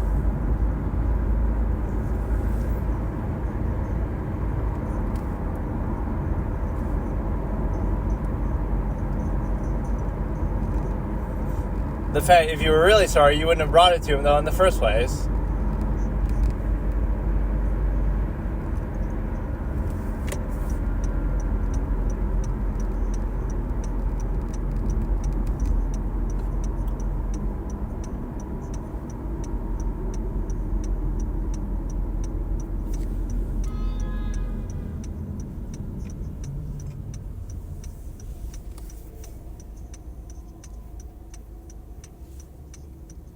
Dewberry seems like he's on a good uptick here. Oh, every time I say it, they get fucked. Or you'll do it just to fake him out.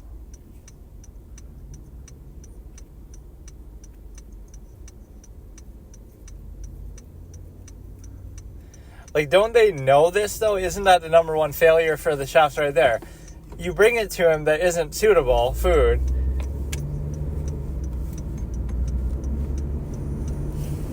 You would know that it's bad, so why even bring it to him? Oh, look at one of the first fires we've seen.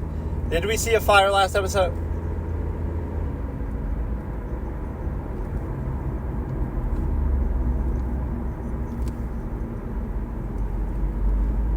He's at least being humble and admitting he doesn't know what he's doing.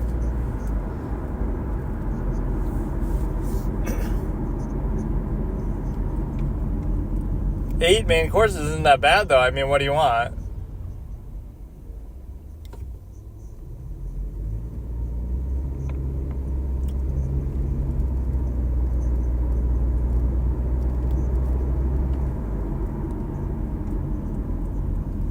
Oh, this guy's got some attitude. I think I've seen a clip of this guy, too.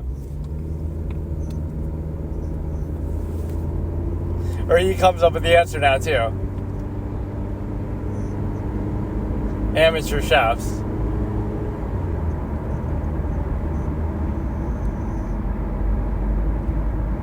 He's enjoying it. But it's sort of justified. Like, it's not their fault that you have a shitty crew back there. You obviously know going in, though, that this might happen. So you need a disclaimer in Hell's Kitchen. If you eat raw food, it's not their fault. They just have shitty chefs. If you have to wait 3 hours and you get called a bimbo, it's not your fault. Or it's not their fault.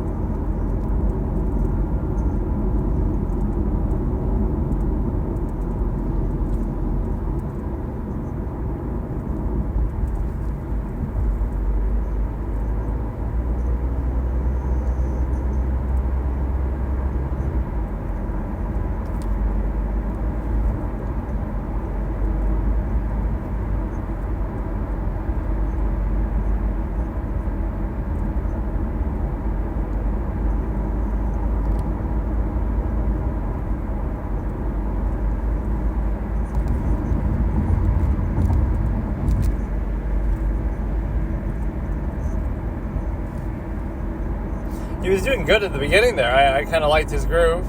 He's very honest, at least. Very humble. He admits when he doesn't know stuff. Like, either you know it or you don't, though. You're not going to just learn how to cook something on the fly. So if I don't know how to cook a dish, I'm fucked.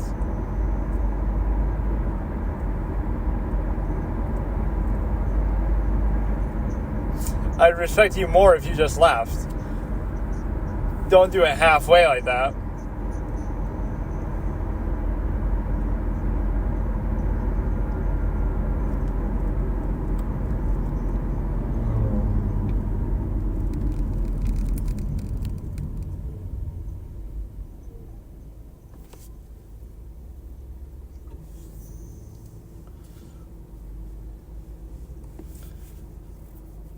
She seems genuinely mad. You should just leave the restaurant at that point. I mean, this is sort of uncalled for, the fact that it's your fault that your chefs are so shitty.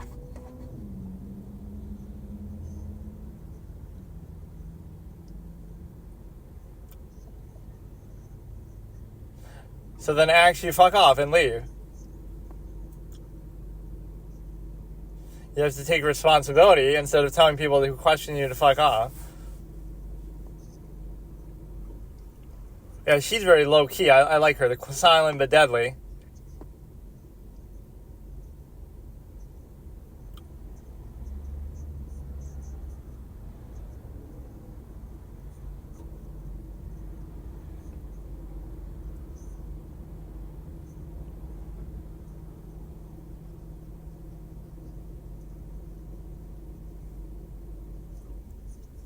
Or he was trying to help her and then she didn't want the help and now she's doing well. I like how she says I like it. She's into that. Oh yeah, I've seen a lot of this. This is all happening only in episode 2. They're getting pizzas delivered in.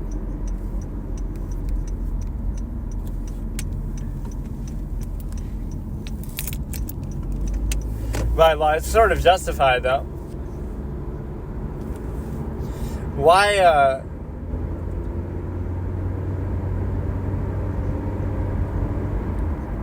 have a doctorate of music.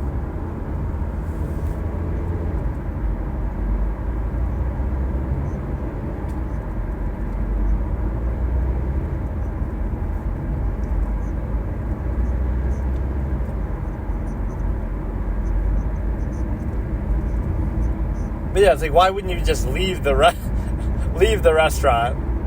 So this was a disaster too. Holy shit! Like, you get a pizza delivered, but why wouldn't you just eat the pizza? Just go somewhere else. Like, she says that a lot. Whatever. Like when the guy's on the ground with the kidney stone incident. Whatever. She's so cool and nonchalant. I love Jessica. In that she says whatever here. So 5-second delay. Disappointment in both kitchens was now decide the losing team. I think Blue probably did a little better because Mary Ellen herself did a lot. Like,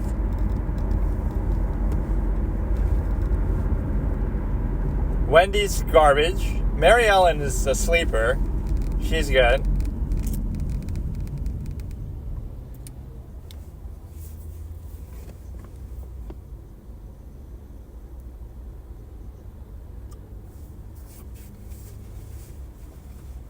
They didn't even get it. Not even that they didn't like it. In fact, this is a real first for me. One of your tables was so frustrated.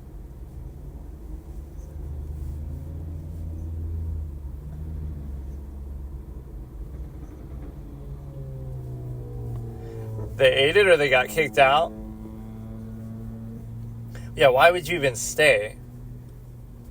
And how much do they charge, I wonder? Yeah, this tall guy is a clown too, but he didn't get much attention here. Or Jeff for having his little spasms.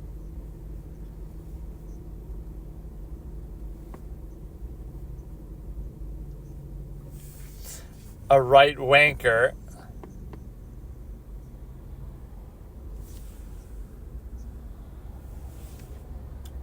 Louise bad, definitely not Elsie.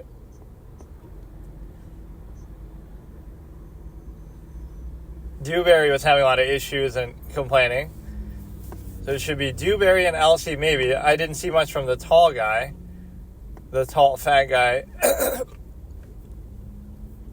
No, but Mary Ellen did pretty well. Like, I don't know, I liked her whole... she got like half the entrees out.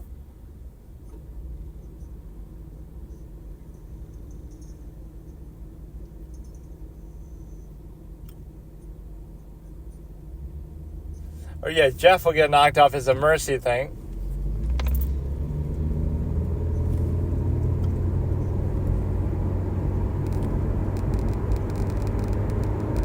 Or it'll be like some underdog story where he wins despite that. Jimmy. Yeah, get rid of fucking Jimmy. Jimmy and Dewberry.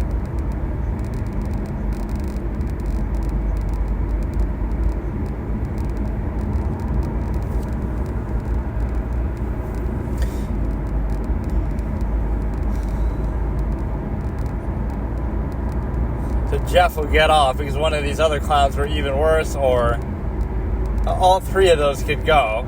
Dewberry, Jeff, and whatever the fuck that guy's name just was, Jimmy or something.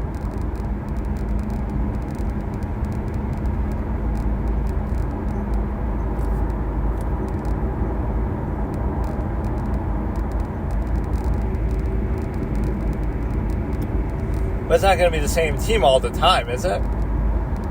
Or it kind of is, maybe. This is a little atypical of how they normally do it. Normally it'll be men versus women, and normally it'll be maybe different teams. They'll keep changing, and I don't know. I'm going to say that probably Dewberry will go, but Jeff maybe should go too. Jimmy is going to have his time. Elsie might be nominated too.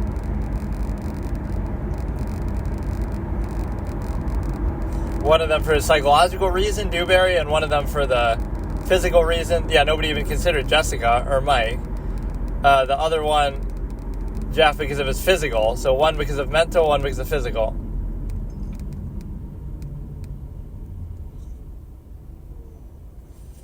So it'll be probably... I bet Dewberry will stay alive, though. He's better for content somehow. So it'll be... Jeff will go home.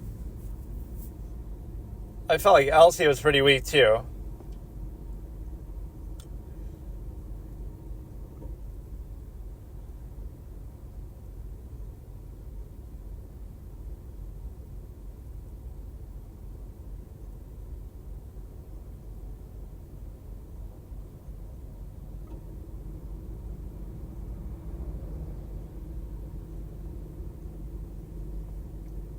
This music is all mysterious.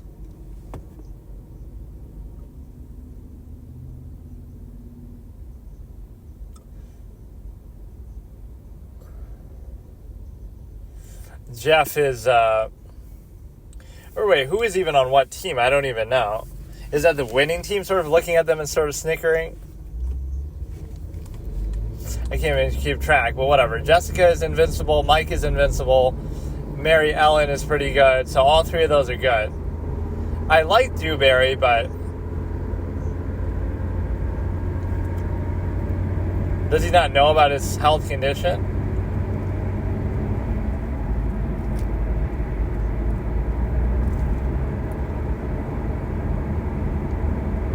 Yeah, he was trying to run away. At least do it all the way. Oh shit, I wasn't expecting that.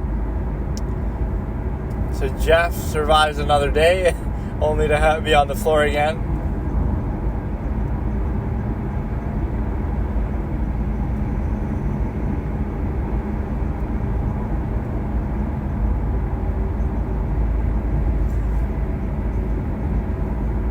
I feel like Jimmy should have been out the last time, though.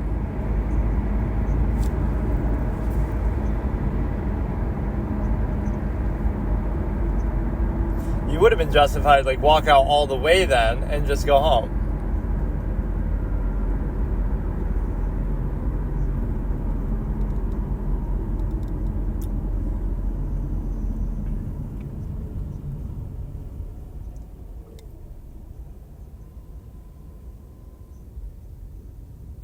We've already seen backstabbing in, like, the first episode. The betrayal of Elsie.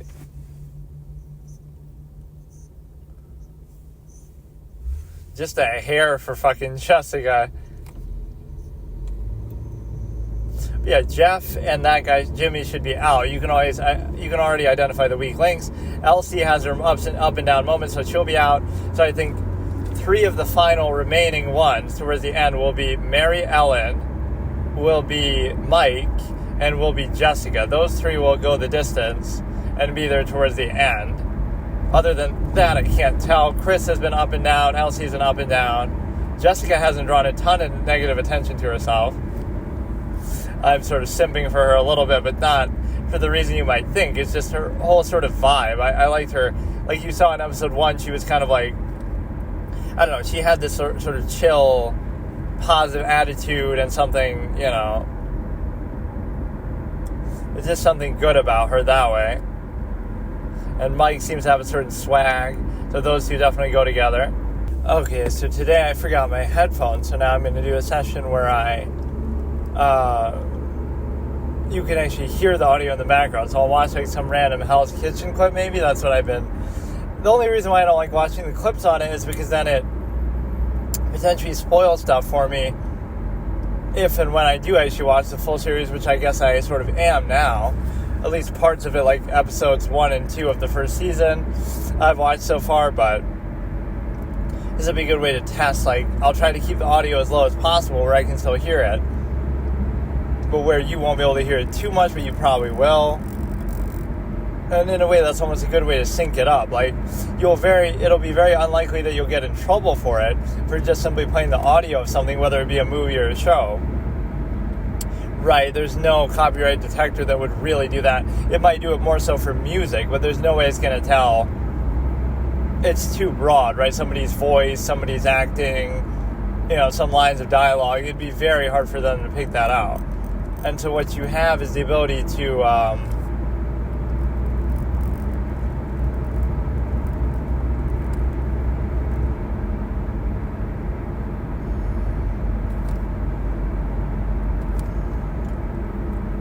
you have the ability to potentially do this, and so that at least helps, you know, inform sort of what you're reacting to. So it's a step away from basically showing parts of the video or showing the video that you're reacting to, which a lot of people do that, just simply playing the audio, so at least you know at any given time what it is that you're talking about, and you can hear it as you go along and stuff like that, sort of stealing the content even. So I got an email that my mic did arrive, that Rode Go Pro, whatever the fuck it is, that I just bought kind of on a whim. But the reality is that it's really foggy out. The reality is that you're in a position where I don't know that it'll work too well, but I can test it maybe tomorrow. to have Gordon Ramsay losing it over chefs not knowing cooking basics, just like I don't know basic English apparently. So now we're starting that in 3, 2, 1.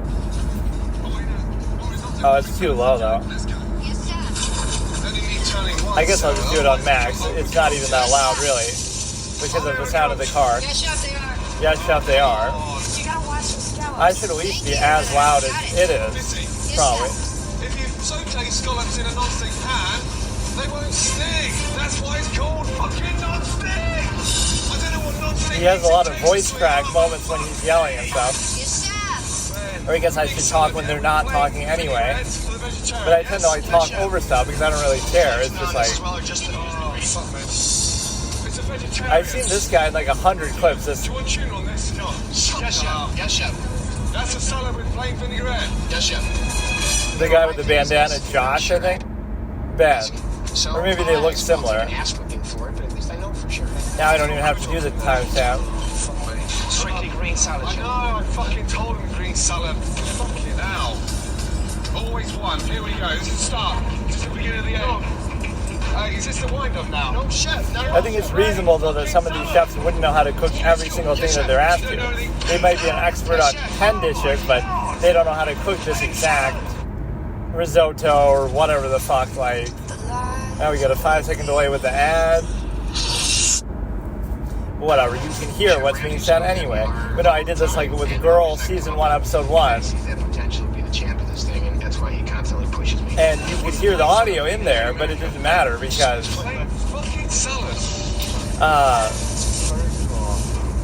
it didn't get copyrighted or anything, which maybe over time it might even hear as I'm bragging about it, like, oh, nobody's ever going to catch me, but that's the advantage of having like a dead channel that nobody watches.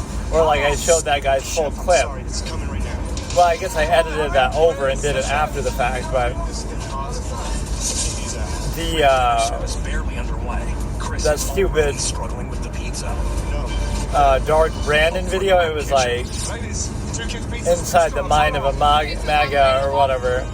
Has the pizza station under control, and the ladies are ready to. The easy way to explain it is the more that they see that somebody is being disliked by sort of the elite of the country, like in 2016 or like in the media, they think that makes him good. Now that doesn't necessarily mean he is good, but it means that I thought that was almost something outside, but it's just the hissing of the. It makes it harder to tell like where the sound is coming from, at least. There's no colour on there. Yes, chef. They're white. They're anemic. Get some colour on there. Yes, chef. Drop it in south. Joy. Yes, chef. Show Rochelle. Okay. Just because I don't know. Sounded like he said Rochelle, but he's like, show Rochelle. That was like a play in Seinfeld, like a fictional play. Or maybe it's a real play that they just referenced. Yeah, this is kind of an interesting way to do it. I don't like doing it this way. I prefer the headphones, but... The women bounce back quickly. Meanwhile, back in the blue kitchen. I like this format because it's so easy. Like, it's just you go in, go out. You know, and I have a lot of good takes and good moments in here, but it's like you kind of have to sift through it or whatever. There is, if you really look at it, there would be some good things through it. See, I'm almost not even paying attention to the video. Come on, Richard, please. 30 seconds, chef. Come on, guys. You're a dragon. That oil diminishes. You're a dragon? Where my eyes see the bottom. That sounds like a compliment. But no, like I've sort of spoiled a lot of the great moments in the show just by having watched these clips so much. That's a big fucking flame too.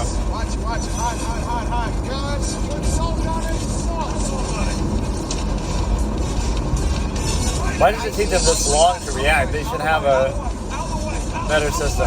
Out of the way. I swear to God. Unfucking believable. Smother a flame instantly. Smother a flame instantly, but it took them like an hour to do it, but nobody... Flames for the men. Chef Ramsay heads to the red kitchen. A deer in the headlights, like a chef in the fire lights, like what? How would you say it? Yeah. Our strategy was one person just banging out the dough, one topping it, and one was going to man the oven, and that was me. First one. not used to driving like when it's so dark right now. So fraud. Now they're not rolling it out. No. Ladies, come here. All of you. Yes, chef. The dough is raw. Yes, chef. Why? Because it's too thick. Okay, now my station, number one. Number two, I hold out the dough 3/4 of the way. It's up to you to finish it. The dough is fucking raw. Yes, chef. Come on, man. Right, chef. I'm trusting my team to help me get the perfect dough out so I can put it in the oven and cook It does make it a lot harder to hear. I mean, compared to that where it's like right in my ear, and that hissing kind of scares me because I almost feel like it's coming from somewhere else. You're gonna tell Chef Christina? What? For fuck, Ashley. Did you really just move along? I can move along. What the risotto? Bird. Hey, bye, Chef. Hi. This is two potatoes. Oh, man. Hey, you two, come here. Oh, pick it up, Jackie. How many's now? First take two risotto. I've got 1.5 portions. Chef, we got it. Chef. I don't want Jackie to ruin this for all of us Kristen, again. she's got a very smug look and delivery about her. Tonight. While there is unhappiness in the Red Kitchen due to I just want to see one of these services where they just do really well and everybody's happy and everything goes fine, but then it wouldn't be as exciting to watch, but just... guests are still enjoying the reception. It's amazing.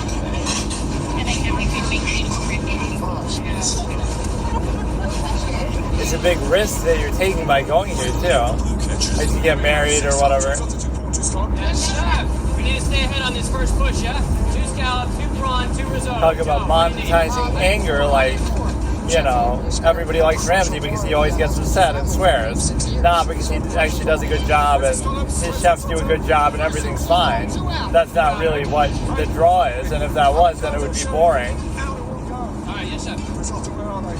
Risotto 30 seconds out. Wait on everything else. Get out there. Walking. Go behind you, hot. Hot sizzle. Hey, no fucking herbs. Herbs. Gotcha, chef. Sorry. There we go. Oh, man. Critic, come here. Yes, chef. Just touch them. They aren't right. They're so overcooked. It's fucking insane. You can't do that to me. Yes, sir. Alright, hold out the mouth back. I'm definitely... You can't do that to me. He sounds like a strange lover being cheated on or something. Alright, let's go. Ready to go, right? 1 minute to now. Yeah, 1 minute, 1 minute. Hurry. Frank, walk these scallops, please. Gotcha. Joe and Chad rebounding from their mistakes. Let's go. Both the blue team and the red team I wonder how it's like competing with my audio, like how are now. well you can hear me over it or something. It's probably about the same level, which means I should speak more so in between. Come on, double take. 2 risotto, 2 prawn, 2 scallops. Yes, chef. And right now, the pressure's on Dave. I love when they forget. He says 2 of this, 2 of this, and then they immediately forget what he just said. Danny, Yes, chef. you're using a non-stick pan. No, I'm not using the non-chef pan. I went through all of them, chef. I didn't want to stay here and do nothing, chef. There's a non-stick pan by the side.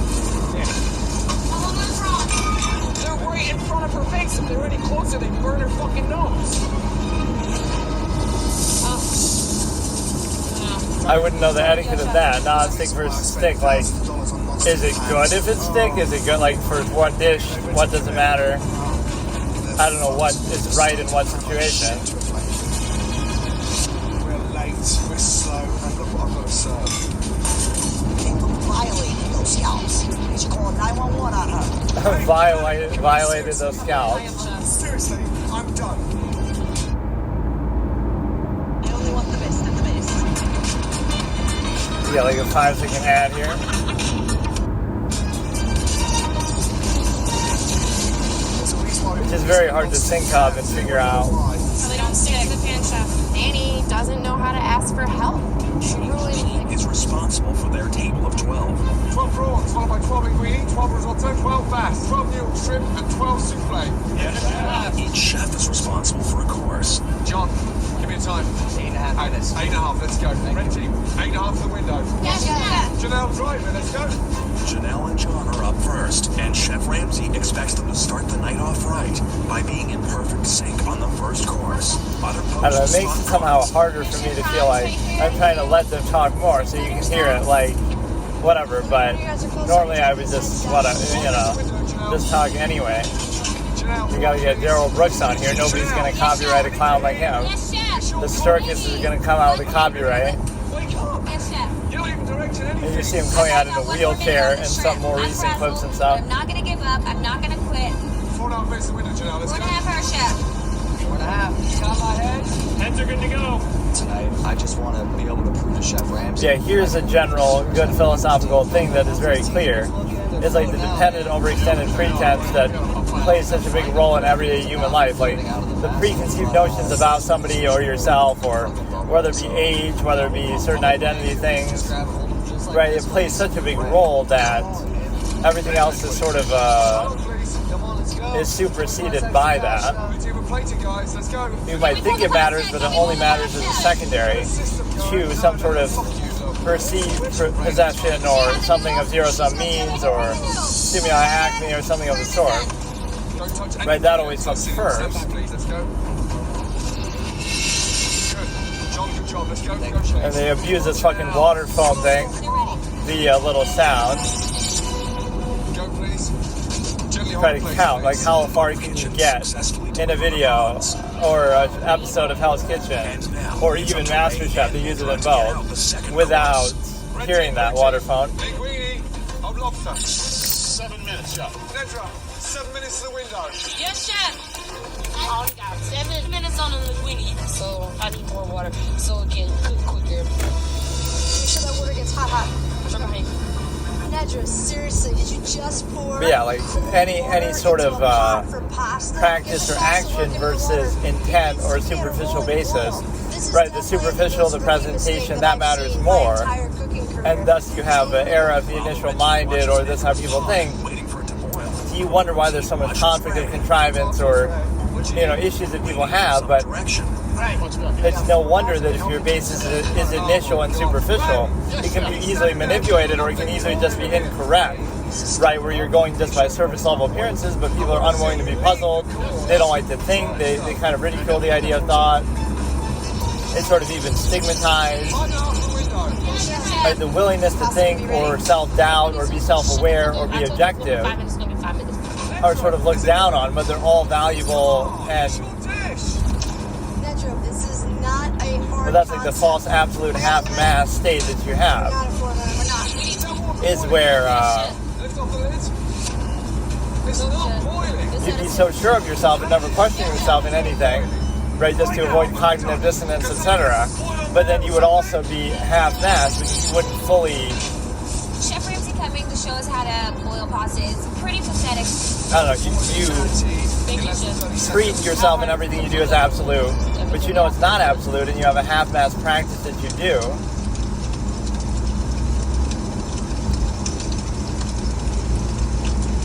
Right, with respect to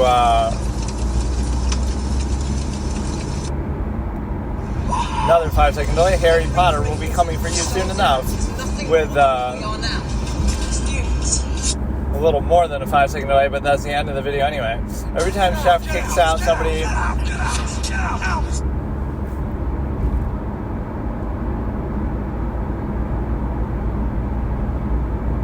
But yeah, that's almost what I wanted to do like next month here.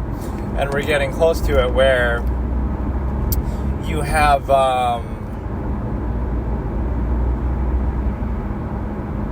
Audible, Lord of the Rings, into, watching the old movie, the animated movie from like the 70s, into doing like,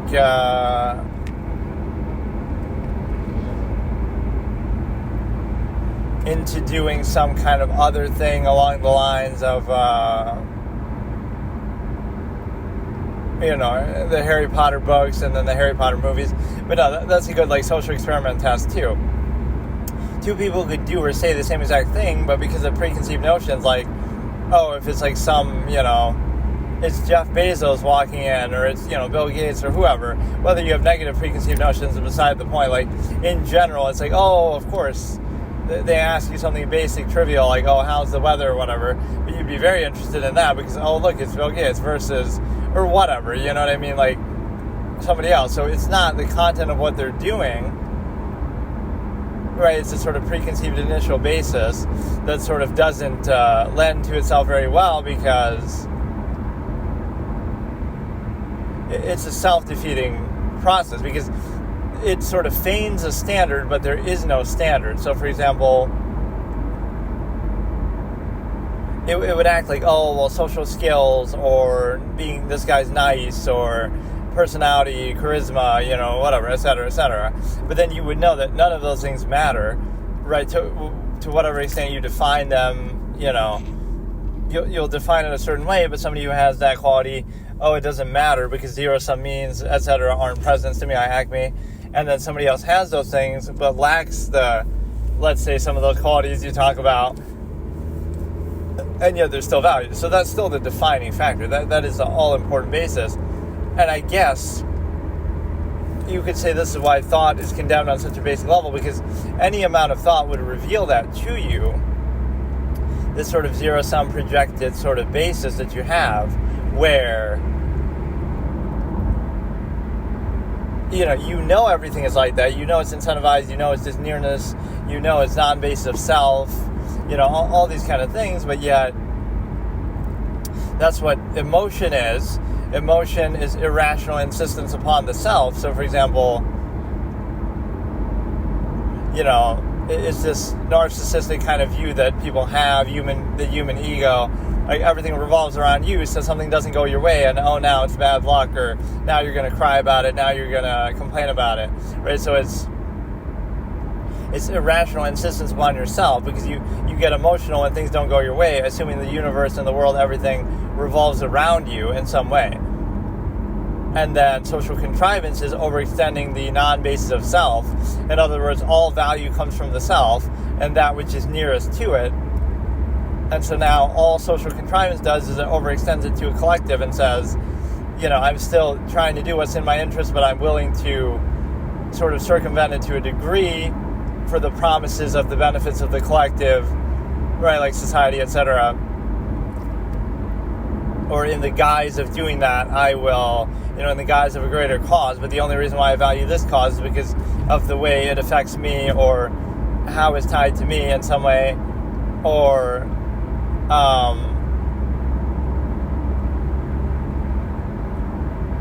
some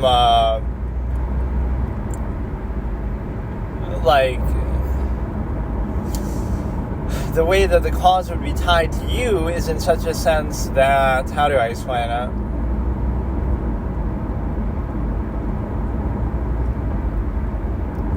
You get gratification out of it, which at least that's the placeholder. Like, that's the least amount that a person can try to get from something. You feel gratified for it, which doesn't actually really do anything for you. It makes you feel good psychologically, but by that logic, you can be made to do anything, right, with nothing in return. So that's how I use that analogy, like, peasants working for the promises of heaven. So you have these peasants slaving away, and they're content, or at least they're willing to do it, because, we have promises of heaven if we're good. But, so if you didn't believe that, then you wouldn't tolerate it, or you would want something more in a finite zero-sum existence. So that is a lot of what being senile is in terms of old age, because, the closer you get to dying, the less you can ignore it. I guess your whole life you could say you are ignoring it, and you're, again, initial-minded, you're only thinking about what's in front of you. If you think too much, period, even about what's in front of you, you would easily invalidate it. So thinking is bad, and we get this reactionary, initial-minded basis instead. So just remember, always condemn thought, sort of shoot the messenger, that's fine. But beyond that, that's why you get human functions, as I always call it, but what you have is the ability to recognize that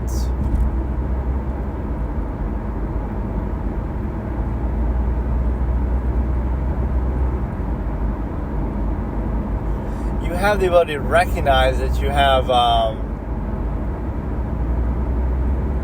what was I saying?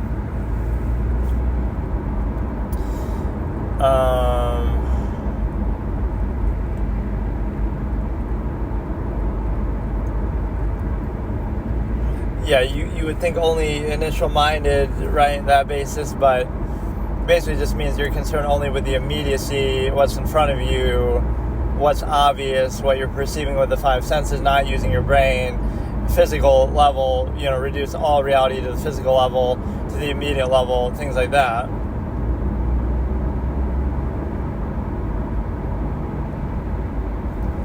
So what you would have is the ability, I kind of forgot, but you have the ability to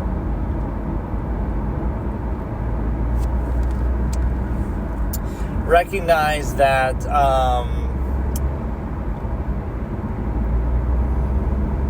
trying to remember, I was just saying it too, like this sort of hierarchy of value. Oh yeah, like you can invalidate any process by somebody thinking about it deeply enough, so of course you're discouraged from doing that. And even both on the initial level and the larger process, right, you would realize, okay, the only reason why any of this happens is because, people want something from one another, nearness. So it's like we want to, sort of the ignorance is bliss thing, like,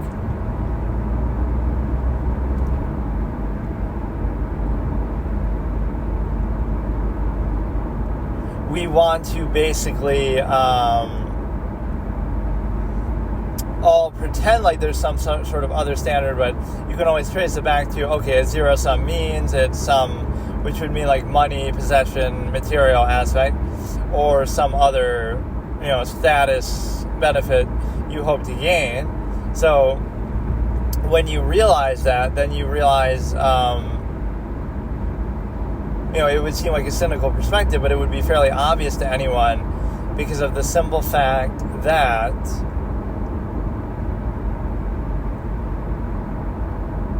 it'd be fairly obvious because you would already know that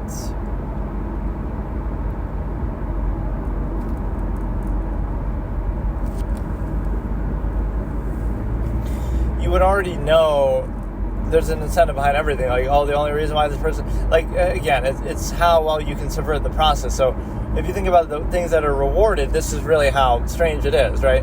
And through overextension only is this really valued. But like, the only reason why this person is talking to me or being nice or whatever is they want to have sex or because they want money or they want something, right? But that's how it would be anyway. If you had that perspective, you would be correct in all situations. It's just, so we're rewarding, again, it's a contest of contrivance, who can sort of dress it up the best and overextend it and overcompensate for it and do all of this deceptive stuff instead of being more direct about it. And so when you do that, then you realize, wouldn't it be better to recognize the nature of the process and then go from there, but then it wouldn't be sort of sustainable, certainly not in this overextended sense. So you may think you're doing something in service of yourself or some other standard, but it would be sort of idyllic to think that, like, the way you are out of 8 billion people, the way you've been indoctrinated, raised, etc., the way you're expected to behave in society, right, you willfully will assert and insist upon that without really even thinking about it, but just because it's so indoctrinated into you, etc., right, the way that you are is clearly the way you're just meant to be and is the highest form of self and all bases of value and everything like that. And, fallacy of glorifying it for a collective, but the collective only values itself because, on the basis that the self is part of the collective anyway. But what you would do is you would recognize that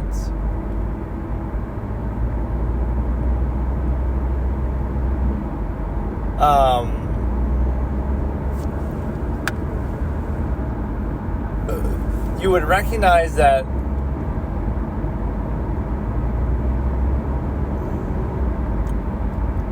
if you have this collective value, collective versus self, let me think.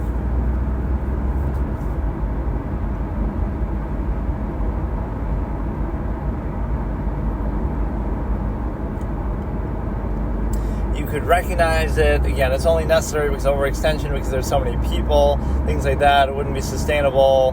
All these kind of fallacies that go into it, and so it only becomes valuable as it.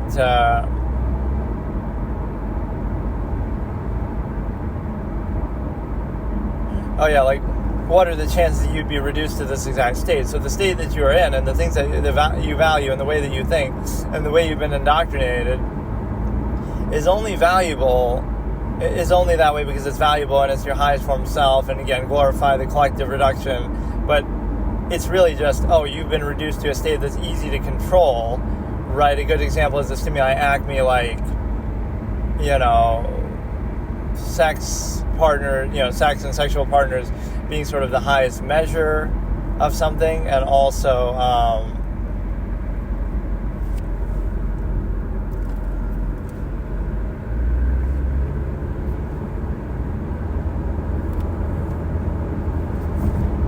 sexual partners, etc., being the highest measure, but also the fact that you have split the finances down the middle. All these things that are done for the sake of control, you could say is good for the family system.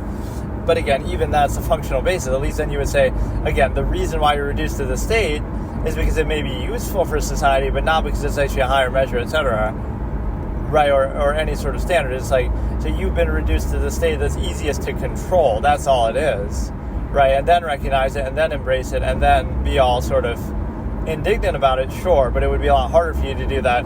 It's much easier to control people when you sort of bypass that and try to act like, oh no, it's the right thing to do. It's the, stigmatize other behavior and glorify this and reinforce it, and through media and social indoctrination and parenting and just social stigma and, all these kind of things. So what happens is,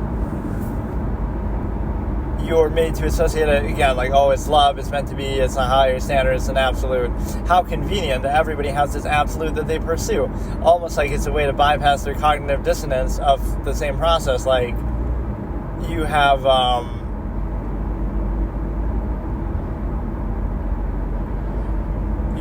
the ability to,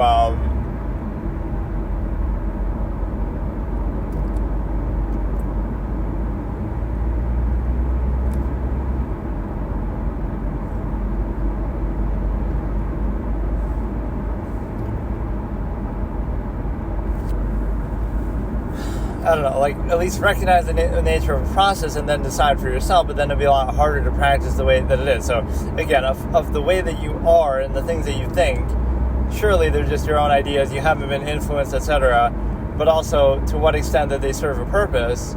Like, of course, they are in your best interest, or what you would want and what you would choose, not that, oh, you've been reduced to a state that's easiest to be controlled, or somehow reduced to the structure of society in a way that is sort of marginalizing or, I don't know, reductive in some way. And the way that that's exacerbated or made so clear is by how many people there are. Like, if there's, in the modern era, there's more people than ever. So sure, technology and machination process, overextension makes it so that that's possible to sustain, but in a different level, it's not as simple as that, because you have,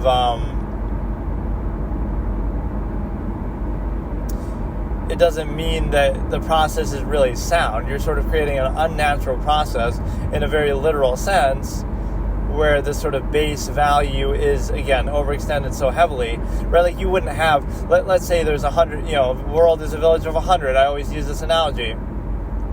Your standards for sexual partners would be vastly different then, because you wouldn't have that many options. So now all of a sudden, a lot of the social contrivance that goes into it is moot, because it's like, okay, well, you only have like 10 or 20 suitable partners of the same age, of the correct sex, of the, based on your preference, of course, but you wouldn't have that. So everything is more direct and to the point, right? Whereas, again, the more people there are, the more overextended it becomes, the more cynically obvious certain things are, but the more you try to subvert it, because you have, and there is like some opposite interpretation with that too, right? Like, the person who overcompensates and places undue emphasis because they do want something is looked at as somehow genuine, and the person who doesn't want anything is just sort of to the point and not placing any undue emphasis is somehow seen as wanting something, or a negative, or whatever. And so now,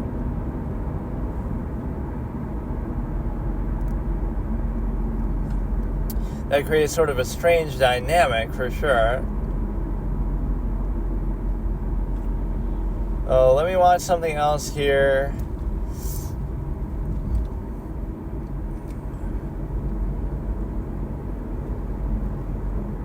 Every time Chef Ramsay kicked the chef out of his kitchen in season 10,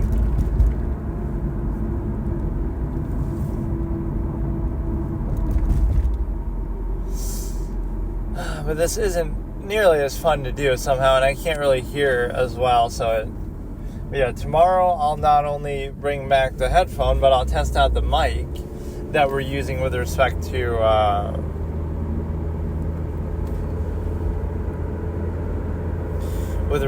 this, like the Rode Go Pro thing, and it's probably not going to work very well, but it's like my last ditch effort. If it doesn't work, then I don't really even care. Every time Chef Ramsay kicks out a chef of the kitchen in season 10, starting in 3, 2, 1. Get out! How many times could it really happen in one season anyway? Get out! Or it doesn't mean that they're kicked out of the competition. They might get another chance, or they even come back in the same service sometimes. They're still on appetizers. I don't understand why you can't cook scallops. It's really not fucking hard at all. Ready, chef? I like how these little sidebar interviews that they show are like, that's what they're really thinking, but they won't say it at the time. Hey, all of you, come here. Oh, man. This is some bullshit. He does waste a lot of time by saying everybody come here. Or this Barbie chick is very annoying, like she's very bossy and stuff. 45 minutes of the service. We haven't even got a fucking appetizer out yet. Get out! Get out of here! No, chef, no. Hey, look at me. I'm No, not chef, saying don't what say you're that, fine. please. Get the fuck out of here! Fuck off upstairs! Get out! Barbie! Get on the scallops! Cook Yes, these chef. fucking scallops! I've never ever walked off the line. I've always completed dinner service. Next table, hello! Right now, chef. 10 Rashini? What was her name even? I didn't even see it. I'm not going to sit back and just watch this happen. Patrick Station Garnish? Order out. It can all turn around for us. Okay, stop! You, don't touch another fucking scallop. Come here! Just touch these! Or is this part of the same service with the same Jesus thing? The way it's cut Christ. together almost seems like it could be. What the fuck have you done? I'm working with scallops that are complete shit. I was completely Well, this is the men's side anyway, even if it is. Someone else did my pasta. Don't slice the scallops. Chef, that's the question. I did.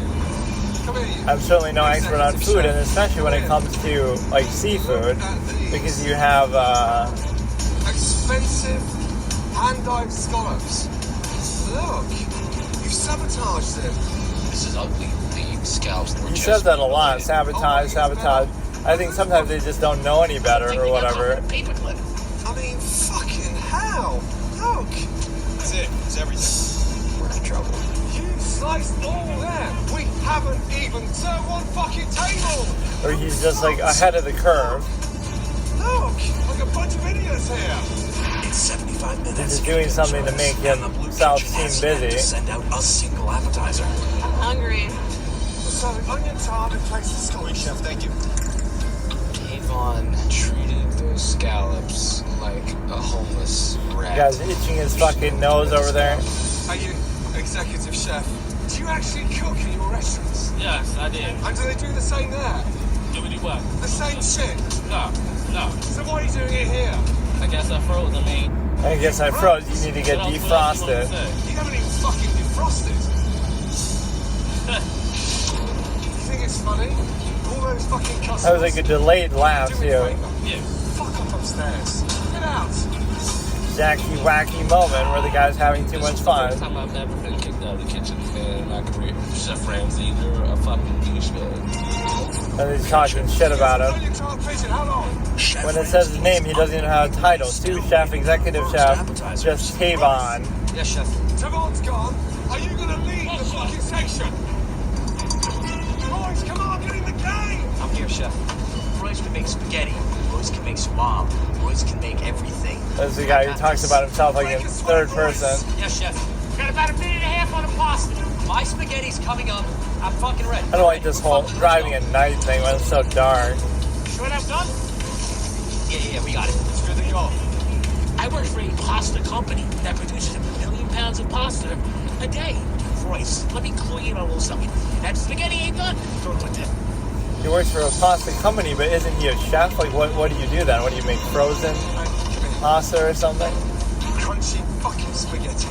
Crunchy, you can just see it. Pick that up, look. Crunchy. Sorry, chef. I'll have one in 30 seconds. Get out! I'll have one in 30 seconds, Hey, chef. look at me. Get out! Join the fucking exec upstairs. Get the fuck out of here. Doesn't mean they're kicking them out of the season, though. They couldn't afford to do that because then it'd be over way too quick.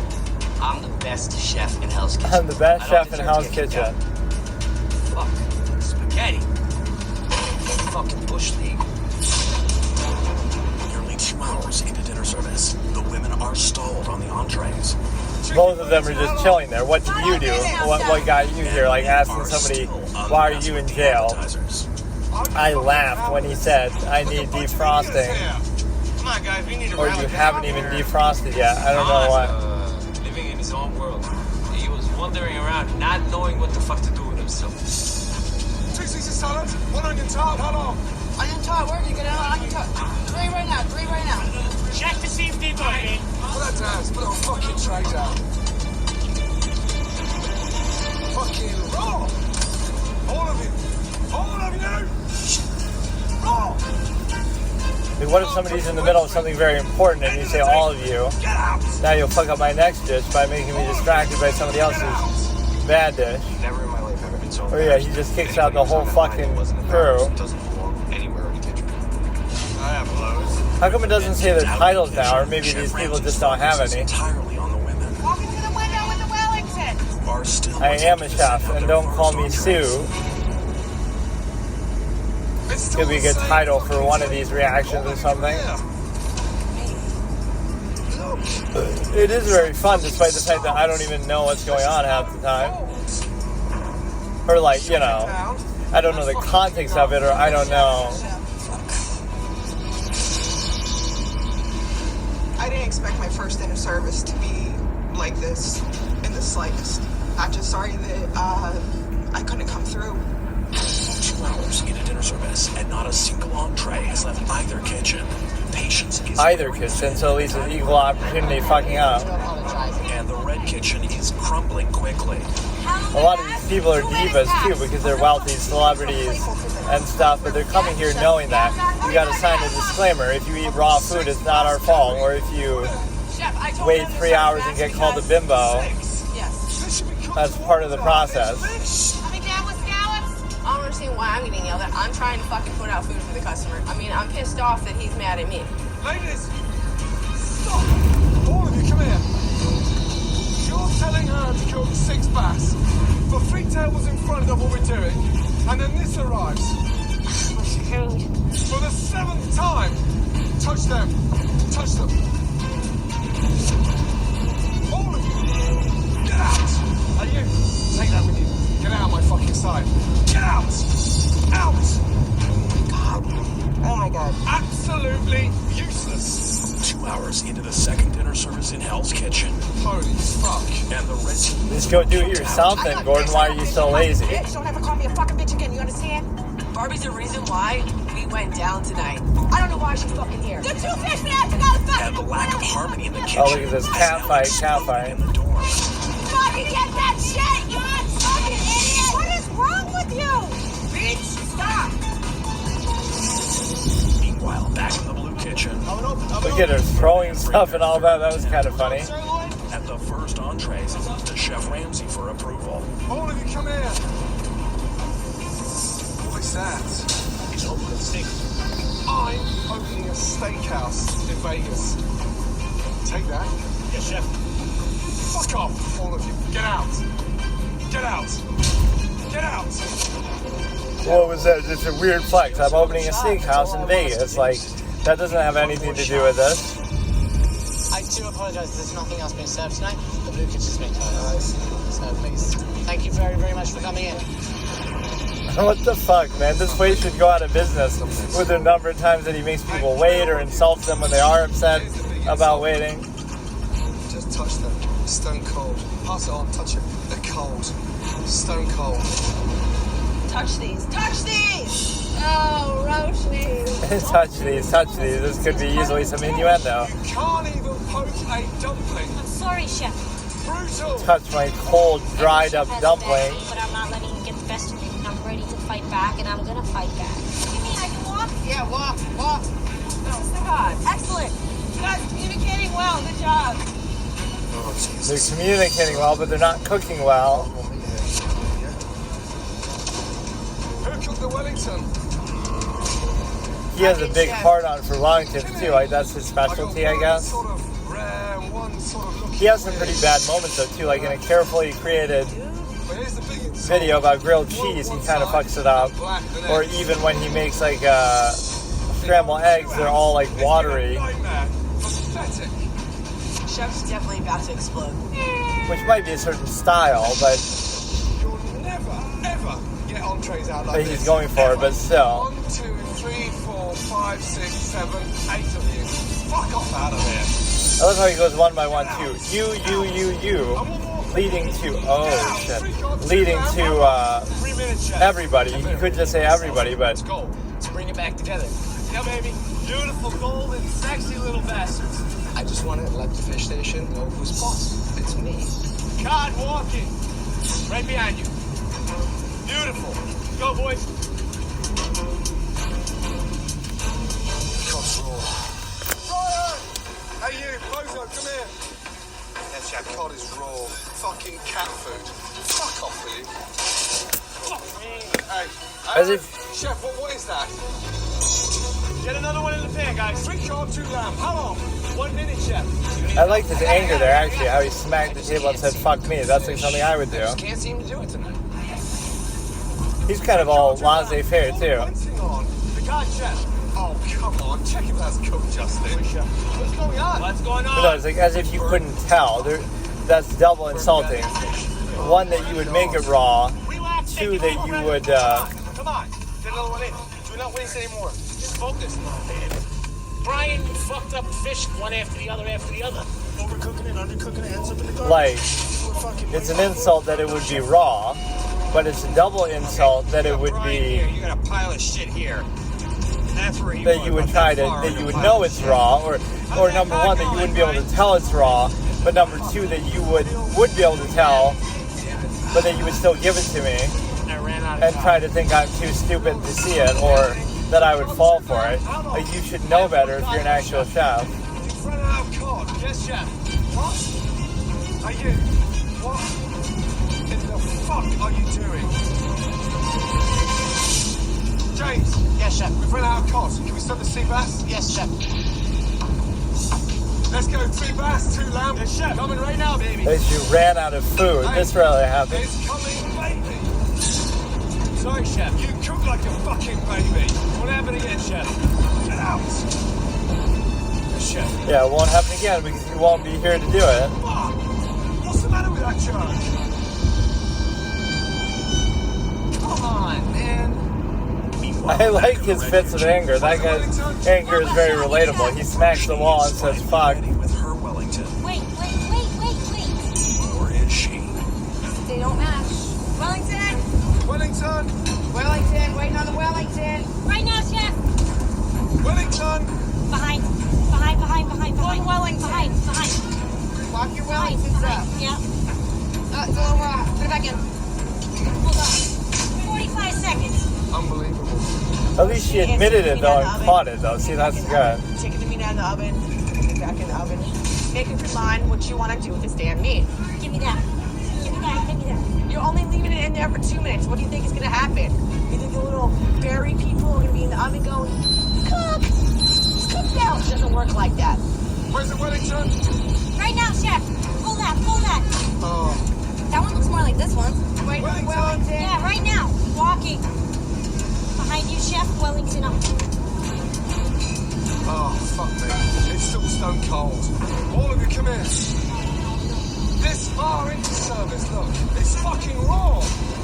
You, get out. Chef, please, can I Get get one out. more? Get out. Piss off. Can someone put that back in the oven? Nobody I have a can. fresh one. Get out. Somebody jump on me. All right. While Danielle nervously steps up to the She was plate trying on to the be all meat nice station, and helpful though, over even Blue if she was Kitchen. getting cooked out. I have a fresh one. Dawn is ready to hit another home run. Hey, I'll be right there. Cutting it right now. Roll. Wait, he needs more time. He just cut That's a one of raw those sirloin. joke-worthy Fine. names, like I'm ready. Dawn. Fine. Sirloin Dawn needs as in D-A-W-N versus Shut up. I D-O-N, am ready to go. where you say it the same way. Well, one is for a man, one is for a woman. It's just blah, blah, blah, blah, blah, blah, blah, blah, blah. Okay. Not really. Donald. Shit. Donald. Not pink like it should be. Raw. Sorry, chef. Can I have 2 medium rare, York strip. Yes, chef. Come on, dumb bottom. Okay, 1 minute. Jake is very frazzling in that situation in there. You're just, how would I put it, shitting yourself. Hang on, 1 minute. Yeah, one of the hallmarks of absolutist thought is like just another random aside, like the ability to self-actualize in all things. 1 minute on that steak, chef. 1 minute. And so it may be perceived at times as like, you know, oh, being slow or something, but You're shouting 1 minute, just like a fucking it just idiot. is more like you're actually thinking about fully processing what you're doing. Oh my god. You know, not just concerned with the practice, but the process, and also, Jesus Christ. yeah, this sort of pseudo efficiency, like doing something fast and just getting it over with, shows you a lack of value that you actually have for it. Waiting. Then they arrive in the window, medium well. And you're telling me 1 minute. And then even then, you're still doing it at half mast. Get out! Fuck off! Or you're not fully committing, nor are you not doing it at all. There's a lot So of fucking shit going on in the kitchen. And he's sitting there chastising my fucking ass. I mean, I am trying my best. But no, that wasn't good enough for him. Sorry. he's apologizing to the little aside camera thing too. Sauce! Have the sauces? And the women have finally brought their first Doesn't that at entrees least to spoil the house. fact that he must still be in the show? Because if he really got kicked out, he wouldn't be there All of you, doing come the here. Just taste that for me. food recap, or he probably wouldn't even want to do it. Garlic on there. Who seasoned that? Sorry, chef. Hey, madam, your mouth just explodes full of garlic. I understand that, chef. After that, stone cold sauce. Who sent me that sauce? Your mouth just explodes full of garlic. Sounds like a good review for garlic bread or something. Get out of my sight. Get out! She looked really incredulous, like she rolled her eyes and was completely shocked. On the meat station, over in the blue kitchen. I need 2 baths urgently. You got it. Yes, I got him. For some reason, both Royce and Justin For are some cooking reason, even the fish. narrator's fucking dissing them out. Wait, chef. 1 minute. 1 minute. Hey, who's cooking the bath? Right here, chef. I am, chef. I got 2 bags. I have it in my hands. It's yours. I got 2 more. Oh my god! Hey Royce, are you stupid? No. You've got bass there, he's got bass there. It's the same table, you idiots. And not one of you are fucking communicating. But it's good that they're both doing the same dish because one of them is going to fuck it up and it's going to be raw. So we're just doing it as a contingency plan Guy and Patrick are because ready we to have know their that one of them entrees is going to be blessed by garbage Chef anyway. There's a 1 in 2 chance with these clowns cooking anything that's going to have to go back. Well, Or we're just saving time for later. 2 chicken, how long? I have a chicken in the oven. It'll be 1 more minute, chef. I'm very sorry. Isn't it surprising how often you get raw stuff though? Because Sorry, chef. Have you sliced the strip? Yeah, I did. Let him slice, and your chicken's 1 more minute. Piss off! What are you going to do? You should have sliced it. Patrick, you told me to cut the steak. You didn't give me the right time. You told me it's ready, and it wasn't ready. Fuck you, motherfucker. or they always blame each other like, oh, you told me this oven is 14 minutes. Piss off. Right, with Andy, Chef Andy yelling at the one guy. So it's a bad place to be, and it's a shitty feeling. So whatever. I fuck up a chicken, I fuck up the table. Look at him going back into his memory and crying even as he's fucking... With Patrick and Guy banished to the dorms, 2 pork, 2 chicken, guys. the remaining members of the blue team tried to come together on the entrees. We can do this, baby. Let's just pull this off. And in the red kitchen, Where's the pork? Right here. Danielle is looking to redeem herself with her second attempt at the pork. I think it's good. If it's not, I'm gonna freak out. Oh, shit. I guess she's Danielle, gonna he's freak cutting. out. Just get another one going. It's coming hot right now, Danielle. Or they don't even check it, they don't even cut it open. But when they do cut it open, it's also bad because Raw pork again, pink and bloody in the middle. then, oh, you're messing it up, you're letting the juices come out. And one more thing. But that's like the ultimate chef's test. Cook something that isn't raw, that's good, without even opening it to see inside. You won't even know. But just based on your technique, you would be confident enough to do that. Yes, chef. An hour and 15 minutes into dinner service, 3 chefs have been kicked out of the kitchen. I know. No entrees have been served. 1 chicken, 1 pork, 1 New York strip. How long? And Chef Ramsay's patience is understandably wearing thin. New York is walking. I'm going up and walk to chicken, guys. Where's the pork? One more for how long? None of them are cooked. 2 more minutes on the pork. Oh, come on. This is ready right here. You'd rather them rush and fuck it up or take their time and do it right. Clemenza, I was making that joke, right? Like, the alternate universe, if Clemenza didn't go into a life of crime, because he maybe looks like him a little bit too. Clemenza from The Godfather, and he's such a good cook. He's teaching Michael how to cook stuff. That's it. Who knows, you might have to cook for 30 guys someday, that scene. I just told you, the pork's not cooked 5 motherfucking times. It's my fault, I actually love Clemenza's character, though. He's so, like, he's to the point, but he has a certain sense of honor. And, of course, they kill him off in the second movie, because the actor didn't want to do it or something.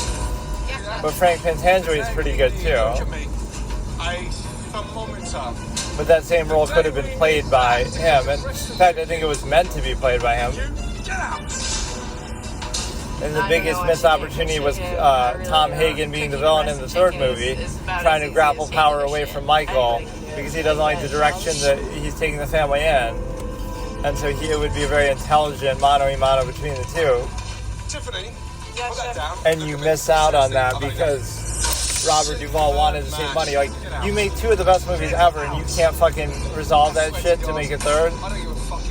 And then you still make the third, but it's just not that good. So it's not like, oh, you're getting weary of the sequelitis. I'm kind of scared shitless right now. I'm not gonna lie. It's the 4 of us now. Let's get this done. Let's go.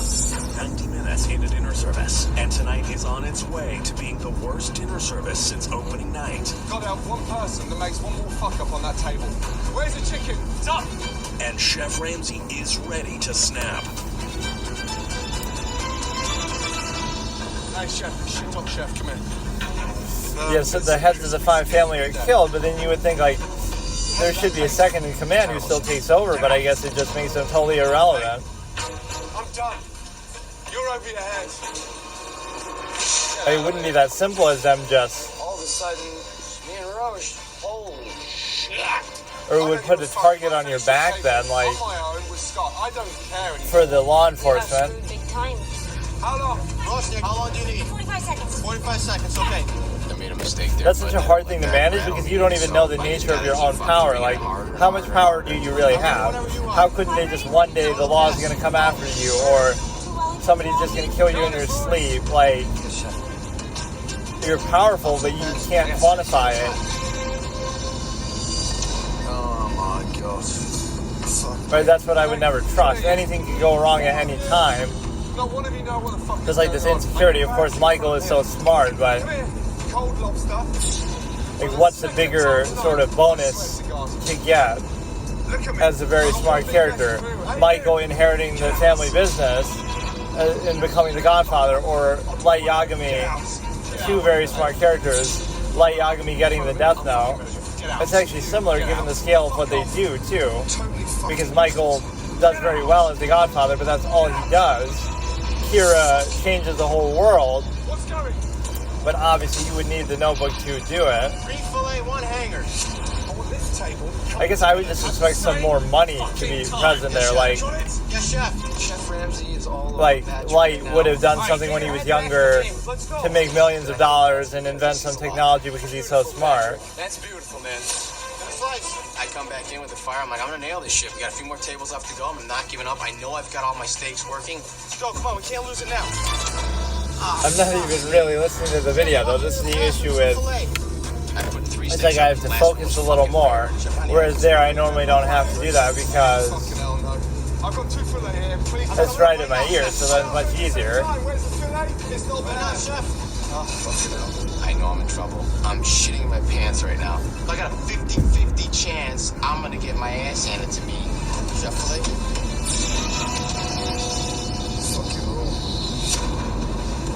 How can everything be fucking raw all the time? He just likes saying that. And sometimes he's probably wrong about it being raw, like R-A-W-N-G. Not fucking good. It's raw? Get out. Fuck. Really? Fuck.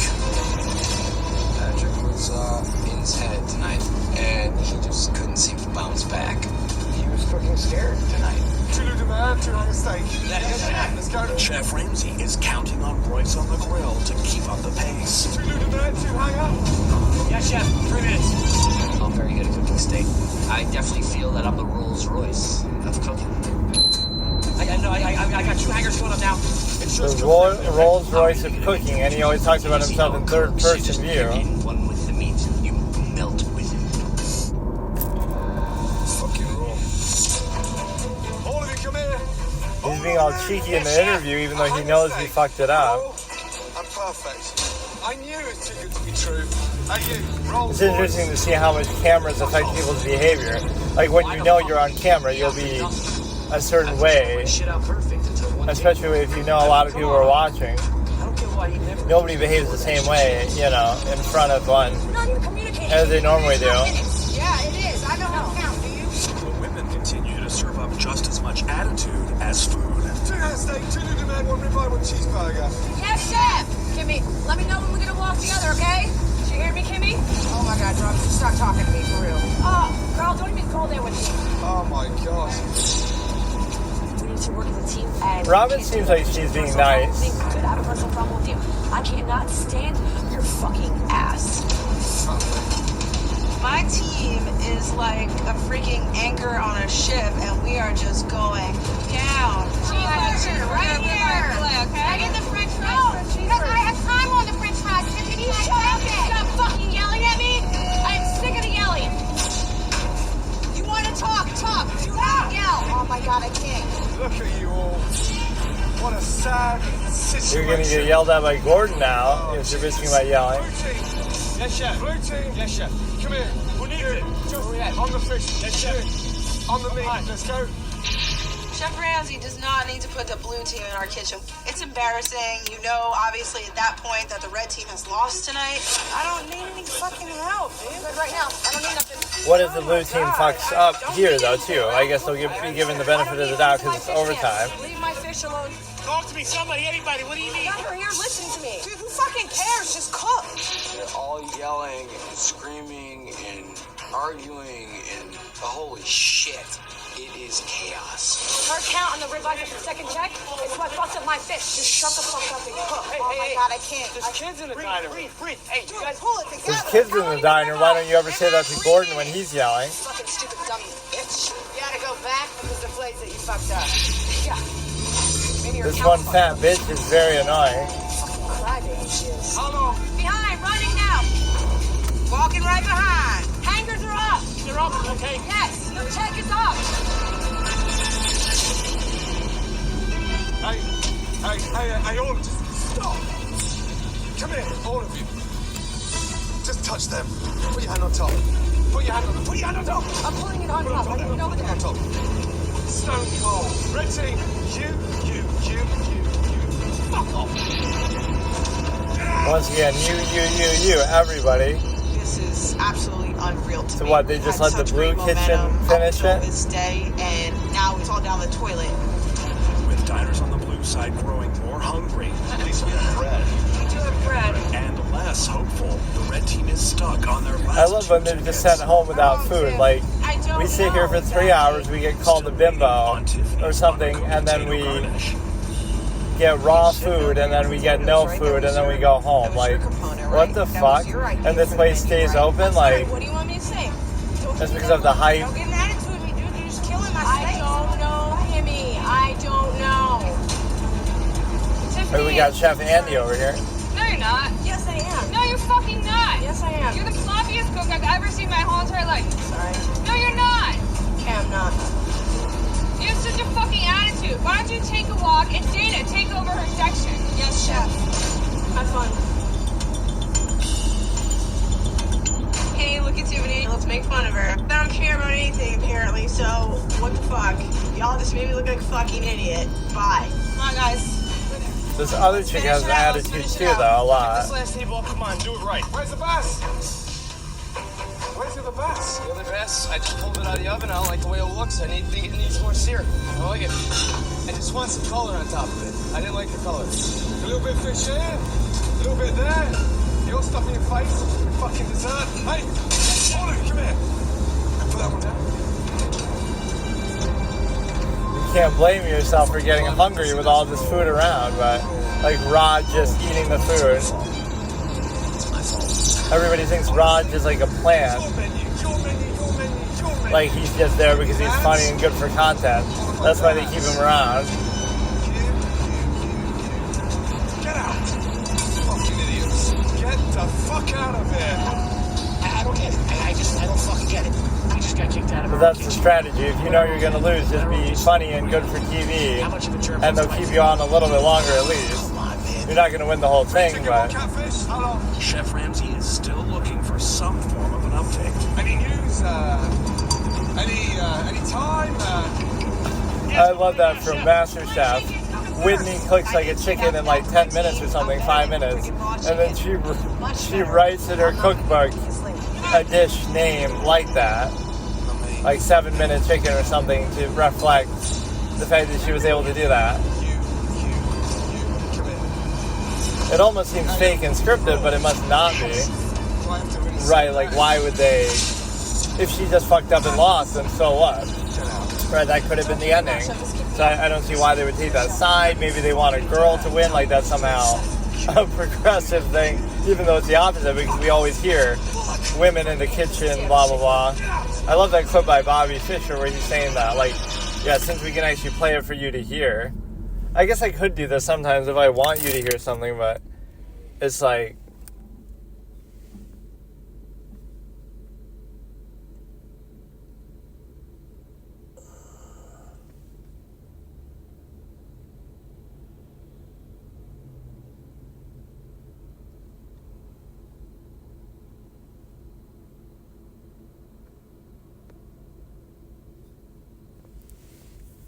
like very savage alpha type of shit here.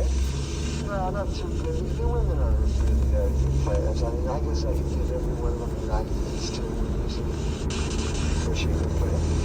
No, not too good. The women are really good. Women are, I can barely hear him though. I can give every one of them a night, but that's not a big concession. Like, Bobby Fischer giving you a night and beating you is not a big deal. Like, he could give me a queen, a rook, a fucking everything.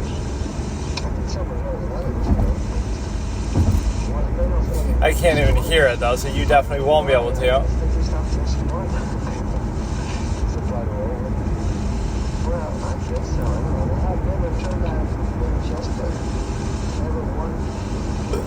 The way he says this is weird though. Like, they've never turned out a good woman chess player, but there were still really good players. It's just his standard is too high. I'd play him, but I don't think they'd want to play me.